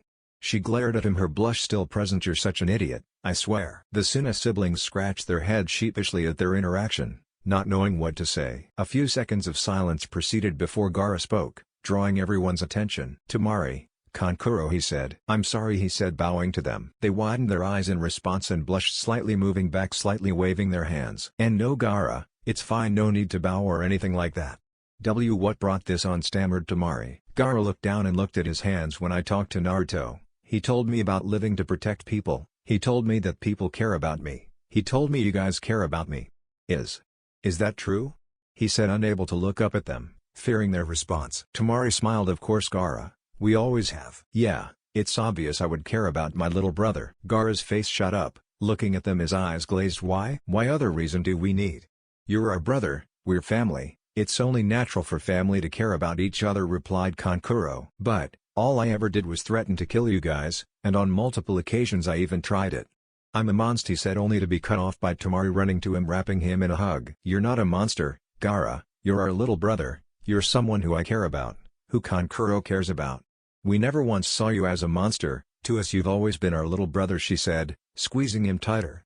Kankuro joined and hugged him as well. "It's as Temari said, Gaara, we love you," said Kankuro. His eyes widened, tears falling out. Behind them, a female figure of sand began to form. They felt the figure wrap its sand limbs around them. Neither of them felt threatened by it. On the contrary, they felt comforted by it. "Mother?" asked Gaara, tears hanging on his eyelids. He shut them close to make them fall. When he opened them he was met with a different sight from the one he was at. He looked around and saw he was in sandy dunes of Suna, not the bright vibrant tree-filled landscape of Konoha. The wind was blowing hard, sand flying everywhere.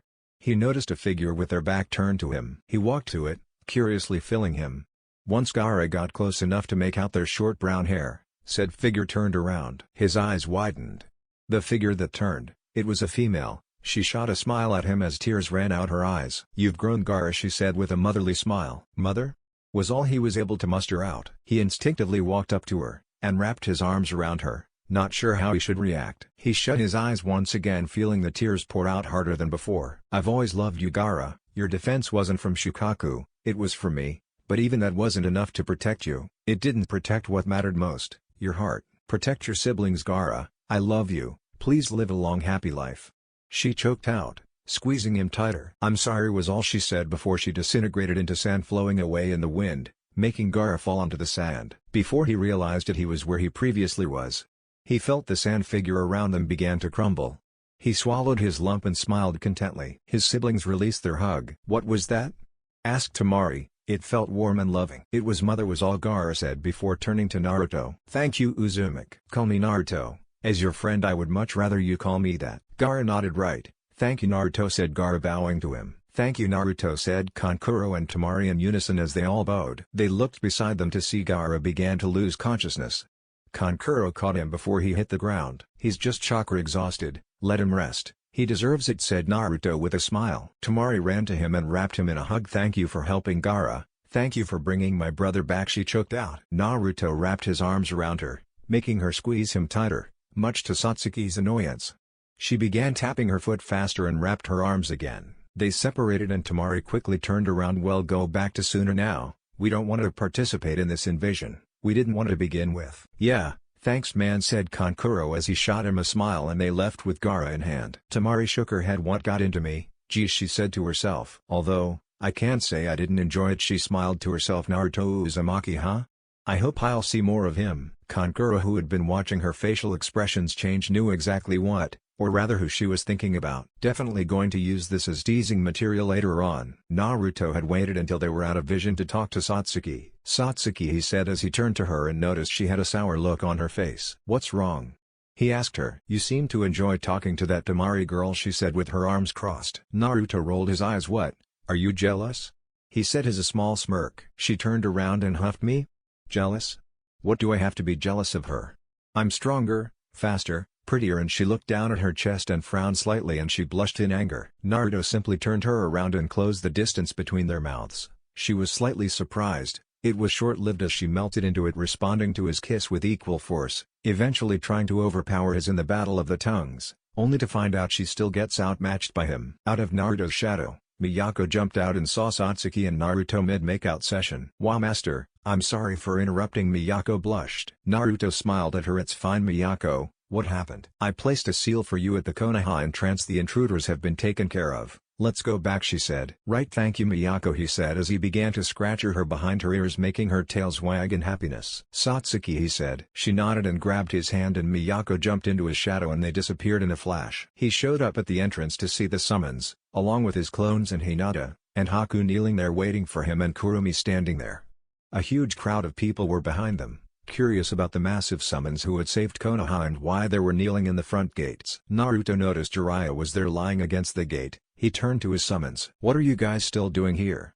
he asked them as Miyako popped out his shadow. "We were promised ear scratches, and we're not leaving without them," replied Katone. "Well, I can't do that if you're all that big," he said, and they all shrunk to the same size as Miyako and walked up to him. Naruto bent down and scratched all of them as they all began to nuzzle his legs. "Thanks, Naruto-sama. I'll be taking our leave now," said Katone as she disappeared in a purple swirl of flames. "Thanks, young master," said the male fox as he disappeared in a swirl of white flames. "Thanks master," said Kitsu as she disappeared in a swirl of blue flames. "Thanks, Naruto-sama. I got the snakeskin wallet I've always wanted," said Hiyoshi with a laugh as he disappeared in a swirl of green flames. Naruto noticed something odd. He turned to see Anko kneeling alongside Haku and Hinata. He raised an eyebrow. "Anko, what are you doing?" He had expected it from the two but not Anko. They were kneeling and it seemed kind of fun. She shrugged. Naruto hummed in response, "If you say so, not gonna do anything to stop you." He changed his focus and turned to his clones. "Dispel," he said, and without another moment's notice they all puffed one by one, sending all the information into his head. Naruto closed his eyes to analyze it. His eyes shot open, they hardened and he turned to Jiraiya. Jiraiya just closed his eyes and nodded. "Where is Gigi?" Chapter 14. Aftermath. Third-person view. Naruto clone. The clone arrived with the Anbu to a corner. He looked to see that all the clones were in their respective spots. When they confirmed they were, Naruto began his part of the sealing process. He looked over and saw the person inside the barrier who was holding it on. She smirked and mouthed something, however, was able to read it. "Good luck getting an idiot." He smirked. "Well, see." Jiraiya and Sarutobi were engaged in the battle against Orochimaru and Kimimaro. Jiraiya threw a solid punch at Kimimaro but was forced to jump back to dodge one of Orochimaru's snakes. "DCH, why is this kid so resilient? I'm hitting him as hard as I can and it doesn't seem to be doing any damage," Jiraiya asked Hiruzen. "Kukaku, Jiraiya, you always were a dumb one. This child is the last of the Kaguya clan, infamous for being able to harden and manipulate their bones." Jiraiya clicked his tongue. It was time to get serious against this kid. His hands blurred as they ran through hand seals Kushios no Jutsu. Summoning Jutsu. Two small toads appeared. "What's up Jiraiya boy?" said the one with purple curly hair on her head. She looked at their opponents and her eyes narrowed. "Orochimaru, we need Sage Mode Ma. I have made my decision. Orochimaru must be eliminated once and for all." Both elder toads nodded in agreement. They hopped on his shoulders and Jiraiya's nose became bigger and grew bumps on it. His pupils turned horizontal and the red streaks running down his face grew. Kushios no Jutsu, Inku, Enma, Summoning Jutsu, Monkey King Enma. The monkey was about to address Hiruzen when he noticed Orochimaru. He turned to Hiruzen and looked in his master's eyes, then smiled contently. "Enma, today is the day I fixed the mistake I made all those years ago." The monkey nodded. Right after fighting alongside Hiruzen for years he knew exactly what to do. Hench, Konganyai, transformation, adamantine staff. He landed on Hiruzen's hands and they prepared once again for battle. "Zesenzan, fighting tongue slash," said Fukasaku as his tongue shot out in tremendous speed. Orochimaru hadn't expected it and it impaled his shoulder. Kimimaro glared at Jiraiya and dashed at him. He was stopped by Hiruzen's staff which slammed into him. It was going to crash him into the walls of the barrier which would have killed him. Realizing this he pushed himself onto the staff. "Karamatsu no Mai, Dance of the Larch," said Kimimaro as spiked bones began to grow all throughout his body. "Sarutobi-sensei, I'll fight this kid and you'll take care of Orochimaru," said Jiraiya. The Hokage nodded in response. Orochimaru laughed. "Already so anxious to fight Jiraiya? I haven't even brought them out," he said with a sickly smile. Orochimaru slammed his hands together and two coffins raised, one marked with the kanji for 1 and the other marked with the kanji for 2. The coffins opened and Hiruzen and Jiraiya's eyes widened. "No way." The third Hokage grit his teeth. "You dare disrespect the dead?" The two shinobi walked out of their coffins. Naruto clone who was drawing his marks narrowed his eyes. He knew who those two were. "Sarutobi? "Is that you?" asked Tobirama. "You look so old," laughed Hashirama. "What are we doing here? Did someone use that technique?"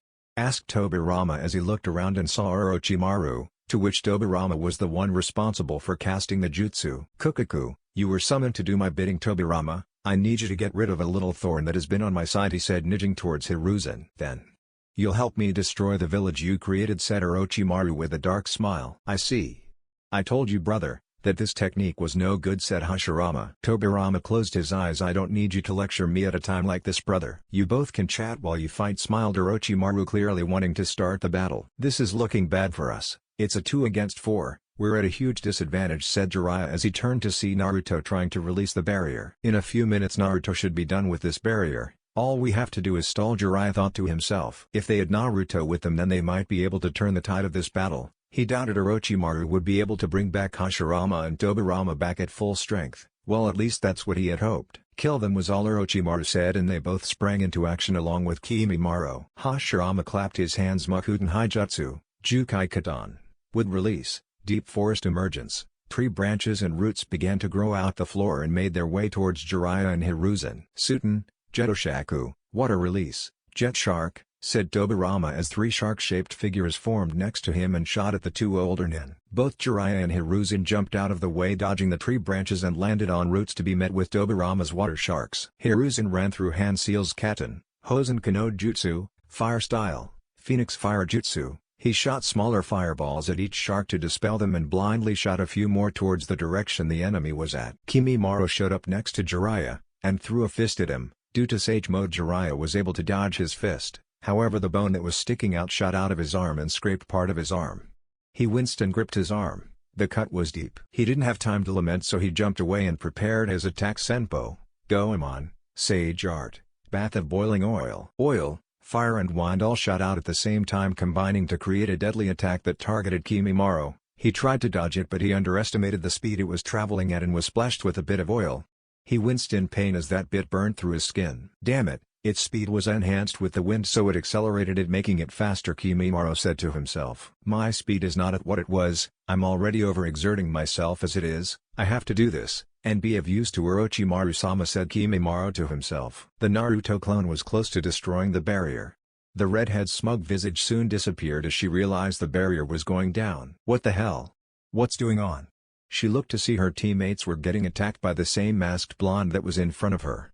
She noticed that her teammates were tied up, with a single tag on their chests. "Human path," said one of the clones before he was stopped by another clone, who placed a tag on her chest, which restricted her movement and her ability to use chakra. She dropped to the floor. The 2 clones engaged into conversation, tuning her out. "Don't kill them, just seal them for right now. We could use them for information." The clone thought it over. "But can we use the human path to extract their souls and read their memories?" said the clone.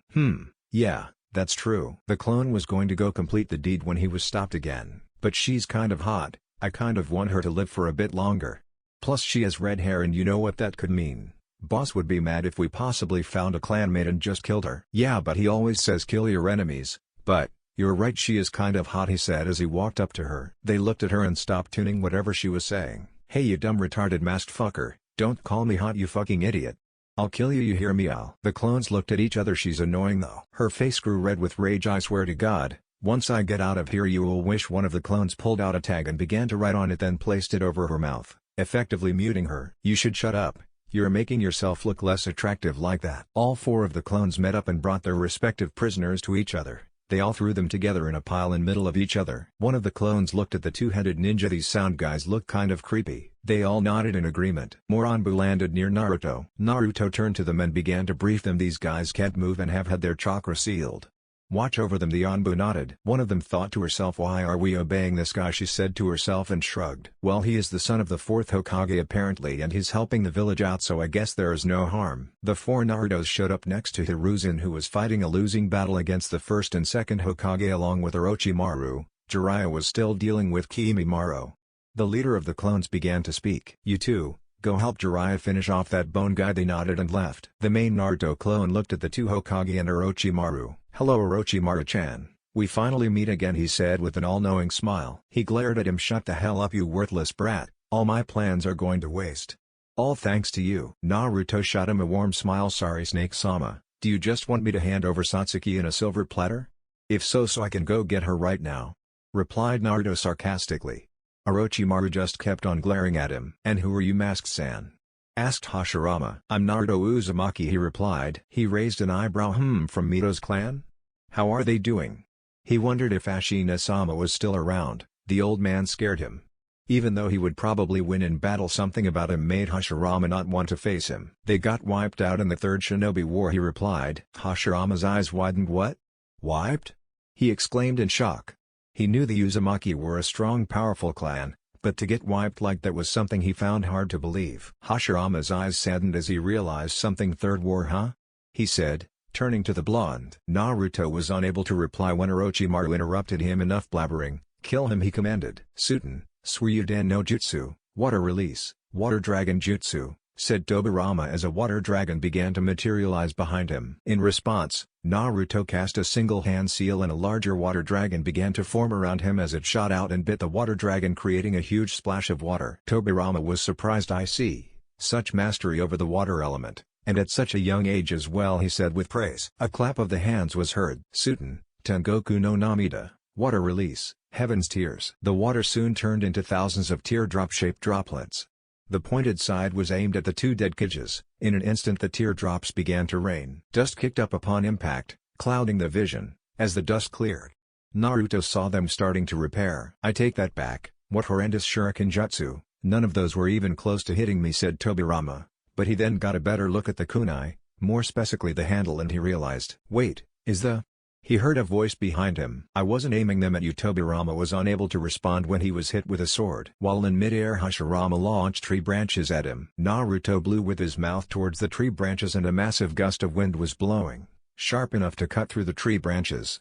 Naruto pushed himself up on the staff that Hiruzen had used to assist Naruto in their attacks against Tobirama. He landed next to Hiruzen. The second Hokage seemed to heal back to full and he repaired his body as if nothing had happened. "Impressive, was that the Hiraishin?" said Tobirama with a slight smile, only making Orochimaru envious. "Yes, my father had perfected the jutsu and I learned it." "Who is your father, young one?" asked Tobirama as he prepared another jutsu. "Minato Namikaze, he was the fourth Hokage." Tobirama's eyes narrowed at him. "Namikaze? Weren't those the Shanduchiha branch? I thought they had died off." "Apparently not," replied Naruto. "You say he was the fourth Hokage, what happened to him?" asked Hashirama as sharp tree roots began to form under Naruto. He jumped away and ran towards Hashirama, sword in hand. "He sacrificed himself to seal the Kyuubi in me since it was running rampant in Konoha." Tobirama nodded. "A worthy sacrifice." Hashirama's interest was piqued. "So you're the Kyuubi's Jinchuriki?" He nodded. "Yes, I am. It's a shame I can fight you guys with full strength. I feel like this would be a battle I would truly enjoy." Hashirama raised an eyebrow. "What do you mean?" "I'm a shadow clone. I was imbued with a lot more chakra than a regular one, so I can take some blows, but not too much." "Why do you think I've been especially prioritizing not getting hit at all?" "Because if Duemagoner and boss is too busy doing something else." They both raised an eyebrow. "A shadow clone, huh? For a shadow clone you're strong."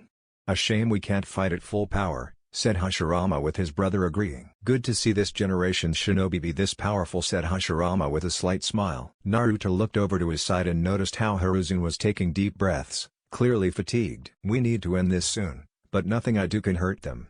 I can't make more shadow clones because they'll just be weaker."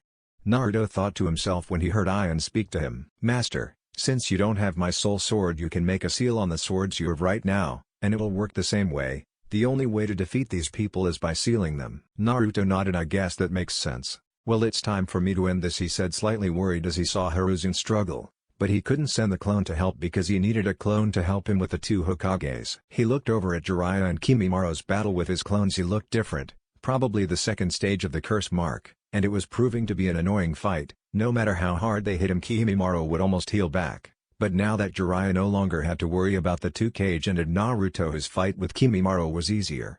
But Naruto couldn't help in close quarters too much because if he gets dispelled it would just prove troublesome for Jiraiya. Jiraiya was tired. "I'm almost out of chakra. I can't keep going like this. I only have enough for one last jutsu. Even though this should be easier now, I wasted too much chakra." One of the Naruto clones went up to Jiraiya. "I have a plan. It's a last-ditch effort since I know you are low on chakra. We would need perfect timing though. I'll pull him in using my Rinnegan and you'll use your Senpo, Goemon, Sage Art, Bath of Boiling Oil, to destroy his body. It's the only technique I've seen you use that could take him out in one jutsu. It's risky though, if we mess up then there is a high chance I will get dispelled. Jiraiya nodded. Naruto held his arm out. Banshuten and Kimimaro felt himself get lifted by an unknown force, and as much as he would struggle, it wouldn't stop. Jiraiya jumped up Senpo, Goemon, Sage Art, Bath of Boiling Oil, and shot it at where Kimimaro would be at. Kimimaro looked up at the attack. There was nothing he could do to stop it. He simply closed his eyes accepting his fate. Forgive me Lord Orochimaru, I was unable to become your vessel and I was unable to help you destroy Konoha. I was useless. The oil landed all over him and covered his entire body, then the flame arrived to ignite it all. Kimimaro cried out in pain as it burned through his flesh and muscle. Seconds later only bone was left. His oddly shaped skeleton clattered on the floor. And Jiraiya sighed in relief. It was however short-lived. They turned to see Hiruzen facing off against Orochimaru, with a blade stabbed behind his back. He coughed out blood.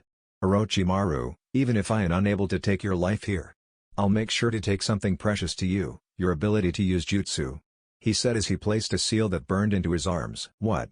What is this you old geezer, yelled out Orochimaru as he felt sensation leave his arms. He couldn't channel chakra through them anymore. His eyes widened in rage. I swear, I'll kill you, he spat as Kabuto showed up next to him. No, Naruto clone spat. Next time we meet, will be your last time ever meeting me again. I promise you, he spat. His assistant spoke. Lord Orochimaru, it's over, the invasion was a failure, he told him as Orochimaru looked around. He saw his summons getting destroyed by giant foxes, he saw Konoha managing to fight back and little by little dwindling down the sounds and the Sans forces. He turned to glare at Naruto who had just finished sealing off the 2 cage. His eyes were full of pure hatred. Before he could attempt to do anything, a snake showed up beneath them and swallowed them and dug back into the earth. All the Naruto clones went to Hiruzen and Jiraiya clicked his tongue. TSK, Orochimaru got away. We'll deal with Orochimaru later on, we were successful on defending the village, that's all that matters.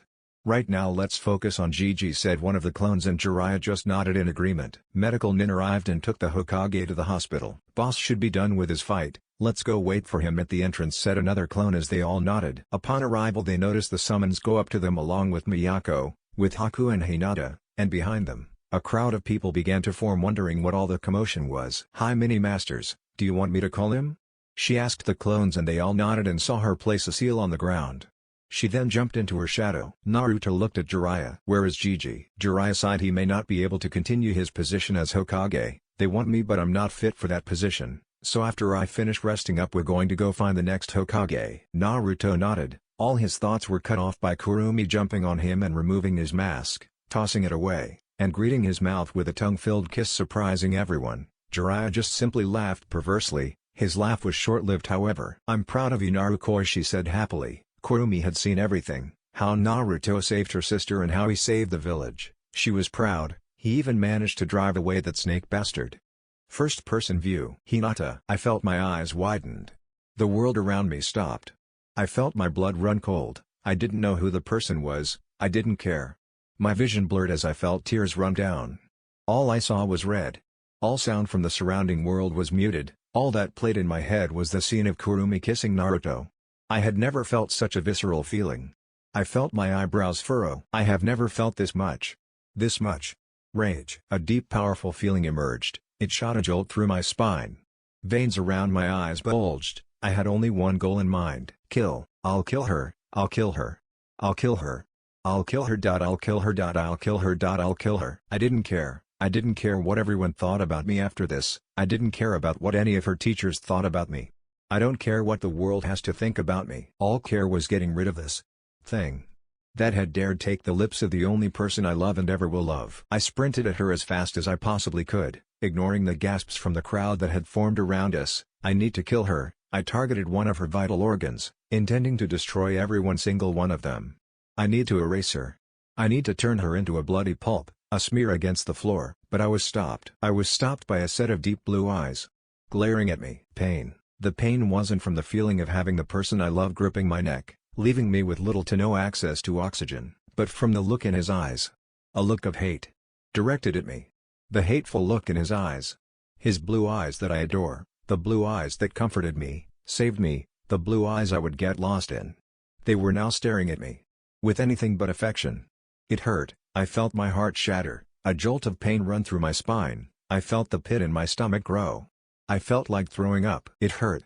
It really hurt. Naruto-san, I managed to choke out. Dante. Lo, okay at me. Like. Please. I can't stand it. Please. His grip tightened. I looked around me, and stared at me with disbelief. Some were shocked to see me react that way. What do they know? Nothing. They know nothing. Then I saw her, still alive. It pained me, it filled my heart with absolute fury seeing her still standing. Then I disappeared in a flash. We showed up in an unfamiliar place. I felt Naruto-sama throw me into a tree. I began having a coughing fit. Too much oxygen entered at once. I gripped my throat as I felt myself coughing. I felt like my esophagus was going to come out. As I felt my coughing subdue, I looked at Naruto-sama, the hateful look in his face still present. I didn't know why. Why didn't he want me to get rid of this person? Why? Why protect her? Why hurt me in place of her? It really hurt, you know? I crawling to him, sobs leaving my mouth. Naruto-sama, please.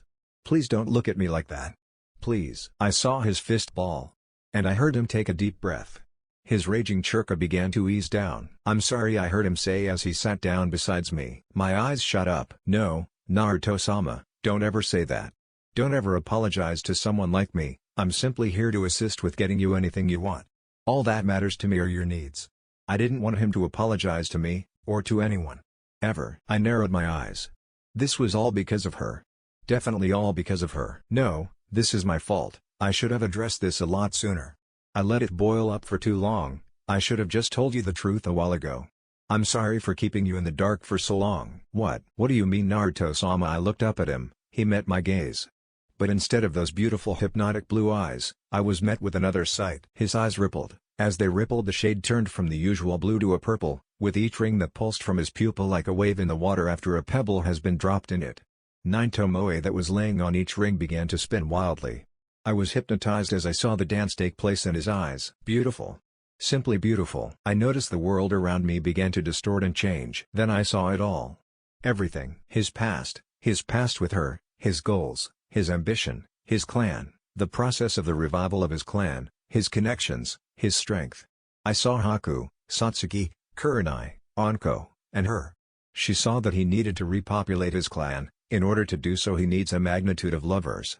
But the one thing that stood above all was his relationship. His relationship with Kurumi was the one thing he held dear above all. I don't know. It hurt. I can't be number one in his heart. Kurumi, will forever be number one in his heart. But he says he loves me. He says he can have a future with me. I felt like cheeks flush as I imagined a future with him. We'll spend a night full of passion, we'll marry, we'll have children. You have to learn to get along with everyone. Or, I awaited his words. I'll kill you, and we'll never be together. My eyes widened. No. Death was a punishment she would rather face.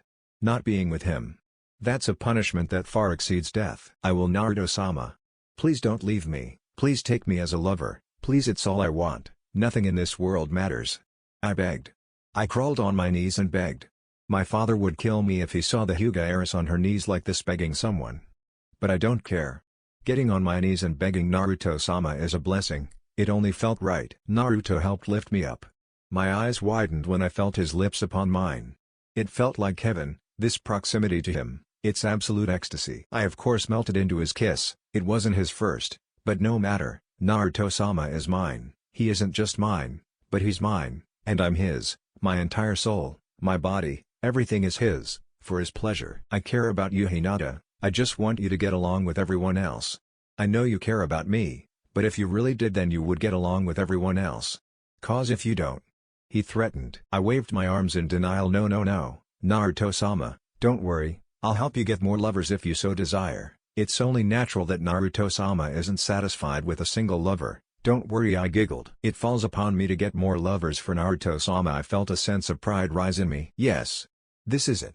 My goal is to introduce more to the greatness that is Naruto-sama. My goal is to find people truly worthy of getting bred by Naruto-sama. I saw him scratch his head nervously. That must mean I'm right. I inwardly squealed. I couldn't believe it. I was so happy. I felt like my heart was soaring through the sky in happiness. I was in absolute bliss. I saw her show up in a flash. The feelings of hatred were replaced by feelings of gratitude for the redhead. It was all due to her. She wanted Naruto to take on multiple lovers. Not only that, she saved him. It was all because of her that Naruto is happy. It's all because of her that Naruto-sama is as strong as he is. She should forever remain in gratitude to her. I smiled at her. Hi Kurumi-sama. She looked at Naruto. Naruto looked at her. A thought sparked in my mind. I pouted. Naruto-sama, why have you given everyone seals and everything but not to me? I feel like you're neglecting me. Naruto-sama. You weren't ready for them. Hinata. If you say so. I had no rebuttal. So Hinata-chan, he showed you everything?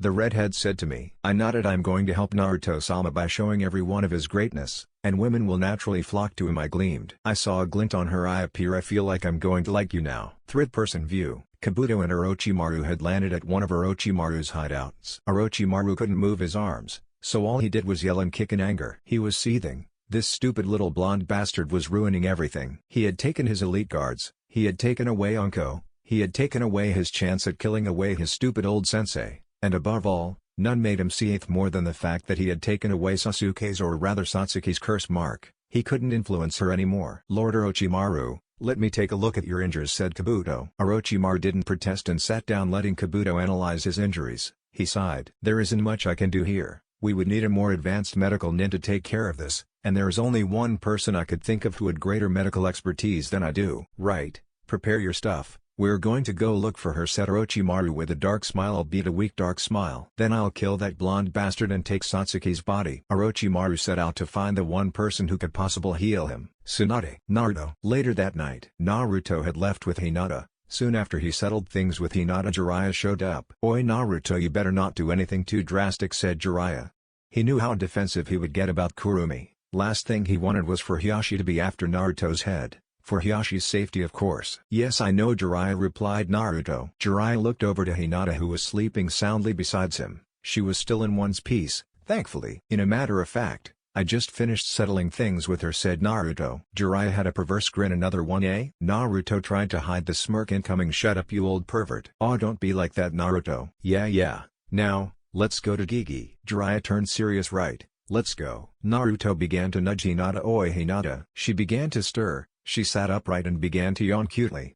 She turned to him. Naruto-sama? What do you need? You're free to go do whatever you want. Hinata, I'm going to go visit the Hokage. I want to come with you to go see Hokage-sama. Jiraiya intervened. Sorry kiddo, I'm afraid we're keeping his visits to a bare minimum. Hinata looked over, barely realizing the presence of Jiraiya. She looked over at Jiraiya, then Naruto, then nodded. Right, I'll see you later, Naruto-sama, and she left in a water sunshine. Naruto-sama? Nice, said Jiraiya with a thumbs up. Naruto sighed. You're hopeless. Jiraiya and Naruto, after a while of traveling, were on the main road to the hospital. So Jiraiya, why haven't you found a lover? I'm sure there are some kunoichis who would be interested in an older man. Jiraiya chuckled. I did have someone I was interested in. I unfortunately didn't realize it at the time. Naruto raised an eyebrow. What do you mean by that? She was from this village, the Nadeshiko village. I went there for research because I had heard it was an all-female village. Naruto snorted slightly, not surprised. And there was this one girl who I fought there. In their village, if you defeated one of their kunoichi, they would have to take your hand in marriage. At the time I was infatuated with Tsunade, my teammate, and I rejected her offer. I soon found myself unable to stop thinking about her. But the third Shinobi War started and I was unable to ever meet her again. I don't know why I haven't returned, maybe out of fear that once I show up she won't be there. Who knows? I see.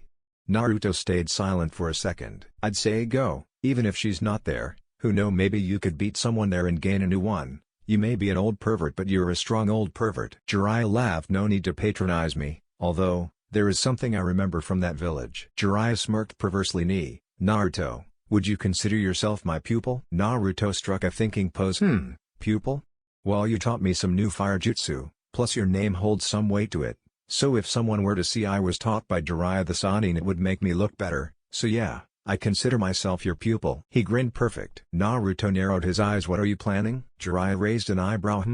Nothing.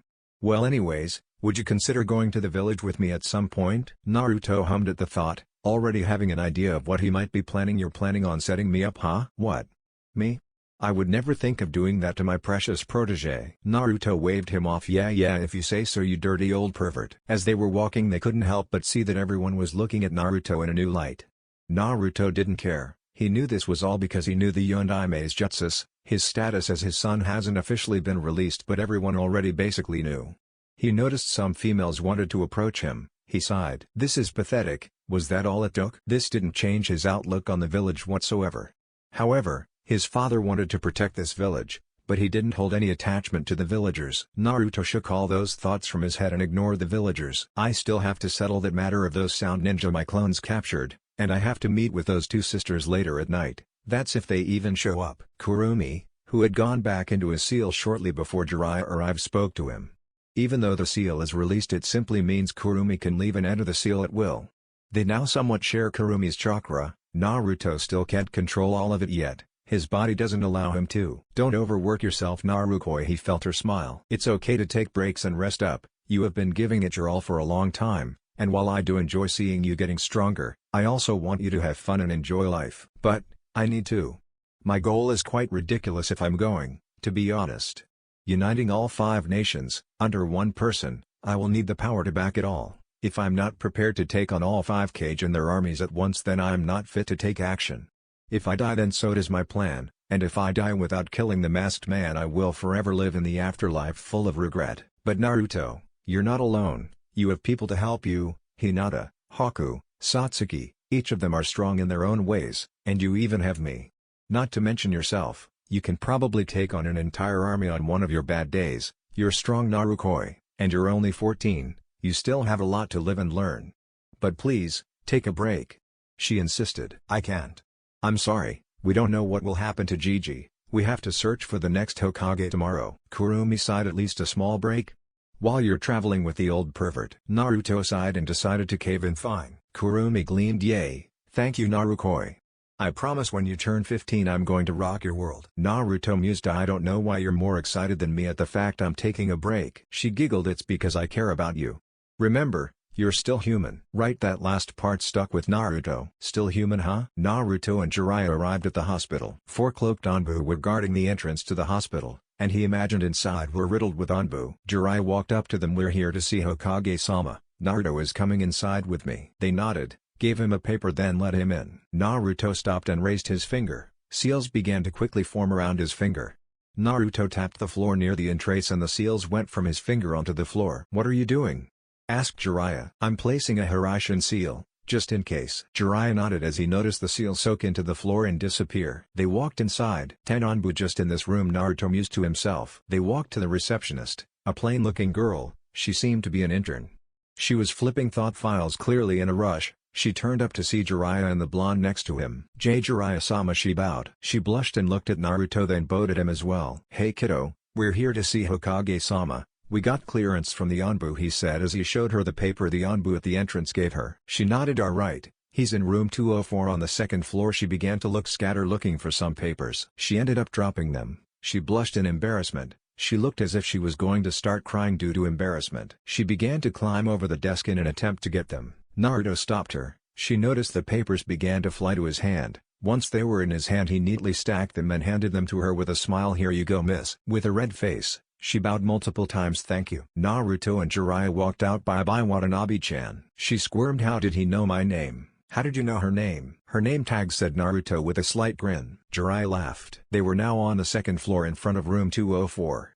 They opened to reveal a bed with 3 medical nin around him. What's his condition? It's bad. He was chakra exhausted. However, he's lucky the blade missed his pulmonary artery. If it had been hit, he would have lost too much blood and would have not made it. They both nodded. Well, it's a good thing it didn't. He turned to Naruto. Tomorrow we're going on the search for the next Hokage. I already know the council would want me to take the job, but come on. I'm not fit for the title of Hokage. I, however, do know someone better.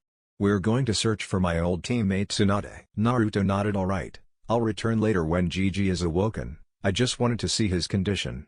I have some things to settle. Jiraiya nodded. Right. Meet me at the Konoha gates at not later than 5 p.m. Why so late? I'm going to do some research tomorrow, he said as he wiggled his fingers. Naruto shook his head and disappeared in a blur. Naruto blurred into existence next to Satsuki. Whoa, what the hell is going on here, he said as he looked around him and saw a crowd of people around her. They're asking about me, she replied, annoyed. It's the Yondame's son. Kya, he looks so cool. Naruto wasn't too used to getting attention like that. You know, Satsuki, I kind of regret revealing myself. She nodded in agreement. The crowd began to part and they were met with all the rookies and a few of the Jonin sensais. Sakura ran through the crowd. Sasuke-kun, please tell me it's a prank devised by Naruto, she pleaded with a slight glare to him. Satsuki looked at her uninterested. No, "I'm a girl," she said as her foot began to tap on the floor. "Always have been." "Why the hell is Team a hot girl?" Kiba pointed the accusing finger at her. She smirked in response, gaining the attention of the males. "Because I just am." Hinata walked up. "Hello Naruto-sama," she gleamed at him. Hinata had explained that Kurumi was someone important to him and she accidentally thought that Kurumi was violating Naruto. They bought the lie. Whoa, what's this whole Sama thing?" asked Ino as she narrowed her eyes. Just giving Naruto-sama the honorific he deserves," said Hinata nonchalantly. Kakashi walked up trying his best to ignore all the commotion. "Congratulations on winning your match Naruto and Satsuki." "Thanks, Kakashi-sensei," said Naruto with a small smile. "Thanks." I smiled. "I knew it was a good idea to have you guys learn from each other and train together." Some people took that the wrong way. Ino's eyes narrowed slightly. So you two were gone for 2 weeks together training? And what of it?" said Satsuki. "And nothing happened?" asked Ino, her eyebrows wiggling suggestively. Satsuki smirked. "Oh, trust me, a lot of things happened," she said suggestively. She then walked up to Naruto and kissed him. The crowd began to rile up. Some people turned to Hinata nervously. They had seen what she did last time and Naruto's reaction to it. "Oi, I want one too." Hinata ran to Naruto and gave him a kiss as well. Miyako jumped out of his shadow. "Master, I want one too." "No Miyako, go back to my shadow." She pouted. "Just you wait. Once I get my human form you won't be able to keep your lips off me," she grumbled as she sank back into his shadow. Kurenai walked up interrupting everything. Hold on. Naruto, explain yourself." She glared at him. "Explain what? Explain what? During the invasion I saw you kiss a redhead, now Satsuki, then Hinata as well?" she said, her voice beginning to rise. "Yeah," exclaimed Kiba enthusiastically, wanting to hear some answers. Shino lifted up his goggles that weren't falling down. "Yes, an explanation would be much appreciated," which prompted the males in the crowd to agree. "Well, it's actually quite complicated and difficult to explain. It involves a massive intricate web of relationships and interrelationships between us all," said Naruto ominously. "There." He let the phrase linger on for a second. The crowd was deathly silent. No one made a peep. Everyone wanted in on the scoop. "They're all my lovers," said Naruto flatly as he closed his eyes and nodded contently, and the two girls walked up to him and nodded contently as well. Kurenai sputtered, "What?" She hadn't expected such a straightforward answer. She turned to the two girls beside him. "And you two are okay with it?" she accused. Satsuki crossed her arms and her eyebrows furrowed. She didn't like that this outsider was questioning her relationship with Naruto. "I don't mind it." "Shut up, you're being annoying," she said curtly with a small glare. Kurenai blushed in anger. She turned to Hinata, her eyebrows softening slightly. She was slightly disappointed with her student. She couldn't believe Hinata would stoop this low. "As long as I get to be with Naruto-sama I don't care. Plus, his heart is too big for one person to handle," she said, wrapping her arms around herself and squirming like a maiden in love. Kurenai didn't know what to say. She was flabbergasted. She couldn't wrap her head around the fact that these girls wouldn't mind sharing a man. She began to think back to her friend D, who was clearly now infatuated with the blonde as well, and how she would react to it. She would probably enjoy this kind of thing, she mused to herself. But then she began to think about her own feelings, about what she felt about him. She felt conflicted. He's a pervert, I can't believe it. I had thought he was different," she said to herself. She began to feel tears well up in her eyes. She didn't know why. "While I to myself? I know exactly why." She felt a pit in her stomach. "I'm falling in love." She swallowed hard, trying to subdue the pain she felt inside. Her eyebrows furrowed.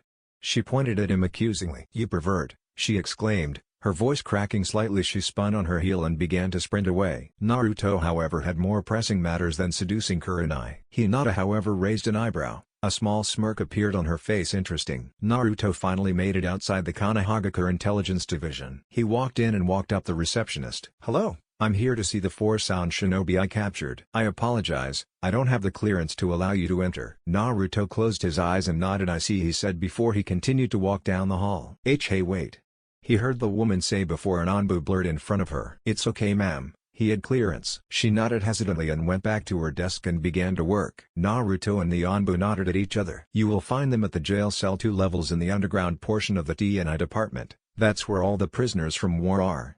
Ibiki should be with them right now in the main interrogation room, labeled as such," he heard the Anbu say. Naruto nodded at him and the once again left in a blur. Upon arriving at the second floor underground, Naruto was met with a plethora of jail cells, all of them with chakra-suppressing seals on them. Their hands were also tied to their backs. Naruto's steps echoed as he made his way down the long corridor. As he walked, the prisoners glared and threw insults upon seeing a presumably Konoha shinobi walk down the corridor. Naruto paid them no mind and instead mused to himself, this would have ended pretty bad for them if Haku was here. He inwardly chuckled to himself at Haku's protectiveness of him. Now that I think about it, haven't spent much time with her. Naruto made a small mental note. He however currently had more pressing matters. Upon arriving at the room that had main interrogation chamber plastered on it, Naruto entered. Naruto inspected it and saw sound suppression seals on the door. Naruto opened the door. Inside, the shinobi reacted and were about to engage in battle. They stopped themselves, realizing it wasn't an enemy. The four ninja were sitting down on tiers. "What are you doing here?" Ibiki asked inquisitively. "I have a foolproof way to get information out of these people." Ibiki raised an eyebrow. "Is that so? Mind telling me how?" Naruto shook his head. "Sorry, I can't." Ibiki narrowed his eyes slightly. Naruto felt the pulse of his chakra. In response, Naruto retired the action with a pulse of his own, albeit his was a lot more noticeable. "I'm the one who captured these four and set the seals on them. Ask Kitsune, Tora, Masu or Inu for confirmation if you so need," Naruto said curtly. The other members of the D department were slightly sweating, feeling the tense atmosphere. They had heard all about Naruto. Word about his feats during the invasion were making around already. He was someone they didn't want to engage in battle. Ibiki sighed and closed his eyes. "All right." Naruto nodded and began to walk towards the four. He looked at all of them. He stopped. The redhead. "So this is the one." His mask materialized on his face in a swirl of flames. He put it on and activated his Rin Sharingan. "Human path," he said inwardly. His Rin Sharingan rings pulsed and his 9 tomoe spun wildly. Naruto walked up to the larger sound shinobi with 3 patches of hair on his head. Said shinobi glared at him. Naruto was however unfazed by it. Naruto put his hand on his head. The shinobi's eyes widened and he began to struggle within his binds. Naruto began to pull away, and as he did, his cursed seal marks began to scatter throughout his body. Then marks grew bigger and his appearance began to change. His skin turned into a reddish brown and his skin began to grow bumps and his head grew a full set of hair. The shinobi began to convulse, his eyes rolled behind his head and he began to foam at the mouth. And in one fell swoop, Naruto pulled his arm back, ripping the ethereal figure out his body. The orange-haired nin's body slumped. The ethereal figure in Naruto's hand was sucked into his hand and disappeared. Naruto did the same to the next 2 nin, stopping at the redhead who stared at Naruto in fear. She had tears welling up in her eyes. While she wasn't particularly close to any of them, she knew one thing: they were no joke power-wise, and this masked kid had killed all 3 of them in one fell swoop, without breaking a sweat. She closed her eyes as she awaited the same fate. There was no chance she was getting out of this alive. All hope was lost. She waited. And waited. "Tuya, huh?" She opened a single eye and looked up at him. She saw his silhouette. The mask on his face simply added to his daunting figure. His figure was dark. The light from the ceiling light sprung around him. She squinted slightly and marveled. "Beautiful." She stayed staring at him, unable to utter a single word. "Leave her, she's innocent," was all she heard him say. "What? He's sparing me?" She for once in her life was speechless. No insults, no sarcasm, no vulgar remark. Nothing. She stared at Naruto, unable to vocally say anything. "Why?" Ibiki asked Naruto, wearily. "She was forced into this. She didn't want to be part of this invasion." "Orochimaru simply saw she was strong and took her," said Naruto. Is he trying to vouch for me?" Seals began to form around 4 of Naruto's fingers. He walked up to Tuya and touched all 4 of those fingers behind her neck. The marks then sank into her skin. "What did you do?" asked Ibiki. "I placed a truth seal on her. It allows me to feel whether she's telling the truth or not." Ibiki nodded. He didn't know much about Fuinjutsu. It was such a strange art to him, but things like these weren't completely impossible for Fuinjutsu. Tuya felt something speak to her. From the back of her mind she could hear Naruto talk to her. "Am I going insane?" she asked herself. "No, listen, I placed a seal so you can communicate with me. Right now you can't respond, but hear me out. I'm interested in you. You have red hair, a trait commonly linked to those of the Uzumaki clan, my clan. I'm searching for other fellow clanmates, and you caught my attention. I placed 4 seals on you. Ibiki is not good with seals, so he won't know I placed the seal I'm using to talk to you, my Hiraishin seal, a barrier seal to protect your mind from a Yamanaka, and another special seal. We'll talk about that later.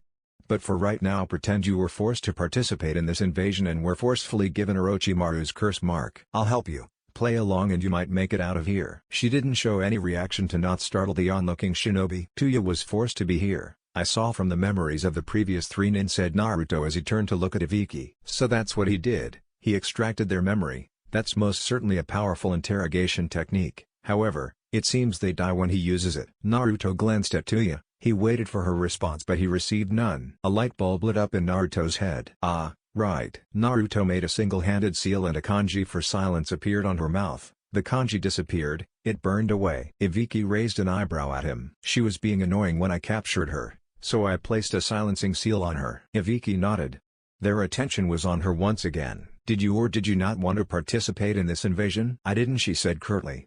She found it hard to speak, not because of her throat being dry, but of being in the presence of the masked kid. There was a small pause.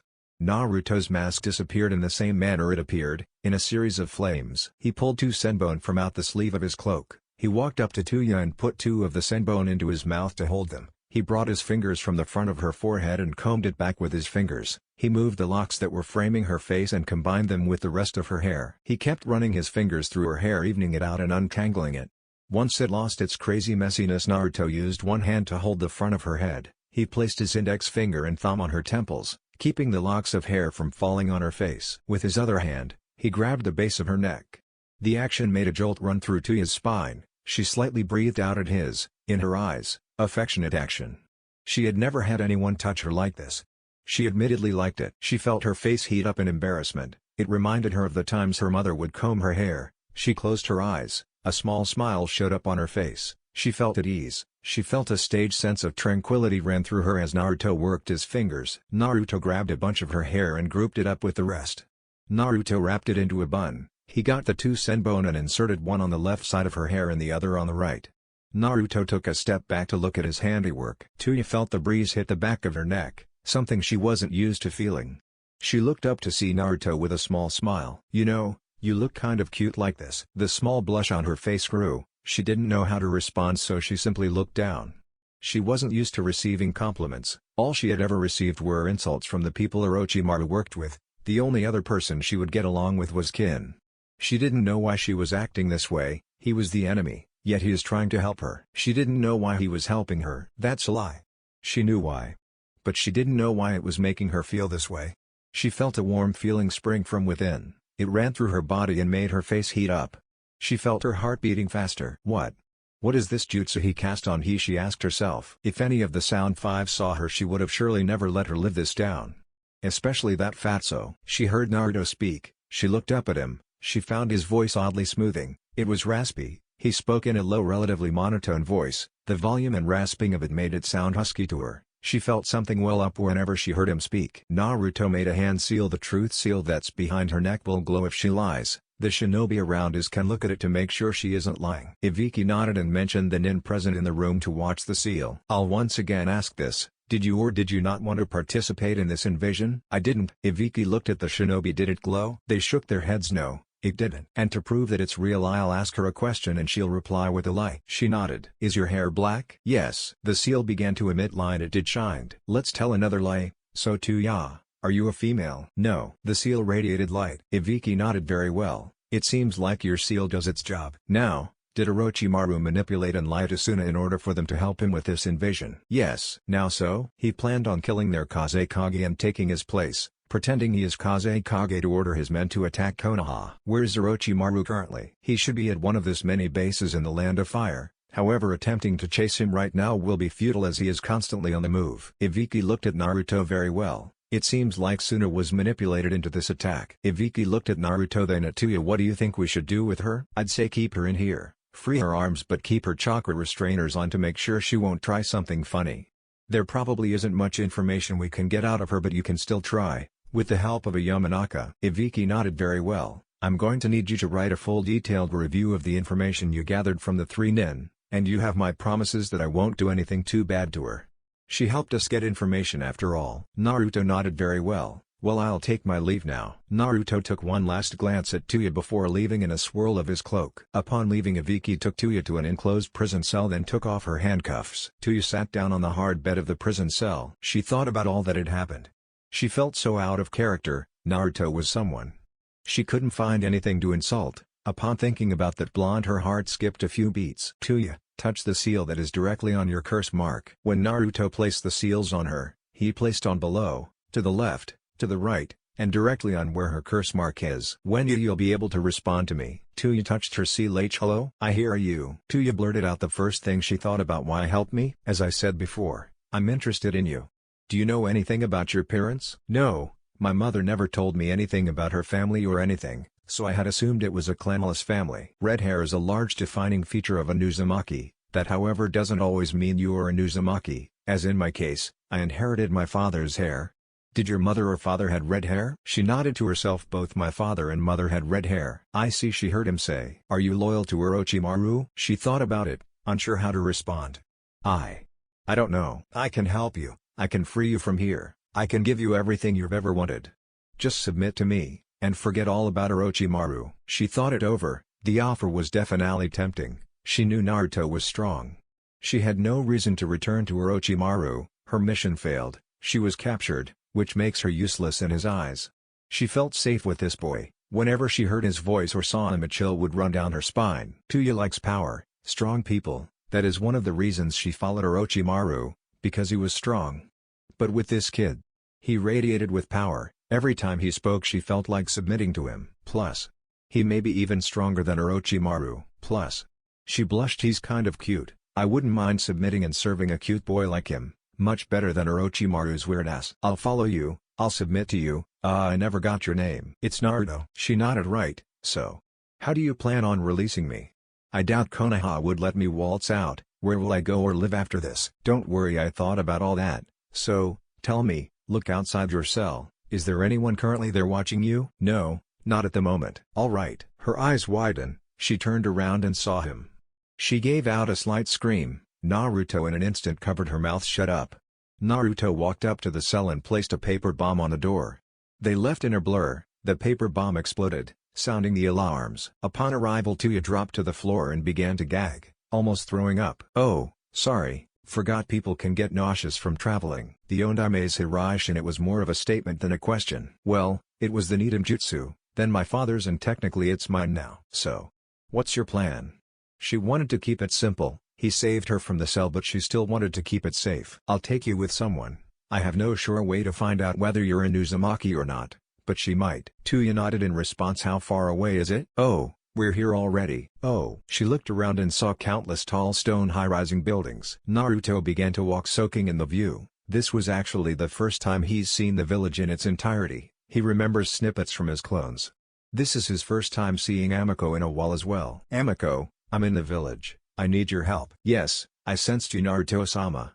I'll be there in an instant. And as she promised, she was there in an instant. She bowed to him, then saw the person with him. She took notice of her red hair. Hello, Naruto-sama. She turned to the other redhead. And you are? Tuya. She introduced herself. She is someone I met. Her red hair intrigued me. Tell me, is there a way to tell if one is an Uzumaki? Amiko nodded in response. Yes, I can conjure up a seal for that, but I will need her blood. Any sample of her DNA would work, but a blood sample would make it easier. Naruto nodded and looked at Tuya. What's going on? Where are we? She asked. We're in Ozoshiogakur, and this is Amiko. She is an Uzumaki like me.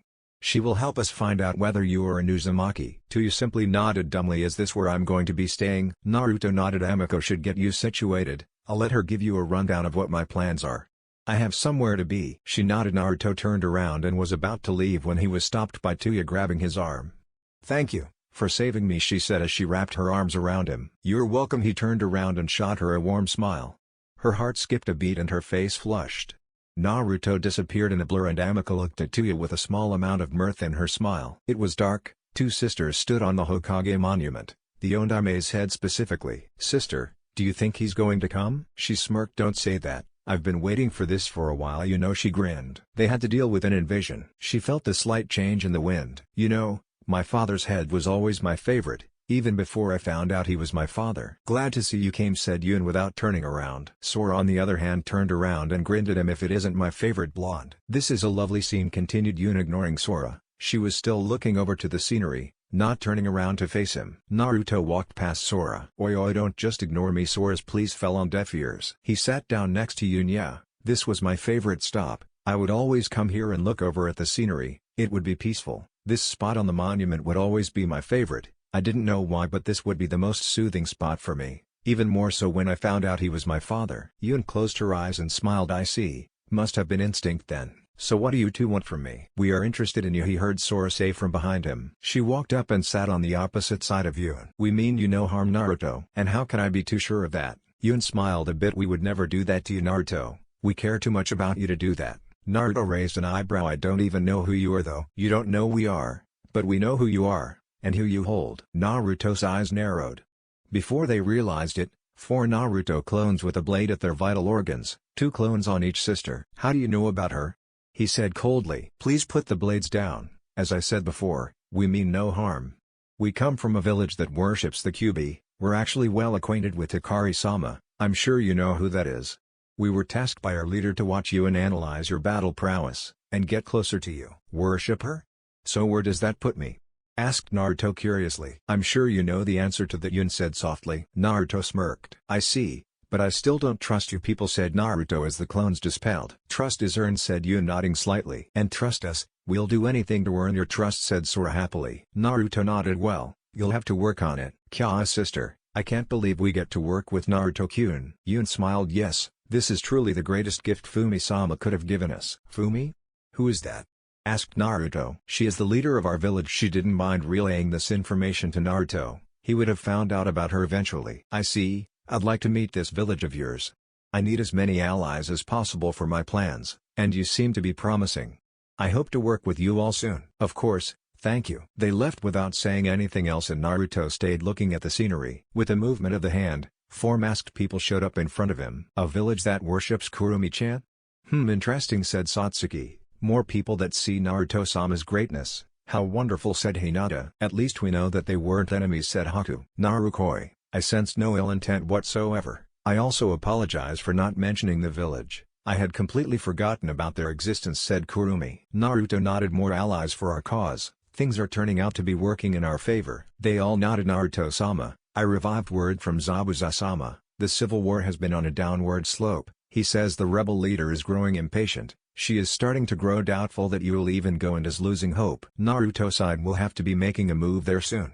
I'll ask Jiraiya if we can leave after the new Hokage gets appointed." Hi. They all disappeared in blurs. First-person view. Unknown location. I fell to the floor on all fours. I felt my eyes widen in pain. I felt my fist ball up. Tears escaped my eyes.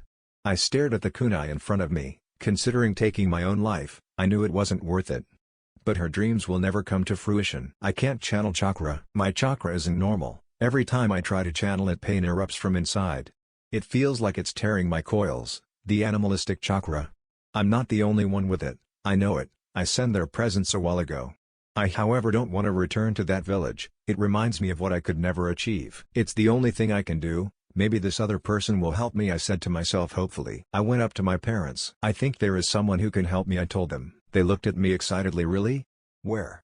"We have to go see them," said my father excitedly. He was always supportive of my dream. Her mother smiled at her. "Yes, tell us, where if this person?" "We're going to Konoha." That's the end, guys. If you enjoyed, then make sure to leave a comment. This is Chaos Shinobi signing off.